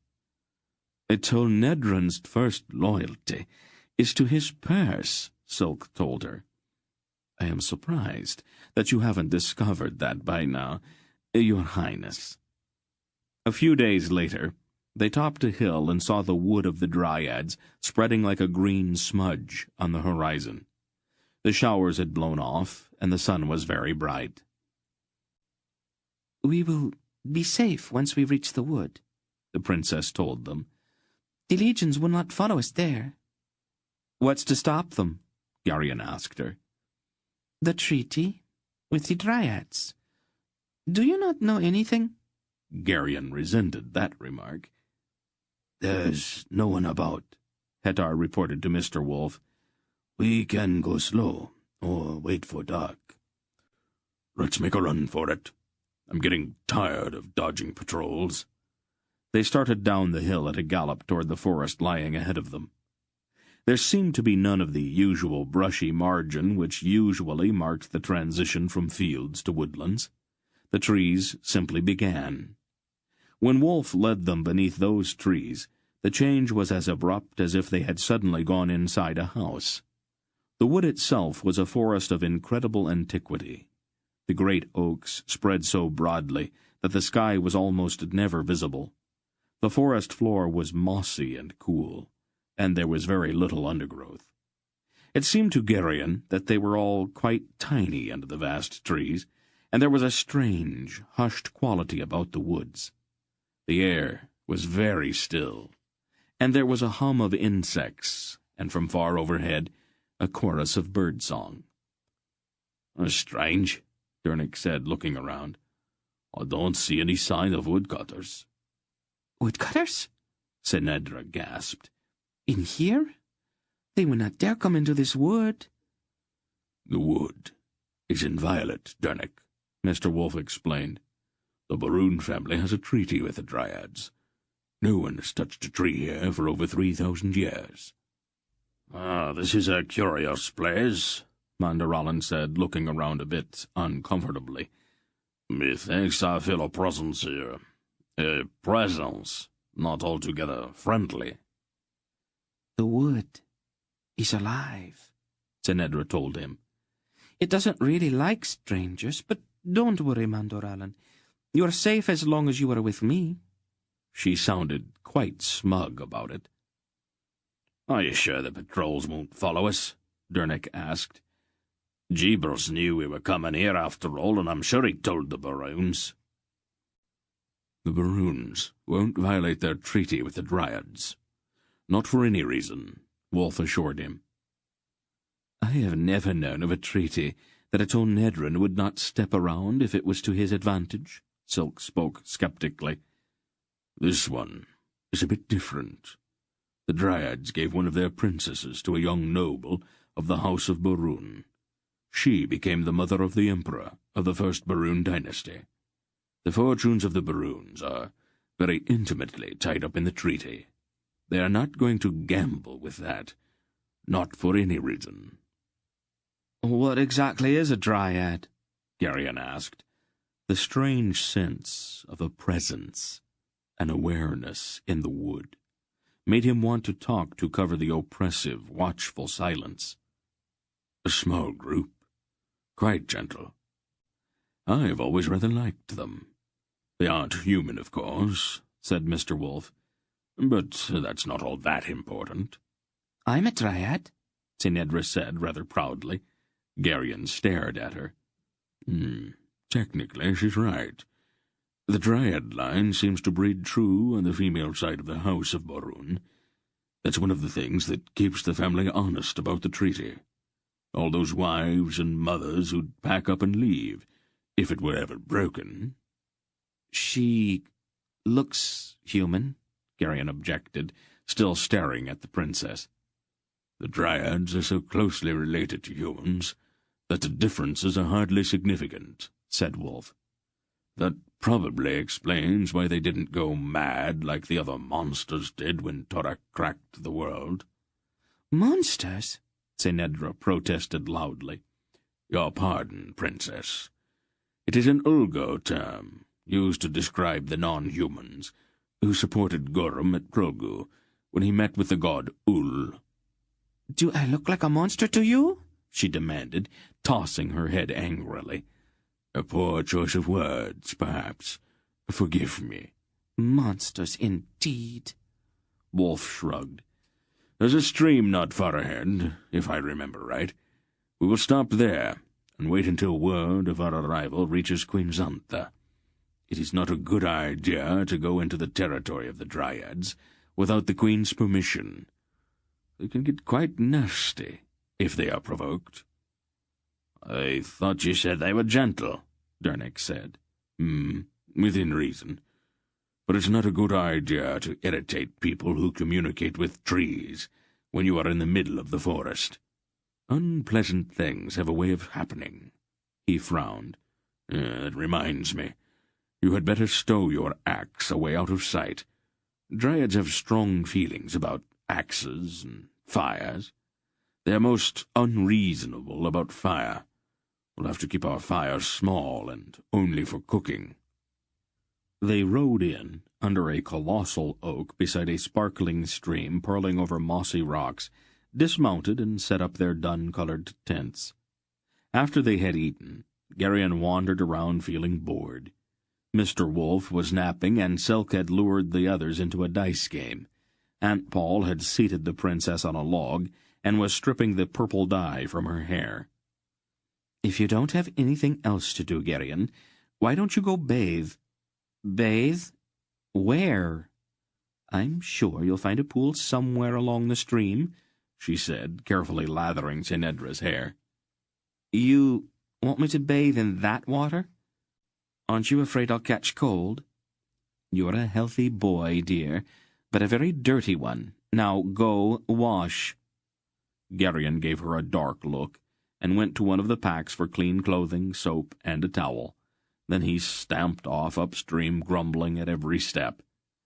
Once he was alone under the trees, he felt even more strongly that a peculiar sense of being watched was about. It was not anything definable. There seemed to be nothing specific about it, but rather it felt as if the oaks themselves were aware of him, and were passing information about his movements among themselves with a kind of vegetative communication he could not begin to understand. There seemed to be no menace in it, merely a kind of watchfulness. Some distance from the tents he found a fairly large pool where the stream dropped in a waterfall from the rocks above. The water in the pool was very clear, and he could see the bright pebbles on the bottom, and several large trout that eyed him warily. He tested the water with his hand and shuddered.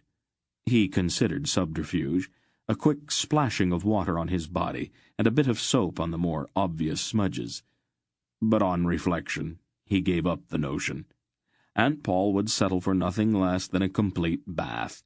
He sighed bitterly, and began to take off his clothing. The first shock was awful, but after a few minutes he found that he could bear it. In a short time it even became exhilarating.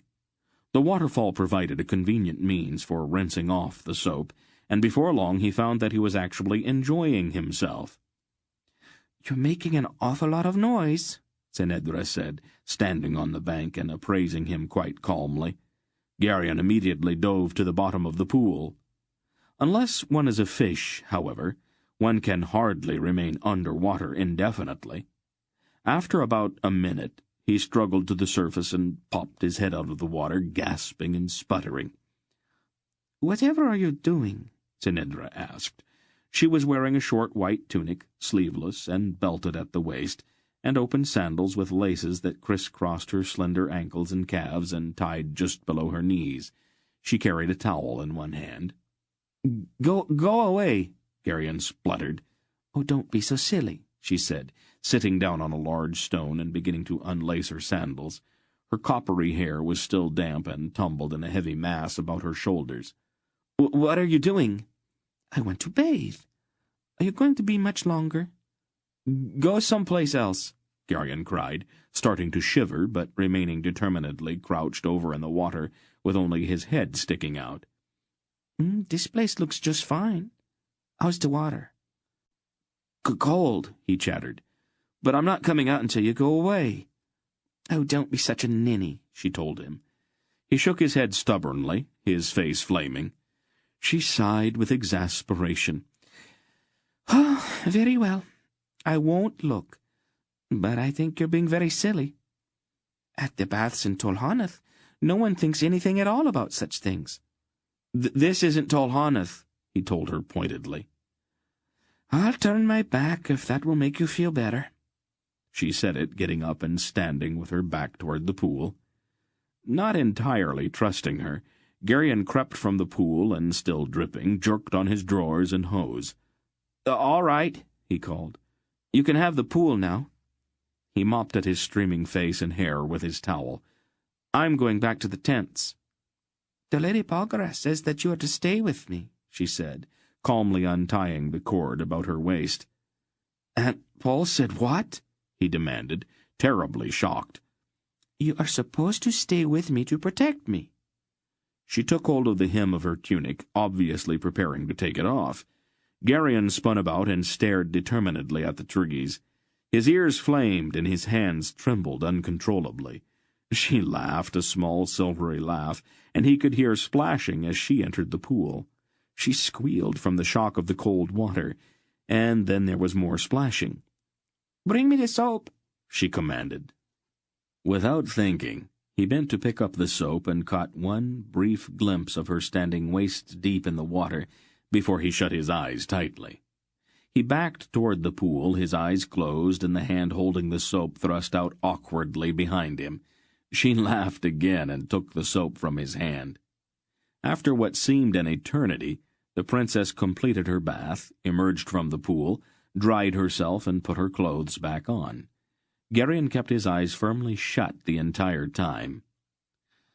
"You Sindars have such curious notions," she said, as they sat together in the sun-warmed glade beside the pool. She was combing her deep red hair, her head inclined to one side and the comb pulling down through the thick, damp tangles. "The baths in Tolhanath are open to all, and athletic contests are always conducted without clothing. Just last summer I myself ran against a dozen other girls in the Imperial Stadium. Their spectators were most appreciative." "I can imagine," Garion said dryly. "What's that?" she asked, pointing at the amulet resting against his bare chest. "My grandfather gave it to me last Aristide," Garion answered. "Let me see." She held out her hand. He leaned forward. "Take it off so I can see it," she ordered. "I'm not supposed to take it off. Mr. Wolf and Aunt Paul say I'm never supposed to take it off for any reason. I think there's a spell of some kind on it." "What a strange idea," she remarked, as she bent to examine the amulet. "They aren't really sorcerers, are they?" "Mr. Wolf is 7,000 years old. He knew the god Aldur. I've seen him make a tree grow from a small twig in a matter of minutes and set rocks on fire. Aunt Paul cured a blind woman with a single word, and she can turn herself into an owl." "I do not believe in such things. I'm sure there's another explanation." Garion shrugged and pulled on his linen shirt and brown tunic. He shook his head and raked his fingers through his still damp hair. "You're making an awful mess of it," she observed critically. "Here." She stood up and stepped behind him. "Let me do it." She put the comb to his hair and began pulling it through carefully. "You have nice hair for a man." "It's just hair," he said indifferently. She combed in silence for a moment or two, then took his chin in her hand, turned his head and looked at him critically. She touched his hair at the sides a time or two until it was arranged to her satisfaction. "That's better." "Thank you." He was a bit confused by the change in her. She sat down again on the grass, clasped her arms around one knee, and gazed at the sparkling pool. "Geryon?" she said finally. "Yes?" "What is it like to grow up as an ordinary person?" He shrugged. "I've never been anything but ordinary, so I wouldn't know what to compare it to." "You know what I mean. Tell me about where you grew up and what you did and all." So he told her about Faldor's farm, about the kitchen and Durnick's smithy, and Dorun and Runrig and Zubret. "You are in love with Zubret, aren't you?" she asked it almost accusingly. "I thought I was.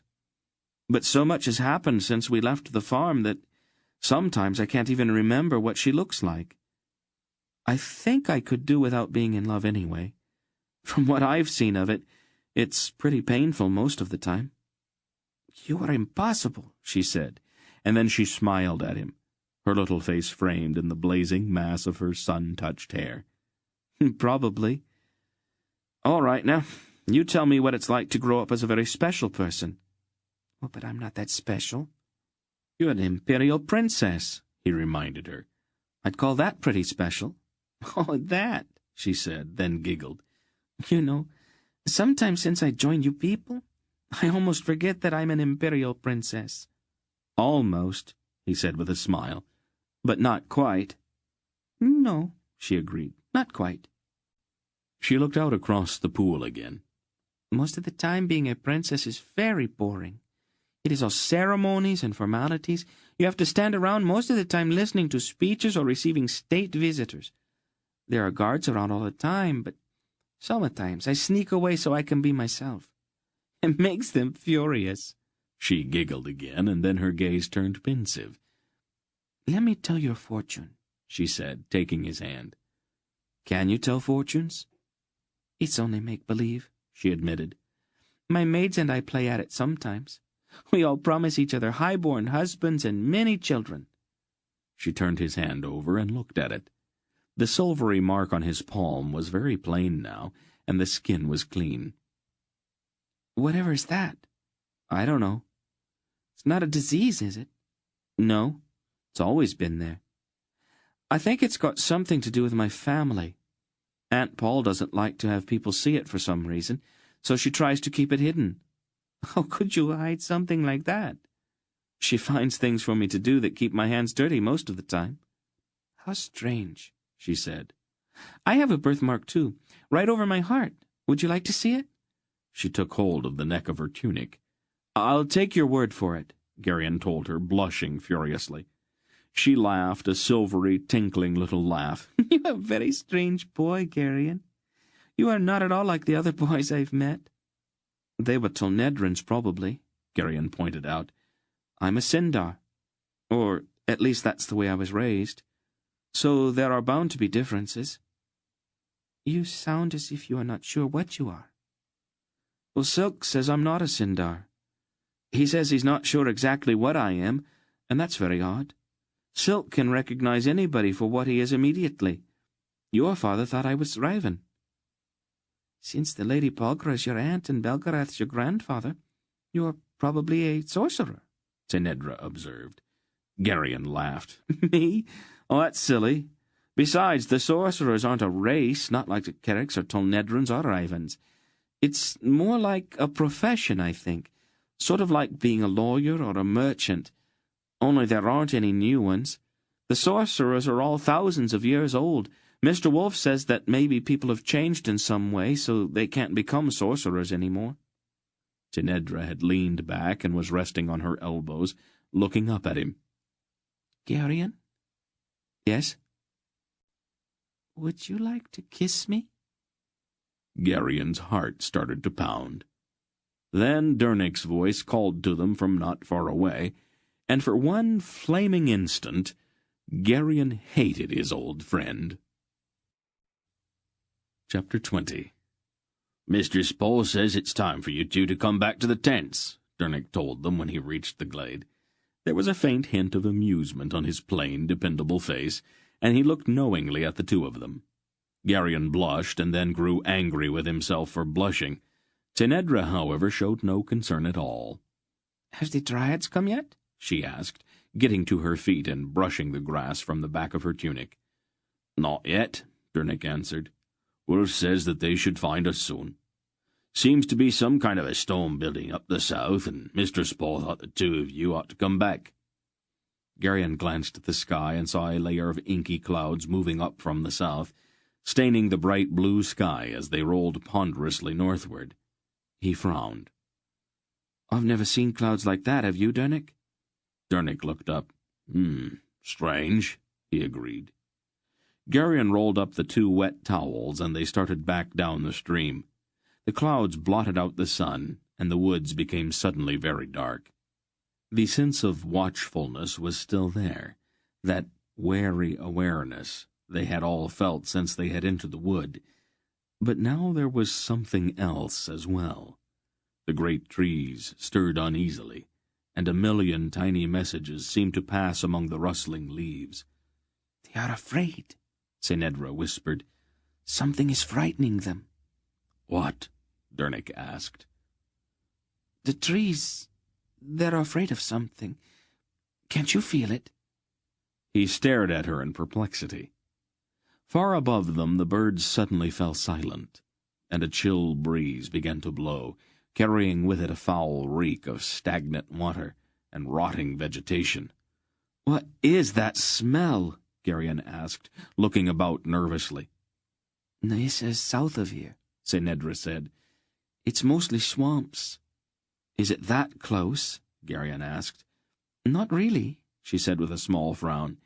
"It must be 60 leagues or more." "Would a smell carry that far?" "It's not likely," Dernick said. "At least it wouldn't be in Cinderia." "How far is it to the tents?" Tenedra asked. "About half a mile," Dernick answered. "Maybe we should run," she suggested. Dernick shook his head. "Ground's uneven. Running in a bad light's dangerous. We can walk a bit faster, though." They hurried on through the gathering gloom. The wind began to blow harder, and the trees trembled and bent with its force. The strange fear that seemed to permeate the wood grew stronger. "There's something moving over there," Garion whispered urgently, and pointed at the dark trees on the other side of the stream. "I don't see anything," Tenedra said. "There, just beyond the tree with a large white limb. Is it a dryad?" A vague shape slid from one tree to another in the half-light. There was something chillingly wrong with the figure. Tenedra stared at it with revulsion. "It's not a dryad," she said. "It is something alien." Dernick picked up a fallen limb and gripped it like a cudgel with both hands. Garion looked quickly around and saw another limb. He, too, armed himself. Another figure shambled between the two trees, a bit closer this time. "We'll have to chance it," Dernick said grimly. "Be careful, but run. Get the others. Now, go." Garion took Tenedra's hand, and they started to run along the stream bank, stumbling often. Dernick lagged farther and farther behind, his two-handed club swinging warningly about him. The figures were now all around them, and Garion felt the first surges of panic. Then Tenedra screamed. One of the figures had risen from behind a low bush directly in front of them. It was large and ill-shaped, and there was no face on the front of its head. 2 eye-holes stared vacantly as it shambled forward with its half-formed hands reaching out for them. The entire figure was a dark gray mud color, and it was covered with rotting, stinking moss that adhered to its oozing body. Without thinking, Garion thrust Tenedra behind him and leaped to the attack. The first blow of his club struck the creature solidly in the side, and the club merely sank into the body with no visible effect. One of the outstretched hands touched his face, and he recoiled from that slimy touch with revulsion. Desperately he swung again and struck the thing solidly on the forearm. With horror he saw the arm break off at the elbow. The creature paused to pick up the still-moving arm. Tenedra screamed again, and Garion spun about. Another of the mud men had come up behind her and had grasped her about the waist with both arms. It was starting to turn, lifting the struggling princess from the ground, when Gerion swung his club with all of his might. The blow was not aimed at head or back, but rather at the ankles. The mudman toppled backward with both of its feet broken off. Its grip about Tsenedra's waist, however, did not loosen as it fell. Gerion jumped forward, discarding his club and drawing his dagger. The substance of the thing was surprisingly tough. Vines and dead twigs were encased in the clay, which gave it its shape. Feverishly, Gerion cut away one of the arms, and then tried to pull the screaming princess free. The other arm still clung to her. Almost sobbing with the need to hurry, Gerion started hacking at the remaining arm. "Look out!" Tsenedra shrieked. "Behind you!" Gerion looked quickly over his shoulder. The first mudman was reaching for him. He felt a cold grip about his ankle. The arm he had just severed had inched its way across the ground and grasped him. "Gerion!" Barak's voice roared from a short distance. "Over here! Hurry!" There was a crashing in the bushes, and the great red-bearded Cherok appeared, sword in hand, with Hetar and Mandaralan close behind. With a mighty swing, Barak cut off the head of the first mudman. It sailed through the air and landed with a sickening thump several yards away. The headless creature turned and groped blindly, trying to put its hands on its attacker. Barak paled visibly, and then chopped away both outstretched arms. Still the thing shambled forward. "The legs," Gerion said quickly. He bent and hacked at the clay hand about his ankle. Barak lopped off the mudman's legs, and the thing fell. The dismembered pieces crawled toward him. Other mudmen had appeared, and Hetar and Mandaralan were laying about them with their swords, filling the air with chunks and pieces of living clay. Barak bent and ripped away the remaining arm which held Tsenedra. Then he jerked the girl to her feet and thrust her at Gerion. "Get her back to the tents. Where's Dernick?" "He stayed behind to hold them off." "We'll go help him. Run!" Tsenedra was hysterical, and Gerion had to drag her to the tents. "What is it?" Aunt Paul demanded. "Monsters, out there in the woods," Gerion said, pushing Tsenedra at her. "They're made out of mud, and you can't kill them. They've got Dernick." He dove into one of the tents and emerged a second later with his sword in his hand and fire in his brain. "Gerion," Aunt Paul shouted, trying to disentangle herself from the sobbing princess. "What are you doing?" "I've got to help Dernick." "You stay where you are." "No! Dernick's my friend." He dashed back toward the fight, brandishing his sword. "Gerion, come back here!" He ignored her and ran through the dark woods. The fray was raging about 100 yards from the tents. Barak, Hetar, and Mandaralan were systematically chopping the slime-covered mudmen into chunks, and Silk darted in and out of the melee, his short sword leaving great gaping holes in the thick, moss-covered monsters. Gerion plunged into the fight, his ears ringing, and a kind of desperate exultation surging through him. And then Mr. Wolf and Aunt Paul were there, with Tsenedra hovering ashen-faced and trembling behind them. Wolf's eyes blazed, and he seemed to tower over them all as he gathered his will. He thrust one hand forward, palm up. "Fire!" he commanded, and a sizzling bolt of lightning shot upward from his hand into the whirling clouds overhead. The earth trembled with the violence of the shattering thunderclap. Gerion reeled at the force of the roaring in his mind. Aunt Paul raised her hand. "Water," she said in a powerful voice. The clouds burst open, and rain fell so heavily that it seemed that the air itself had turned to water. The mudmen, still mindlessly stumbling forward, began to ooze and dissolve in the thundering downpour. This ends Disc 8. Please change to Disc 9. "We'll probably be followed, but if the streets are empty, it'll make things a little more difficult for them." Talk to my cook, then," Grinnig said. "Least I can do is send you on your way with a good meal to help you face the road. Then, of course, there's still that barrel of ale to be dealt with." Mr. Wolf smiled broadly at that, and then caught Aunt Paul's reproving frown. "It would only go flat, Paul," he explained. "Once it's broached, you have to drink it up fairly quickly. It would be a shame to waste it, wouldn't it?" Chapter 18. They left Grenig's house before dawn the next morning, dressed once more in their traveling clothes.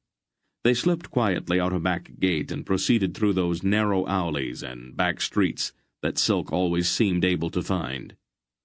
The sky to the east was beginning to lighten when they reached the massive bronze gate on the south end of the island. "How long until the gate opens?" Mr. Wolf asked one of the legionnaires. "Not much longer," the legionnaire told him. "Just as soon as we can see the far bank clearly." Wolf grunted. He had grown quite mellow the evening before, and he was obviously troubled by a headache this morning. He dismounted, went to one of the pack horses, and drank from a leather waterskin. "That isn't going to help, you know," Aunt Paul told him a bit smugly. He chose not to answer. "I think it's going to be a lovely day today," she said brightly, looking first at the sky and then at the men around her who slumped in their saddles in attitudes of miserable dejection. "You're a cruel woman, Volgara," Beric said sadly. "Did you talk to Grinnig about that ship?" Mr. Wolf asked. "I think so," Beric replied. "I seem to remember saying something about it." "It is fairly important," said Wolf. "And what's this?" Aunt Paul asked. "I thought it might not be a bad idea to have a ship waiting off of the mouth of the River of the Woods. If we have to go to Stethistore, it would probably be better to sail there, rather than wade through the swamps in northern Nyissa." "That's a very good idea, actually. I'm surprised it occurred to you, considering your condition last night." "Do you suppose that we could talk about something else?" he asked somewhat plaintively. It grew imperceptibly lighter, and the command to open the gate came from the watchtower on the wall above. The legionnaires slipped the iron bar and swung the ponderous gate open. With Mandorallan at his side, Silk led them out through the thick portal and across the bridge that spanned the dark waters of the Nedrain. By noon they were 8 leagues south of Tolhunath, and Mr. Wolf had somewhat regained his composure, though his eyes still seemed a bit sensitive to the bright spring sunlight. He winced now and then when a bird sang a bit too near. "Either's coming up behind," Hitar said. "How many?" Beric wanted to know. 2. "Ordinary travelers, perhaps?" Aunt Paul said. The 2 figures on horseback appeared from around a bend behind them and stopped. They spoke together for a moment, and then came on, their bearing somewhat cautious. They were a peculiar pair. The man wore a green Tolnedran mantle, a garment not really suited for riding. His forehead was quite high, and his hair was carefully combed to conceal his encroaching baldness. He was very skinny, and his ears stuck out from the side of his head like flaps. His companion appeared to be a child, dressed in a hooded travelling cloak, and with a kerchief across her face to keep out the dust. "Good day to you," the skinny man greeted them politely as the pair drew alongside. "Hello," Silk returned. "Warm for so early in the year, isn't it?" the Tolnedran said. "Yes, we noticed that." "I wonder, do you have a bit of water that you could spare?" "Of course," Silk said. He looked at Geryon and gestured toward the pack animals. Geryon dropped back and unhooked a leather waterskin from one of the packs. The stranger removed the wooden stopper and carefully wiped the mouth of the skin. He offered the bag to his companion. She removed her kerchief and looked at the skin with an expression of perplexity. "Like this, your, milady?" the man explained, taking the skin back, raising it in both hands, and drinking. "I see," the girl said. Geryon looked at her more closely. The voice was familiar for some reason, and there was something about her face. She was not a child, though she was very small, and there was a kind of self-indulged petulance about her tiny face. Geryon was almost certain he had seen her somewhere before. The Tolnedran handed the waterskin back to her, and she drank, making a small face at the resinous taste. Her hair was a purplish black, and there were faint dark smears on the collar of her travelling cloak that indicated the color was not natural. "Thank you, Jeepers," she said after she had drunk. "And I thank you, sir," she said to Silk. Geryon's eyes narrowed as a dreadful suspicion began to grow in his mind. "Are you going far?" the skinny man asked Silk. "Quite a ways. I am Redek of Boktor, a Dresnian merchant, and I am bound to the south with Sandarian woolens. This break in the weather destroyed the market in Tulhunath, so I thought I would try Tolrain. It is in the mountains, and it is probably still cold there." "You're taking the wrong road, then," the stranger said. "The road to Tolrain lies off to the east." "I have had trouble on that road," Silk said glibly. "Robbers, you know. I thought it would be safer to go through Tolbarun."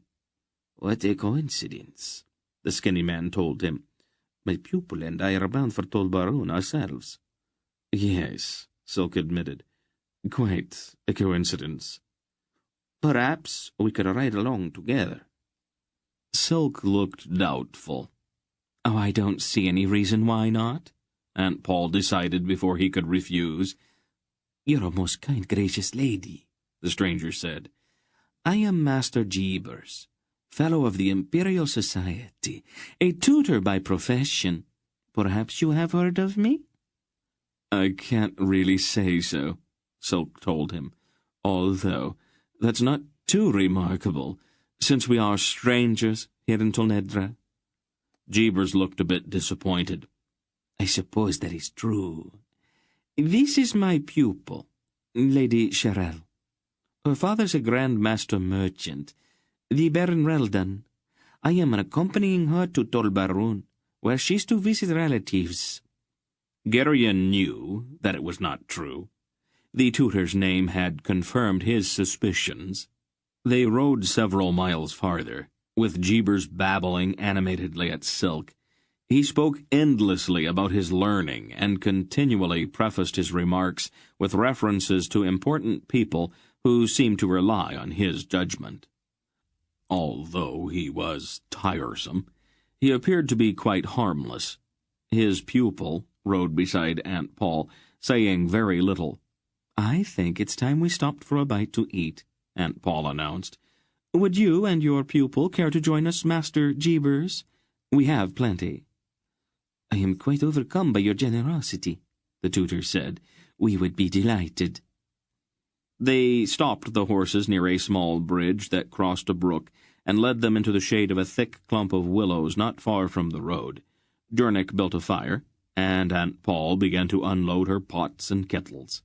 Master Jeeber's pupil sat in her saddle until the tutor quickly stepped over to help her down.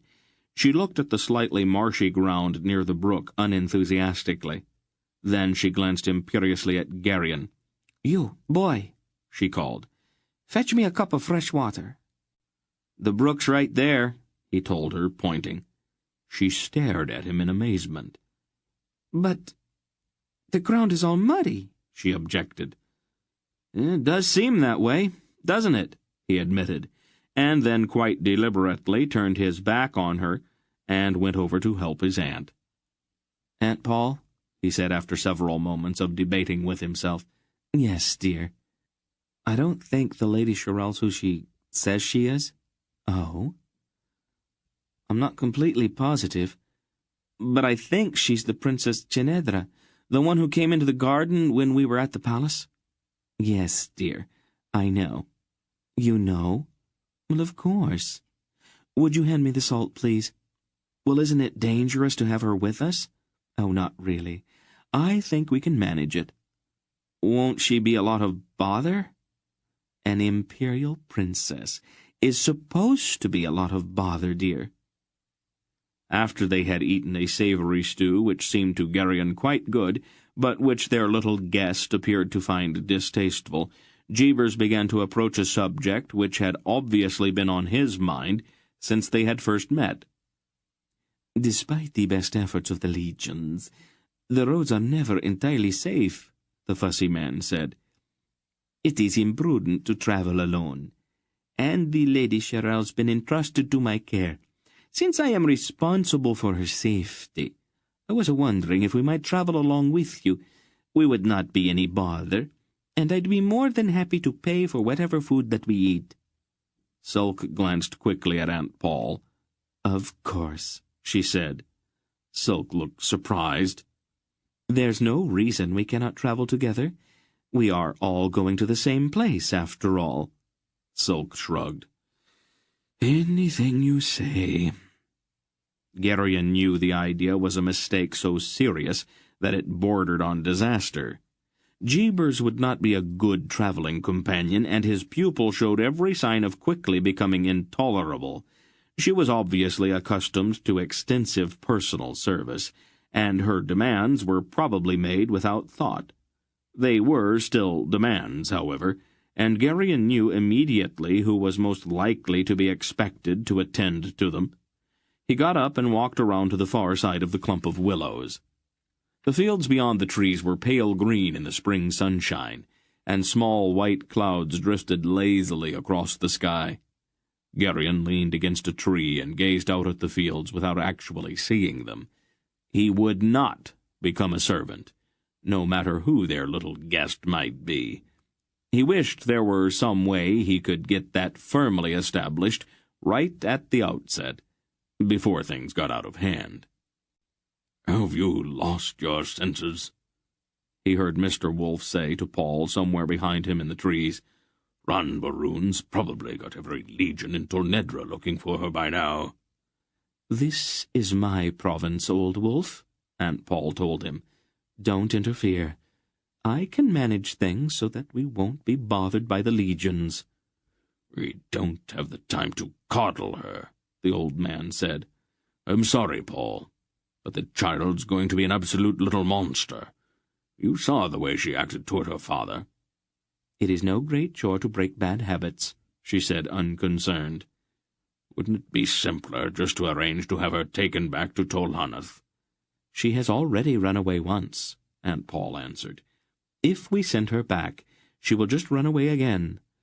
I'll feel much more comfortable having her imperial little highness, where I can put my hands on her when I need her.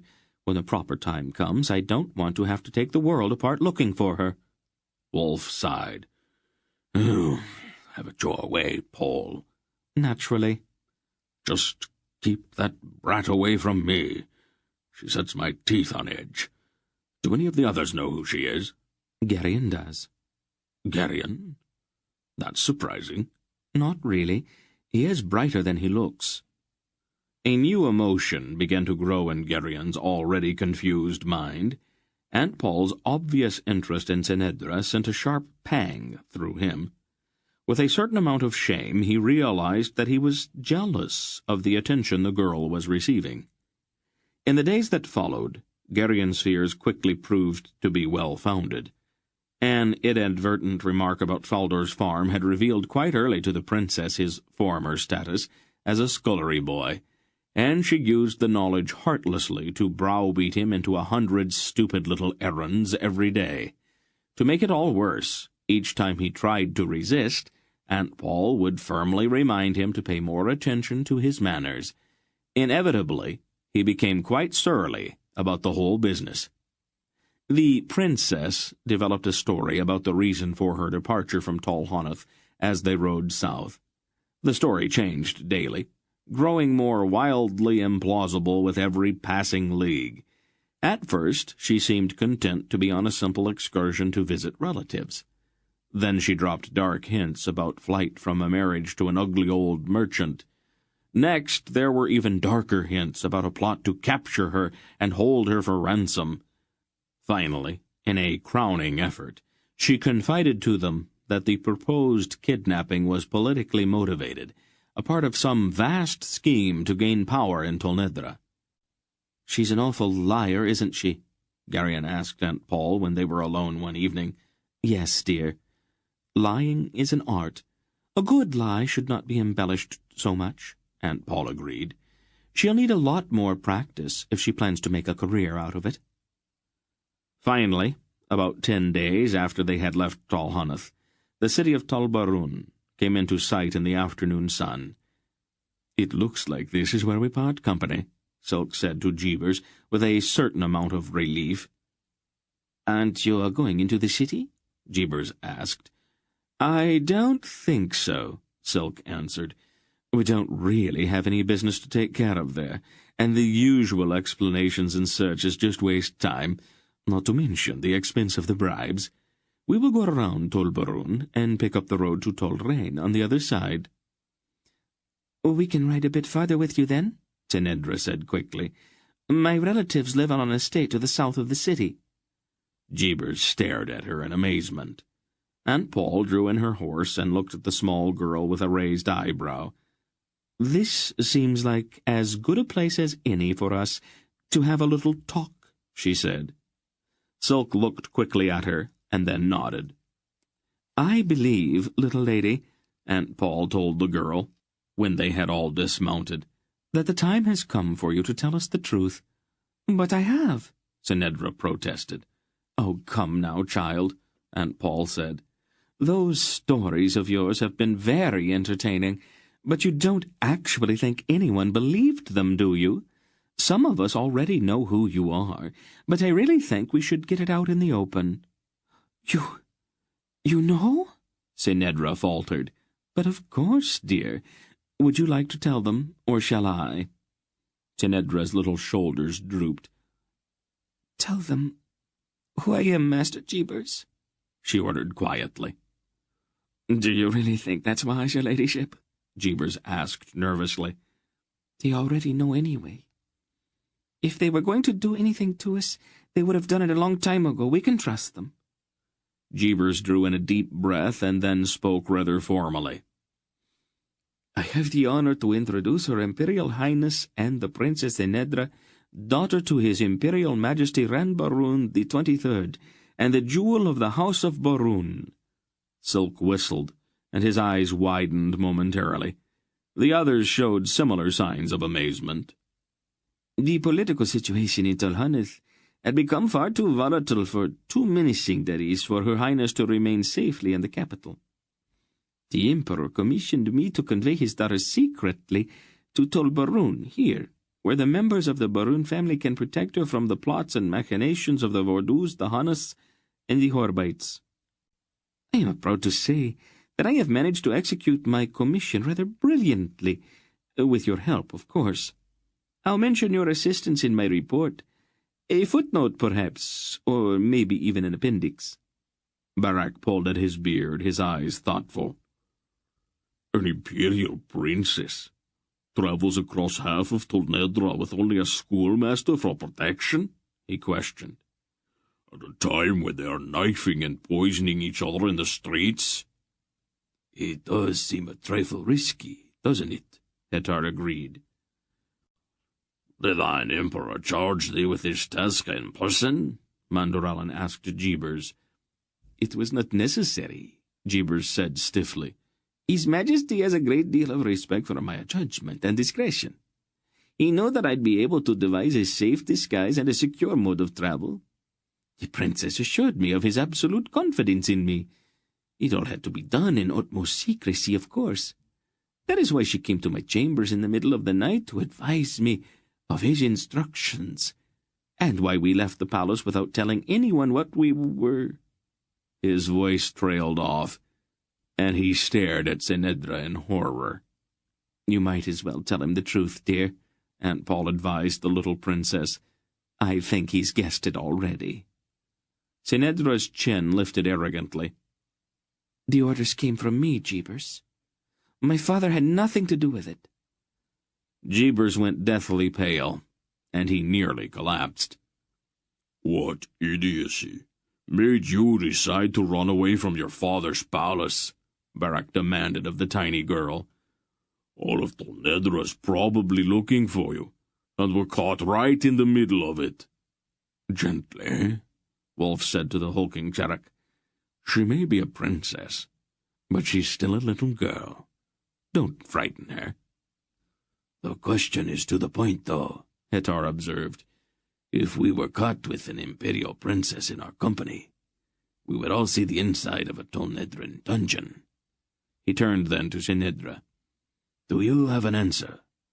Or were you just playing games?" She drew herself up haughtily. "I am not accustomed to explaining my actions to servants." "We're going to have to clear up a few misconceptions before long, I see," said Wolf. Just answer the question, dear, Aunt Paul told the girl. Never mind who asked it. My father had imprisoned me in the palace. Tenedra said it in a rather offhand way, as if that explained everything. It was intolerable, so I left. There's another matter, too, but that's a matter of politics that you wouldn't understand. You'd probably be surprised at what we would understand, Tenedra, Mr. Wolf told her. I'm accustomed to being addressed as my lady, or as your highness. And I am accustomed to being told the truth. I thought you were in charge, Tenedra said to Silk. Appearances are deceiving, Silk observed blandly. I would answer the question. It's an old treaty. I didn't sign it, so I don't see why I should be bound by it. I'm supposed to present myself in the throne room at Riva on my 16th birthday. We know that, Barak said impatiently. What's the problem? I'm not going, that's all, Tenedra announced. I won't go to Riva, and no one can make me go. The queen in the Wood of the Dryads is my kinswoman, and she will give me sanctuary. Jeebers had partially recovered. What have you done? He demanded, aghast. I undertook this with the clear understanding that I would be rewarded, even promoted. You have put my head on the block, you little idiot. Jeebers! She cried, shocked at his words. Let's get off the road a ways, Silk suggested. We've obviously got quite a bit to discuss, and we are likely to be interrupted here on the main highway. Probably a good idea, Wolf agreed. Let's find some quiet place and set up for the night. We will decide what we are going to do, and then we can start out fresh in the morning. They remounted and rode across the rolling fields toward a line of trees that marked the course of a winding country lane about a mile away. How about there? Dernick suggested, pointing at a broad oak which stood beside the lane, its branches beginning to leaf out in the late afternoon sunlight. That should do, Wolf said. It was pleasant in the dappled shade beneath the spreading limbs of the oak. The lane was lined with low stone walls, mossy and cool. A stile stepped over one of the walls just there, and a path meandered across the field from it toward a nearby pond, sparkling in the sun. "We put fire down behind one of the walls," Dernick said. "It won't be seen from the main road that way." "I'll get some wood," Geryon volunteered, looking at the dead limbs littering the grass beneath the tree. They had, by now, established a sort of routine in the setting up of a night's encampment. The tents were erected, the horses watered and picketed, and the fire was started all within the space of an hour.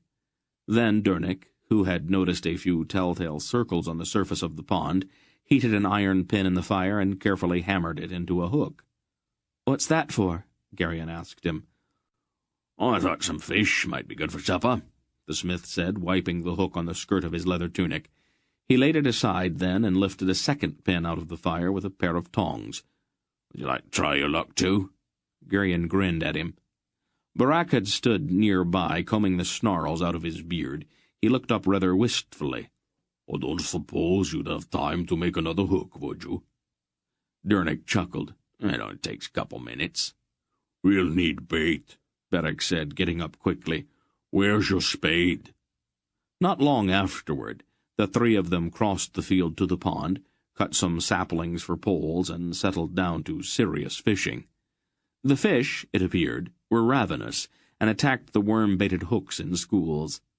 Within the space of an hour, nearly 24 respectable-sized trout lay in a gleaming row on the grassy bank of the pond. Aunt Paul inspected their catch gravely when they returned as the sky turned rosy overhead with the setting of the sun. "Very nice. But you forgot to clean them." "Oh," Barak said. He looked slightly pained. "We thought that...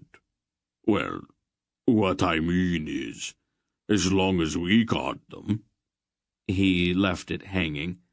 "Go on," she said with a level gaze. Barak sighed. "I guess we had better clean them," he regretfully told Dernick and Geryon. "You're probably right, then," Dernick agreed. The sky had turned purple with evening, and the stars had begun to come out when they sat down to eat. Aunt Paul had fried the trout to a crisp golden brown, and even the sulky little princess found nothing to complain about as she ate. After they had finished, they set aside their plates and took up the problem of Tenedra and her flight from Tol Hanath. Jeebers had sunk into such abject melancholy that he could offer little to the discussion. Tenedra adamantly announced that even if they were to turn her over to the Baroons in the city, she would run away again. In the end, they reached no conclusion. "We're in trouble, no matter what we do," Silk summed it up ruefully. "Even if we try to deliver her to her family, there are bound to be some embarrassing questions. And I am sure that she can be counted on to invent a colorful story that will put us in the worst possible light." "We can talk about it some more in the morning," Aunt Paul said, her placid tone indicating that she had already made up her mind about something, but she did not elaborate. Shortly before midnight, Jeebers made his escape. They were all awakened by the thudding of his horse's hooves as the panic-stricken tutor fled at a gallop toward the walls of Tol Barun. Silk stood in the flickering light of the dying fire, his face angry. "Why didn't you stop him?" he asked Tetar, who had been standing watch. "I was told not to," the leather-clad Elgar said with a glance at Aunt Paul. "It solves the only real problem we had," Aunt Paul explained. "The schoolmaster would only have been excess baggage." "You knew that he was going to run away?" Silk asked. "Naturally. I helped him to arrive at the decision. He will go straight to the Baroons and try to save his own skin by informing them that the princess ran away from the palace on her own, and that we have her now." "You have to stop him, then," Tenedra said in a ringing voice. Go after him, bring him back." "After all the trouble I went to persuading him to leave? Oh, don't be so foolish," Aunt Paul answered. "How dare you speak to me like that?" Tenedra demanded. "You seem to forget who I am." "Young lady," Silk said urbanely, "I think that you would be amazed at how little Polgara's concerned about who you are." "Polgara?" Tenedra faltered. "Thee? Polgara? I thought you said that she was your sister." "I lied," Silk confessed. "It's a vice that I have." "You're not an ordinary merchant?" the girl accused him. "He is Prince Keldar of Drasnea," Aunt Paul said. "The others have a similar eminence.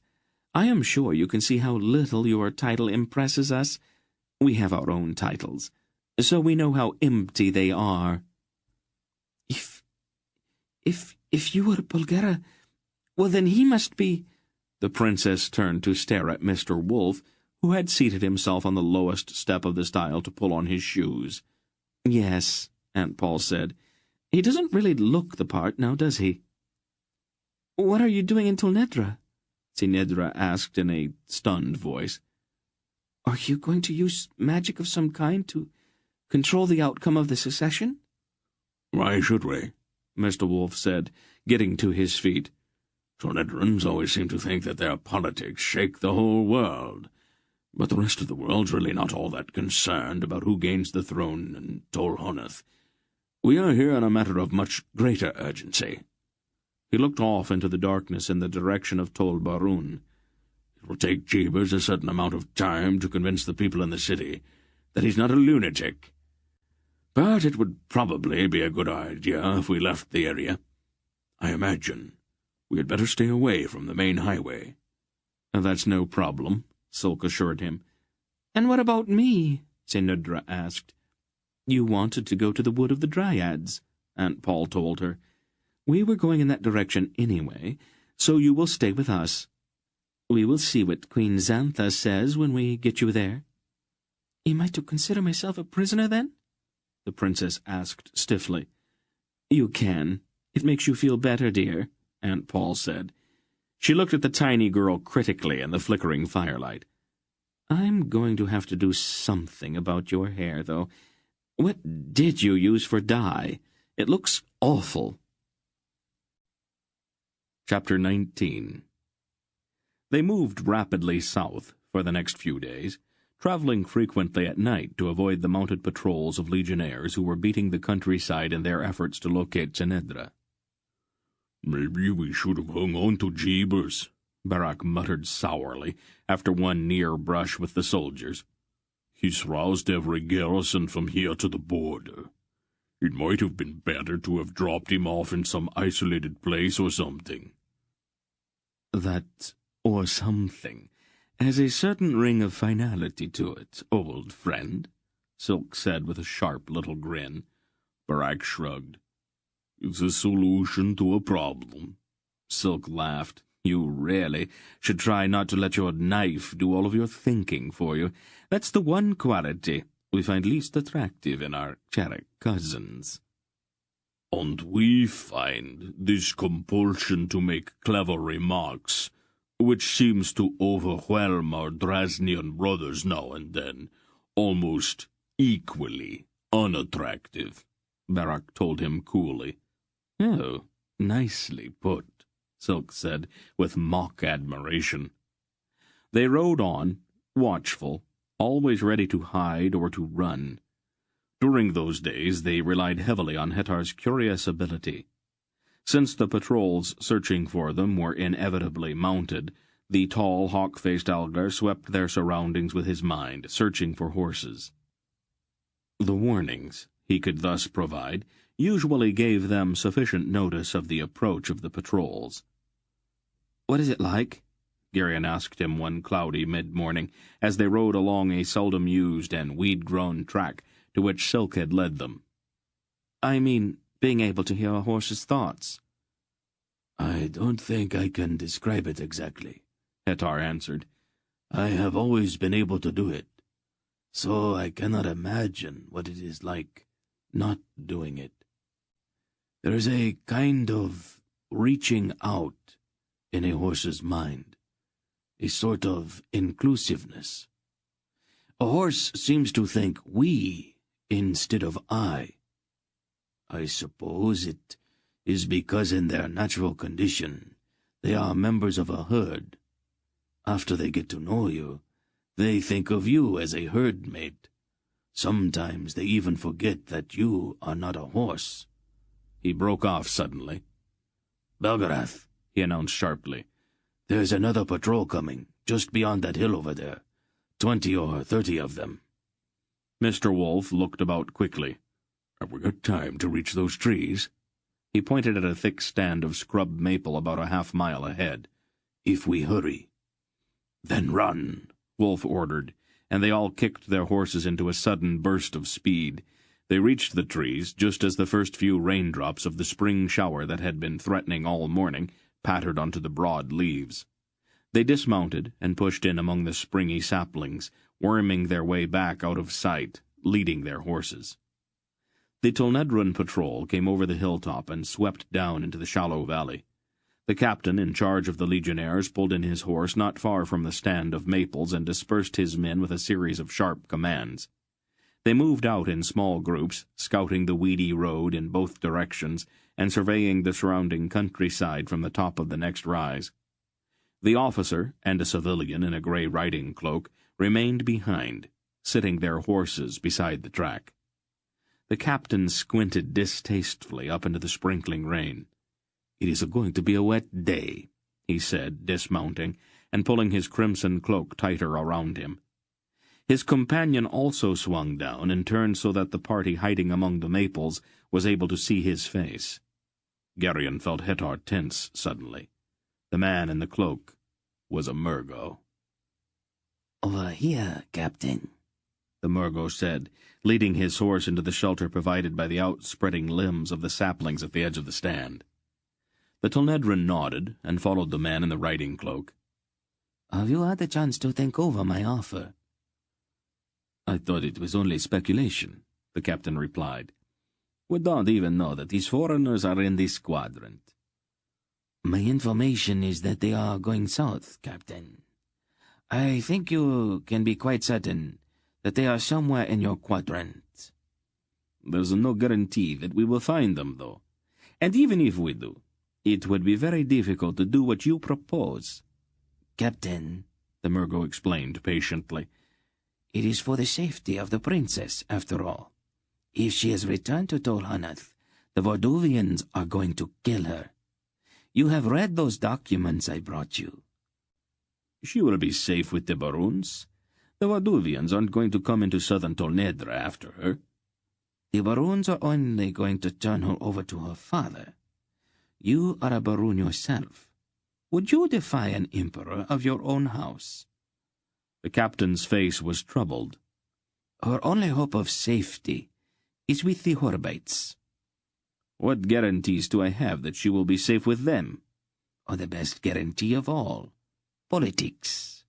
The Horbites are doing everything in their power to block the Grand Duke Kedor on his march to the throne. Since he wants the princess dead, the Horbites naturally want to keep her alive. It is the only way, really, to ensure her safety, and you'll become a wealthy man in the process. He jingled a heavy purse suggestively. The captain still looked doubtful. Suppose we double the amount, the Murgo said in a voice that almost purred. The captain swallowed hard. It is for her safety, isn't it? Of course it is. It's not as if I were betraying the House of Borun. You are a patriot, Captain, the Murgo assured the officer, with a cold smile. Aunt Paul was holding Senedra's arm quite firmly as they crouched together among the trees. The tiny girl's face was outraged, and her eyes were blazing.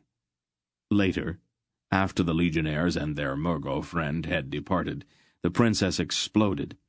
"How dare they?" she raged. "And for money." That's Telnedran politics for you, Silk said, as they led their horses out of the stand of saplings into the drizzly morning. But he is a Baroon," she protested. "A member of my own family." Telnedran's first loyalty is to his purse, Silk told her. I am surprised that you haven't discovered that by now, Your Highness. A few days later, they topped a hill and saw the wood of the Dryads spreading like a green smudge on the horizon. The showers had blown off, and the sun was very bright. "We will be safe once we reach the wood," the princess told them. "The legions will not follow us there." "What's to stop them?" Garion asked her. "The treaty with the Dryads. Do you not know anything?" Garion resented that remark. "There's no one about," Hetar reported to Mr. Wolf. "We can go slow, or wait for dark. Let's make a run for it. I'm getting tired of dodging patrols." They started down the hill at a gallop toward the forest lying ahead of them. There seemed to be none of the usual brushy margin which usually marked the transition from fields to woodlands. The trees simply began. When Wolf led them beneath those trees, the change was as abrupt as if they had suddenly gone inside a house. The wood itself was a forest of incredible antiquity. The great oaks spread so broadly that the sky was almost never visible. The forest floor was mossy and cool, and there was very little undergrowth. It seemed to Garion that they were all quite tiny under the vast trees, and there was a strange, hushed quality about the woods.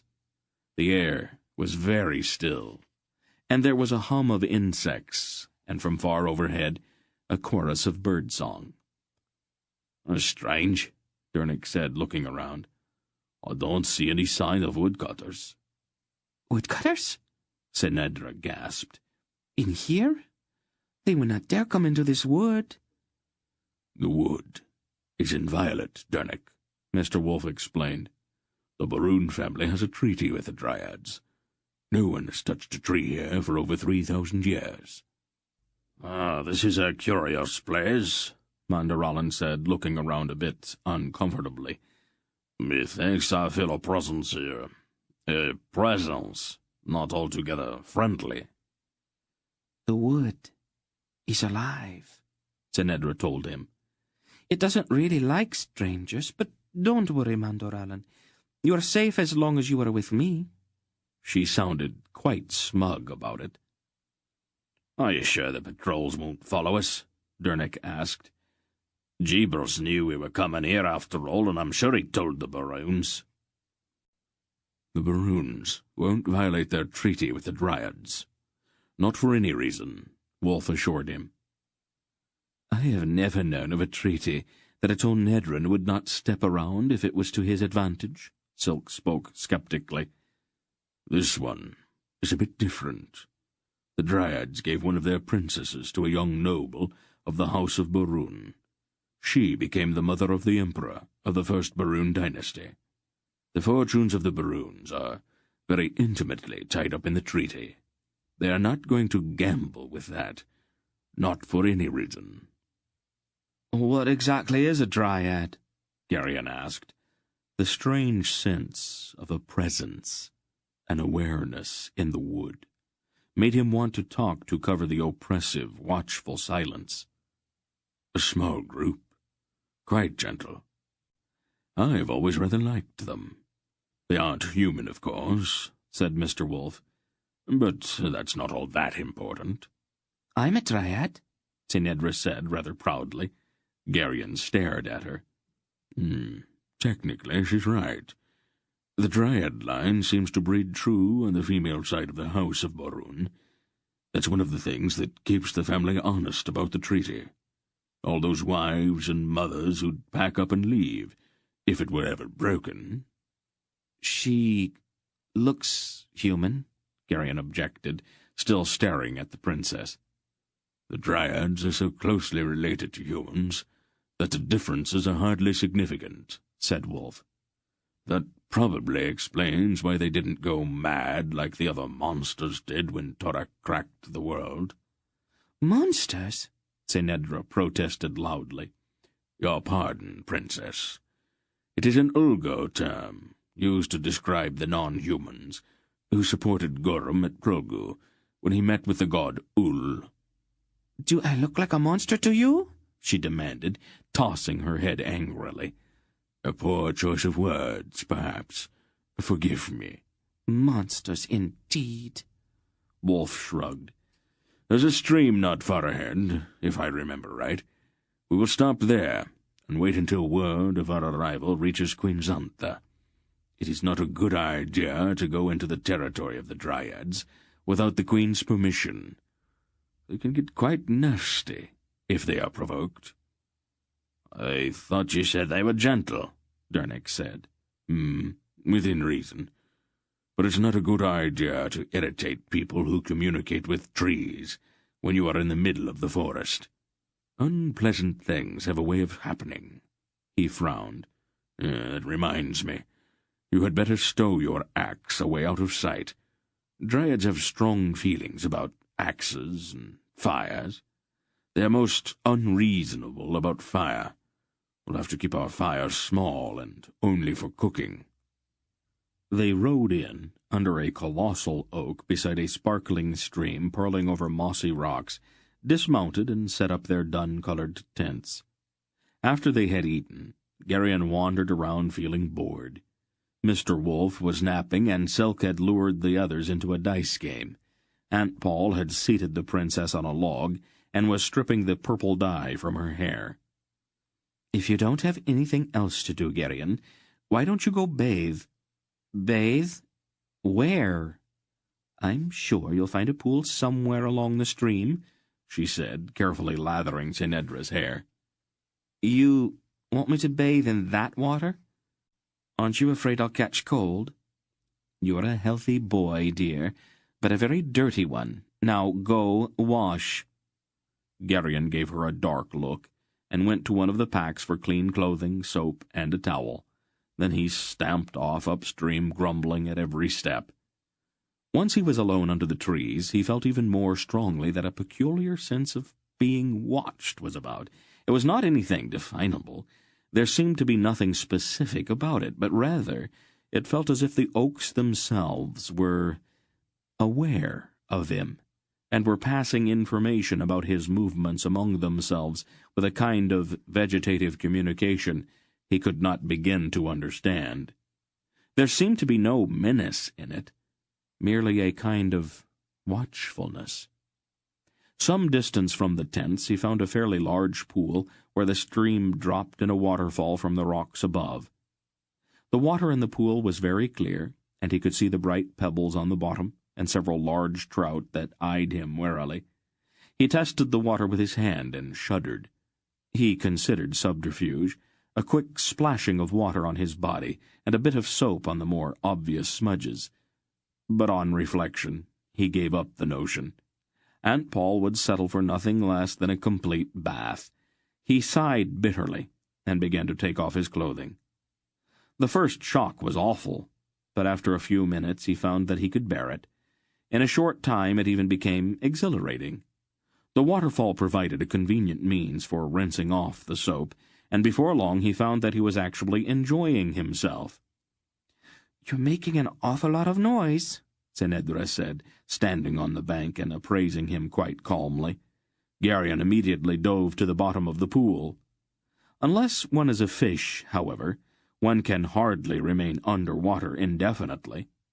After about a minute, he struggled to the surface and popped his head out of the water, gasping and sputtering. "Whatever are you doing?" Senedra asked. She was wearing a short white tunic, sleeveless and belted at the waist, and open sandals with laces that crisscrossed her slender ankles and calves and tied just below her knees. She carried a towel in one hand. Go away," Geryon spluttered. "Oh, don't be so silly," she said, sitting down on a large stone and beginning to unlace her sandals.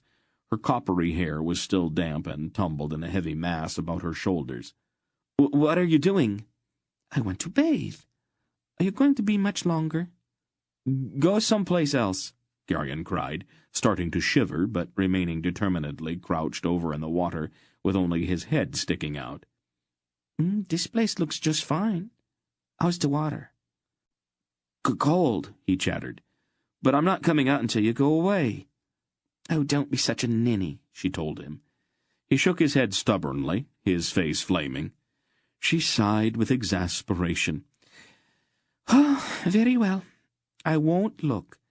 But I think you're being very silly. At the baths in Tolhanath, no one thinks anything at all about such things." This isn't Tolhanath," he told her pointedly. "I'll turn my back if that will make you feel better." She said it, getting up and standing with her back toward the pool. Not entirely trusting her, Geryon crept from the pool and, still dripping, jerked on his drawers and hose. "All right," he called. "You can have the pool now." He mopped at his streaming face and hair with his towel. "I'm going back to the tents." "The Lady Belgariad says that you are to stay with me," she said, calmly untying the cord about her waist. "Aunt Paul said what?" he demanded, terribly shocked. "You are supposed to stay with me to protect me." She took hold of the hem of her tunic, obviously preparing to take it off. Geryon spun about and stared determinedly at the trees. His ears flamed and his hands trembled uncontrollably. She laughed a small silvery laugh, and he could hear splashing as she entered the pool. She squealed from the shock of the cold water, and then there was more splashing. "Bring me the soap," she commanded. Without thinking, he bent to pick up the soap and caught one brief glimpse of her standing waist-deep in the water before he shut his eyes tightly.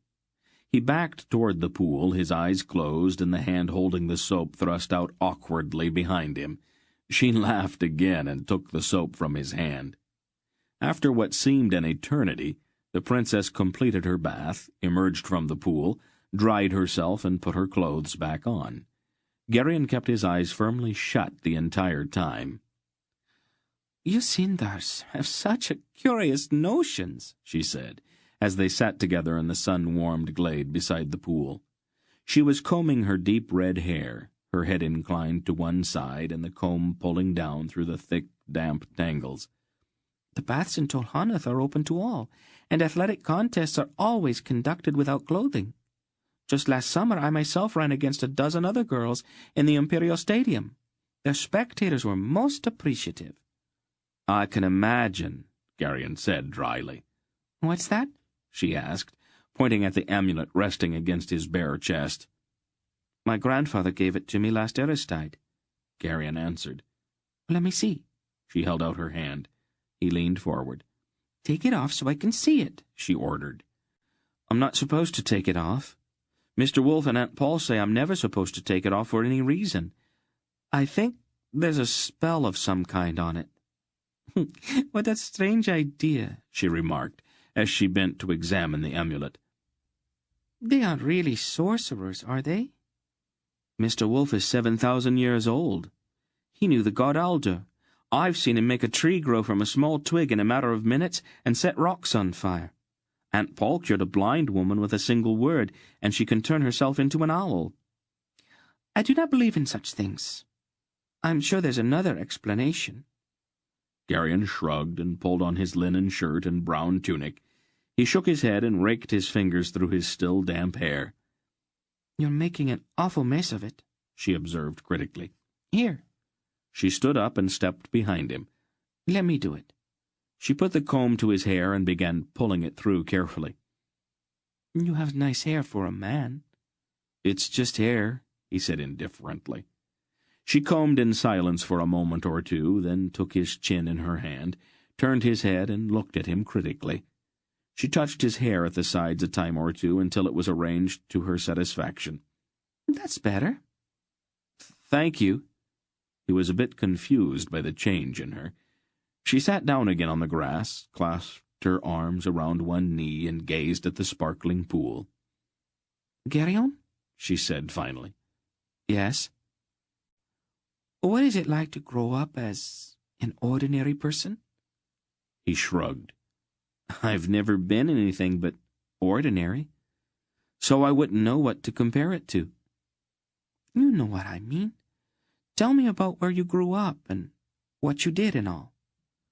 So he told her about Faldor's farm, about the kitchen and Durnick's smithy, and Dorun and Runrig and Zubret. You are in love with Zubret, aren't you? She asked it almost accusingly. I thought I was. But so much has happened since we left the farm that sometimes I can't even remember what she looks like. I think I could do without being in love anyway. From what I've seen of it, it's pretty painful most of the time. You are impossible, she said, and then she smiled at him, her little face framed in the blazing mass of her sun-touched hair. Probably. All right, now, you tell me what it's like to grow up as a very special person. Oh, but I'm not that special. You're an imperial princess, he reminded her. I'd call that pretty special. Oh, that, she said, then giggled. You know, sometimes since I joined you people, I almost forget that I'm an imperial princess. Almost, he said with a smile, but not quite. No, she agreed, not quite. She looked out across the pool again. Most of the time being a princess is very boring. It is all ceremonies and formalities. You have to stand around most of the time listening to speeches or receiving state visitors. There are guards around all the time, but sometimes I sneak away so I can be myself. It makes them furious. She giggled again, and then her gaze turned pensive. Let me tell your fortune, she said, taking his hand. Can you tell fortunes? It's only make-believe, she admitted. My maids and I play at it sometimes.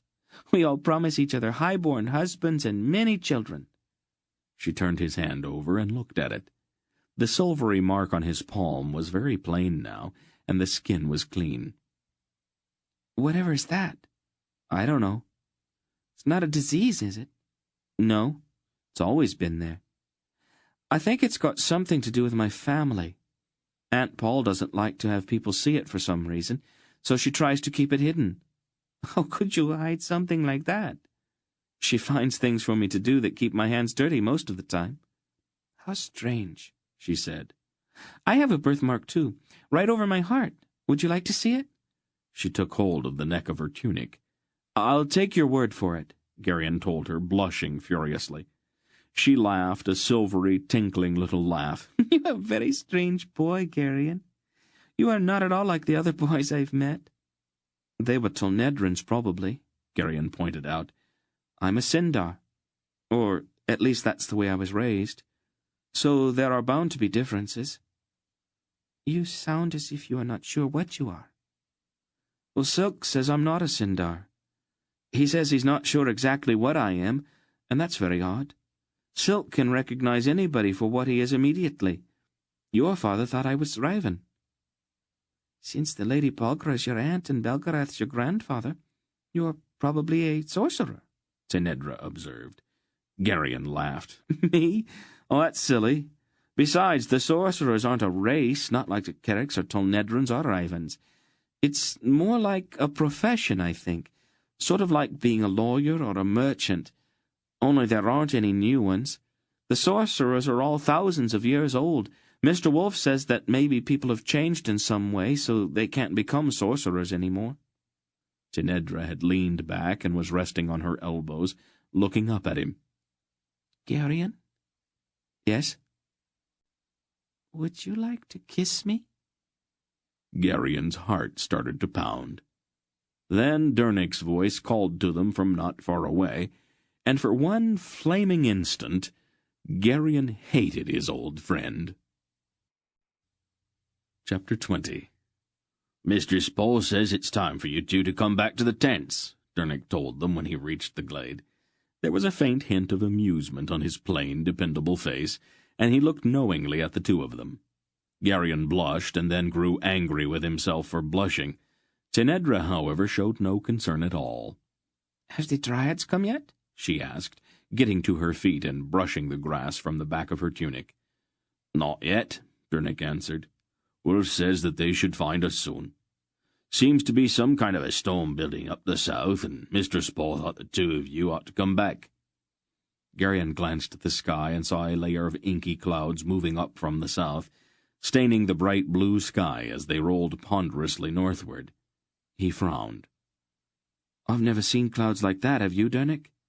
Dernick looked up. Strange, he agreed. Geryon rolled up the two wet towels, and they started back down the stream.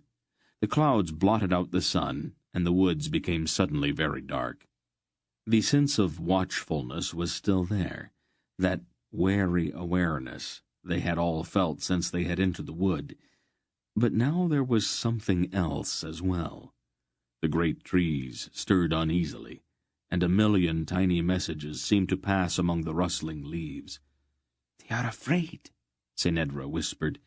Something is frightening them. What? Dernick asked. The trees, they're afraid of something. Can't you feel it? He stared at her in perplexity. Far above them the birds suddenly fell silent, and a chill breeze began to blow, carrying with it a foul reek of stagnant water and rotting vegetation. What is that smell? Geryon asked, looking about nervously. Nyissa is south of here, Tenedra said. It's mostly swamps. Is it that close? Geryon asked. Not really, she said with a small frown. It must be 60 leagues or more. Would a smell carry that far? It's not likely, Dernick said. At least it wouldn't be in Sindaria. How far is it to the tents? Tenedra asked. About half a mile, Dernick answered. Maybe we should run, she suggested. Dernick shook his head.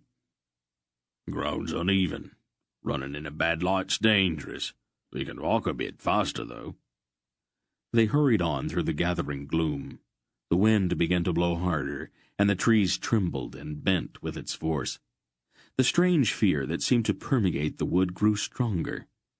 There's something moving over there, Geryon whispered urgently, and pointed at the dark trees on the other side of the stream. I don't see anything, Tenedra said. There, just beyond the tree with a large white limb. Is it a dryad? A vague shape slid from one tree to another in the half-light. There was something chillingly wrong with the figure. Tenedra stared at it with revulsion. It's not a dryad, she said. It is something alien. Dernick picked up a fallen limb and gripped it like a cudgel with both hands. Geryon looked quickly around and saw another limb. He, too, armed himself. Another figure shambled between the two trees, a bit closer this time. We'll have to chance it, Dernick said grimly. Be careful, but run. Get the others. Now, go. Geryon took Tenedra's hand, and they started to run along the stream bank, stumbling often.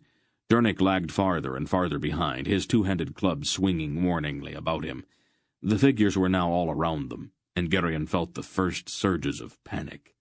Then Tenedra screamed. One of the figures had risen from behind a low bush directly in front of them. It was large and ill-shaped, and there was no face on the front of its head. 2 eye-holes stared vacantly as it shambled forward with its half-formed hands reaching out for them. The entire figure was a dark gray mud color, and it was covered with rotting, stinking moss that adhered to its oozing body. Without thinking, Geryon thrust Tenedra behind him and leaped to the attack. The first blow of his club struck the creature solidly in the side, and the club merely sank into the body with no visible effect.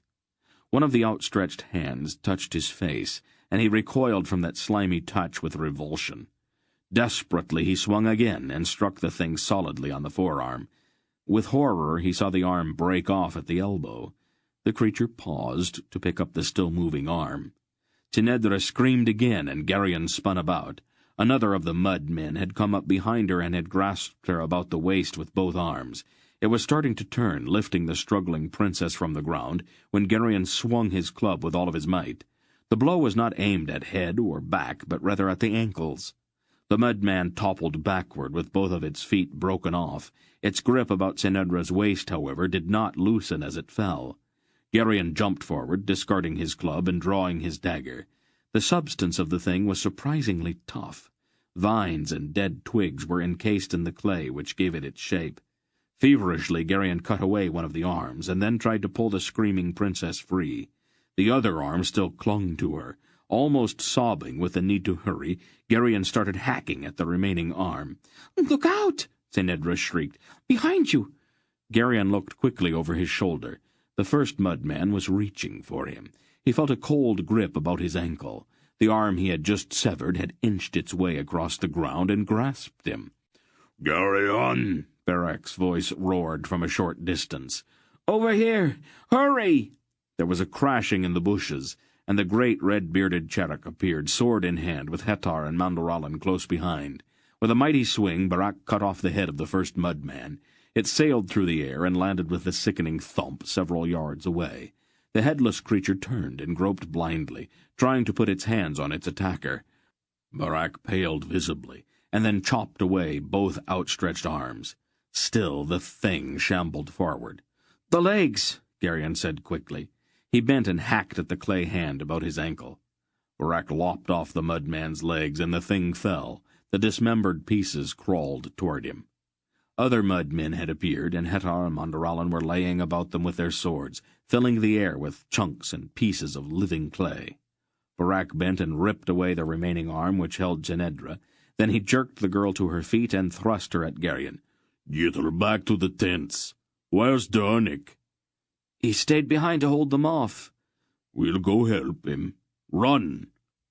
Tenedra was hysterical, and Geryon had to drag her to the tents. "What is it?" Aunt Paul demanded.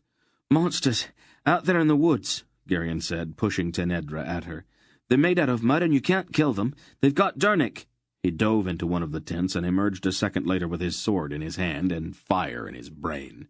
"Geryon," Aunt Paul shouted, trying to disentangle herself from the sobbing princess. "What are you doing?" "I've got to help Dernick."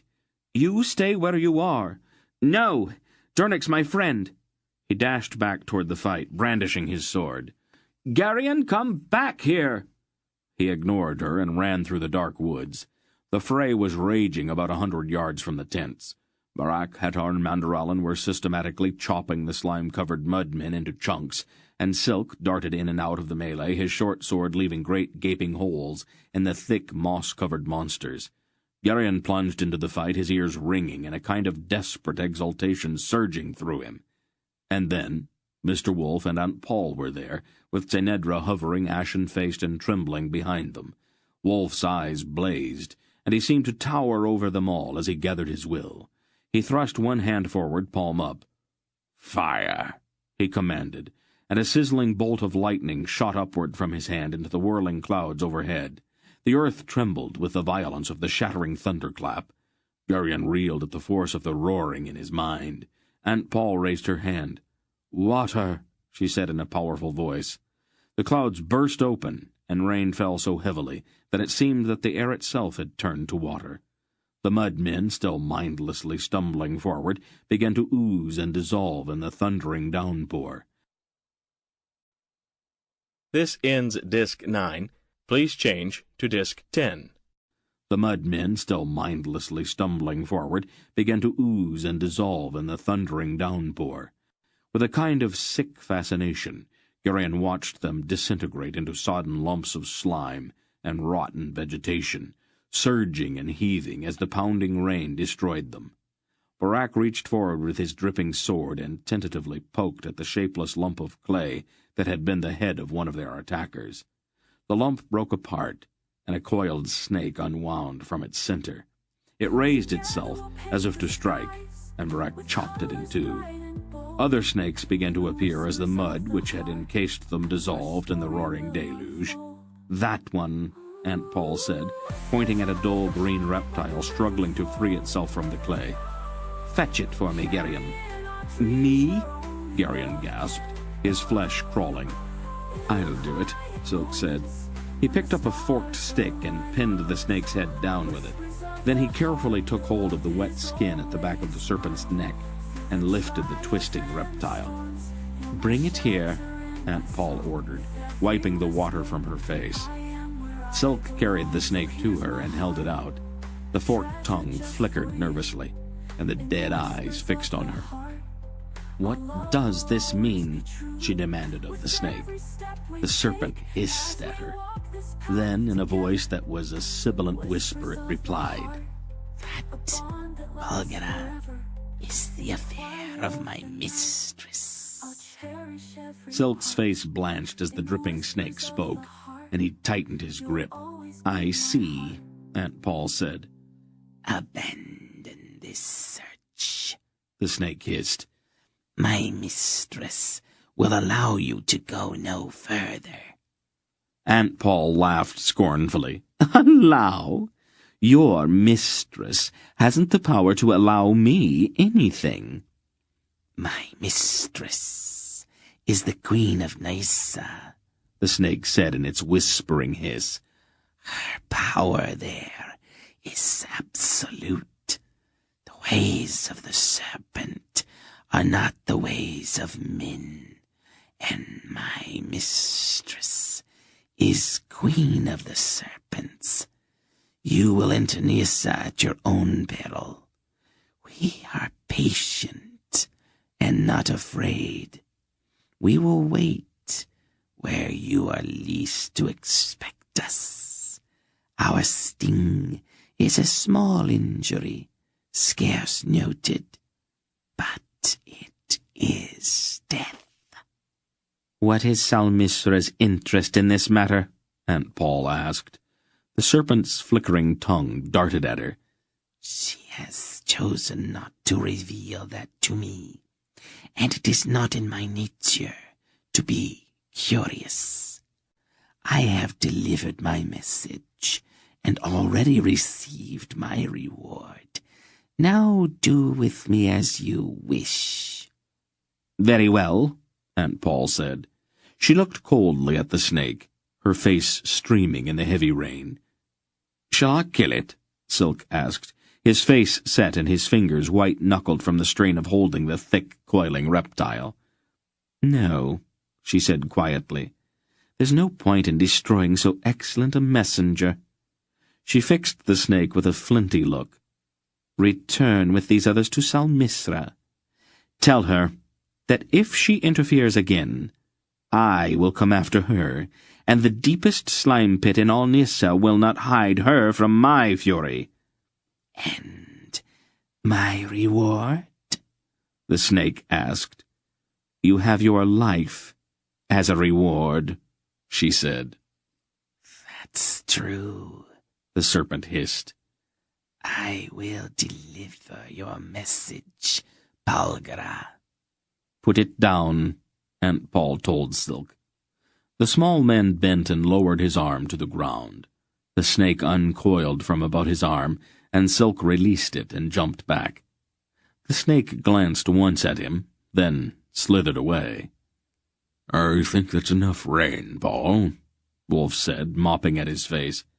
Aunt Paul waved her hand almost negligently, and the rain stopped as if a bucket had emptied itself. "We have to find Durnick," Beric reminded them. He was behind us. Geryon pointed back up the now overflowing stream. His chest felt constricted with a cold fear at what they might find, but he steeled himself and led the way back into the trees. "Smith is a good companion," Manderallen said. "I should not care to lose him." There was a strange, subdued quality in the knight's voice, and his face seemed abnormally pale in the dim light. The hand holding his great broadsword, however, was rock-steady. Only his eyes betrayed a kind of doubt Geryon had never seen there before. Water dripped around them as they walked through the sodden woods. "It was about here," Geryon said, looking around. "I don't see any sign of him." "I'm up here," Durnick's voice came from above them. He was a goodly distance up a large oak tree and was peering down. "Are they gone?" He carefully began climbing down the slippery tree trunk. "The rain came just in time," he said, jumping down the last few feet. "I was starting to have a little trouble keeping them up this tree." Quickly, without a word, Aunt Paul embraced the good man, and then, as if embarrassed by that sudden gesture, she began to scold him. Durnick endured her words patiently, and there was a strange expression on his face. Chapter 21. Geryon's sleep that night was troubled. He awoke frequently, shuddering at the remembered touch of the mud-men, but in time the night, as all nights must, came to an end, and the morning dawned clear and bright. He drowsed for a while, rolled in his blankets until Tenedra came to get him up. "Geryon," she said softly, touching his shoulder. "Are you awake?" He opened his eyes and looked up at her. "Good morning." "Lady Polgara says that you are supposed to get up." Geryon yawned, stretched, and sat up. He glanced out of the tent flap and saw that the sun was shining. "She's teaching me how to cook," Tenedra said rather proudly. "That's nice," Geryon told her, pushing his hair out of his eyes. She looked at him for a long moment, her small face serious and her green eyes intent. "Geryon?" "Yes?" You were very brave yesterday." He shrugged slightly. "I'll probably get a scolding for it today." "What for?" "Aunt Paul and my grandfather don't like it when I try to be brave. They think I'm still a child, and they don't want me to get hurt." "Geryon," Aunt Paul called from the small fire where she was cooking, "I need more firewood." Geryon sighed and rolled out of his blankets. He pulled on his half-boots, belted on his sword, and went off into the woods. It was still damp under the huge oaks from the downpour that Aunt Paul had called down the day before, and dry wood was hard to find. He wandered about, pulling limbs out from under fallen trees and from beneath overhanging rocks.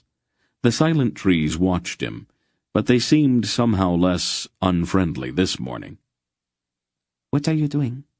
A light voice came from above him. He looked up quickly, his hand going to his sword. A girl was standing on a broad limb just over his head. She wore a belted tunic and sandals. Her hair was a tawny color, her gray eyes were curious, and her pale skin had that faint greenish hue to it that identified her as a dryad. In her left hand she held a bow, and her right held an arrow against the taut string. The arrow was pointed directly at Geryon. He carefully took his hand away from his sword. "I'm gathering wood." "What for?" "My aunt needs it for the fire." "Fire?" The girl's face hardened, and she half drew her bow. "A small one," he said quickly, "for cooking." "Fire is not permitted here," the girl said sternly. "You'll have to explain that to Aunt Paul," Geryon told her. "I just do what I'm told." The girl whistled, and another girl came from behind a nearby tree. She also carried a bow, Her hair was almost as red as Sinedra's, and her skin was also touched with the color of the leaves. "It says it's gathering wood," the first girl reported, "for a fire. Do you think I should kill it?" "Santa says we are supposed to find out who they are," the red-haired one said thoughtfully. "If it turns out that they don't have any business here, then you can kill it." "Oh, very well," the tawny-haired girl agreed with obvious disappointment. "But don't forget that I found this one. When the time comes, I get to kill it." Garion felt the hair beginning to rise on the back of his neck. The red-haired one whistled, and half a dozen other armed dryads drifted out of the trees. They were all quite small, and their hair was various shades of red and gold, not unlike the color of autumn leaves. They gathered about Garion, giggling and chattering as they examined him. "That one is mine," the tawny-haired dryad said, climbing down from the tree. "I found it, and Zera says that I get to kill it." "It looks healthy," one of the others observed, "and quite tame. Maybe we should keep it. Is it male?" Another one giggled. "Let's check and find out." I'm male," Garion said quickly, blushing in spite of himself. "It seems a shame to waste it," one remarked. "Maybe we could keep it for a while and then kill it." "It's mine," the tawny-haired dryad stated stubbornly. "And if I want to kill it, I will." She took hold of Garion's arm possessively. "Let's go look at the others," the one called Zera suggested. "They're building fires, and we'll want to stop that." "Fires?" several of the others gasped, and they all glared at Garion accusingly. "Only a small one," Garion said quickly. "Bring it along," Zera ordered, and started off through the wood toward the tents. Far overhead the trees murmured to each other. Aunt Paul was waiting calmly when they reached the clearing where the tents were. She looked at the dryads clustered around Garion without changing expression. "Welcome, ladies," she said. The dryads began whispering to each other. "Tinedra," the one called Zera exclaimed. "Cousin Zera," Tinedra replied, and the two ran to embrace each other. The other dryads came out a little farther into the clearing, looking nervously at the fire. Tinedra spoke quickly with Zera, explaining to her cousin who they were, and Zera motioned for the others to come closer. "It seems that these are friends," she said. "We'll take them to my mother, Queen Xantha." "Does that mean I won't get to kill this one?" the tawny-haired dryad demanded petulantly, pointing a small finger at Garion. "I'm afraid not," Zera answered. The tawny one stamped away, pouting. Garion breathed a sigh of relief. Then Mr. Wolf came out of one of the tents and looked at the cluster of dryads with a broad smile. "It is Belgariad," one of the dryads squealed, and ran to him happily. She threw her arms around his neck, pulled his head down, and kissed him soundly. "Did you bring us any sweets?" she demanded. The old man put on a sober expression and began rummaging through his many pockets. Bits of sweetmeats began to appear and just as quickly disappeared as the dryads gathered about him, snatching them as fast as he took them from his pockets. "Have you got any new stories for us?" one of the dryads asked. "Many stories," Wolf told her, touching one finger to the side of his nose slyly. "But we ought to wait so your sisters can hear them too, shouldn't we?" "We want one just for ourselves," the dryad said. "And what would you give me for this special story?" "Kisses," the dryad offered promptly. 5 kisses from each of us." "Oh, I've got a very good story," Wolf bargained. "It's worth more than 5. Let's say 10. 8, the little dryad countered. "All right," Wolf agreed. 8 sounds about right. "I see you've been here before, old wolf," Aunt Paul remarked dryly. "I visit from time to time," he admitted with a bland expression. "Those sweets are not good for them, you know." "A little bit won't hurt them, Paul, and they like them very much. A dryad will do almost anything for sweets." "You are disgusting," she told him. The dryads were all clustered around Mr. Wolf, looking almost like a garden of spring flowers, all, that is, except for the tawny one who had captured Garion. She stood a bit apart, sulking and fingering the point of her arrow. She finally came over to Geryon. "You're not thinking about running away, are you?" she asked hopefully. "No," Geryon denied emphatically. She sighed with disappointment. "I don't suppose you'd consider it, would you? As a special favor to me?" "I'm sorry," he said. She sighed again, bitterly this time. "I never get to have any fun," she complained, and went to join the others. Selk emerged from a tent, moving slowly and carefully, and after the dryads had become accustomed to him, Dernick appeared. "They're just children, aren't they?"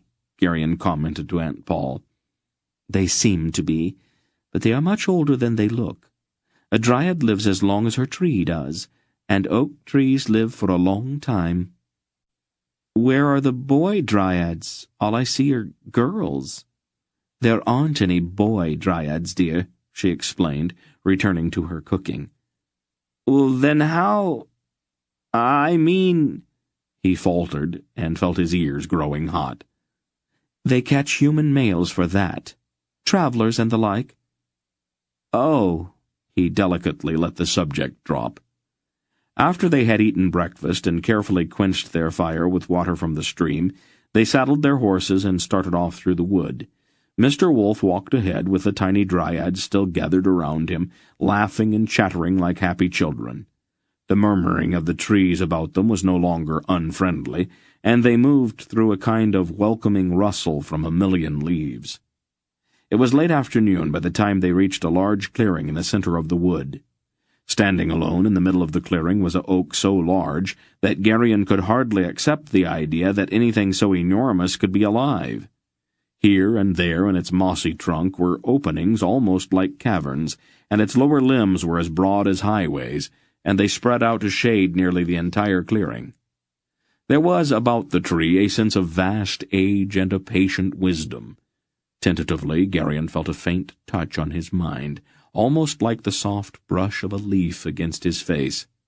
The touch was unlike anything he had ever felt before, but it also seemed to welcome him. The tree was literally alive with dryads, clustering randomly on the limbs like blossoms. Their laughter and girlish chatter filled the air like bird-song. "Tell my mother you've arrived," the one called Zera said, and went toward the tree. Geryon and the others dismounted and stood uncertainly near their horses. From overhead, dryads peered curiously down at them, whispering among themselves and giggling often. For some reason, the frank, mirthful stares of the dryads made Geryon feel very self-conscious. He moved closer to Aunt Paul, and noticed that the others were also clustering around her, as if unconsciously seeking her protection. "Where's the princess?" she asked. "She's just over there, Mistress Paul," Dernick answered, "visiting with that group of dryads." "Keep your eye on her," Aunt Paul said. "And where is my vagrant father?" "Near the tree," Geryon replied. "The dryads seem very fond of him." "The old fool," Aunt Paul said darkly. Then from a hollow in the tree some distance above the first broad limbs, another dryad appeared. Instead of the short tunic the others wore, this one was garbed in a flowing green gown, and her golden hair was caught in with a circlet of what appeared to be mistletoe. Gracefully, she descended to the ground. Aunt Paul went forward to meet her, and the others trailed behind at a respectful distance. "Dear Belgariad," the dryad said warmly. "it has been so long." "We all have our duties, Xantha," Aunt Paul explained. The two embraced fondly. "Have you brought us these as gifts?" Queen Xantha asked, looking admiringly at the men standing behind Aunt Paul. Aunt Paul laughed. "I'm afraid not, Xantha. I'd be happy to give them to you, but I think I may need them later." "Oh, well," the Queen said with a mock sigh. "Welcome all," she greeted them. "You will sup with us, of course?" "We would be delighted," Aunt Paul said. Then she took the Queen's arm. "Can we talk for a moment first, Xantha?" The two moved apart from the others and spoke quietly together as the dryads carried bundles and sacks down from the hollows in the tree and began to lay a feast on the grass beneath the broad limbs. The meal, which was spread out, looked peculiar. The common food of the Dryads seemed to consist entirely of fruits, nuts, and mushrooms, all prepared without any cooking. Barak sat down and looked sourly at what was offered. "No meat," he grumbled. "It heats up your blood anyway," Silk told him. Barak sipped suspiciously at his cup. "Water," he said with distaste. "You might find it a novelty to go to bed sober for a change," Aunt Paul observed as she rejoined them. "I'm sure it's unhealthy," Barak said.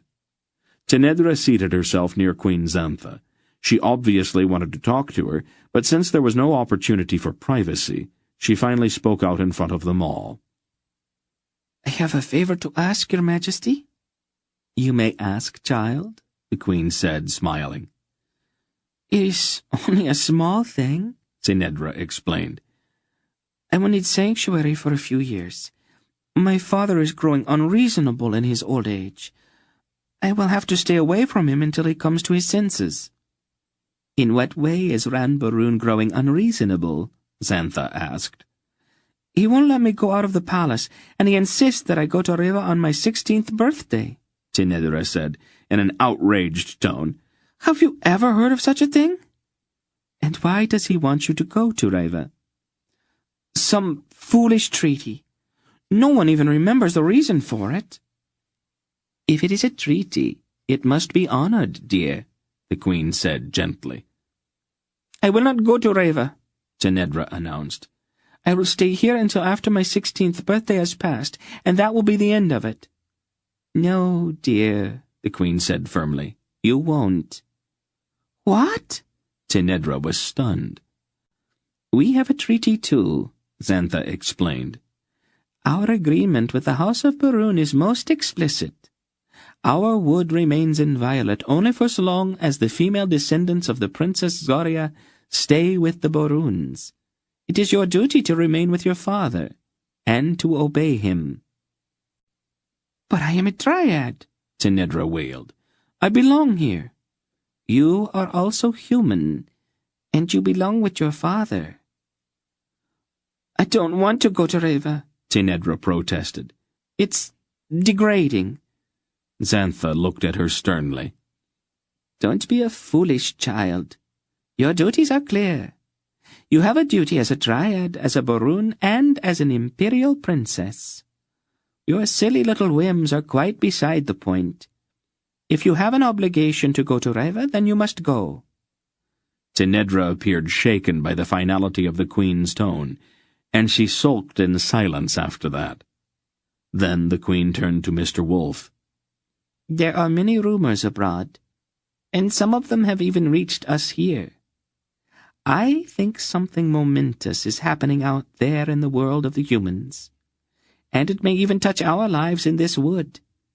I think I should know what this thing is." Wolfe nodded gravely. "I expect you should. The Orb of Aldur has been stolen from the throne in the Hall of the Raven King by Zadar the Apostate." Xantha caught her breath. "How?" Wolfe spread his hands. "We don't know. Zadar's trying to reach the kingdoms of the Angarax with the orb. Once he is there, he will try to use its powers to awaken Torak." "That must never happen. What is being done?" "The Alons and the Sindars are getting ready for war. The Arrens have promised aid, and Ranbaroon has been advised, though he didn't make any promises. The Baroons can be difficult at times." He glanced at the pouting Tenedra. "Then it means war?" the Queen asked sadly. "I'm afraid so, Xantha. I am pursuing Zadar with these others, and I hope we can catch him and get the orb back before he can reach Torak with it. If we are successful, I think the Angarax will attack the west anyway out of desperation. Certain ancient prophecies are getting close to their fulfillment. There are signs everywhere, and even the twisted perceptions of the Grolum can read them." The Queen sighed. "I've seen some of the signs myself, Belgarath. I had hoped I was wrong. What does this Zadar look like?" A great deal like me. We served the same master for a very long time, and that puts a certain mark on people. Someone like that passed through the upper reaches of our wood last week and crossed over into Nyissa, Xantha said. If I had known, we might have been able to detain him. You're closer than I thought, then. Was he alone? No. He had 2 of the servants of Torak with him, and a small boy. Wolf looked startled. A boy? Yes, about 6 years old or so. The old man frowned, and then his eyes opened very wide. So, that's how he did it. I never thought of that. We can show you where he crossed the river into Nyissa, the queen offered. I should warn you, though, that it's going to be a dangerous trip for so large a party to go there. Salmisra has eyes everywhere in those swamps. I have already made plans for that, Mr. Wolf assured her. He turned to Barak. Are you sure that ship's going to be waiting at the mouth of the River of the Woods? She will be there. Her captain's a dependable man. Good. Silk and I will pick up Zedar's trail then, and the rest of you can follow the river to the sea. Take the ship down the coast, and then up the River of the Serpent to Stithistor. We'll meet you there. Dost thou think it wise to separate our party in so perilous a place as Nyissa? Mandaralan asked. It is necessary. The snake people are at home in the jungles, and they do not like outsiders. Silk and I can move swiftly, and with greater stealth, if we are alone. Where do you want us to meet you? There's a Drasnian trade enclave near the wharves in Stithistor. Several of the merchants there are my friends. Just ask for Radek of Baktor. If we can't meet you there, we will leave word of our whereabouts with the merchants. And what about me? Sinedra asked. I think you'll have to stay with us, Aunt Paul answered. There is no reason for me to go to Nyissa, Sinedra said. You will go because I tell you to go, Aunt Paul told the tiny girl. I am not your father, Sinedra. Your pouting does not wring my heart, and your fluttering eyelashes don't really impress me. I will run away, Sinedra threatened. That would be very foolish, Aunt Paul said coldly. I'd just have to bring you back again, and you would find that unpleasant.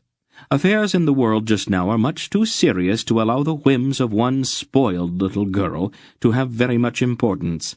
You will stay with me, and you will stand in the hall of the Raven King on your 16th birthday, even if I have to take you there in chains. We are all much too busy to pamper you any further. Sinedra stared at her, and then she suddenly burst into tears. Chapter 22. The next morning, before the sun rose and while filmy mist still hovered beneath the limbs of the great oaks, Silk and Mr. Wolf made preparations to leave for Nyissa. Geryon sat on a log, somberly watching the old man bundle up some food. Why so glum? Wolf asked him. I wish we didn't have to separate this way. It's only for a couple of weeks. I know, but I still wish. Geryon shrugged. Keep an eye on your aunt for me while I'm gone. Wolf said it, tying up his bundle. All right. And keep your amulet on. This is a dangerous place. I'll remember. You'll be careful, won't you, grandfather? The old man looked at him gravely, his white beard glistening in the misty light. I am always careful, Geryon. It's getting late, Belgarath, Silk called, leading 2 horses up to where the 2 of them were talking. Wolf nodded. We'll see you in 2 weeks in Stithistor, he said to Geryon. Geryon embraced the old man quickly and then turned away so that he would not have to watch the 2 of them leaving. He crossed the clearing to where Mandaralan stood pensively looking out into the mist. Parting is a melancholy business, the knight said moodily. Then he sighed. It's more than that, though, isn't it, Mandaralan? Thou art a perceptive lad. What's been troubling you? You've been acting strangely for the last 2 days. I have discovered a strange feeling within myself, Geryon. and I like it not. Oh? What is it? Fear, Mandaralan said shortly. Fear? Of what? The Claymien. I know not why, but their very existence struck a chill into my soul. They frightened us all, Mandaralan. I have never been afraid before, Mandaralan said quietly. Never? Not even as a child. The Claymien made my very flesh creep, and I wanted most desperately to run away. But you didn't. You stayed and fought. That time, yes. But what of the next time? Now that fear has found its way into my spirit, who can say when it might return? In some desperate hour, when the outcome of our quest hangs in the balance, might not vile fear lay its cold hand upon my heart and unman me? It is that possibility which does gnaw upon my soul. I am sorely ashamed of my weakness and my fault. Ashamed? For being human? You're too hard on yourself, Mandaralan. Thou art kind thus to excuse me, lad, but my failing is too grievous for such simple forgiveness. I have striven for perfection, and struck, I think, not too far off the mark. But now that perfection, which was the marvel of their world, is flawed. It is a bitter thing to accept. He turned, and Gerion was startled to see tears standing in his eyes. Wilt thou assist me into my armor? Of course. I feel profoundly the need to be encased in steel. 'Twill perchance strengthen my cowardly heart. You are not a coward. Mandaralan sighed sadly. Only time can reveal that. When it was time to leave, Queen Xantha spoke briefly to them. I wish you all well. I'd help you in your search if possible, but a dryad is bound to her tree by ties which cannot be broken. My tree here is very old, and I must care for him. She looked fondly up at the vast oak rising into the morning mist. We are in bondage to each other, but it is a bondage of love. Once again Gerion felt that same faint touch on his mind that he had experienced the day before when he had first seen the huge tree. There was a sense of farewell in the touch, and what seemed to be a warning. Queen Xantha exchanged a startled glance with Aunt Paul, and then looked at Gerion rather closely. Some of my younger daughters will guide you to the river that marks the southern border of our wood. From there your way to the sea is clear. Her voice showed no sign of any change, but her eyes seemed thoughtful. Thank you, Xantha, Aunt Paul said warmly, embracing the Dryad Queen. If you can send word to the Bro Runes that Senedra is safe and with me, it might relieve the Emperor's mind somewhat. I will, Palgara, Xantha promised. They mounted then and followed the half-dozen or so dryads who flitted ahead of them like butterflies, guiding them southward into the forest. For some reason Gerion felt profoundly depressed, and he paid little attention to his surroundings as he rode beside Dunic along the winding forest trail. About mid-morning, it began to grow darker under the trees, and they rode in silence through the now somber wood. The warning Gerion had seemed to hear in Queen Xantha's clearing echoed somehow in the creak of limb and the rustling of leaves ahead. "Weather must be changing," Dunic said, looking up. "I wish I could see the sky." Gerion nodded, and tried to shake off this sense of impending danger. Mandaralan in his armor and Barak in his mail shirt rode at the head of the party, and Hetar in his horse-hide jacket with steel plates riveted to it rode at the rear. The ominous sense of foreboding seemed to have reached them all, and they rode warily, with their hands near weapons and their eyes searching for trouble. Then, quite suddenly, Tolnedran legionnaires were all around them, rising from the bushes or stepping out from behind trees. They made no attempt to attack, but stood in their brightly polished breastplates, with their short spears at the ready. Barak swore, and Mandaralan reined in his charger sharply. "Stand aside," he ordered the soldiers, lowering his lance. "Easy," Barak cautioned. The dryads, after one startled look at the soldiers, melted into the gloomy woods. "What thinkest thou, Lord Barak?" Mandaralan asked blithely. "They cannot be over 100. Shall we attack them?" "One of these days, you and I are going to have a long talk about a few things," Barak said. He glanced back over his shoulder and saw that Hettar was edging closer, and then he sighed. "Well, I suppose we might as well get on with it." He tightened the straps on his shield and loosened his sword in his sheath. "What do you think, Mandaralan? Should we give them the chance to run away?"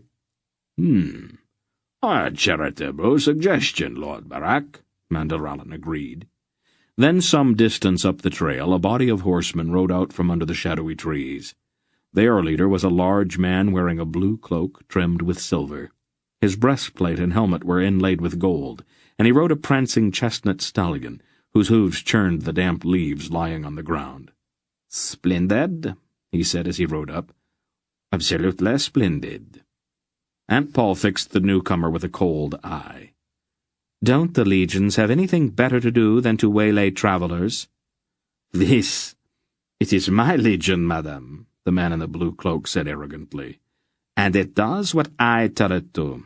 I see that you have the Princess Inedra with you." "Where I go and with whom is my concern, your grace," Inedra said loftily. "It is no concern to the Grand Duke Cador of the House of Ordu." "Yes, father, he is most concerned, Princess. All of Tonedra is searching for you. Who are these people?" Geryon tried with a dark scowl and a shake of his head to warn her, but it was too late. "The two knights who lead our party are Sir Mandaralan, Baron of Vomandor, and Lord Barak, Earl of Trelheim," she announced. "The Algar warrior who guards our rear is Hettar, son of Kohag, chief of the clan chiefs of Belgariad.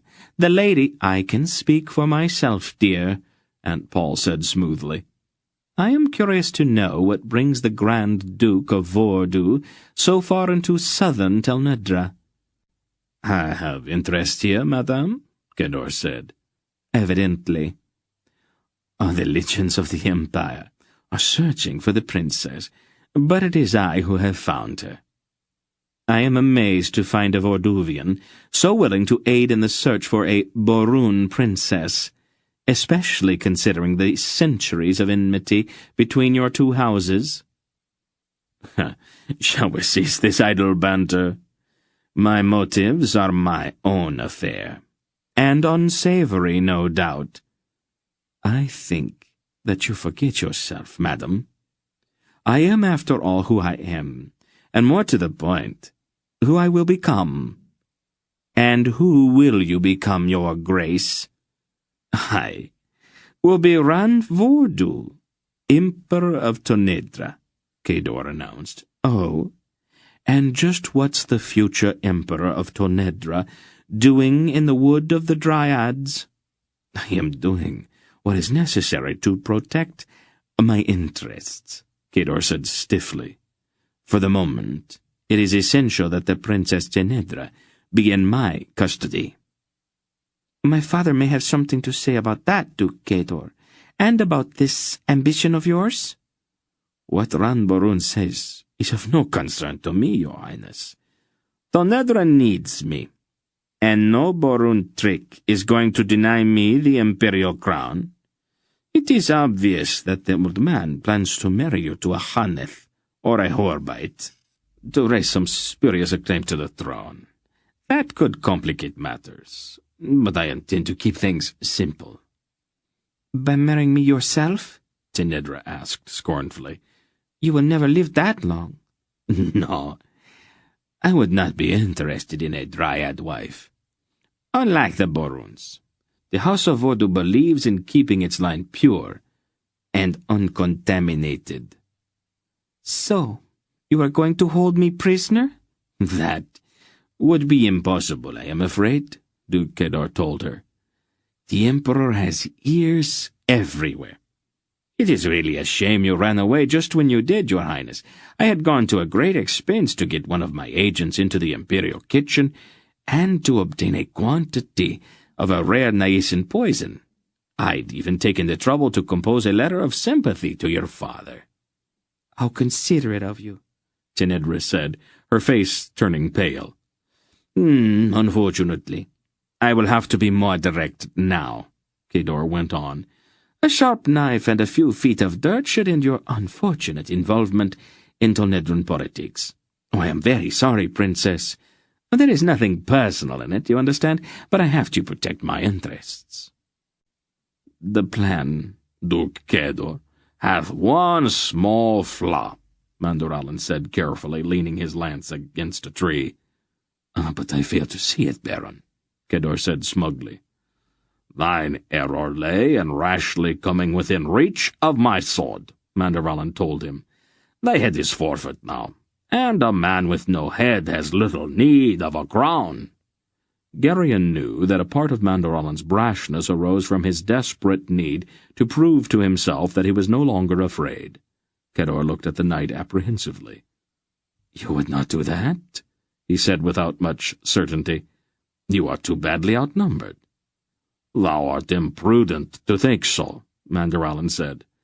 "I am the hardiest knight on life, and fully armed. Thy soldiers will be as blades of grass before me. Thou art doomed, Kedor."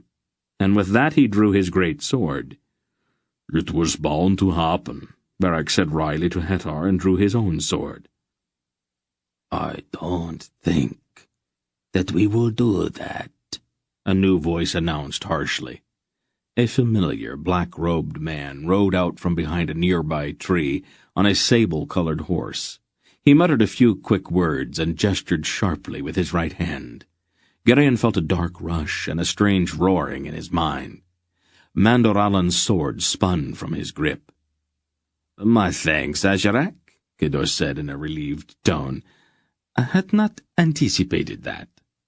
Mandoralin pulled off his mailed gauntlet and nursed his hand, as if he had been struck a heavy blow. Hetar's eyes narrowed, and then went strangely blank. The Murgo's black mount glanced curiously at him once, and then looked away almost contemptuously. "Well, Shadar," Asherak gloated, with an ugly smirk on his scarred face. "Would you like to try that again?" Hetar's face had a sick look of revulsion on it. "It is not a horse. It looks like a horse, but it is something else." "Yes," Asherak agreed. "Quite different, really. You can sink yourself into its mind if you want, but I don't think you will like what you find there." He swung down from his saddle and walked toward them, his eyes burning. He stopped in front of Aunt Paul and made an ironic bow. "And so, we meet again, Palgara." "You have been busy, Khamdar." Kedor, in the act of dismounting, seemed startled. "You know this woman, Asherak?" "His name is Khamdar, Duke Kedor, and he is a Grolam priest. You thought he was only buying your honor, but you will soon find that he's bought much more than that." She straightened in her saddle, the white lock at her brow suddenly incandescently bright. "You have been an interesting opponent, Khamdar. I'll almost miss you." "Don't do it, Palgara," the Grolam said quickly. "I have got my hand around the boy's heart. The instant you start to gather your will, he will die. I know who he is, and how much you value him."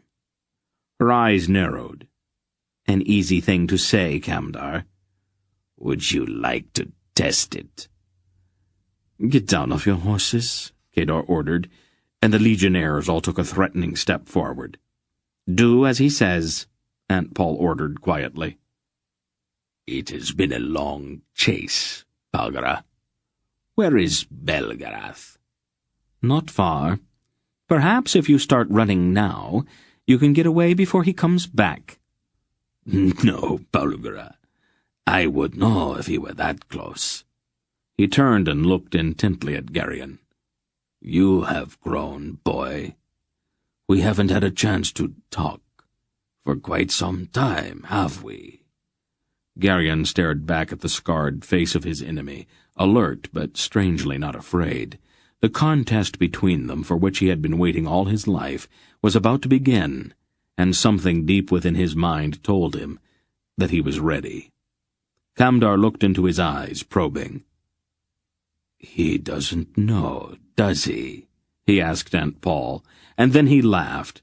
"How like a woman you are, Polgara. You have kept the secret from him simply for the sake of the secret itself. I should have taken him away from you years ago." "Leave him alone, Kamdar." He ignored her. "What is his real name, Polgara? Have you told him yet?" "That does not concern you." "But it does, Polgara. I have watched over him almost as carefully as you have." He laughed then. "You have been his mother, but I have been his father. Between us we have raised a fine son, but I still want to know his real name." She straightened. "I think this has gone far enough, Kamdar. What are your terms?" "No terms, Polgara. You and the boy and I are going to the place where Lord Torak awaits the moment of his awakening. My hand will be about the boy's heart this entire time, so you will be suitably docile. Zadar and Tochak are going to destroy each other fighting over the orb, unless Belgarath finds them first and destroys them himself. But the orb does not really interest me. It has been you and the boy that I have been after from the very beginning." "You weren't really trying to stop us then?" Kamdar laughed. "Stop you? I have been trying to help you. Ktuchik and Zadar both have underlings here in the West. I have delayed and deceived them at every turn, just so you could get through. I knew that sooner or later Belgarath would find it necessary to pursue the orb alone, and when that happened, I could take you and the boy." "For what purpose?" "You still don't see? The first two things Lord Torak sees when he awakens will be his bride and his mortal enemy, kneeling in chains before him. I will be exalted above all for so royal a gift." "Let the others go, then." "The others do not concern me. I will leave them with the noble Kedor. I don't imagine he will find it convenient to keep them alive, but that is up to him. I have got what I want." "You swine!" Aunt Paul raged helplessly. "You filthy swine!" With a bland smile, Kamdar slapped her sharply across the face. "You really must learn to control your tongue, Polgara." Garion's brain seemed to explode. Dimly he saw Durnik and the others being restrained by the legionnaires, but no soldier seemed to consider him a danger. He started toward his enemy without thinking, reaching for his dagger. Not that way. It was that dry voice in his mind that had always been there. But the voice was no longer passive or disinterested. "I'll kill him," Garion said silently in the vaults of his brain. "Not that way," the voice warned again. "They won't let you. Not with your knife." "How, then?" "Remember what Belgarath said. The will and the word." "I don't know how. I can't do that." "You are who you are. I'll show you. Look." Unbidden, and so clearly that it was almost as if he were watching it happen, the image of the god Torak, writhing in the fire of Aldur's orb, rose before his eyes. He saw Torak's face melting and his fingers aflame. Then the face shifted and altered until it was the face of the Dark Watcher, whose mind had been linked with his for as long as he could remember. He felt a terrible force building in him as the image of Kamdar, wrapped in seething flame, stood before him. "Now," the voice commanded him. "Do it." It required a blow. His rage would be satisfied with nothing less. He leaped at the smirking Grolem so quickly that none of the legionnaires could stop him. He swung his right arm, and at the instant his palm struck Hamdar's scarred left cheek, he felt all of the force that had built in him surge out from the silvery mark on his palm. "Burn!" he commanded, willing it to happen. Taken off guard, Hamdar jerked back. A momentary anger began to appear on his face, and then his eyes widened with an awful realization. For an instant he stared at Geryon in absolute horror, and then his face contorted with agony. "No!" he cried out hoarsely, and then his cheek began to smoke and seethe, where the mark on Geryon's hand had touched it. Wisps of smoke drifted from his black robe, as if it had suddenly been laid on a red-hot stove. Then he shrieked and clutched at his face. His fingers burst into flame. He shrieked again and fell writhing to the damp earth. "Stand still!" It was Aunt Paul's voice this time, sounding sharply inside Geryon's head. Hamdar's entire face was engulfed in flames now, and his shrieks echoed in the dim wood. The legionnaires recoiled from the burning man, and Geryon suddenly felt sick. He started to turn away. "Don't weaken," Aunt Paul's voice told him. "Keep your will on him." Geryon stood over the blazing Grolem. The wet leaves on the ground smoked and smoldered where Hamdar thrashed and struggled with the fire that was consuming him. Flames were spurting from his chest, and his shrieks grew weaker. With an enormous effort he struggled to his feet and held out his flaming hands imploringly to Geryon. His face was gone, and greasy black smoke rolled off of his body, drifting low to the ground. "Master, have mercy!" Geryon's heart wrenched with pity. All of the years of that secret closeness between them pulled at him. "No," Aunt Paul's stern voice commanded. "He will kill you if you release him." "I can't do it," Geryon thought. "I'm going to stop it." As once before, he began to gather his will, feeling it build in him like some vast tide of pity and compassion. He half reached toward Hamdar, focusing his thoughts on healing. "Geryon," Aunt Paul's voice rang in his mind. "It was Hamdar who killed your parents." The thought forming in his mind froze. Hamdar killed Geryon and Eldera. He burned them alive, just as he is burning now. Avenge them, Geryon. Keep the fire on him. All of the rage and fury he had carried within him since Wolf had told him of the deaths of his parents flamed in his brain. The fire, which a moment before he had almost extinguished, was suddenly not enough. The hand he had begun to reach out in compassion stiffened. In terrible anger he raised it, palm out. A strange sensation tingled in his palm. And then his own hand burst into flames. There was no pain, not even a feeling of heat, as a bright blue fire burst from the mark on his hand and wreathed up through his fingers. The blue fire became brighter, so bright that he could not even look at it. Even in the extremity of his mortal agony, Hamdar the Grolem recoiled from that blazing hand. With a hoarse, despairing cry, he tried to cover his blackened face, staggered back a few steps, and then, like a burning house, he collapsed in upon himself and sank back to the earth. "It is done," Aunt Paul's voice came in his mind again. "They are avenged." And then her voice rang in the vaults of his mind with a soaring exultation. "Belgariad," she sang. "My Belgariad!"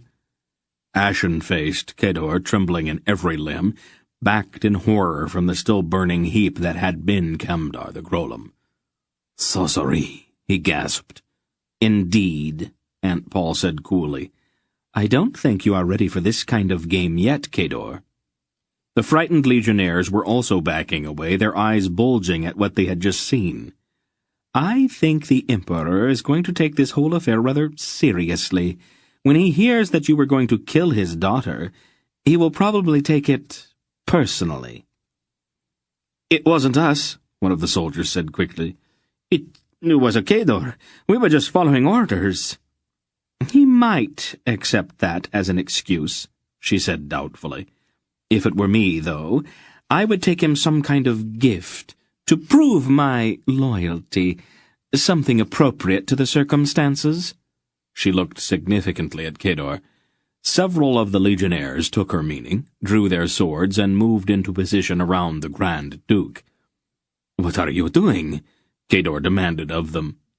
"I think you have lost more than a throne today, Kedor," Aunt Paul said. "You cannot do this," Kedor told the legionnaires. One of the soldiers put the point of his sword against the Grand Duke's throat. "We are loyal to the Emperor, my lord. We're placing you under arrest for high treason, and if you give us any trouble, we will settle for just delivering your head to Torhoneth, if you take my meaning."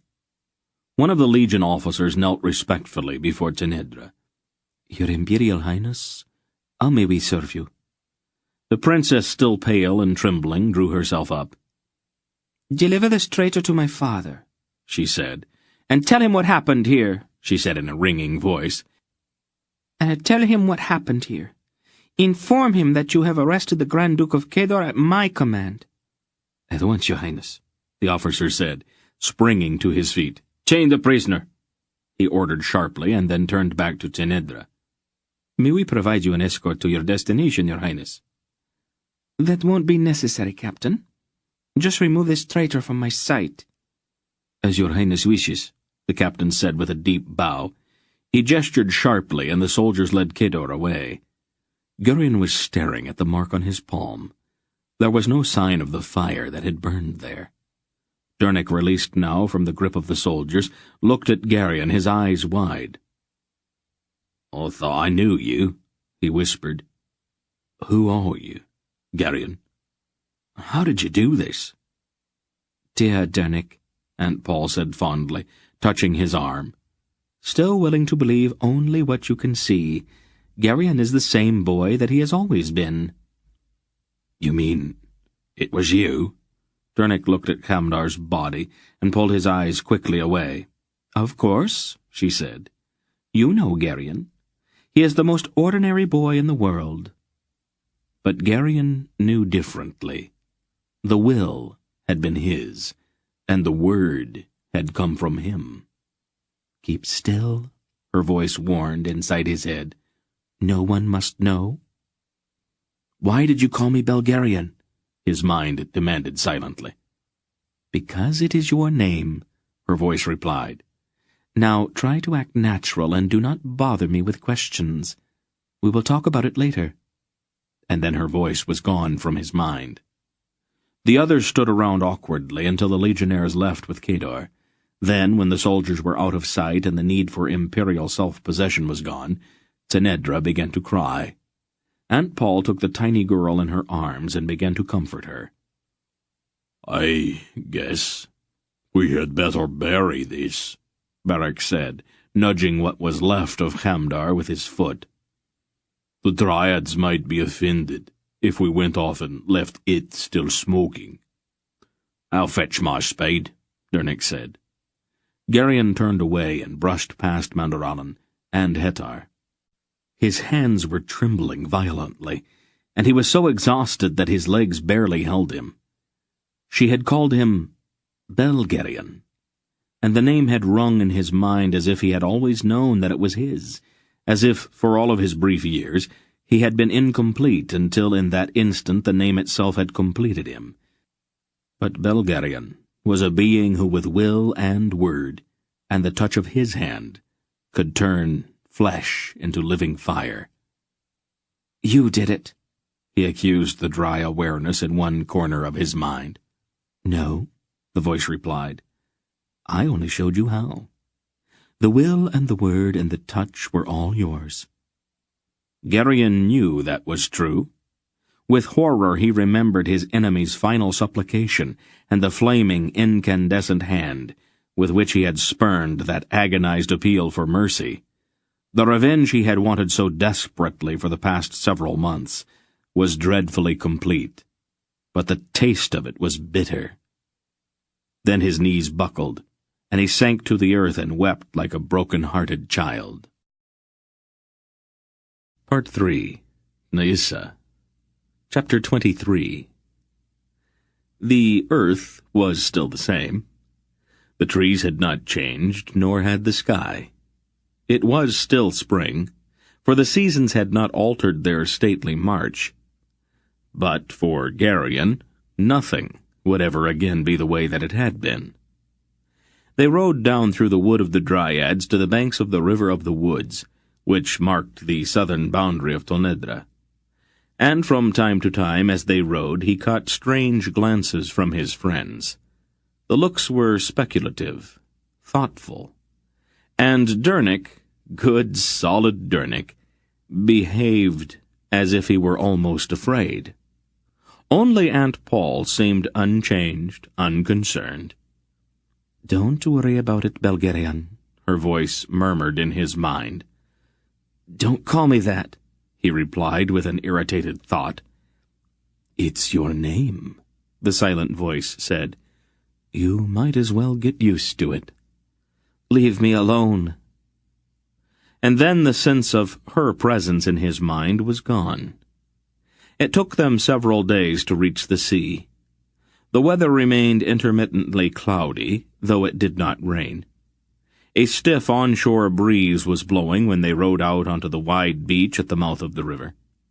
The surf boomed against the sand, and whitecaps flecked the tops of the waves. Out beyond the surf, a lean black Kerak warboat swung at anchor, the air above her alive with screeching gulls. Barak pulled his horse in and shaded his eyes. "She looks familiar," he rumbled, peering intently at the narrow ship. Hetar shrugged. "They all look the same to me." "There's all the difference in the world," Barak said. His voice sounded a bit injured. "How would you feel if I said that all the horses looked the same?" "I would think that you were going blind." Barak grinned at him. "It's exactly the same thing," he said. "How do we let them know we're here?" Dernick asked. "They know already. Unless they are drunk, sailors always watch an unfriendly shore very carefully." "Unfriendly?" "Every shore is unfriendly when a Kerak warboat comes in sight. It is some kind of superstition, I think." The ship came about, and her anchor was raised. Her oars came out like long, spidery legs, and she seemed to walk through the froth-topped combers toward the mouth of the river. Barak led the way toward the river bank, then rowed along the broad flow until he found a spot deep enough so that the ship could be moored next to the shore. The fur-clad sailors who threw Barak a mooring line looked familiar, and the first one who leaped across the river bank was Greldick, Barak's old friend. "You're a long ways south," Barak said, as if they had only just parted. Greldick shrugged. "I heard you needed a ship. I wasn't doing anything, so I thought I'd come down and see what you were up to." "Did you talk to my cousin?" "Grenig? No. We made the run down from Kortu to the harbor at Tolhorb from some Drasnian merchants. I ran into Elteg. You remember him. Black beard, only one eye?" Barak nodded. "He told me that Grenig was paying him to meet you here. I remembered that you and Elteg did not get along very well, so I offered to come down instead." "And he agreed?" "No," Greldick replied, pulling at his beard. "As a matter of fact, he told me to mind my own business." "I'm not surprised. Elteg always was greedy, and Grenig probably offered him a lot of money." More than likely," Greldick grinned. "Elteg didn't say how much, though." "How did you persuade him to change his mind?" "He had some trouble with his ship," Greldick said, with a straight face. "What kind of trouble?" "It seems that one night after he and his crew were all drunk, some scoundrel slipped aboard and chopped down his mast." What is the world coming to?" Barak asked, shaking his head. "My thought exactly," Greldick agreed. "How did he take it?" "Oh, not very well, I'm afraid. When he rode out of the harbor, he sounded as if he was inventing profanities on the spot. You could hear him for quite some distance." "He should learn to control his temper. That's the kind of behavior that gives Keraks a bad name in the ports of the world." Greldick nodded soberly and turned toward Aunt Paul. "Milady," he said with a polite bow, "my ship is at your disposal." "Captain," she asked, acknowledging his bow, "how long will it take you to get us to Stithis-Tor?" "Well, it depends on the weather." He squinted at the sky. "Probably 10 days at the most. We picked up fodder for your horses on the way here, but we'll have to stop for water from time to time." "We'd better get started, then." It took a bit of persuading to get the horses aboard the ship, but Hettar managed it without too much difficulty. Then they pushed away from the bank, crossed the bar at the mouth of the river, and reached the open sea. The crew raised the sails, and they quartered the wind down along the grey-green coastline of Nyissa. Gerion went forward to his customary place in the bow of the ship and sat there, staring bleakly out at the tossing sea. The image of the burning man back in the forest filled his mind. There was a firm step behind him and a faint, familiar fragrance. "Do you want to talk about it?" "What is there to talk about?" "Many things," she told him. "You knew I could do that kind of thing, didn't you?" "I suspected it," she said as she sat down beside him. "There were several hints. One can never be sure, though, until it is used for the first time. I have known any number of people who had the capability and just never used it. I wish I never had. I don't see that you really had much choice. Hamdar was your enemy." "But did it have to be that way? Did it have to be fire?" "The choice was yours. If fire bothers you so much, don't do it that way next time." "There isn't going to be a next time. Not ever." "Belgariad," her voice snapped within his mind. "Stop this foolishness at once. Stop feeling sorry for yourself." "Quit that," he said aloud. "Stay out of my mind. And don't call me Belgariad." "You are Belgariad. Like it or not, you will use the power again. Once it has been released, you can never cage it up. You'll get angry, frightened, perhaps excited. And you will use it without even thinking. You can no more choose not to use it than you can choose not to use one of your own hands. The important thing now is to teach you how to control it." This ends Disc 10. Please change to Disc 11. You can no more choose not to use it than you can choose not to use one of your own hands. The important thing now is to teach you how to control it. We cannot have you blundering through the world, uprooting trees and flattening hills with random thoughts. You must learn to control it and yourself. I did not raise you to let you become a monster. It's too late. I'm already a monster. Didn't you see what I did back there? All this self-pity is very tedious, Belgariad, her voice told him in his mind. I don't think we are getting anywhere. She stood up. Do try to grow up a little, dear, she said aloud. It's very hard to instruct someone who is so self-absorbed that he won't listen. I'll never do it again, he told her defiantly. Oh, yes, you will, Belgariad. You will learn, and you will practice, and you will develop the discipline this requires. If you don't want to do it willingly, then we will have to do it the other way. Think about it, dear, and make up your mind. But don't take too long.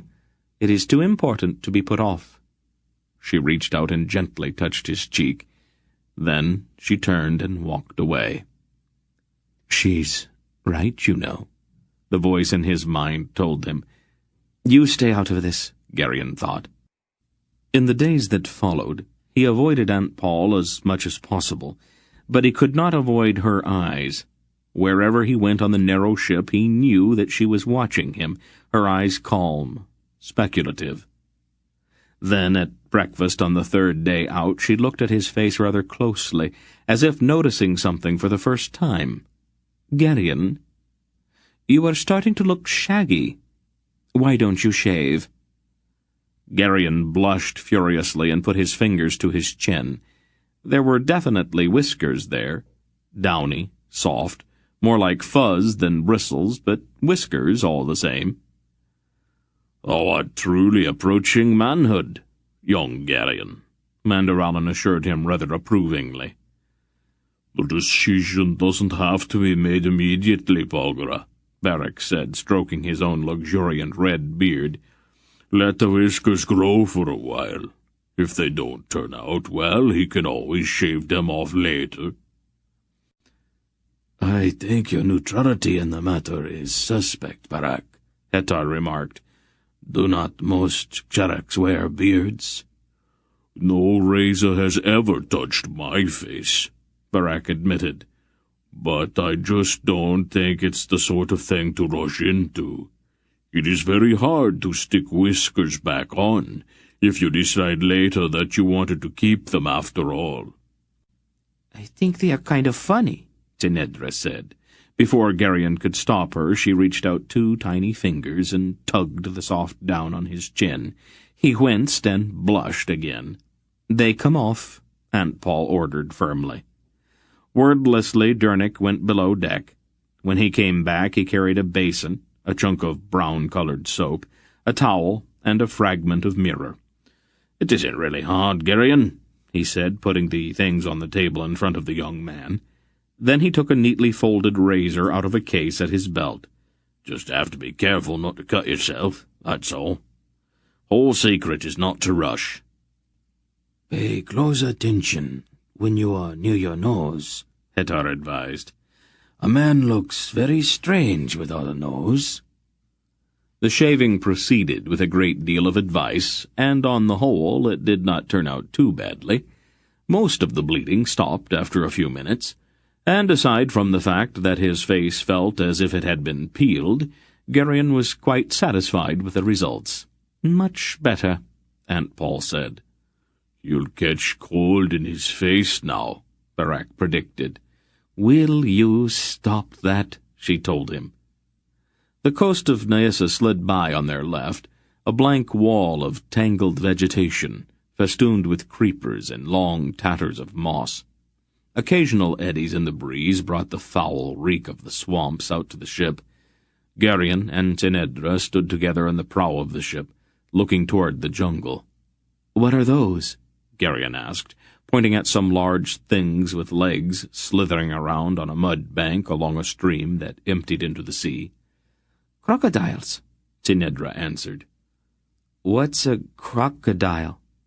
"A big lizard." "Are they dangerous?" "Very dangerous. They eat people. Haven't you ever read about them?" "I can't read," Garion admitted without thinking. "What?" "I can't read," Garion repeated. "Nobody ever taught me how." "That is ridiculous." "Well, it's not my fault," he said defensively. She looked at him thoughtfully. She had seemed almost half afraid of him since the meeting with Kamdar, and her insecurity had probably been increased by the fact that, on the whole, she had not treated him very well. Her first assumption, that he was only a servant boy, had gotten their whole relationship off on the wrong foot, but she was far too proud to admit that initial mistake. Garion could almost hear the little wheels clicking around in her head. "Would you like to have me teach you how?" she offered. It was probably the closest thing he'd ever get to an apology from her. "Would it take very long?" "Well, that depends on how clever you are." "When do you think we could start?" She frowned. "I've got a couple of books, but we'll need something to write on." "I don't know that I need to learn how to write. Reading ought to be enough for right now." She laughed. "They're the same thing, you goose." "I didn't know that," Garion said, flushing slightly. "I thought—" he floundered with the whole idea. "I guess I've never really thought about it," he concluded lamely. "What sort of thing do we need to write on?" "Parchment is the best, and a charcoal stick to write with so we could rub it off and write on the parchment again." "I'll go talk to Dernick. He'll be able to think of something." Dernick suggested sailcloth and a charred stick. Within an hour, Garion and Tinedra were sitting in a sheltered spot in the bow of the ship, their heads close together over a square of canvas nailed to a plank, Geryon glanced up once and saw Aunt Paul not far away. She was watching the two of them with an indecipherable expression. Then he lowered his eyes again to the strangely compelling symbols on the canvas. His instruction went on for the next several days. Since his fingers were naturally nimble, he quickly picked up the trick of forming the letters. No, Zenedra said one afternoon. You have spelled it wrong, used the wrong letters. Your name is Geryon, not Belgariad. He felt a sudden chill and looked down at the canvas square. The name was spelled out quite clearly. Belgariad. He looked up quickly. Aunt Paul was standing where she usually stood, her eyes on him as always. Stay out of my mind, he snapped the thought at her. Study hard, dear, her voice urged him silently. Learning of any kind is useful, and you have a great deal to learn. The sooner you get the habit, the better. Then she smiled, turned, and walked away. The next day, Greldic's ship reached the mouths of the River of the Serpent in central Nyissa, and his men struck the sail and set their oars into the locks along the sides of the ship in preparation for the long pull-up river to Stithistor. Chapter 24. There was no air. It seemed as if the world had suddenly been turned into a vast, reeking pool of stagnant water. The River of the Serpent had 100 mouths, each creeping sluggishly through the jellied muck of the delta, as if reluctant to join the boisterous waves of the sea. The reeds which grew in that vast swamp reached a height of 20 feet, and were as thick as woven fabric. There was a tantalizing sound of a breeze brushing the tops of the reeds, but down among them, all thought or memory of breeze was lost. There was no air. The delta steamed and stank beneath a sun that did not burn so much as boil. Each breath seemed to be half water. Insects rose in clouds from the reeds and settled in mindless gluttony on every inch of exposed skin, biting, feeding on blood. They were a day and a half among the reeds before they reached the first trees, low, scarcely more than bushes. The main river channel began to take shape as they moved slowly on into the Nyssian heartland. The sailors sweated and swore at their oars, and the ship moved slowly against the current, almost as if she struggled against a tide of thick oil that clung to her like some loathsome glue. The trees grew taller, then immense. Great gnarled roots twisted up out of the ooze along the banks like grotesquely misshapen legs, and trunks vast as castles reached up into the steaming sky. Ropey vines undulated down from the limbs overhead, moving, seeming to writhe, with a kind of vegetable will of their own, in the breathless air. Shaggy tatters of grayish moss descended in 100-foot-long streamers, and the river wound spitefully in great coils that made their journey 10 times as long as it needed to be. "Unpleasant sort of place," Hettar grumbled, dispiritedly looking out over the bow at the weedy surface of the river ahead. He had removed his horsehide jacket and linen undertunic, and his lean torso gleamed with sweat. Like most of them, he was covered with angry welts of insect bites. "Oh, that is my very thought," Manderallen agreed. One of the sailors shouted and jumped up, kicking at his oar handle. Something long, slimy, and boneless had crawled unseen up his oar, seeking his flesh with an eyeless voracity. "Leech," Dernick said with a shudder, as the hideous thing dropped with a wet plop back into the stinking river. "I've never seen one so big. Must be a foot long or more." "Probably not a good place for swimming," Hettar observed. "I wasn't considering it," Dernick said. Good." Aunt Paul, wearing a light linen dress, came out of the cabin beneath the high stern, where Greldick and Barak were taking turns at the tiller. She had been caring for Zenedra, who had drooped and wilted like a flower in the brutal climate of the river. "Can't you do something?" Geryon demanded of her silently. About what? She thought back. All of this. He looked around helplessly. What do you want me to do? Drive off the bugs, if nothing else. Why don't you do it yourself, Belgariad? He set his jaw. No. It was almost a silent shout. It isn't really very hard. No. She shrugged and turned away, leaving him seething with frustration. It took them 3 more days to reach Stithistor. The city was embraced in a wide coil of the river, and was built of black stone. The houses and buildings were low, and for the most part were windowless. In the center of the city, a vast pile of buildings rose with strangely shaped spires and domes and terraces, oddly alien-looking. Wharves and jetties poked out into the turbid river, and Greldick guided his ship toward one which was much larger than the rest.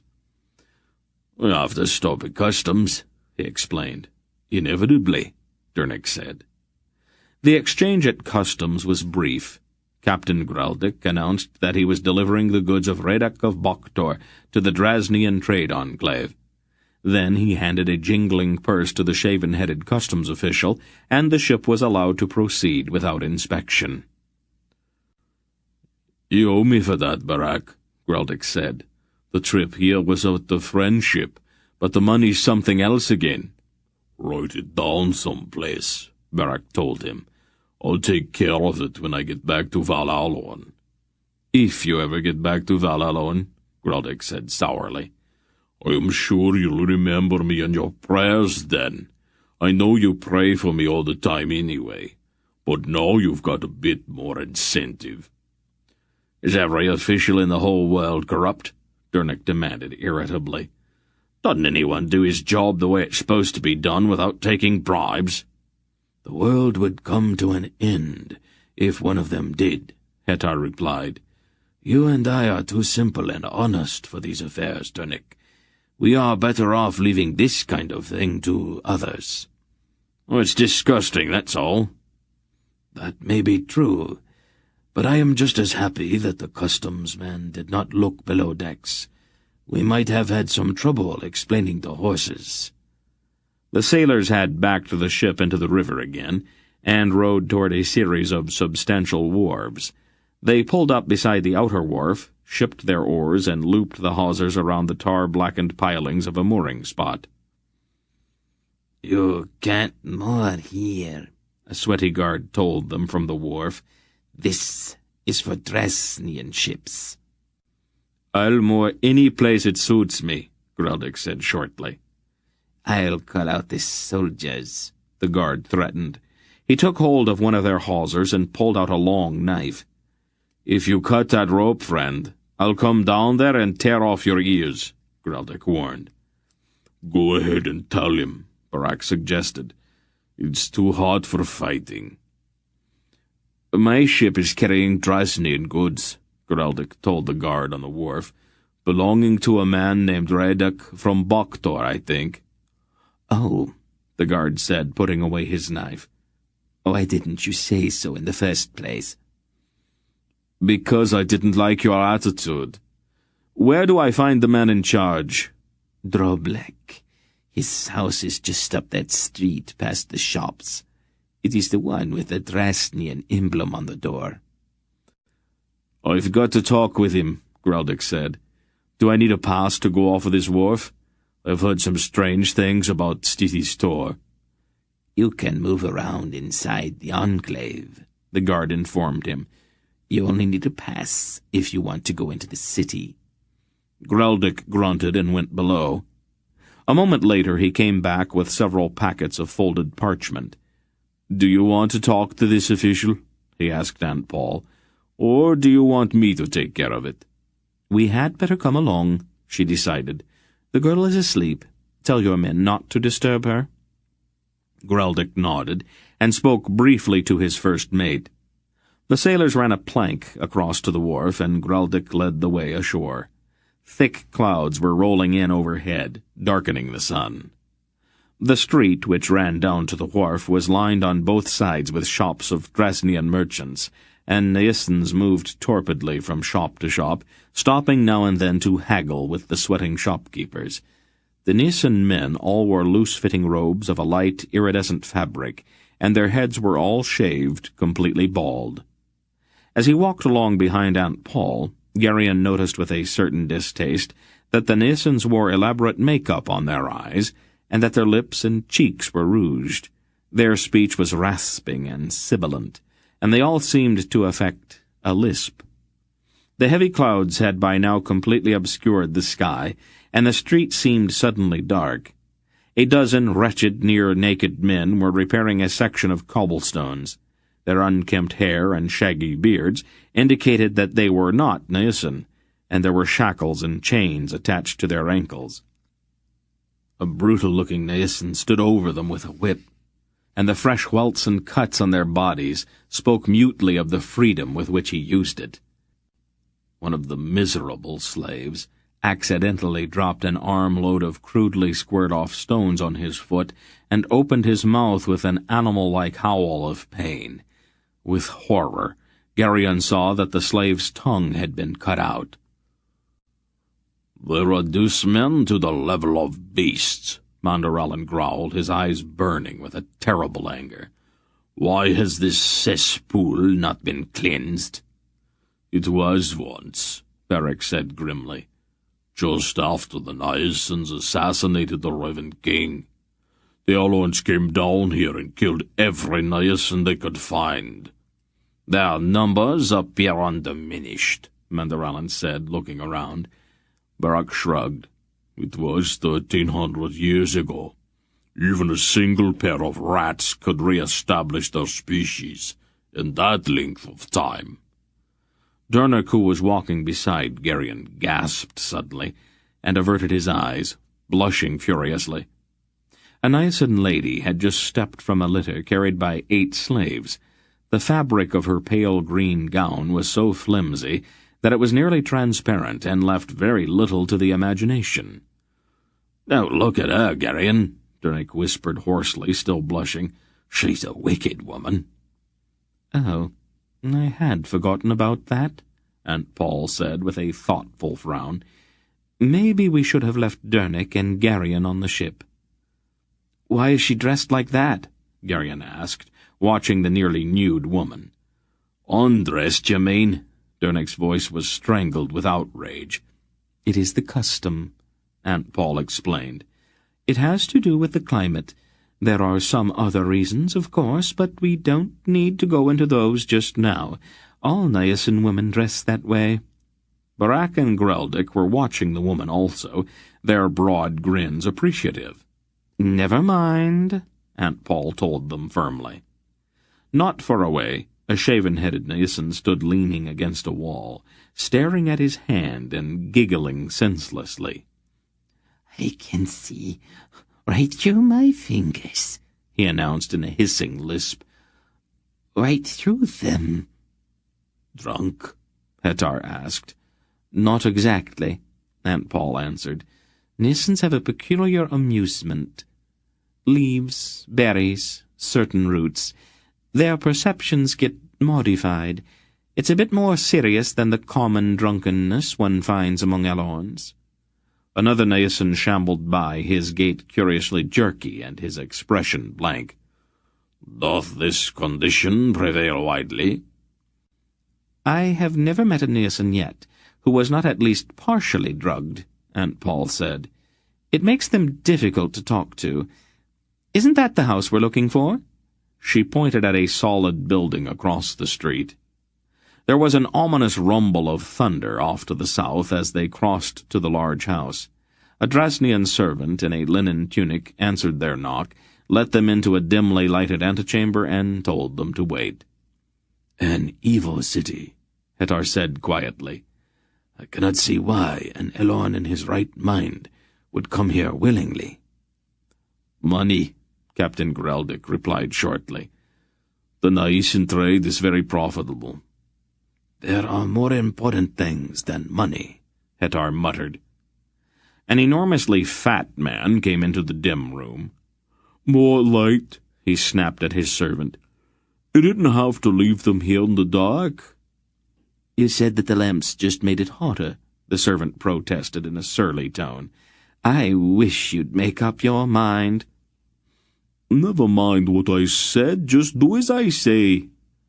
"The climate's making you incoherent, Drublick," the servant noted acidly. He lit several lamps and left the room, muttering to himself. "Trasnians.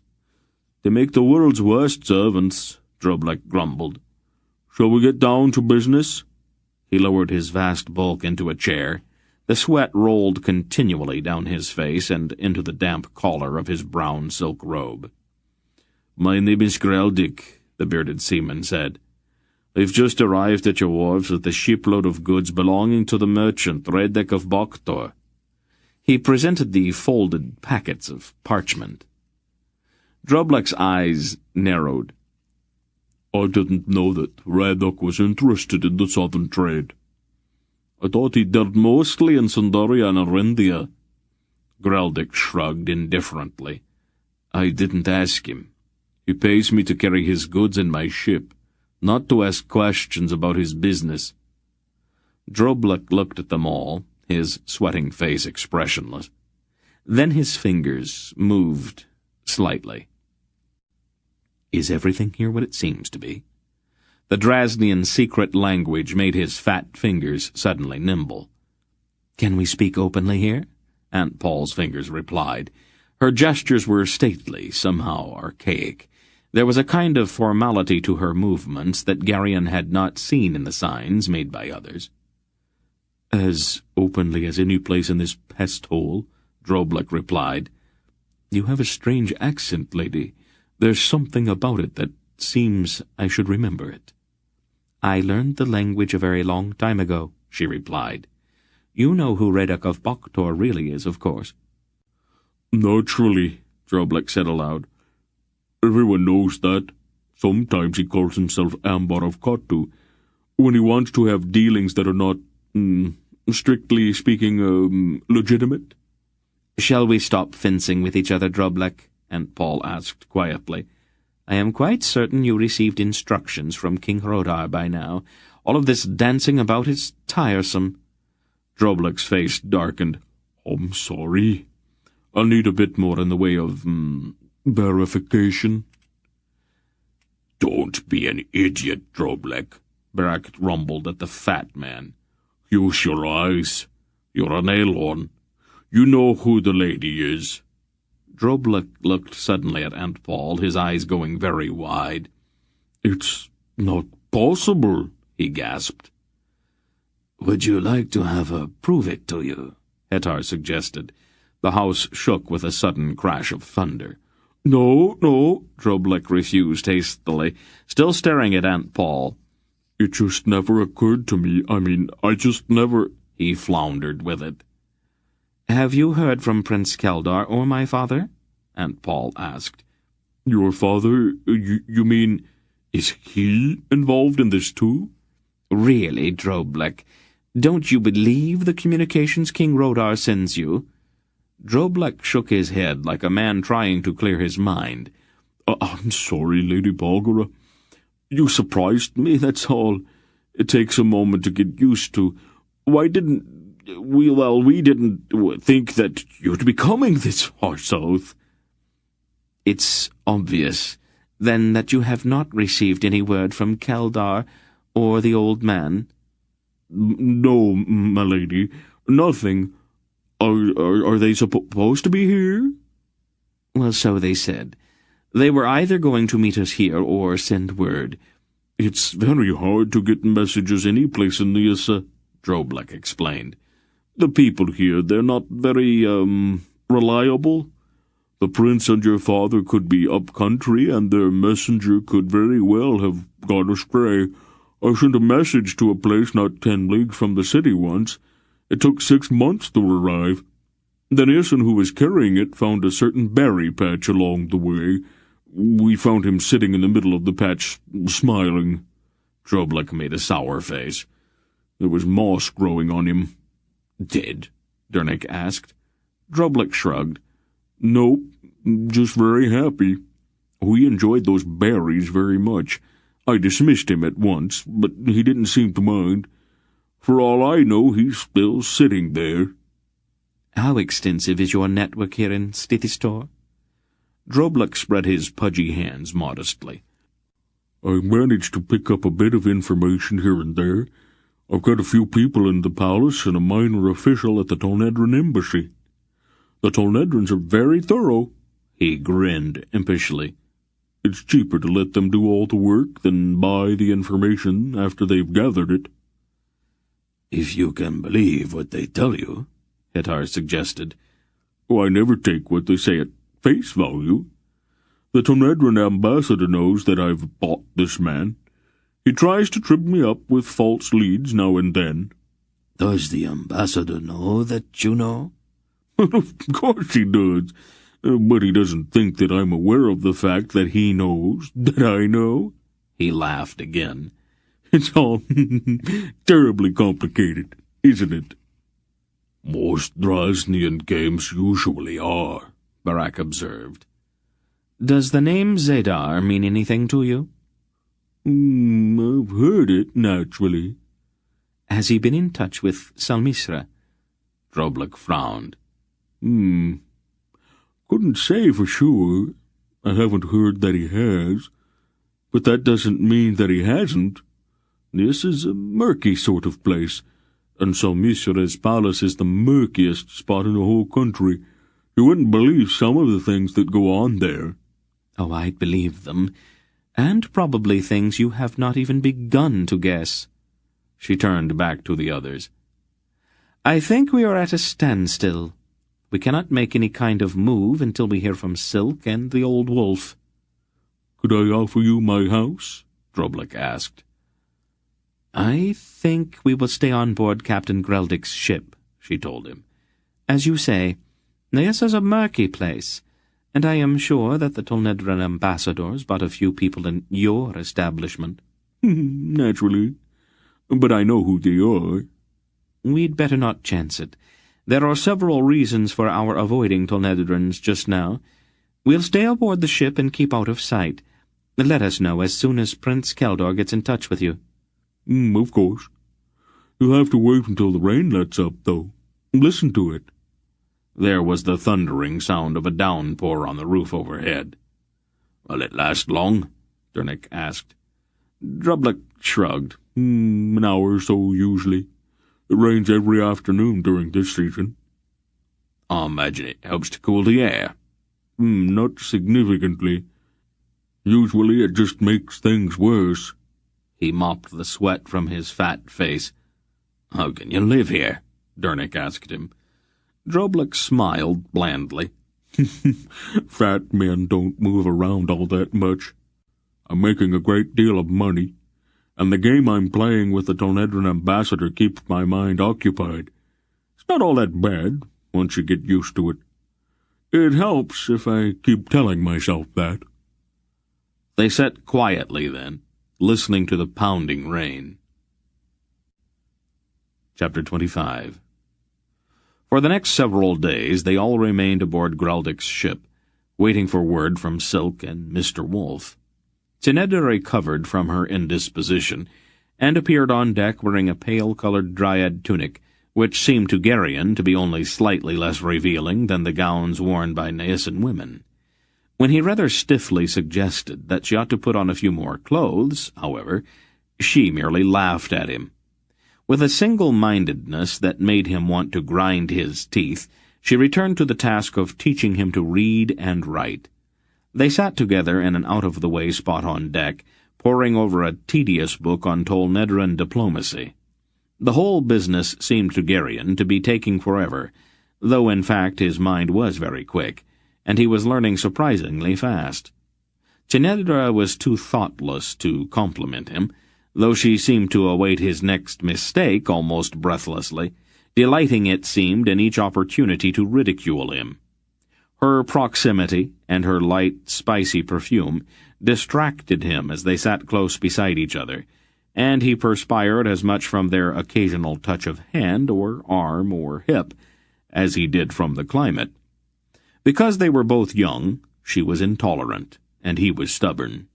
The sticky, humid heat made them both short-tempered and irritable, so the lessons erupted into bickering more often than not. When they arose one morning, a black, square-rigged Nyissan ship rocked in the river current at a nearby wharf. A foul, evil kind of reek carried to them from her on the fitful morning breeze. "What is that smell?" Geryon asked one of the sailors. "Slaver," the sailor answered grimly, pointing at the Nyissan ship. "You can smell them 20 miles away when you're at sea." Geryon looked at the ugly black ship and shuddered. Barak and Mandralan drifted across the deck and joined Geryon at the rail. "Looks like a scow," Barak said of the Nyissan ship, his voice heavy with contempt. He was stripped to the waist, and his hairy torso ran with sweat. "It's a slave ship," Geryon told him. Smells like a open sewer," Barak complained. "A good fire would improve it tremendously." "A sorry trade, my lord Barak," Mandralan said. "Nyissa hath dealt in human misery for untold centuries." "Is that a Drasnian wharf?" Barak asked with narrowed eyes. "No," Geryon answered. "The sailors say that everything on that side is Nyissan." That's a shame," Barak growled. A group of mail-shirted men in black cloaks walked out onto the wharf where the slave ship was moored and stopped near the vessel's stern. "Uh-oh," Barak said. "Where is Hetar?" "He's still below. What's the matter?" "Keep an eye out for him. Those are Murgos." The shaven-head Nyissan sailors pulled open a hatch on their ship and barked a few rough orders down into the hold. Slowly, a line of dispirited-looking men came up. Each man wore an iron collar, and a long chain fastened them together. Mandralan stiffened and began to swear. "What's wrong?" "Erendishmen. I had heard of this, but I did not believe it," the knight exclaimed. "Heard of what?" "An ugly rumour hath persisted in Arindia for some years." Mandralan was answering with his face white with rage. "We are told that some of our nobles have upon occasion enriched themselves by selling their serfs to the Nyissans." "Looks like it's more than a rumor." "There," Mandralan growled. "See that crest upon the tunic of that one there? It is the crest of Votaral. I know the Baron of Votaral for a notorious spendthrift, but had not thought him dishonourable. Upon my return to Arindia, I will denounce him publicly." "What good is that going to do?" "He will be forced to challenge me. I will prove his villainy upon his body." Barak shrugged. "Serf or slave? What is the difference?" "Those men have rights, my lord," Mandralan stated. "Their lord is required to protect them and care for them. The oath of knighthood demands it of us. This vile transaction hath stained the honour of every true Arindish knight. I shall not rest until I have bereft that foul baron of his miserable life." "Interesting idea. Maybe I'll go with you."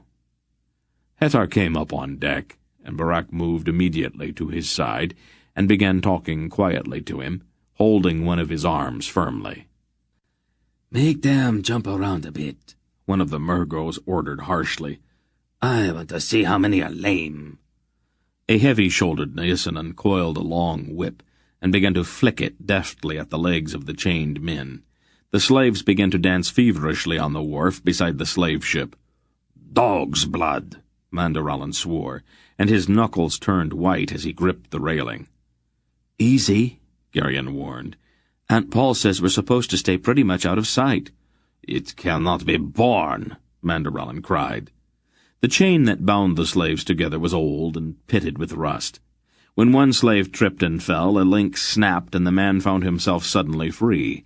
With an agility born of desperation, he rolled quickly to his feet, took 2 quick steps, and plunged off the wharf into the murky waters of the river. "This way, man!" Manderallan called to the swimming slave. The burly Nyissan with the whip laughed harshly and pointed at the escaping slave. "What?" he told the Murgos.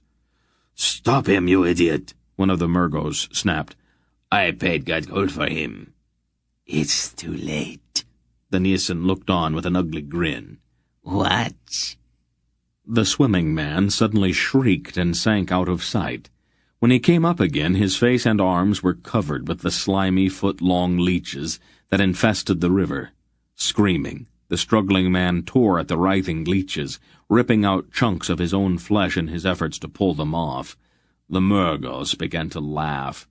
Garion's mind exploded. He gathered himself with an awful concentration, pointed one hand at the wharf just beyond their own ship, and said, "Be there."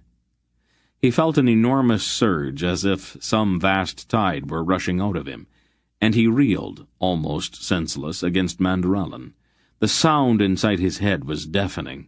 The slave, still writhing and covered with the oozing leeches, was suddenly lying on the wharf.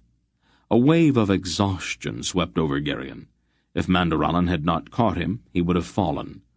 "Where did he go?" Beric demanded, still staring at the turbulent spot on the surface of the river where the slave had been an instant before. "Did he go under?" Wordlessly and with a shaking head, Manderallan pointed at the slave, who lay still weakly struggling on the Drasnian wharf about 20 yards in front of the bow of their ship. Beric looked at the slave, then back at the river. The big man blinked with surprise. A small boat with 4 Nysans at the oars put out from the other wharf and moved deliberately toward Greldic's ship. A tall Murgo stood in the bow, his scarred face angry. "You have my property," he shouted across the intervening water. "Return the slave to me at once." "Why don't you come and claim him, Murgo?" Beric called back. He released Hetar's arm. The Algar moved to the side of the ship, stopping only to pick up a long boat hook.